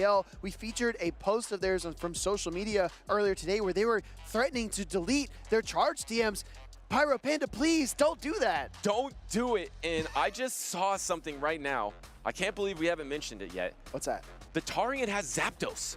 He has Zapdos on his team right now, and I don't know if Zapdos is necessarily the Pokemon to counter Dr. Roast Beef's team, because he is running the Bibarel, which can do that super effective rollout damage. He's also running the Dugong, and the Clodsire. Clodsire is pretty much out of the meta right now, but not anymore. So Zapdos is going to struggle a little bit against that, but I think Zapdos is such a safe Pokemon. It's a great safe swap. If you can get up energy on it, you have a really good chance. Will we see it in this game number 1? Instead, we see a devastating lead of the Corsola into Bibarel. I'm telling you, I think that the going up in terms of energy is fine, Butters, but Zapdos up shields is even worse. We do not see Zapdos in this game number 1, though. Bibarel staying on the field here for a moment to fire the Surf against the Diggersby. Do we see a pivot here from Dr. Roast Beef? He doesn't really have that many good options. Yeah, he could go to his Jump Pluff if you put this Diggersby in the range of that energy ball. And as soon as the Scorching Sand is going to land here, does he go for the Protect Shield, maybe thinking that this is your best Corsola answer? But no, because Dr. Roast Beef has really built his team to be strong against Galarian Corsola, because he has the Bibarel and the Shadow Sableye in the back to meet it. Yep, exactly right. He's got 2 checks, and what he's fighting for right now is alignment. So even if the Bibarel fails in this next matchup, he has that Shadow Sableye that he can align against that Galarian Corsola down the stretch. Now the Tarian with a difficult decision comes in with the Shadow Drapion. Butters. He was not ready to see the Bibarel in game 1. No, and now he's going to have to take a Surf or use a Protect Shield here, and this is brutal. But the Tarian does Protect Shield, and there's actually not a good answer for the Shadow Drapion in the back, because in the back is Jump Pluff and Shadow Sableye. Can you get the poisoning down? That's actually brutal. This actually makes it a much closer battle, because it's going to be really hard for this Jump Pluff to take out the Shadow Drapion. It's going to be really difficult, but don't underestimate that Shadow Sableye from Dr. Roast Beef. It has hung on through multiple charge attacks and clutched up many victories for him already this weekend. Crunch coming through, Butters. Decision Shield.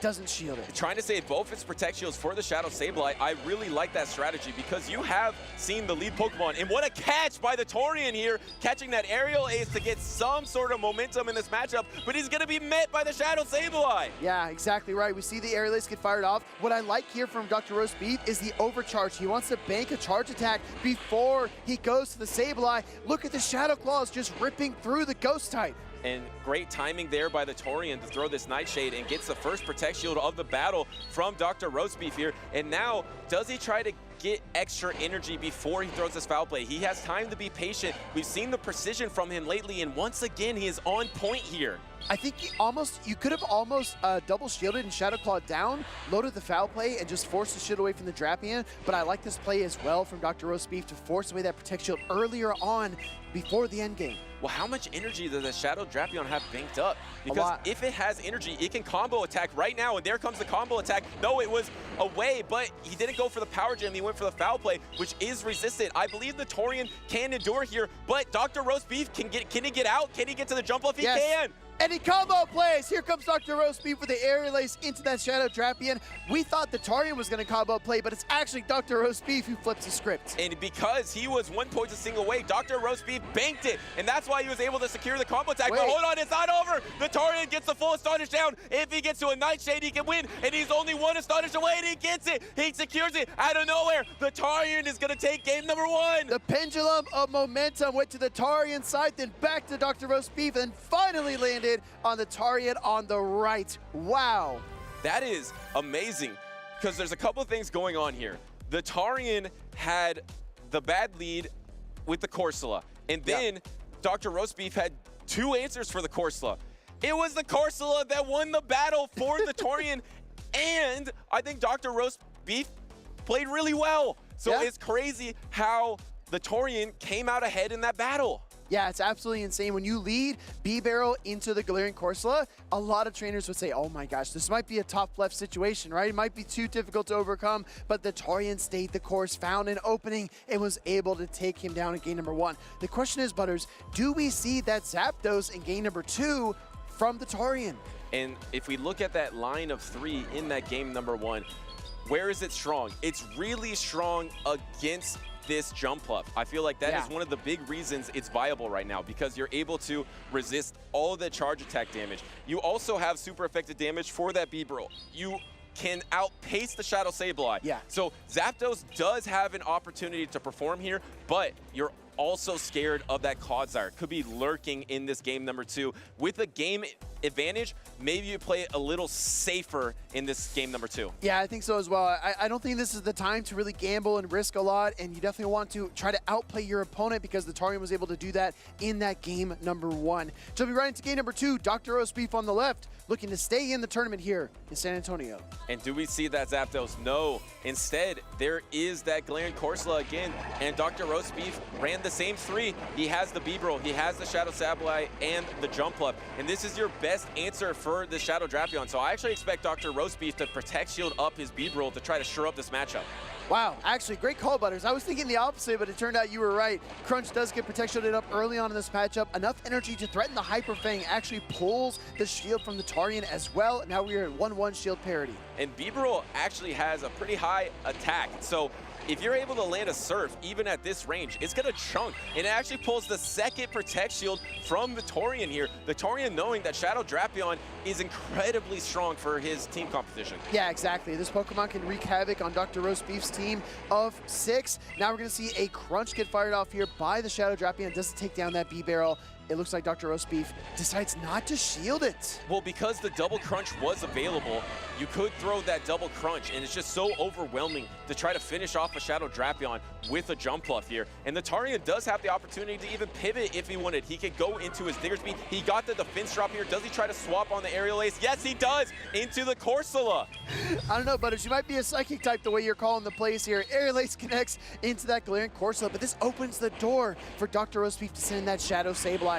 Now, Shadow Sableye can put in work against the back line here from the Torian. And like you said last game, this is the opportunity to maybe farm up energy, but instead, actually just trying to preserve his health and protect shields and throw out all that energy get the knockout into the Corsola there and just annihilating it. And now you have your Protect Shield and you have a lot of health remaining. Does the Tarian come in with his Diggersby here? No, actually the Shadow Drapion that has a good amount of energy. Yeah, Switch Timer is not available for the Tarian yet either, so I think that Dr. Roastbeef might be able to KO this Pokemon if he's able to reach a foul play. Final Protect Shield of the game comes up. Diggersby's available. Here it comes. I think there's a defense drop as well, and it is a defense drop. That means you're getting closer and closer to in range of Fire Punch there. So do you try to swap off into your Jump Bluff to remove that debuff? Yes. And here's the crucial thing. You get the Energy Ball before the double Fire Punch is available, and Fire Punch is not enough to knock out a Jump Bluff at this range. Yeah, even with the recent buff, right? It's not enough damage. Energy Ball comes through, but unfortunately for Dr. Roastbeef, this is also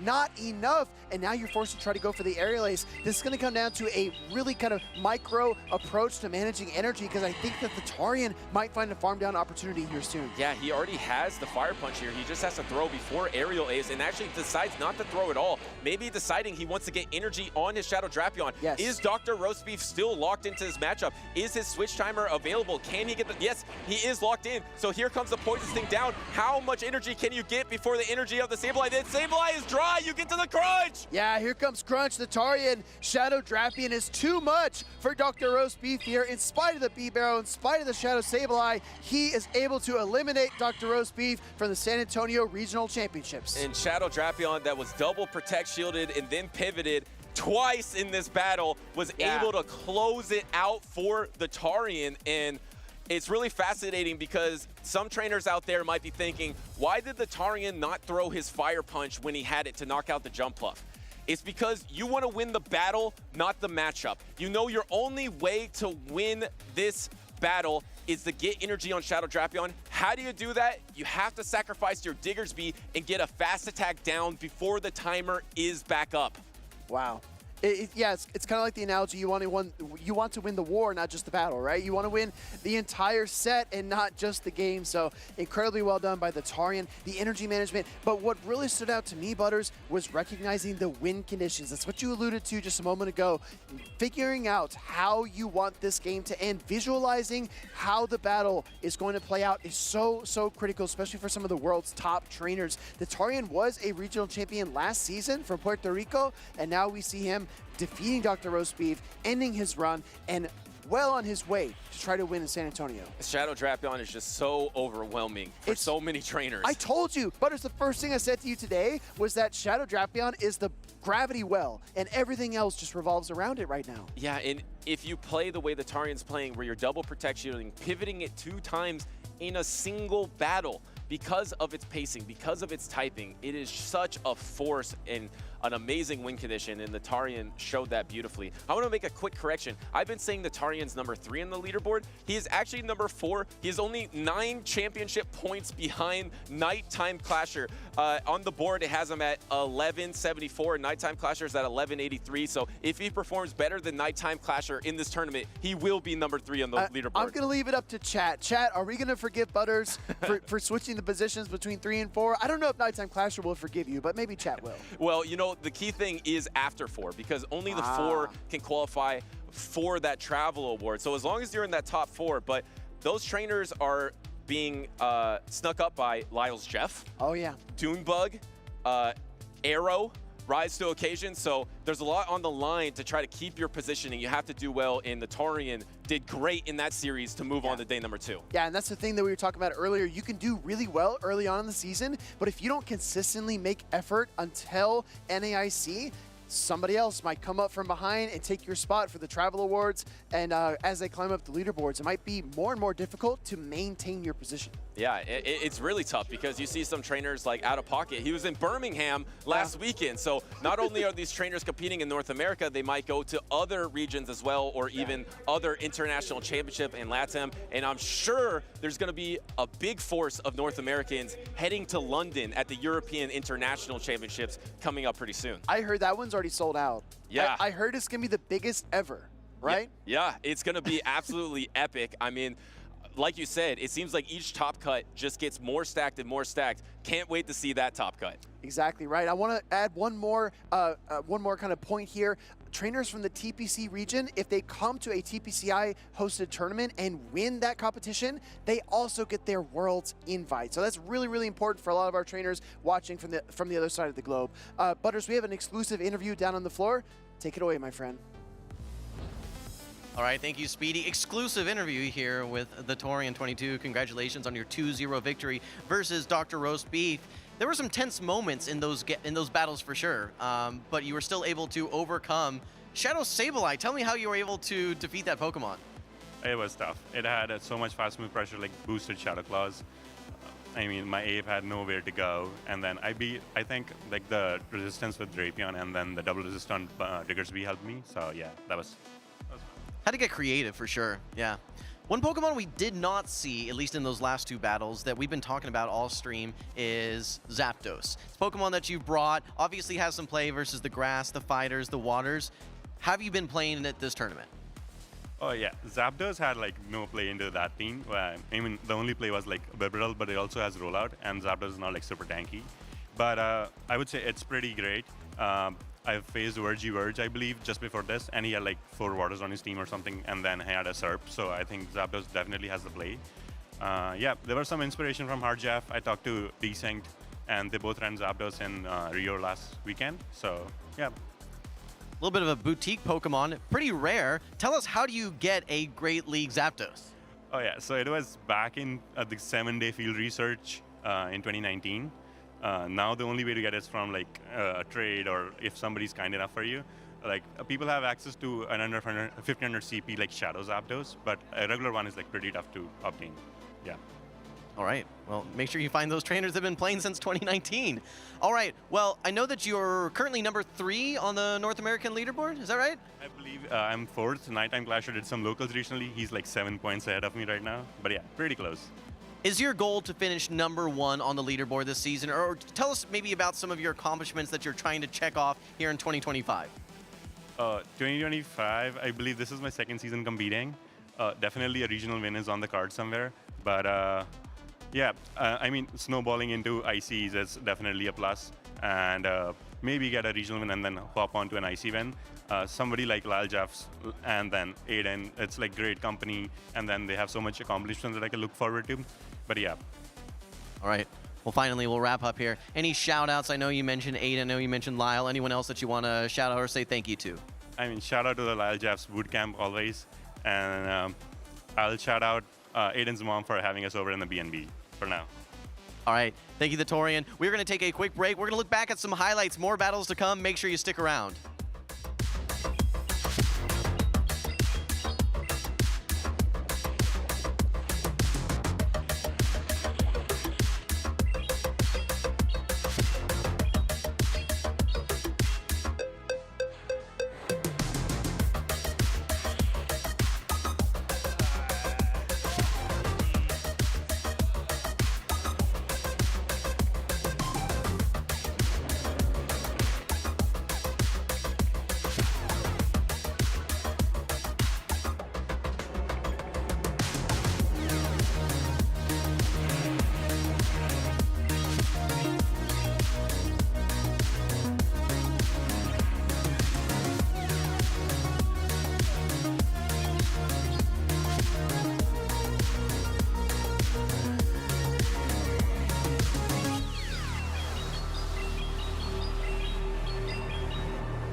Did he have a power gem?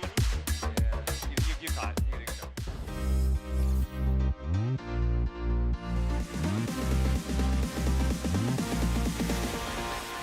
Regardless of how you play the game, just to have fun. I've made so many friends in this community, and I'm currently a VGC judge, and it's the best experience that I've honestly ever had. And as long as you're having fun, it really doesn't matter what happens throughout the day. The best piece of advice I was given from my friends is just to relax, and believe in yourself. It's just tapping on a screen, you know? Like, don't overthink it. Just calm down, relax, take that deep breath, and tap away. Set a tangible goal for your first time and stick with meeting that and allow yourself to be, you know, happy with achieving that tangible goal. And if you do anything better than that, then it's just a cherry on top, but at least you know that you came here, you did what you came to do, and you can just kind of leave knowing that you accomplished something, then you can be proud of that. So the best piece of advice I've been given by a friend when playing Pokemon is being okay with losses. Something that's really helped me out is seeing like, it's not really truly a loss unless you can't learn from it. And so even through your losses, like, oh man, my attack didn't do as much damage. Great, now you can use that for the next game. Or like, oh man, this opponent used a really cool Pokemon. And actually, I've been inspired by my losses to use some of my favorite Pokemon of all time. So yeah, be okay with winning, be okay with losing, because at the end of the day, it's about learning and evolving.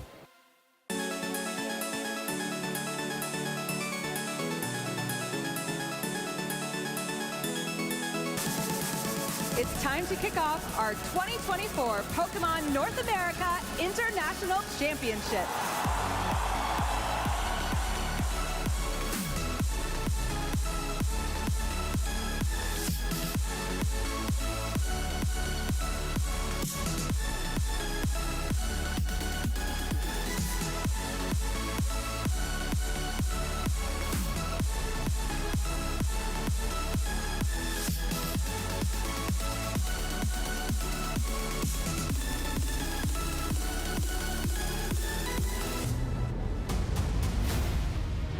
Seconds on the clock. There's nothing Nemesis can do. They are behind and they are out of this thing.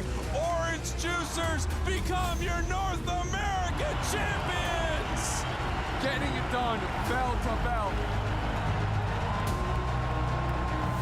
Here comes Out of Pocket. Both switches are firing. He's going to get the KO. Out of Pocket, your NAIC 2024 champion. There's the lightning energy. There's the drop free. Fighting energy to the hand. So he attaches, he retreats. We are going to see a bellowing thunder here for 280 damage. And Jose Cruz is your North American International Champion in the Juniors division.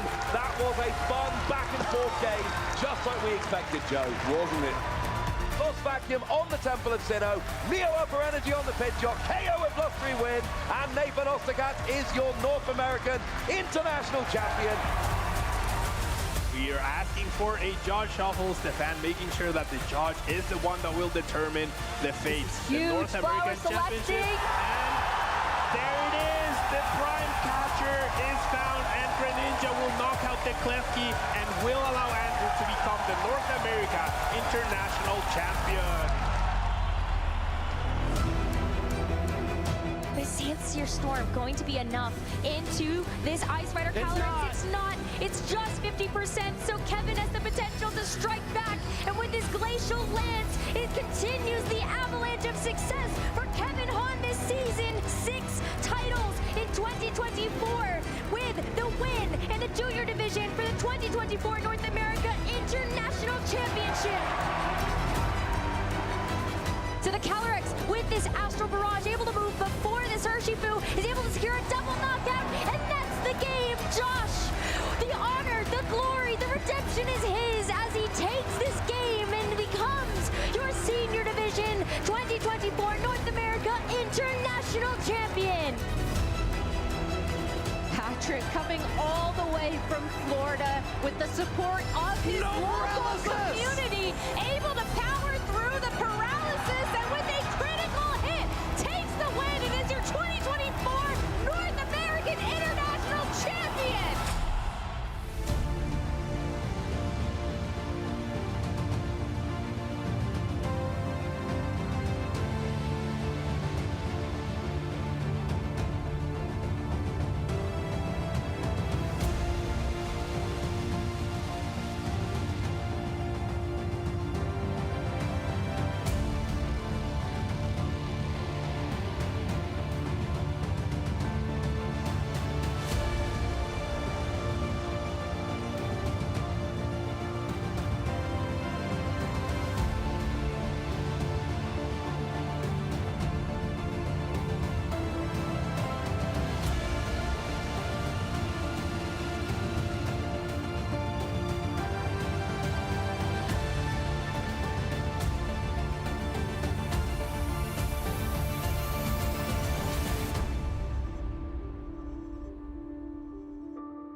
taking us from that scene of the beautiful beaches and beautiful light show from Hawaii at the World Championships in 2024. We are back now in 2025, the San Antonio Regional Championships. I'm Stephanie Christine, and I'm joined by Jim. Yeah, great to be back here.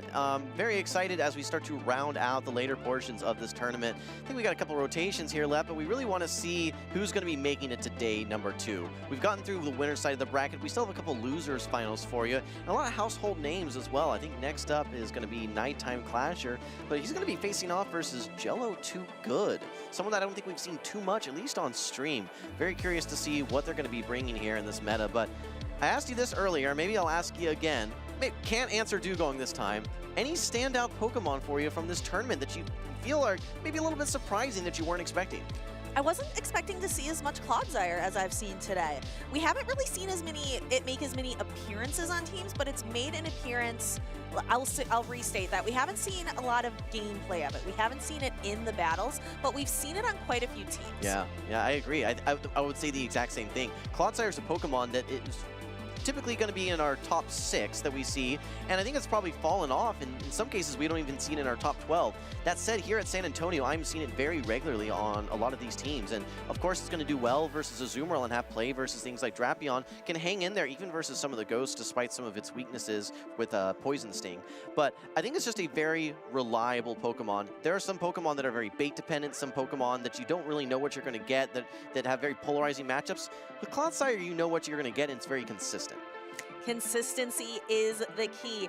And one trainer I think that has quite a bit of consistency is that Nighttime Clasher. Tends to do very, very well consistently in tournaments that he goes to. And he goes to tournaments all over the globe. Yeah, absolutely. And we've seen him play the Shadow Kanto Marowak, I think as early as Louisville. He was having a lot of success there where he took 3rd place as well. He is he's taken a look into our souls here in the camera. He's actually running a triple Shadow team, which I find quite interesting. Shadow Kanto Marowak, Shadow Annihilate, as well as that Shadow Drapion. We actually heard some interesting points from a little panel of guests there about the benefits of that Shadow Annihilate, how it has a much better matchup versus Pokemon like Diggersby. And there is a Diggersby on the side of Jello Too Good. So Jello running that Diggersby, running an Annihilate of his own, but his is not the Shadow variant, meaning that it's not going to be able to output quite, it's not going to pack that same punch as a Shadow Annihilate, but it might be able to survive one charge attack just a little bit better. What'll be interesting to see is a Pokemon that we've, not really seen too much play from earlier, at least not a lot of great play, but it's the Jumpluff on the side of Jello Too Good, because there are some very solid targets on the side of Nighttime Clasher, the prime target being Marowak, but also if you're able to get it lined up versus that Shadow Annihilate or the Azumarill, there's certainly some play, and maybe with a little debuff luck as well, can have some play into that Galarian Corsola. So I wouldn't be shocked to see him bring it, but there are probably some safer answers that Jello Too Good can bring, that Shadow Drapion, that Azumarill, and I mean, we see a lot of Feraligatr paired with that too. Yeah, and Shadow Drapion and Azumarill is a core we're probably going to see a lot on both sides of the table just because it has been so consistent. But our trainers, they are now locked in. Let's kick it off. We are in losers finals for Group E. We have the rest of the tournament for these trainers on the line and a phenomenal lead for Nighttime Clasher with that Shadow Kanto Marowak. And again, Jello Too Good, just like a trainer we saw earlier, staying in for a little bit. Yeah, I think it's just understanding that you really can't just swap into your Shadow Feraligatr here. It's just going to get farmed all the way down. So throw that Aqua Tail, then go into the Feraligatr. Either get a shield, in which case you can then get to 2 Hydro Cannons and knock out the Marowak, or you can get it in range where you can Shadow Claw down if they stay in. I expect to see Nighttime Clasher eventually swap out of this matchup here into the Drapion. Yes, this is a much better matchup, saving that Corsola for whatever is in the back, hoping to maybe outlast whatever Jello Too Good has as his 3rd option. All right, well, here comes the Hydro Cannon. This will draw the first Protect Shield from Nighttime Clasher. Nighttime Clasher has an energy advantage. He can throw 2 more Poison Stings before Jello Too Good is able to reach his own Hydro Cannon. Here comes the Crunch, and this will draw the 2nd Protect Shield now from Jello Too Good. Shields down. Shields are down, and Nighttime Clasher looking pretty good here. The Shadow Drapion can withstand a Hydro Cannon, but is going to opt to use a Protect Shield. Wants to keep the Shadow Drapion healthy. Wants to make sure that he can realign that Shadow Kanto Marowak with this Drapion later. Oh, this is awkward because your switch clock is not up as Nighttime Clasher because both Pokemon threw a charge attack. Yeah, you have to actually wait now. Does a little bit of an undercharge as well. I think wants to still get some energy, maybe bringing back something else in. But, ooh, this may have been a miscue. If he stays in and tries to farm down, Jello Too Good may get to another undercharge. Or sorry, get to another Aqua Tail. Yeah, I'm not sure this is the play. Nighttime Clasher maybe just trying to garner a lot of energy. Actually makes a catch of an Aqua Tail onto the Galarian Corsola, which is a great place for that to land and just kind of absorb some energy. And that's kind of what Galarian Corsola is good for, right? It can absorb a lot of damage. Doesn't really output a ton. Now Jello Too Good's got to decide, what do I bring in here? Gonna bring in the Shadow for Alligator. It has that super effective Shadow Claw damage and is going to start being able to whittle away at this Galarian Corsola's health, especially with this Hydro Cannon coming through. Yeah, thankfully that for Alligator had one Shadow Claw ready to go, so you're able to throw on good timing and outpace to the charge attack. A quick swap now by Jello Too Good. This brings in the Azumarill. Nighttime Clasher has the Nightshade, rather, ready to go. It'll do a nice chunk of damage. His switch clock is not up, though. He may actually just get bubbled all the way down here. It's a race against the clock. Can he pull the Galarian Corsola out of there? He cannot. It goes down with almost a charge attack ready. So Jello Too Good's Azumarill able to have a lot of energy going into the next matchup. Nighttime Clasher waiting out the clock before bringing in the Kanto Marowak. Jello Too Good kind of throwing that Ice Beam right away. Yeah, Shadow Kanto Marowak got stalled out there, unable to get a Mud Slap through. Regardless, it's going to be taking that Ice Beam, so not going to be able to do too much. At this point, you have tons of energy on the Shadow Drapion, but there is just nowhere for this energy to go. It is only resisted into this Azumarill, plenty of HP remaining, and I think that Jello Too Good only needs 2 bubbles to knock out the Drapion, and still has his for Alligator as well. Yeah, so had that insurance policy in his back pocket. Jello Too Good taking an early win here against more of that household name, Nighttime Clasher. Yeah, despite the very terrible lead, we saw the Shadow Drapion into the Shadow Kanto Marowak, able to just stay in, throw that Aqua Tail, get some good chip damage, mostly neutralize that Shadow Kanto Marowak, and then rely on your Shadow for Alligator and even Azumarill to really just be the closers there. I was just very, very impressed by Jello Too Good responsiveness. Now, I do want to say Nighttime Clasher, I think, did have a little bit of a miscue. He actually, in that undercharge, in the Drapion versus Drapion, undercharged too much, and what that meant was that Jello Too Good got to another Aqua Tail. He did catch it on his Galarian Corsola, but ideally you would have liked to have farmed down and not having to take that chip damage on your Corsola. It is tough to get a perfect undercharge and to make those decisions about exactly how many bubbles to pop on your charge attack animation. Newer trainers might not recognize when this happens. Here we have the Aqua Tail. Here's that catch we talked about. Yeah, that was exactly when he caught that move and was unable to get the full farm down. So I think that was not necessarily a game-losing moment, but I think it was not optimal for Nighttime Clasher, which I think he would have liked to have taken back, maybe hit another bubble or two on that charge attack. That said, you got to recoup, you got to bring yourself back up. It's losers finals, this is win or go home.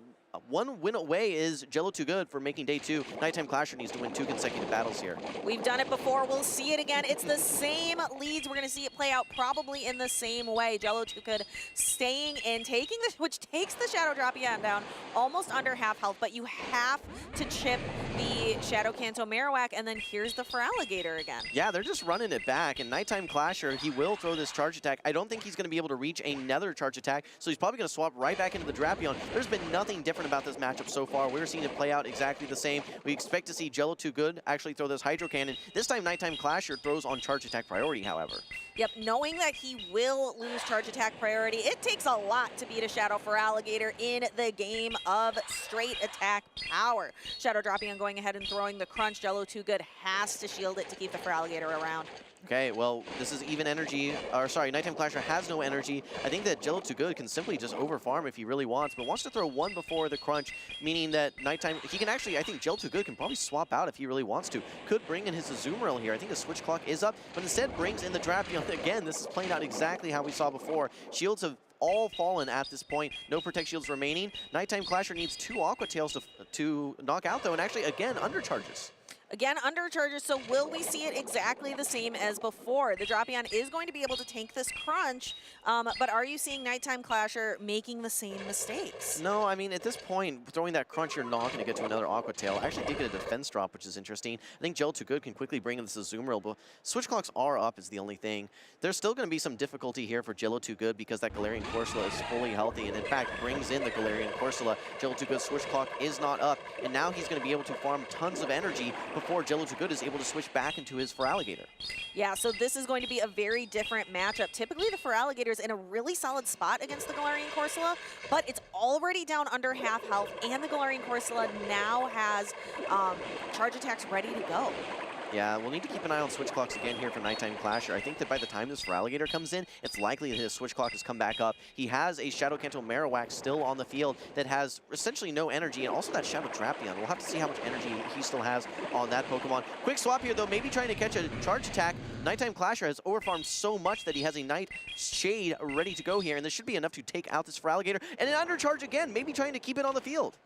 No, but it is, it does end up getting knocked out. We do see Nighttime Clasher, though, being able to throw a charge attack before Jello Too Good is able to launch one on the Azumarill. This almost takes out the Azumarill. There is the charge attack priority, and Jello Too Good looks like undercharging a little bit. Yeah, no, I mean, he knows that this is not going to be his game, and Nighttime Clasher is going to be evening up the series here. Fully farms down now. 3 Pokemon actually still on the side of Nighttime Clasher. While the game played out very similarly at the beginning of the matchup, I think the Nighttime Clasher made one key difference that turned out to be much to his advantage. He did not, the undercharge that he put there actually was a correct undercharge, and he was able to get a full farm down rather than having to throw in his Galarian Corsola. He was able to bring in his Galarian Corsola at a more reasonable time when the switch clock is still locked up for Jello Too Good, and then he was just able to over farm so that when that Shadow Feraligatr came in, he had energy ready to neutralize it and take it off the field. So here's where the mind games come in, Jim. These two trainers played the exact same line, the exact same way 2 times in a row. Yep. Is someone going to blink? Is someone going to change their strategy, or are we going to see it play through the same way again? Well, look, I think that if we're going to see that team 9 times out of 10, I think that Nighttime Clasher should take that. I think that it was a bit of an anomaly for Jello Too Good to get a match or to get a game off him. I think that was a little bit of a miscue from Nighttime Clasher. I don't think there's too much that Jello Too Good can do with that particular line of 3 into the line of 3 from Nighttime Clasher that will translate to a game victory. So I think it's actually on Jello Too Good to probably switch his team. But to your point, he may be thinking that, okay, well, Nighttime Clasher is going to change his team, so I'm going to keep mine the same. Yeah, and Jello Too Good running the same really notable line that was popular in Birmingham last weekend. The Shadow Drapion Feraligatr and Azumarill. Yep. Poison Double Water was talked about by Marcus Aurelius, by Inadequence. They really made a point of highlighting how popular this ABB style team is. I mean, it is weak to that Shadow Kanto Marowak. That is the one thing that 2 of those Pokemon in the 2-shield matchup just, they get bodied by that Shadow Kanto Marowak. So there's a lot of play for that Shadow Kanto Marowak, but Nighttime Clasher really has been relying on his other 2 Pokemon to do most of the work, the Shadow Drapion as well as that Corsola for him. So I'm curious to see what the strategy is going to be. These trainers are still locking in at this point. We've only seen the same 3 Pokemon from both trainers. There's still tons of options out there if they're trying to, here in this final game, this will be the final game. You know, what's going to be that ticket to punch your ticket today too. And we see it once, we see it twice, we see it a third time. Trainers, Shadow Kanto Marowak versus Shadow Drapion. Let's see if I've got this right, Jim. We want to throw the Aqua Tail first before doing anything because we need to chip and dip on the Shadow Kanto Marowak. We see a shield this time. This is a diversion from what we've had before. Yeah, and actually now brings in the Azumarill instead. This is a good spot for this Corsola. Corsola does not want to see that Drapion, does not want to see that Shadow Feraligatr. So now Nighttime Clasher is able to get a favorable matchup, bringing in the Corsola into this Azumarill. And the nice thing about this matchup is it takes so long to get through that by the time this matchup is through, you can actually swap out of that Corsola and not get farmed down by the Feraligatr. And we will see this matchup play out. Two very bulky Pokemon, not known for their attack power, but just knowing to outstand their opponent. However, Nighttime Clasher is going into this matchup right now one shield down because he chose to preserve the health on his Shadow Kanto Marowak this time. Yeah, he does have some energy on the Kanto Marowak, so we need to keep an eye on that. Ideally, he wants to get it realigned versus that Shadow Drapion, but there's plenty of play for it into that Shadow for Alligator as well. At this range, the play rough is not going to be enough to knock out. Switch clocks have come up for both trainers. Jello2Good, a quick swap into his Shadow for Alligator. Can you get out his Nighttime Clasher? No, not a fast enough reaction time, or maybe was just content with 2 Shadow Claw so he doesn't have to lock in a switch like that. Now that said, I think he could have swapped out. Jello2Good, however, has a Hydro Cannon ready to go. Nighttime Clasher, meanwhile, has 2 Bone Clubs on his own Shadow Kanto Marowak. And Jello2Good having 2 shields. I think each of these Bone Clubs might draw a shield from the Feraligatr. Jello2Good wanting to protect it, but Jello2Good has to know that it's the Shadow Drapion in the back. Okay, well, this is really bad for Nighttime Clasher because Jello2Good has a Hydro Cannon ready to go here. Nighttime Clasher now has to bring in his Drapion, knowing that you're not going to hang on for your Shadow Kanto Marowak. Shadow Kanto Marowak can still do some things here. It has some energy still, but now you need to get this Feraligatr off the field. The only way that you can do that is with this Drapion currently.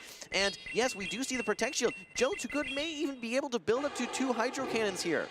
Yeah, but actually is going to be swapping out here and getting energy on the Drapion instead. Nighttime Clasher, there's no shields remaining on the field of play, so Nighttime Clasher is going to be able to have this Aqua Tail connect and do quite a bit of damage to the Shadow Drapion. Not enough to knock it out, though. Jello2Good gets to an Aqua Tail, clears the Drapion off the field. It's Shadow Kanto Marowak versus the world. So Shadow Kanto Marowak will get 1 Mud Slap here. I believe that's going to put it 1 away from back-to-back here. However, keep an eye on the energy for the Feraligatr. It has the Hydro Cannon ready to go. Once Nighttime Clasher went down 2 shields, all Jello2Good had to do was build up to the Hydro Cannon, swap out, take out the Drapion, and then you just win Charge Attack priority versus the Shadow Kanto Marowak. I think the Nighttime Clasher could have just played it the same way that we saw in game number 2, but wanted to do things a little bit different, and it did not work out for him. Yeah, it's very interesting, Jim. We saw the same 3 Pokemon, the same 3 leads, but the games played out very differently each time. It was interesting because Nighttime Clasher, while he did use a Protect Shield early on, he got the alignment that he wanted with his Galarian Corsola, where he was able to get it aligned versus that Azumarill.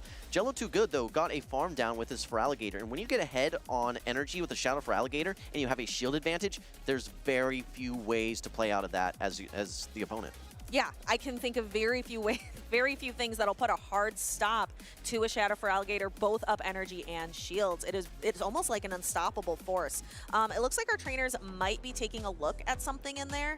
We'll have to take a look and see what a 1-turn lag, I think, is what we are taking a look at here. Perhaps it was during that moment where Nighttime Clasher did not swap out of the Galarian Corsola and ended up getting farmed down by the Shadow Feraligatr. That's 2 Shadow Claws into that Galarian Corsola where it was unable to get out. If he's able to switch into one of his other Pokemon, that allows that Galarian Corsola to be used later as a sacrificial swap, potentially. Let's see right here. Okay, yeah, no, that's just the charge attack priority, so Feraligatr should win that every time. Nighttime Clasher did have almost 2 charge attacks, but as long as Jello2Good has that charge attack ready to go and shields are down, he's going to win that every time. I think it may have been in that moment we were describing when he was unable to get out of that matchup with the Galarian Corsola. Yeah, but this is a moment when we have our 2 amazing judges on the stream. We love our judge staff, our professor staff. We cannot run these tournaments without them. Yeah, I'll be curious to see exactly the moment that is going to be under review here and see what some of the dynamics and elements that it may or may not have impacted that game. As it stands right now, we're currently still at 1-1. On paper, Jello2Good did get that victory, but Nighttime Clasher seems to be, going through and wanting to ensure that everything, did go through properly before we get a final result. Yes, and that's why it's important. We leave it up to the judges. It's not for us to speculate. Anything else that you want to chat about while we wait for the judges to make their decision? Yeah, I think it's just a little surprising that we saw an early shield there on the Shadow Kanto Marowak from Nighttime Clasher. You know that you can take that charged attack, that going down to Protect Shield puts you in a very precarious situation against that Shadow Feraligatr, and there's really nothing on the team of Nighttime Clasher that is going to be winning versus that Feraligatr down a shield. That's kind of the situation that I think is very risky, and why I was surprised to see him play things out a little bit differently. I was surprised to see Jello2Good bringing in the Azumarill, but I think that he did that because of the situation that he was in, that he was up a Protect Shield. Hey, throw in the Azumarill, let it take a lot of damage, absorb some charge attacks and some energy, set up that Feraligatr in the back to be the sweeper. Yeah, I have to tend to agree. Seeing that Protect Shield go up, that felt like an odd way to divert from kind of the blueprint that we had seen from the matchups earlier, especially knowing that the Shadow Kanto Marowak can tank that Aqua Tail. Yeah, absolutely. Well, this is still under review here, and this is the time where these trainers, they need to be anticipating that there is going to be a rematch, right? They just have to have it in their minds that, okay, I don't know what's going to happen, but I have to be ready in the event that there is going to be a replay of that game number 3. And this is such a critical juncture right now. This is win or go home. This is the losers finals. You win this matchup, you're on to day 2. You have an opportunity to win the tournament through the loser side. If you lose, however, that's the end of your tournament run. That's a difference in championship points, potential for prize packs, for money in some cases as well. So we're going to look at this moment again here. We see that the Shadow Feraligatr throws the Hydro Cannon prior to the Bone Club being reached.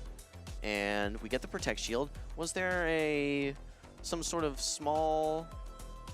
Okay, I'm not seeing anything just yet that has been impacted. 2 Shadow Claws for the 1 Mud Slap. That all makes sense.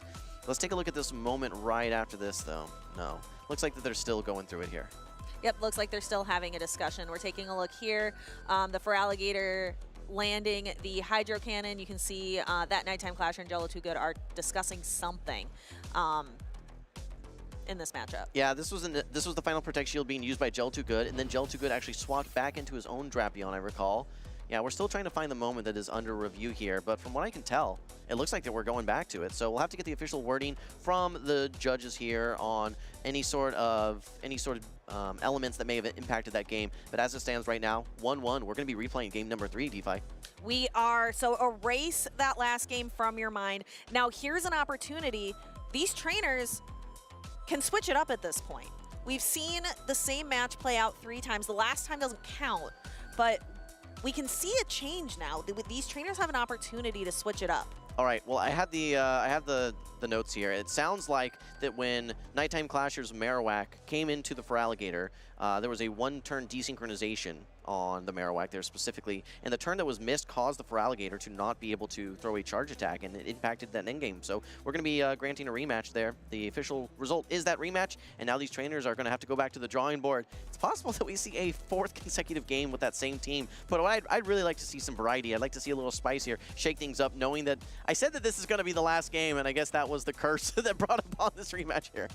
Yes, but again, these trainers have other great Pokemon. We haven't seen the Jumpluff or the Diggersby from Jello Too Good. I'd love to see that Galarian Moltres on the side of Nighttime Clasher. There's so many other Pokemon here, or they could stick to the blueprint that we've been following for the last 3 games. Well, Shadow Kanto Marowak has a lot of play into Jello Too Good's team. It does nicely versus the Shadow Feraligatr, does nicely versus the Shadow Drapion, which are very strong picks. He's intending for him to bring it, so it makes a lot of sense to bring that Shadow Kanto Marowak. To protect it, I think that he needs the Corsola or the Azumarill. All right, well, here we go. This time, Nighttime Clasher for the 4th consecutive game. Shadow Kanto Marowak in the lead, but it's going to be facing off versus Jello Too Good's Azumarill. Well, this backline is going to be very interesting now because you have the Corsola, and it does not want to see either of these Pokemon. Nighttime Clasher needs to find a way to get that Corsola onto the Azumarill. I think the only way he's going to do that is maybe trying to swap out of this matchup. Yeah, that is tough. Both trainers made an adjustment here, and that adjustment is going to define how this match goes. We see Nighttime Clasher using an early shield, protecting the Shadow Kanto Marowak, but we can see the backlines, and we know he has to get out of this. Well, it's such a tough situation right now for Nighttime Clasher. You bring in the Galarian Corsola, yes, you'll absorb some of this damage, but then there's a hard answer to it in the form of that Diggersby. It double resists the Astonishes, double resists the Nightshades, single resist the Power Gems. I expect to see Jello Too Good farm up a little bit of energy, maybe go for a catch on the Diggersby right as it reaches the Nightshade, and that is exactly what we see. Yeah, so that is a rough switch in for Nighttime Clasher. Nighttime Clasher going for the power gems because, as you mentioned, it's single resisted versus double resisted as a Nightshade. Well, this is just such a tough position for Nighttime Clasher. You can't swap in your Galarian Moltres into an Azumarill. That is just a terrible matchup. You have a terrible matchup with your Shadow Kanto Marowak. He's running ABA weak to Azumarill, and then, of course, he sees it in the lead. So he's getting punished for that lineup that he's brought. He tries to bring in this Galarian Corsola, and it's met by its hardest answer, this Diggersby. This is going to be a very, very tough challenge for Nighttime Clasher to come back from. Nighttime Clasher bringing in the Galarian Moltres. Now, Jello Too Good is stuck in this matchup for another hot second before he can make, before Jello Too Good can bring the Azumarill back in, or perhaps bring in the Drapion. Okay, Galarian Moltres is going to need to get a lot of charge attack pressure off. Realistically, the Shadow Kanto Marowak, you may be able to get it realigned versus one of these Pokemon, but it's probably just going to get bubbled down. Oh no, here comes a quick swap. Jello Too Good brings in the Shadow Drapion. It has 2 shields. There's a lot of work it can do, especially because it just won charge attack priority here and is going to be throwing this Aqua Tail. Nighttime Clasher would get knocked out, and he has to use that final Protect Shield. He has to strip away these Protect Shields on the Shadow Drapion, or else it's just going to go wild. Nighttime Clasher has been spending his shields early lately, so we are going to see no shield here on the Ancient Power, and getting very close, going to outpace to getting another attack, but makes a catch, uses the Galarian Corsola as a third shield opportunity, and the Aqua Tail is going to get absorbed here. Galarian Corsola, however, doesn't get knocked out, but actually Nighttime Clasher gets to utilize some of that energy he left on it. Oh my gosh, what a call that we just saw there. No shielding, what could have been a Brave Bird. Drapion just simply being used to absorb damage, which is not normally what we see. Nighttime Clasher is able to reach 1 additional charge attack. Optimally would have thrown that Power Gem there, which is only single resisted, but this Diggersby will able to withstand this energy, no problem. There's a decent amount of HP still on this Diggersby and 2 Protect Shields. I don't know how you're going to be able to farm to... Oh, and actually goes for a charge attack priority catch, and what Jello Too Good can do now that he's locked in this Ice Beam, you simply just have to shield this Bone Club, and now you get off this Ice Beam, and it's guaranteed that Nighttime Clasher now gets knocked out with his Shadow Kanto Marowak and cannot fire that second Bone Club. And that is going to be lights out for the Shadow Kanto Marowak, and we will see the Galarian Moltres come in, but it is not going to be able to successfully fast attack down the Azumarill. It came very close, very, very close, but not quite enough. So we have a winner in Jello Too Good. Jello Too Good was just too good for Nighttime Clasher today. Yeah, great plays. Finding himself regularly in very tough matchups, was always able to dance around and find opportunities, windows of attack that he could capitalize on in all of those games. I think it ended up Jello Too Good winning the first game, which was a little bit of a surprise to me. Nighttime Clasher coming back, but Jello Too Good able to close it out there in that game 3. Wow, what a matchup. Yeah, and really interesting. Both trainers made an adjustment, but it was Nighttime Clasher that was punished for going against the grain there from how the previous matchups had played out. Yeah, no, he had 2 solid answers to Azumarill in the back in his first 3, technically, games. But then he ended up running ABA weak to Azumarill with not only the Shadow Kanto Marowak that we'd seen in the lead each and every game, but that Galarian Moltres in the back. What's so tough for him, and the reason that he swapped in Corsola versus staying in or swapping in the Moltres, you just can't swap in that Moltres into the Azumarill. It forced him to swap in his Corsola, then get punished by that Diggersby.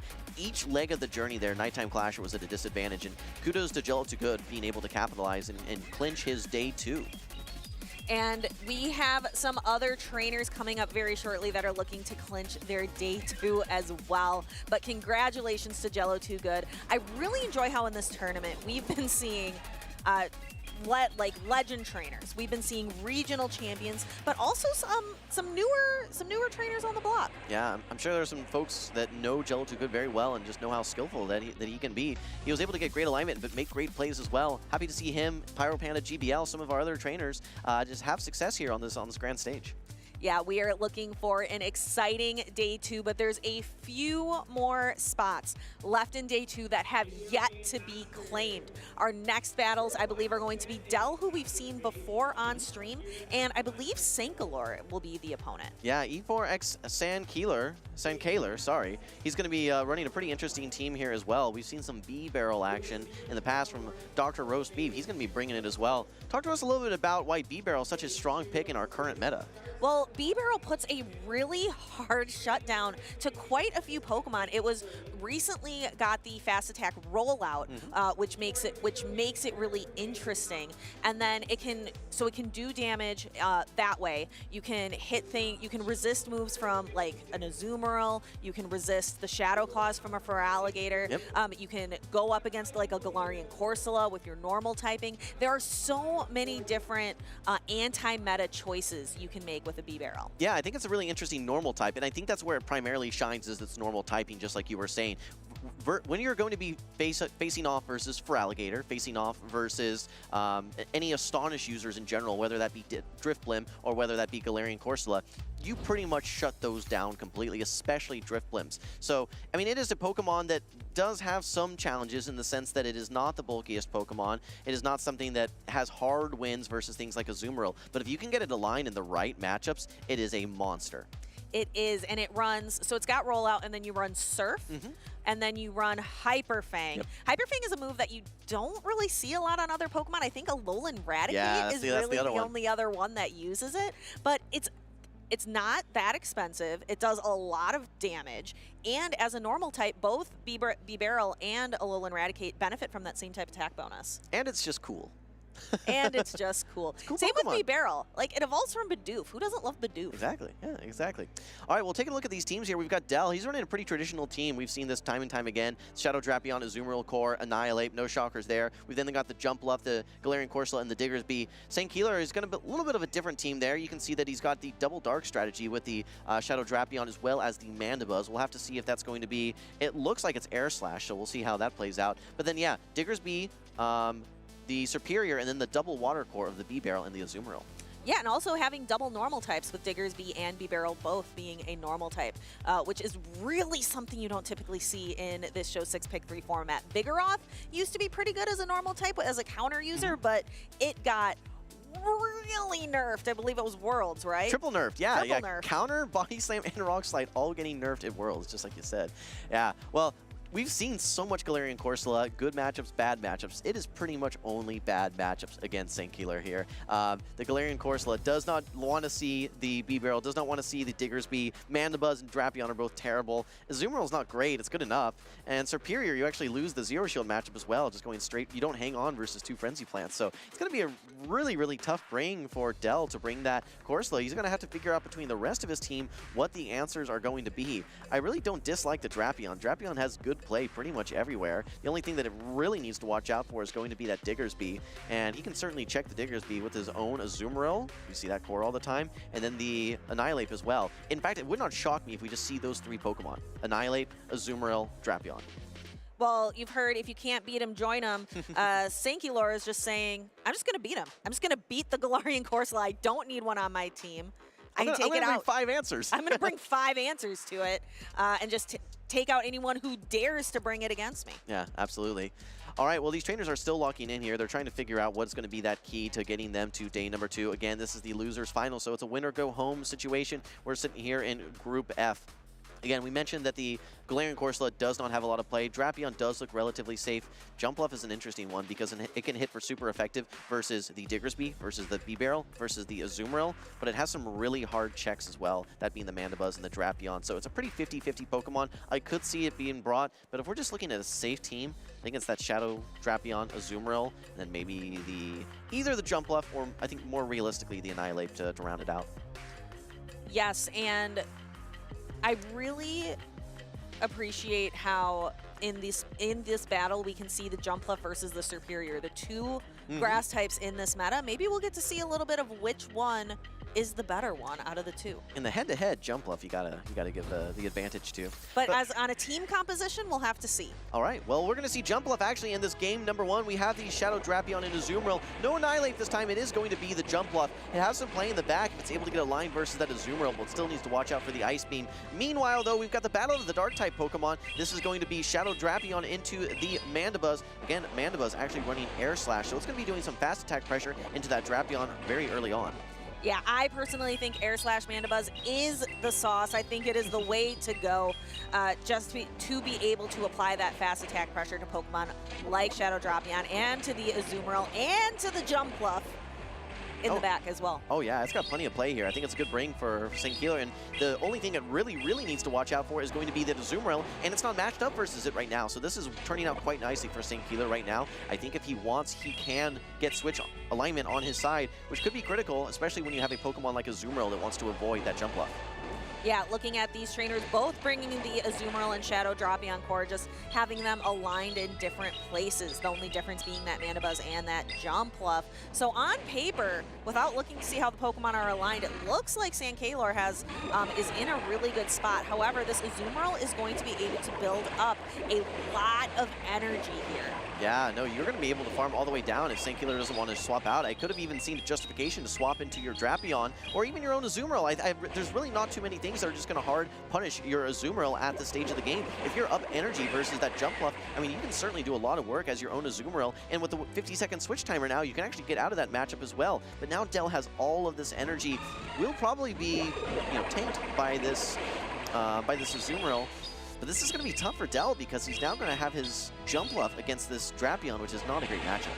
It really isn't a great matchup. And this Jumpluff, if we take a look, it's running Aerial Ace Energy Ball. Sometimes Jumpluff will run something like an Acrobatics that can really do a lot of hard damage to a wide variety of Pokemon, but just does not have that in the toolkit here. Yeah, I think people are running Aerial Ace more recently just because of the lower energy cost, so that you can maybe have baiting type scenarios, or just something where you only need to do a little bit of damage and you don't want to invest a ton of energy. Here comes the play rough though, Azumarill versus Azumarill. Still a quick swap now by St. Keeler into his Drapion. The unfortunate thing for him is that Dell actually has energy ready to go despite having 2 Protect Shields. This is going to be a big chunk of damage if he doesn't shield it. Now St. Keeler is actually down a Protect Shield. Jumpluff will be brought into the action. Despite being down energy, a shield advantage actually makes this matchup a lot better now for Dell's Jumpluff. It does, and we are going to see Dell slowly starting to apply these Aerial Aces. Fairy Wind just doing a little bit of neutral damage to the Poison and Dark dual type Drapion.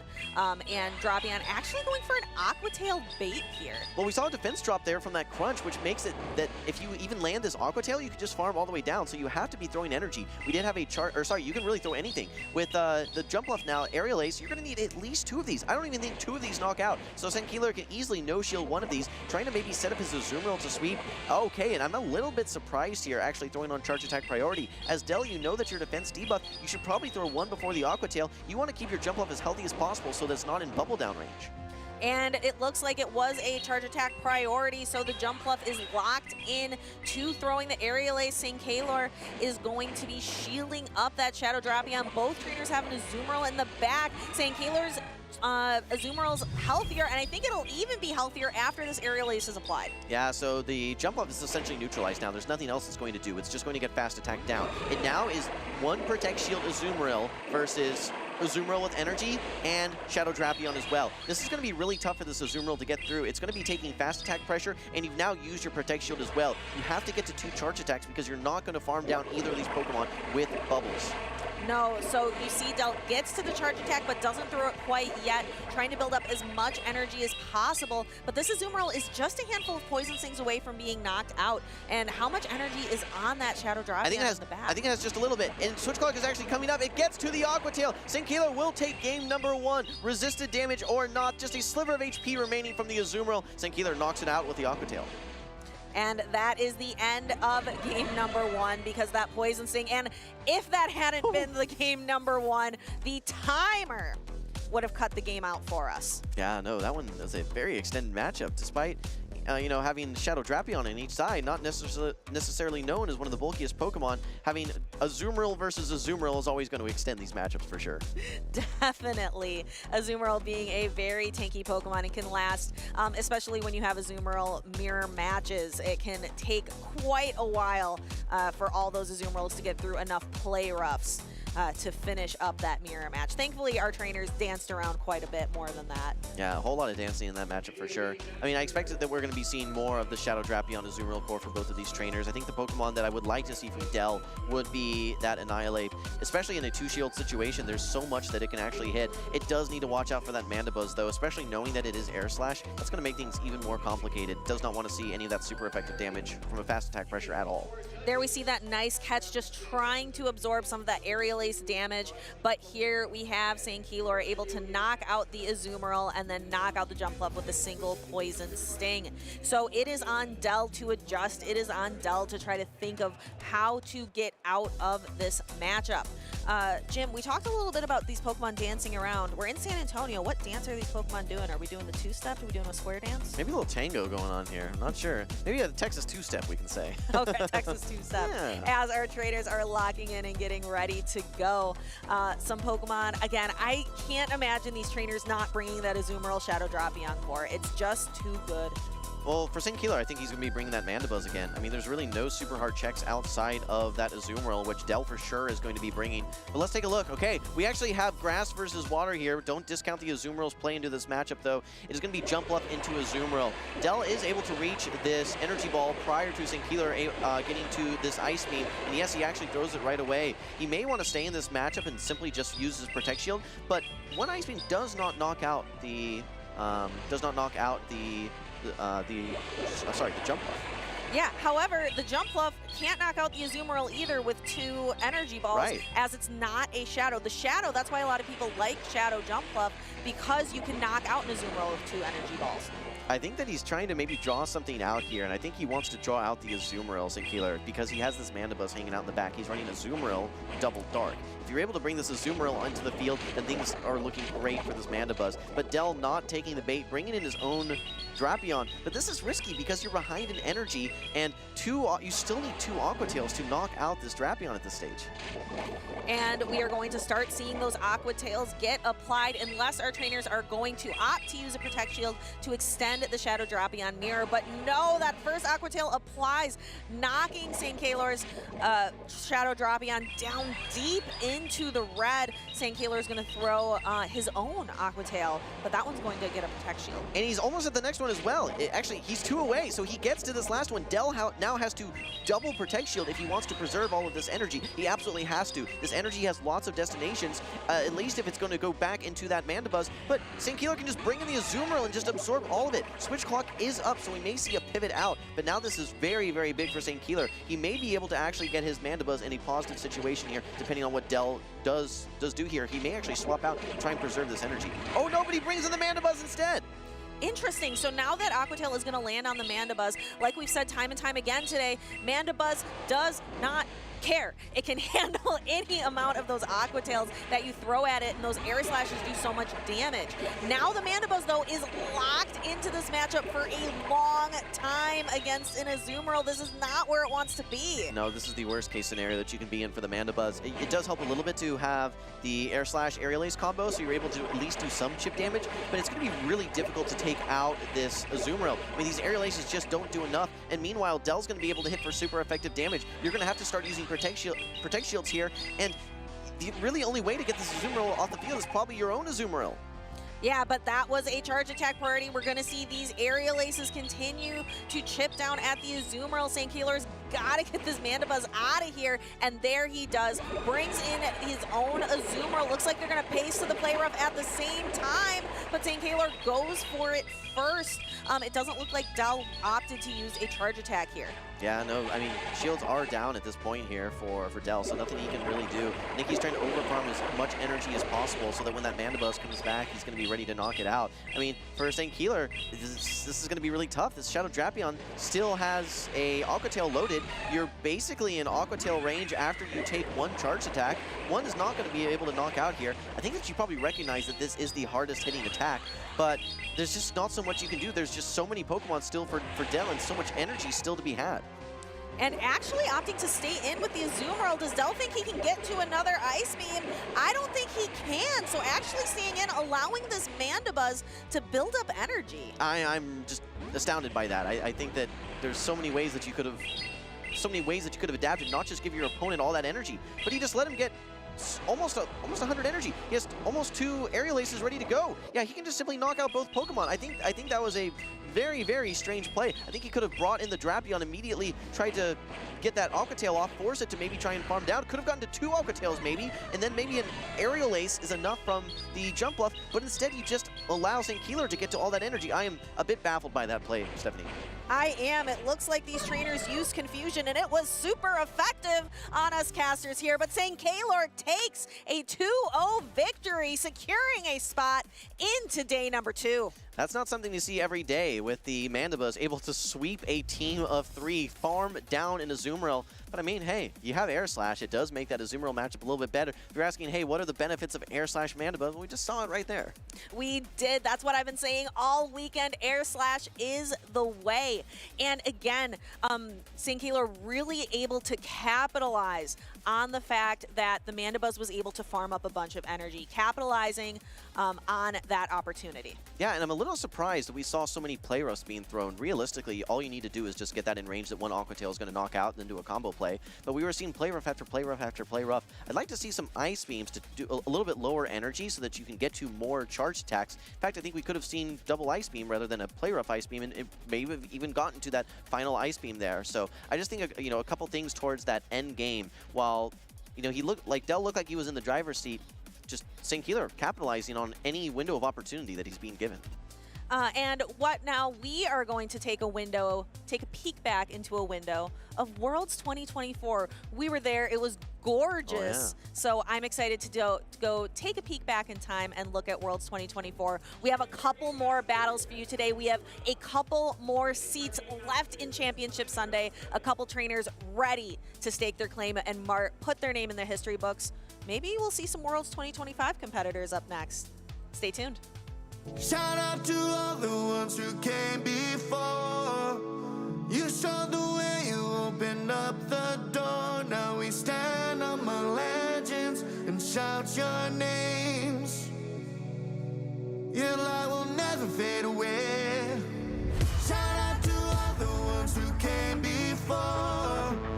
You showed the way, you opened up the door. Now we stand among legends and shout your names.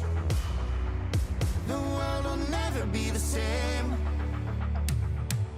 You started at the bottom and you worked your way.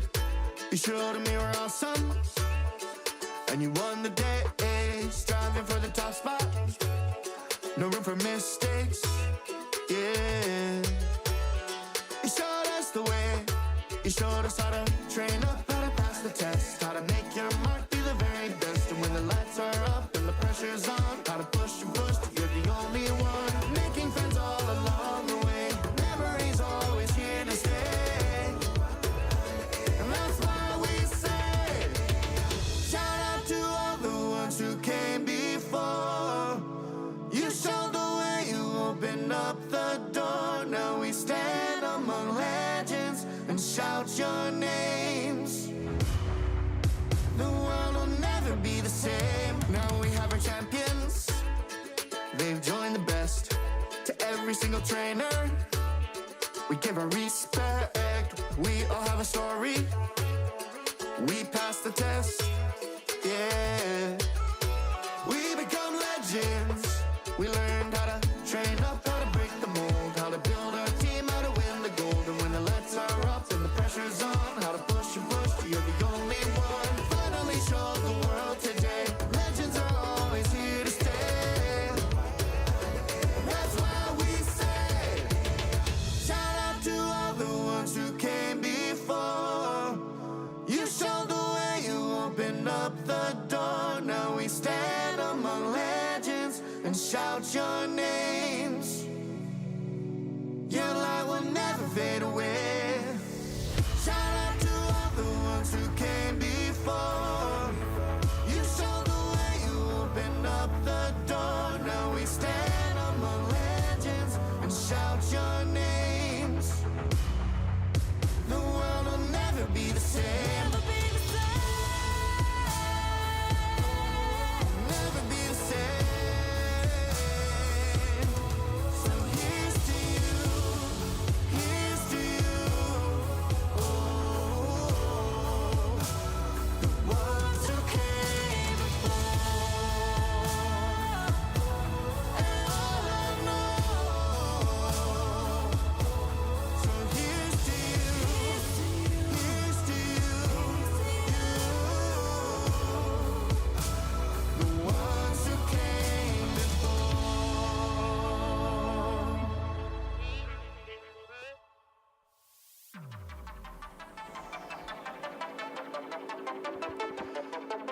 We are approaching the end of day number 1 here in San Antonio, Texas. These trainers are going to see who's going to make it into the roundup for the top cut and championship Sunday. Speediest Chief 2 with 2-0 Butters. We get one more go around here, And Butters. it seems like they saved the spiciest for the last here, because up next we have Decibel Viper on stage versus PDX Dragon, and Decibel Viper is known for the spice. I mean, if you look through his tournament history in Louisville, he ran Shadow Ampharos, Araquanid, Shadow Gliscor, and a Shadow Swampert. At NAIC, he ran Dubwool, he brought Whimsicott, Golisopod at the time, so this is a trainer that leans on spice, but now this is his best tournament run ever with said spice. Being here in the losers finals is just one match away from getting to day number 2. I can't wait for chat to see this team, right? If you've been checking the bracket, maybe you've seen who Decibel Viper has gone up against, but you had not seen this team yet. We need everyone in chat to get really, really hyped for this Pokemon reveal when we flip to the stage, because honestly, I felt like, Butters, each Pokemon I looked at was spicier than the last. I was like, wait, how does this team work? Yeah, it was like a spice scale. It just progressed and progressed, and I don't know how it works either. I mean, I know some of the Pokemon have seen some fringe play in Go Battle League or in Championship Series, but here it is. Decibel Viper is running the Guzzlord, the Annihilate. He is running Avalugg with Ice Fang and Avalanche and Crunch. He is running Golisopod with Shadow Claw, X-Scissor, Liquidation, Tentacruel with Poison Jab, Sludge Wave, and Scald. So you don't even have the Acid Spray on that Tentacruel, and then Charjabug with the Discharge and X-Scissor. At that point, I was expecting the crunch on the Charjabug in the back there. Butters, I'm speechless. I don't even have a place to start. I'm just looking at the Avalugg, and I'm saying, okay, it's going to be Clodsire, I assume. It's going to be the Shadow Jump Bluff. I think those are both safe bets. But Pokemon like Golisopod, I think a lot of trainers were using that in the Color Cup to beat Pokemon like Gastrodon. So maybe that's where he got the idea to bring that pick. This is going to be so fascinating because we've seen PDX Dragon before, very calculated, very meticulous, running his double dark Pokemon of Sableye and Drapion into Mandibuzz teams. Now he's going up against this. And usually when you try to evaluate what this trainer will use, you'd be like, oh, does he actually use the Spice? Does he use the Zapdos? Yeah. Or does he go for the more consistent picks? What consistent picks? I guess he has the Guzzlord and the Annihilate, and I guess you would say the Charjabug doing pretty well in Birmingham with ZZ Zwylos, of course, but this is just fascinating how he's going to try to line this up. Like you mentioned, the Golisopod does have some good play in the PDX Dragon here. Let's get this one going. It's going to be spicy. We got PDX Dragon versus Decibel Viper, and that's a terrible lead for Decibel. The Guzzlord into the Dugong. Stir up the chili. We've got some spice on the field. We see the Guzzlord instant switch out. Double resisted, though. Into the Avalugg. Double resisting the ice here, but my gosh. It's still going to look to pile on some pressure. I'm not even sure if I've ever seen this in a Great League battle before. I've seen this in Master League, but this is a drill run coming. It's quite bulky. Whoa. Look at how it soaked that up. But the thing is, you're doing double resisted Ice Fangs into this Dugong because of the typing of water and ice from that Dugong. Able to land the crunch and get a swap out. That's nice, at least.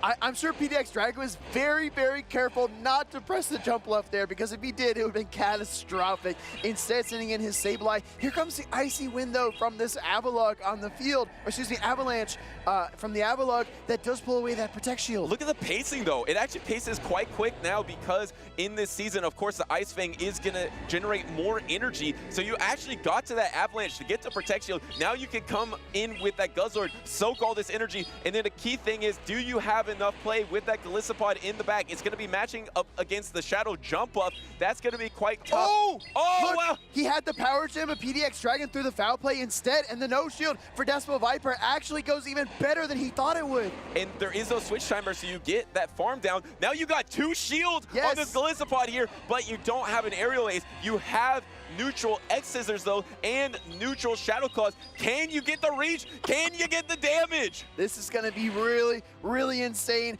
First X That did Scissor a lot. It does a lot. I think 2 might bring this jump left down really low. It's a shadow jump left. Maybe that's why first air lace does get protection up here. I don't know. Decimal Viper might still be in this game. He has a chance. Galissapod versus the world. It is not over because if you get the double X Scissor here before the double aerial ace is available, you might be able to knock out. And if not, maybe you could even swap into your Guzzlord. And then all you need to do is get some charge attacks for that Dugong. But the problem is, I think you're going to need double X Scissor to knock out the Dugong as well. Yeah, exactly. It's still a long road for this Galissapod, but it's going to throw this X Scissor into the jump bluff. Doesn't quite get the KO, but we might see the swap here any moment. We know there's a Dugong in the back. He's got to switch. They both switch. Simultaneous swap, and even look at the charge attack from the Guzzlord, running the brutal swing, I believe, and the poison type attack as well. Here comes the X Scissor into the Dugong, but it's, I mean, you at least are going to be able to resist all of the damage here from this Dugong. If you're Galissapod, you need to farm down and try to get to double. If you're able to get to double, then you're able to break the shield and try to KO the jump bluff. But I think the jump bluff did bank the aerial ace, so that might all be for naught. He went for the drill run, though. Didn't even go for the ice wind, and now you are going to be able to Shadow Claw it down here. You need the double X Scissor because you might be right. Is there an aerial ace banked? And no, there is an aerial ace banked. That was so close, though, from Decimal Viper. Took it right down to the wire with Galissapod and Avalugg on the team, and lost lead hard, Butters. He led that Guzzlord into Dugong and still almost came back. I mean, how about that strategy to use the double protect shields for that Galissapod, and it looked really good against that backline of the Dugong, able to resist literally everything. Not only is it so strong against that Gastrodon that you see on PDX Dragon's team, like you mentioned, but it just fully walls the Dugong as well. It actually has a lot of play against some of the Pokemon on PDX Dragon's team. It's just, how do you protect that Galissapod? Because I feel like the other Pokemon were letting Decibel down. Yeah, I mean, it's really tough because you look at other Pokemon on Decimal Viper's team, you might say, oh, well, maybe Charge Bug could help to shore up some of those weaknesses, but then you look at PDX Dragon's team, and he's got Gastrodon and Clodsire, so it's very, very difficult to bring an Electric type. It's very difficult to bring Tentacruel into this matchup because even though you have a nice target in Jump Bluff, you are so vulnerable to a lot of the coverage from PDX Dragon's team. Yeah, and I don't hate the call of the Guzzlord there because you're going to be so strong against the Shadow Drapion, which is strong against the Galissapod. So can you then adapt and maybe, like you mentioned, bring something like the Charge Bug, I don't think Annihilate has much play there. I think Tentacruel has a little bit of play versus these matchups because you have that poison typing yourself. You can get to some Scalds to get to some knockouts, and it's especially pretty strong versus the Jump Bluff and Dugong core that you did see in that game number 1. Well, we've seen PDX Dragon on stream multiple times today. I do think that the double Dark team is something he favors heavily. Oh! Let's see if Viper can line it up. Here we go. This is the lead that he was looking for in game number 1. He secures it in game number 2 because he has the Guzzlord into the Shadow Drapion. But this actually might not be terrible because, yes, you do hard wall the Shadow Drapion, but this Drapion also walls you because of the attacks that Decimal Viper has on his Guzzlord. I don't know. Decimal Viper might be cooking here. Looking at the back line for PDX Dragon, he does have the Jump Bluff and the Sableye. If Decimal Viper is able to control alignment here, I do think he's got a really good chance. And he gets that Dragon Tail through on this crunch. That's actually huge. Now you can probably knock out with a Brutal Swing. You're going to want to throw energy because you don't want to get Poison Sting down. So he does throw that energy, gets a no protect shield from PDX Dragon. Gosh. Now he's going to secure the alignment here. He's going to have an Ice Vein Avalugg into a Shadow Jump Bluff. This is going to be ridiculous. And he doesn't pivot here. He is going to stay in this. He knows as long as he matches up his Avalugg into this Jump Bluff, it's going to be tough. We see the Brutal Swing get fired off by the Guzzlord. Now Guzzlord does feint to the Fairy Winds. In comes the Iceberg. Avalugg gonna chew through this Jump Bluff. Hold up, let Decimal Viper cook because this is the spice, this is the target that he was looking for. He lets this aerial ace go. There's a pivot into the Shadow Sableye. Do you get a counter pivot? Yes, maintaining that alignment. And you actually pace quite quickly into these X Scissors. I believe it's 5 Shadow Claws to the X Scissor, which means that this Sableye is gonna be behind. For the foul play, it's 6, 6, and 5. And even though that swap did occur for PDX Dragon, it only gave him 1 turn extra. So I think this Galissapod might be able to win the 2 shields here. And he's going to go for it, throwing up the Protect Shield here. Remember, it is going to be 6 Shadow Claws, and then 5 Shadow Claws on that last one. So how slow was the swap from Decimal Viper? Viper here, but if you can't get the Sableye low enough, you can just Ice Fang down and avalanche that jump up as well. So much play for Avalugg in the back, so much. This is so wild to watch. We're gonna see the the third foul play get fired off here. No shield from Decibel Viper. Butters, he's doing what you said he was gonna do. He's gonna put it all on the back of the Avalugg, and it's got a flat back to ride on. It's got a lot of space to carry because it is just gonna be somewhere Decibel Viper can stand and knock out this Sableye. And you wanna see a one-hit knockout. The jump up isn't healthy enough, but it would one-hit knock out that jump up with the avalanche here. Well done from Decibel Viper and his Avalugg. He's gonna take game number 2. Double super effective damage and the jump up. Sableye comes out, but it doesn't have enough left in the tank. And if Avalugg was on your bingo card for San Antonio, I think you won big. I really do. I mean, what are the odds on that one? That is just a Pokemon we have not seen be a factor at all, something you're not prepared for. I know not a lot of trainers know the counts from Ice Fang into Avalanche. I know I don't. I don't either, Butters, but I'm actually really surprised that it paces so well. And Crunch Avalanche is just exceptional coverage, right? You have your Dark type coverage for Pokemon like Annihilate, like the Galarian Corsola. You have your Ice type coverage for any kind of Dragon or Grass type you might see. This Pokemon might be the truth, and Guzzlord finding that positive lead in game number 2 was all it needed to help. Yeah, the alignment with this Spice is why it can be so strong, because you can see how dominant it is if you get the right matchup. But it seems like the Golisopod is the Pokemon that anchors this team. It is the Pokemon that has the neutral viability. It has high pacing. It's able to handle a lot of the things on PDX Dragon's team. So as long as you can protect that Golisopod with the viable Spice, you have a chance. Let's pause for a second, because for both of these trainers, it's a huge moment. PDX Dragon, who's never made top cut before, has competed in over 10 competitions. That would be a huge moment for him. And this is a huge moment for Spice. This is one of the spiciest teams I've ever seen. Can Spice make top cut here in San Antonio? We got the lock-in, and it is going to be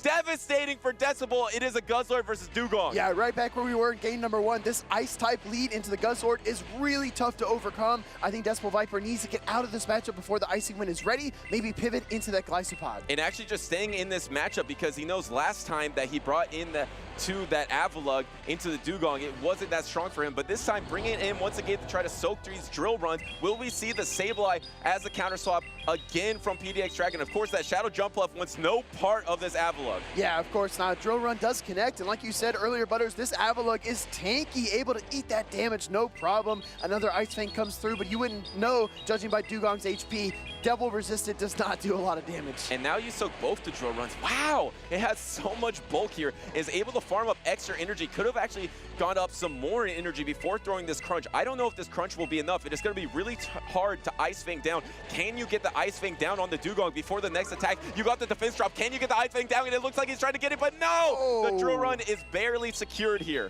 I think this is the importance of move timing, right? Because Decibel Viper did allow a Ice Shard through earlier on in that matchup, and that came back to bite him because he was unable to get to the charge attack. But now he gets the charge attack against the Sableye. And he gets his shield back here. So now it's not over yet, because you can bring the Guzzlord into the Sableye, so you have much better alignment here. You did secure the alignment, which is huge. But the thing is, you're just so chipped in terms of your health. You're going to have to protect shield a power gem, but it's not even a power gem. It's a bait on the foul play. Yeah, definitely a bait here from the Shadow Sableye, but I don't know if it makes that big of a difference, because the pacing is so similar for the foul play and the power gem since it got buffed. But now you've got a Sludge Bomb. Does PDX Dragon? No! He's going to take it. He does take it. This is actually going to be the most threatening charge attack left in the game, and it's going to chunk that jump up, doing half of its health, and now suddenly it's kind of in range of the X-Scissor. This is going to be super effective on this Aerial Ace, but can you get to back-to-back X-Scissors to try to knock out this jump up before the next Aerial Ace? You need energy. If you're Decibel Viper, you need energy as quickly as you can get it. He's going to fire off the X-Scissor here against the jump off.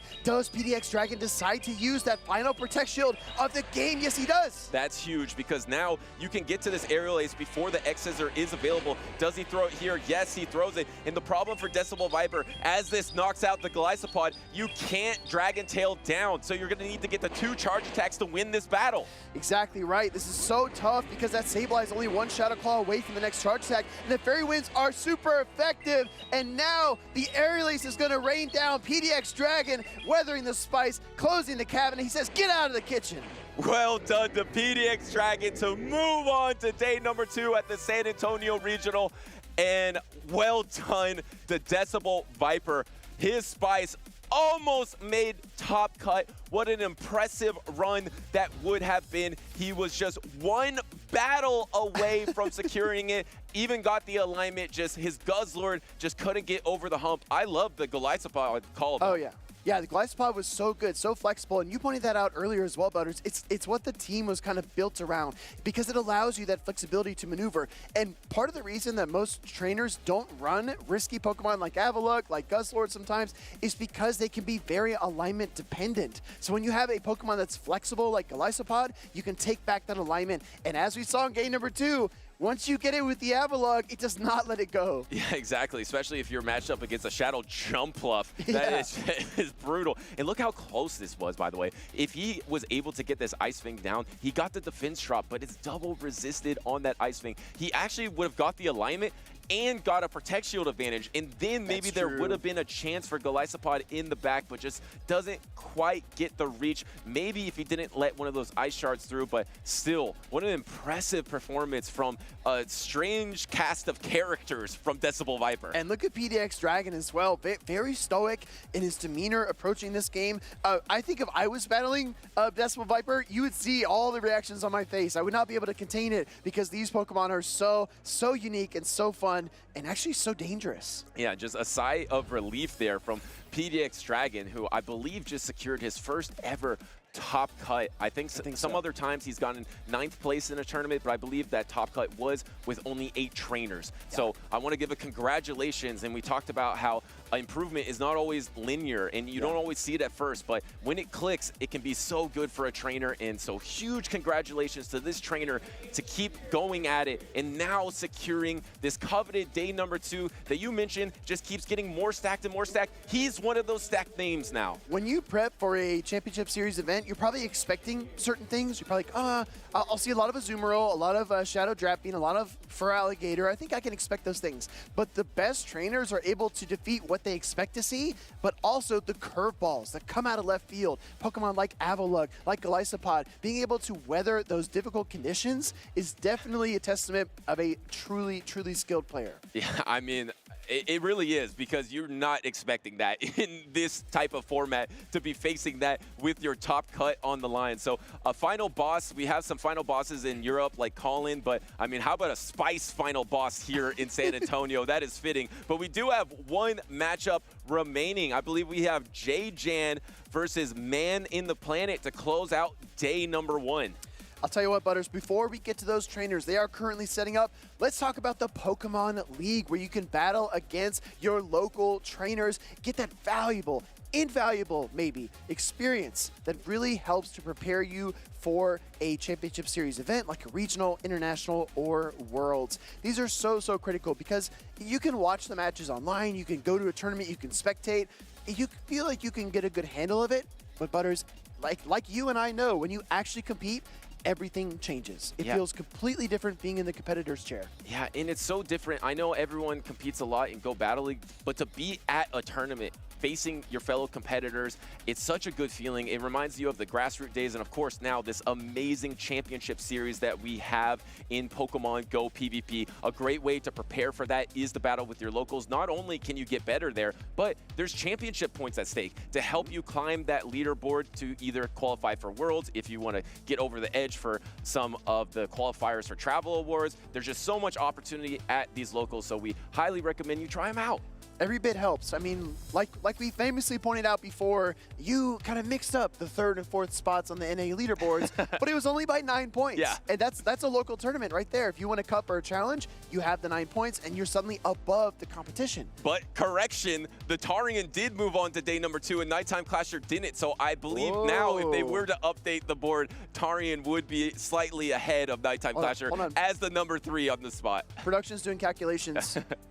All right, confirmed. That is correct. Okay. That is correct. Yeah, well, actually, you never know because maybe someone will have an awesome performance here as well and then leap over the Tarian. But I don't think Lyle's Jeff is here. Maybe Rise to Occasion has a chance on that winner's side of the bracket. But these two trainers have a chance to make it to day number 2 because we got JJ versus Man in the Planet already locked in here with their tournament dreams on the line and a devastating lead for Man in the Planet. But actually, not as bad because of the boost in damage to Thunder Punch. But we saw that Gudra instantly swap. This is the final match of the day, so let's see some hype in the chat. JJ and Man in the Planet both vying for that spot in the loser side bracket of day 2 in San Antonio. And no real answer to Say Swap Dugong because JJ is not running the Annihilate here. So now actually taking that drill run and swapping into your own Feraligatr. Now Man in the Planet has an opportunity. Does he try to go for the Icy Wind here to try to debuff the opponent? And he does, but he actually throws after one more to throw on charge attack priority, trying to get his own timing right here. Butters, I feel like a little bit of your coaching is coming through here because while we were playing Go Battle League backstage, you told me to Icy Wind the Feraligatr.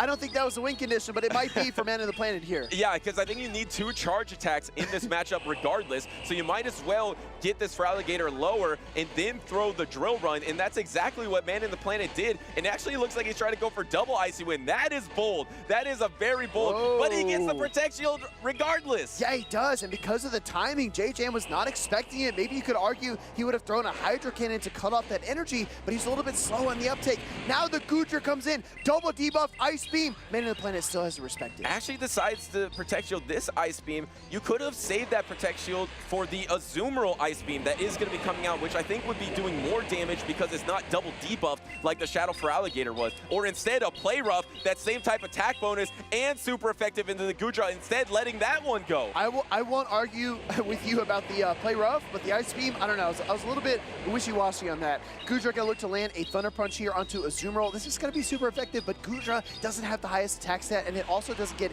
same type attack bonus, so Azumarill hangs on pretty easily, and it's double resisting the Dragon Breath. The problem is, even though if you let this go, it could be a good situation, but you have to go for a full Astonish down to get a ton of energy. The problem with that is the Shadow Drapion is lurking in the back, so you're gonna have to go all the way for Power Gems to secure some damage here, plus absorb this Play Rough. Man in the Planet, it has an uphill battle to climb here to try to close out JJ in this game number 1. Yeah, Man in the Planet comes in immediately with that best buddy, Galarian Corsola, but this Shadow Drapion is going to be very difficult to overcome because now his Corsola is close to crunch range from the Shadow, and no shield from JJ on the bait. What a call there from JJ. It's not very effective. There's only 1 Protect Shield remaining, so if that Power Gem went through, that would have been brutal. And then the patience, now he's going to throw in Aqua Tail resisted and bank up a little bit more energy against Man in the Planet. Yeah, JJ very calculated here down the stretch. He knows that Aqua Tail is enough to pick up the KO, so he doesn't waste any residual energy. Incredibly efficient. And since that Corsola took that Play Rough damage, now it's in range of Crunch. So all you have to do is get back to double Crunch before the 2 attacks are available from Corsola. Here comes the Nightshade here, but it looks like JJ is on pace to get a 3-ball flex to close us out here in San Antonio. As we like to call it, the Nezabethan Special Poison Double Water is going to pick up a win here for JJ. Crunch coming through. Galarian Corsola is tanky, Butters, but Shadow Crunch from Drapion absolutely demolishes it. And there it is, the 3-ball flex. JJ is up 1-0 against Man in the Planet. Man in the Planet still has an opportunity to reverse sweep here. Remember, this is the losers finals. It is a double elimination tournament. So if Man in the Planet goes down here, he is eliminated, and JJ is trying to get to that coveted top cut with these Pokemon right here. Pretty standard from JJ, right? A lot of the top picks. Yeah, we're not seeing anything really surprising here. This is a Sludge Bomb, Earthquake, Clodsire, no Hydro Pump present on the Azumarill, Crunch, Aqua Tail on the Shadow Drapion, so no Sludge Bomb tech.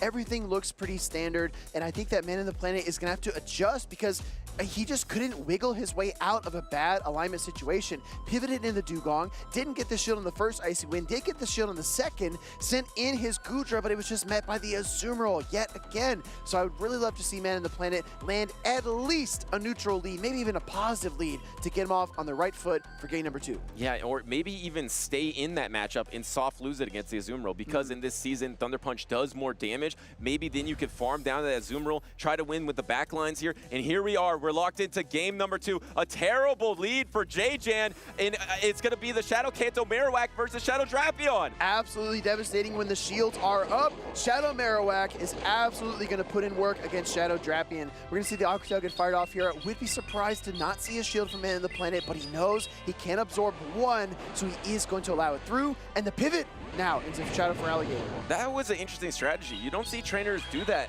often, where J-Jan actually stayed in and soaked up all that super effective Mud Slap damage just to secure that super effective Aqua Tail. And now it's going to bait out the Shadow Drapion, but I believe you were 2 Shadow Claws ahead, so you have a commanding position in this matchup. We talk about the macro plays here. J-Jan gave up shield advantage and switch advantage to start off this game, which is really, really difficult to come back from. So I'm interested to see what he can do with this Feraligatr energy, because Drapion's crunch would probably knock out this Feraligatr. Absolutely, and there comes a Protect Shield from the Shadow Feraligatr. I believe J-Jan is at the Hydra Cannon and is not going to throw it yet, because you can do 1 extra Shadow Claw knowing that Man in the Planet isn't yet at that crunch. And this gets the Protect Shield from Man in the Planet, and now Man in the Planet has a chance to bank up energy, but an instant pivot into your own Shadow Drapion. Yeah, we go back and forth. A lot of Shadow Drapion play here in San Antonio, as we expected. Now Aqua Tail coming through here won't be quite enough, and the poison sting down is going to be very difficult, because J-Jan able to get to the Aqua Tail, but the swap by Man in the Planet to soak it on the Dugong. What a play there, and not very effective into the Dugong here. Dugong doesn't have a clear answer, and this Drapion is switch locked, so now you can just go ahead and get the Ice Shard down, get an energy advantage versus this double water backline from J-Jan. Here comes the Azumarill here, and now the timers are misaligned, so Man in the Planet still has 3 Pokemon remaining. He has a lot more optionality down the stretch. No shields in play at all, which means charge attack priorities are now incredibly important. I think Feraligatr has the highest attack of the remaining 5 Pokemon. We're going to see a play rough get fired off here by the Azumarill. Man in the Planet did not opt for the Icy Wind. He went straight for the drill run against the Azumarill, so this will be at full strength. And does J-Jan swap the Feraligatr? No, maybe trying to soak this energy. I like how Man in the Planet is not throwing the energy right away when he has it, because he's trying to have some resident energy for that Feraligatr in the back. Exactly right. Drill run does connect. Feraligatr pounces onto the field, looking to get an energy advantage. In comes the Drapion, 1 point sting away. Crunch is absolutely going to rock the Shadow Feraligatr. Devastating for J-Jan here, just getting outpaced by the Shadow Drapion from Man in the Planet because those switch timers were so misaligned. Now it's going to be a flip here. J-Jan was able to 3-ball flex. Man in the Planet almost got the 3-ball flex in this game number 2, but the Shadow Drapion is definitely going to go down first. Shadow Drapion falls to the play rough. Dugong comes back. The bad news though, Butters, is I don't think a drill run is quite enough here, as this Dugong looks to lay some damage into this Azumarill. Yeah, it won't be enough, but the thing is, you need 2 charge attacks. You need to be able to knock out the Dugong and knock out the Shadow Kanto Marowak, and you're just not going to get there quick enough for the Azumarill. So J-Jan does go down there, so that means we got a tie series between J-Jan and Man in the Planet. Decisive game number 3 to see who will make top cut in San Antonio, Texas. Is it J-Jan, the former Toronto champion, or is it Man in the Planet looking for his breakthrough moment? Yeah, and that breakthrough moment might have started in that game number 2. Look at the team here, has the Goodra. We've seen Goodra have some fringe play in Championship Series recently. It's quite neutral versus a lot of the top picks, and of course does a little bit more damage with that Thunder Punch into those water types of the Azumarill, Dugong, Shadow Feraligatr. So has a lot of neutral play, but you don't want it switch locked against the Azumarill like it was in game number 1. Right, it's going to be really, really tricky to get it in the right position, but I do think that Dragon typing has such incredible merit in this meta, because outside of Fairy type Pokemon, there are very few steals, very few Dragon resists, as I call them, and I think the Goodra can be very instrumental for him. So will he bring it into game number 3? It did not serve him very well in game number 1, but now that we're tied up, it might be time to rely on one of your favorite, most trusted Pokemon. I think it is very neutral here, and when your back's against the wall, your tournament dreams are on the line, you might want to go a little neutral. We got lock-in for game number 3. It is going to be that Shadow Drapion, of course, for Man in the Planet versus the Azumarill of J-Jan. Finding the Azumarill is the key here for Man in the Planet. As you see, he has the Goodra in the back. He just needs to maintain control of alignment and not allow the Dragon and the Fairy-type Pokemon to align. And looks like Man in the Planet is going to stay in here, just throw this resisted energy into the Azumarill. Can you get the defense drop into the Azumarill? Can he secure it? No. So now the Azumarill is just going to go for this play rough, and J-Jan doesn't hate this position right here. I think if you're Man in the Planet, you have to shield here. Yes, absolutely, because you want to maintain that alignment we talked about earlier. J-Jan actually making the first pivot now into the Shadow Drapion. If you're Man in the Planet, you've got your Dugong and your Goodra in reserve. Butters, do you switch? I think you go into Goodra here because you can soak a crunch on Goodra. That's why it's better than the other dragons, because you can take that damage because of the stat product of Goodra. You don't want to take double crunch though. Yeah. So do you throw an Aqua Tail or do you give up a Protect Shield? And here comes the first crunch. There is no Protect Shield. Do you throw the Aqua Tail before the next crunch is available? No, actually it's an Aqua Tail. If you know this is just an Aqua Tail, you actually let it go. This isn't going to be knocking out. This is not very effective. Does Man in the Planet? No, he knows! Great call. One Poison Sting difference, but he makes the right decision. Now Goodra is loaded with a Thunder Punch and he can fire that off against the Azumarill. This is actually best case scenario for Man in the Planet, getting the most utility out of his Goodra. He was able to fully soak that energy from the Shadow Drapion, farm it down, and throw a super effective Thunder Punch. So it did its job there. Here comes a pivot from J-Jan to get that energy advantage. 2 shield, Protect Shield on a Shadow for Alligator is nothing to sneeze at. It is very strong in the back line here. Crunch is going to get Protect Shield. The first Protect Shield up this decisive game number 3 by J-Jan. Does it trigger the defense drop? No, it does not. And now the Shadow Drapion is within Hydro Cannon range, but here comes Dugong. And Man in the Planet trying to make metal moves here to try to get a medal in day number 2. Soaks up that Hydro Cannon, not very effective. And the key thing is now this Alligator is in range of Drill Run. It absolutely is. Dugong probably needs to throw the Icy Wind here, Butters, but I think I saw Man in the Planet click on the Drill Run here. Hydro Cannon coming through from the Shadow for Alligator. This is going to be double resisted. It only does a little bit of damage, but the Shadow Claws are really putting in work. Going straight for the Drill Run. Going for the Drill Run. Maybe J-Jan tries to call an Icy Wind bait, but no, doesn't call it. And that's actually tough. I think you're right. Maybe you go for that Icy Wind to try to lower the attack, because if this Alligator can get the Shadow Claw down, which it looks like it can't get, swap into the Azumarill. But no, the timers are too misaligned. Man in the Planet can't get out of there. Undercharge, undercharge. Here comes Man in the Planet. He needs to Poison Sting down, load up that Shadow Drapion, and try to find a win condition. He does undercharge, but it's still too much. And the problem is, this Alligator is loaded. There is only one Protect Shield remaining. There is the last Protect Shield of the game here. J-Jan knows it. He is shaking his head. He's going to back to back on charge attack priority to make it to day number 2 in San Antonio. Shadow for Alligator punching J-Jan's ticket to Championship Sunday here in Texas in incredible fashion. Dugong comes in, but it can't do anything against J-Jan and his for Alligator. Well done by J-Jan. 2 advance. Man in the Planet just inches away from day number 2. Put the Goodra in the proper situation, but in the end wasn't able to handle that shield advantage Shadow for Alligator. I think the switch timers being a little bit displaced was also really, really difficult there, because Man in the Planet was reaching for the Drapion. He said, please, just let me Poison Sting down the Azumarill and load it up and give myself a chance, but he wasn't able to. That switch timer manipulation by J-Jan, the push and pull was so good. Yeah, and not only could he not swap, he had to use that energy because he was about to get bubbled down. If he was able to swap and bank that Drill Run, remember, he had a Protect Shield remaining. So if he could swap out of there, Poison Sting down the Azumarill, and then bank that Protect Shield, even if there's a back-to-back Hydro Cannon, you Protect Shield 1, you charge attack priority, you Drill Run, you win the game. So he was literally seconds away from day number 2 because he was seconds away from his switch timer being available. Wow. Man in the Planet, definitely an incredible player, but it was unable to get past J-Jan. Sometimes that extra experience, that extra edge that you get from winning a regional championship, from being in a high-stakes situation, can really benefit you down the stretch. J-Jan was able to flex his Shadow Drapion, his Shadow for Alligator, and the Azumarill. I don't think he used any other Pokemon, did he? That's a theme there for J-Jan, I believe, as we saw him on stage earlier. I think he was really relying on those 3 Pokemon. There's no reason not to bring it because they're so strong in this meta. There's no true hard counter to those 3, or not a great core breaker. Even if it's Jump Bluff, you can deal with it. So J-Jan able to put it together in this in-game, have that Protect Shield advantage, and close it out. Yeah, we see the Dugong drill run in this game number 2. Very, very fun to watch these two trainers go back and forth like a seesaw of momentum. Dugong was able to get the better of JJ in game number 2, and the Gudra, like we called out, Butters, had great positioning here in this game number 3. This call on the Aquatail was absolutely insane. Yeah, not only was he able to soak up all the energy from Shadow Drapion, he was also able to Dragon Breath it down and then land a super effective Thunder Punch into the Azumarill, which put it almost in range of getting farm down in that back line. He just couldn't get back to his timer in time. You're going to see this later in the battle. He'll be seconds away from winning it.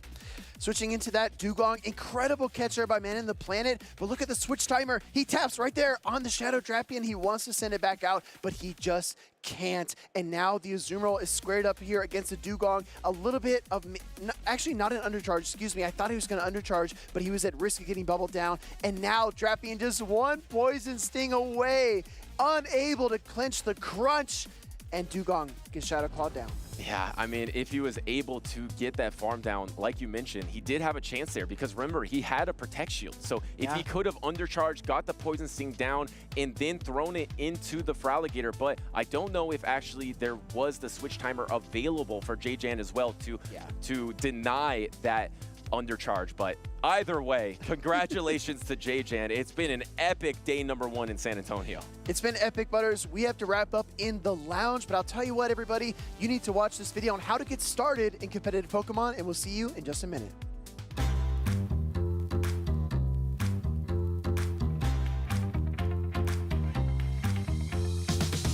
Welcome trainers, my name is Caleb Pang, and if you're a new player, I want to help you join in on the action of the Pokemon Go Championship Series. As you start to explore in Pokemon Go, you'll notice that your in-game trainer gains experience while doing most tasks in the game, such as catching Pokemon, spinning Pokestops, and evolving Pokemon. All of the experience you gather will help you eventually level up, allowing you to continue leveling until level 50. Corresponding with your own level are the levels of your Pokemon. You'll need regular candies to power up your Pokemon to level 40, and XL candies to power up your Pokemon past level 40. Regular Pokemon candies are mostly acquired through catching Pokemon, and XL Pokemon candies can be acquired through catching Pokemon once you reach level 31. Pokemon above this level 40 range are called XL Pokemon, and there are a number of them that are very powerful in the tournament circuit, such as Medicham and Lickitung. Lickitung is so bulky, able to handle smashing even though it's a normal type into a fighting Pokemon. To quickly level up to level 40 so that you can start making XL Pokemon, increasing friendship levels with in-game friends is the fastest way to gain experience. Oh, and let's not forget, be sure to pop a lucky egg to double the experience gained. Not only is befriending trainers at events a great way to build relationships in person, but it is also a fantastic way to build friendship in the game too. Although XL Pokemon are strong, the majority of meta-relevant Pokemon in the Championship Series don't require XL candies. In addition, some Pokemon such as Phantom cause 0 candies to evolve to Trevenant, their next evolutionary stage, after you receive the Pokemon from a trade from another trainer. This is a great way to build an affordable team very quickly. Trading in general gives you access to a specific Pokemon you're looking for, so be sure to talk to other trainers and see if they have what you're looking for. Clearly, the trainers have found a way to outmaneuver the regular meta. There isn't a level requirement for competing at official tournaments, but you want to make sure you have a team of 6 Pokemon that you're comfortable with using. Collecting the Pokemon for your roster and powering them up is the first step to your competitive journey. The Pokemon Go Championship Series takes place in the Great League, which means you can use Pokemon up to 1500 combat power. Even though it isn't required to have a specific combat power for the Pokemon you're using in competition, getting as close to the combat power cap as possible will help maximize your Pokemon for success. For tournaments, there are Pokemon Go challenges hosted in local communities, as well as regional and international championships hosted in various cities around the world. Many trainers battle in these tournaments for a chance to qualify for World Championships, which takes place at the end of each season. Whether you're aspiring for a top finish at World Championships or just looking to join in on the fun, trainers of all skill levels are welcomed at these events. To register for a tournament, visit Pokemon.com/compete to create a Pokemon Trainer Club account. From there, use the event locator tool to find local tournaments near you to start your battling journey. For examples of top performing teams, be sure to check out what the latest champions brought in their tournament run. And if you're missing any Pokemon, befriending other trainers and trading with them can often help you fill in the gaps. Many of my best Pokemon were acquired through trades with friends. Even the best trainers in the world walk through these early steps to get to where they are now, so we hope to see you start your Pokemon Go adventure today. And soon, maybe you'll be the next champion crowned at a future event.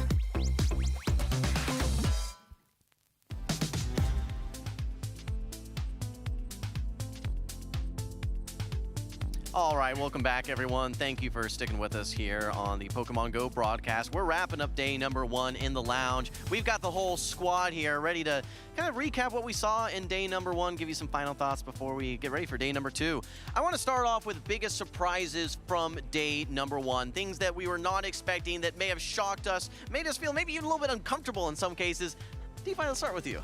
I am very uncomfortable with how our predictions went for trainers to be most likely to make day 2. We are 0 for 4 here on the caster desk. However, I regret nothing with my pick. I think Shira did a great job and actually took Ash and Ash down to the loser side of the bracket. So I'm pretty happy with my pick. Yeah. Even though she didn't make day 2. Yeah, none of our 4 predictions that we had for day number 1 for these trainers ended up making it to day 2. So I wonder what that says on us. Butters, over to you. Biggest surprise. I mean, no one could have predicted the Avalugg and the Golisopod there in the in-game, but actually my biggest surprise has to be the impactfulness of Mandibuzz. Because when Mandibuzz has been good in metas in the past, it can hit its spots that it's strong, but overall, it's kind of alignment dependent. In this meta, it seems like it's so strong all the time. So I was quite surprised by that. Speedy, what about you? My biggest surprise was that there was not a Mudslap user on every single team. I almost feel like with Shadow Drapion, you either need Annihilate plus a Mudslapper, Annihilate plus maybe Dunsparce, something like that, or Dugong with Drill Run, but you need an immediate answer to check that Pokemon because otherwise it runs rampant. We just had the Team Go Rocket takeover. Cliff was carrying the Cubone around with him. I thought that more trainers would be catching that Pokemon and using it this weekend. Yeah, I would argue that you need a Mudslap resist on pretty much every team of 6. All right, well, let's actually look at the bracket. We can take a look at our winners side specifically and see who made their way to day 2. Butters, take us through. Yeah, we got Doombug versus Spartan, I believe, on 7-Eleven Gaming there. And then we have Rise to Occasion versus Frankie. If Doombug and Rise to Occasion advance, that will be their 8th time competing against each other in Championship Series. Of course, that would be on the winner's side of the bracket. Absolutely epic. And then out of pocket, in the last 3, Stud Muffins, who made a name for himself at Latin American International Championship, and then Pyro Panda and Flying Pizza also making to that winner side of the bracket. Yeah, absolutely. Speedy, what did they say? Historic was how they described their rivalry? Yeah, I had the unique opportunity to sit down with them and talk about it. That's Doombug and Rise to Occasion. Apparently, at one point, Rise was leading that series 3-1, and then Doombug started reverse sweeping. I said, oh, you're giving me flashbacks to San Antonio last year when Doombug won it all. So we'll see what happens tomorrow. Well, I can't wait to get day 2 kicked off, and make sure that you guys do tune in bright and early. We're going to be live at 9:45 a.m. Central Time. That's going to be 7:45 for the folks on the West Coast and 10:45 for the folks on the East Coast. Make sure that you guys do follow the channel as well. But I think we want to take a look here at our full regional schedule and see. I mean, we're almost at the midway point, we can call it, here in the 2025 season. We're wrapping up San Antonio. We'll head over to EUIC for London, but DeFi, walk us through the remainder of our North American schedule. So next up, we will have Vancouver over in North America, and then we'll head to Atlanta and Milwaukee, all after EUIC. Kind of leading up, we'll have one more regional that is yet to be announced, and then we head to New Orleans, which is going to be a fantastic North American International Championship, just like last year, and then it all leads up to Anaheim for Worlds, August 15th to August 17th. You had better be there. And what I think is so exciting this season is that we're not going to know all the qualifiers until right at the end of the season. Of course, we'll have the automatic qualifiers, but we're not going to know exactly who is that top 75 for North America right until the very end. So that's going to be really, really exciting. Okay, we do want to also make sure that you guys can follow along here. Make sure that you go to Pokemon.com/broadcast. We have multiple streams that you guys can follow along with, whether that's going to be on YouTube, whether that's going to be on Twitch. Follow the channels. And Speedy, how can folks interact with us on social media? You know, there are a lot of social channels here. Everybody should take notes of these, write these down. The most important thing is to use the hashtag #PlayPokemon. That's how we find your posts. That's how we feature you on the stream. Butters and I were talking about that. We need to see more social posts from all of you at home. Let us know that you're enjoying these tournament streams and that you love the action that's going on here this weekend. All right, lightning round, final thoughts. We're going to go from left to right here. DeFi, anything else? Final observations from day one?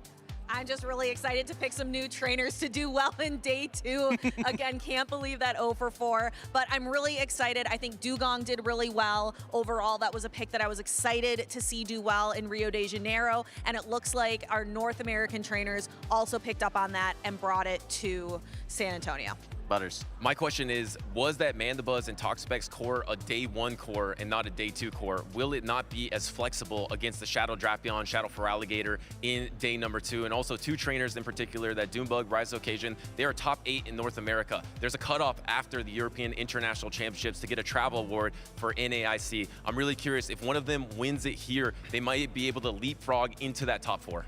Butters, I can't believe you didn't say that Goodra was your top thing. We saw so much Goodra. You're known for Goodra. Goodra is great, and I loved how it almost got to day number 2 with Man in the Planet, but it was an almost, so I can't give it a shout out because it didn't quite get there. All right, well, Will, wrap up. Final thoughts. I just want to highlight the fact that we only saw the winner side of the bracket. The loser side of the bracket, we did not even preview. And given the history here in San Antonio, you have to keep an eye on that loser side bracket. And the only way you're going to see it is if you tune into the stream tomorrow. So we want you to be there. All right, well, guys, remember, 9:45 a.m. Central Standard Time. We can't wait to see you back for day number 2. But that's all for day number 1. We will see you tomorrow.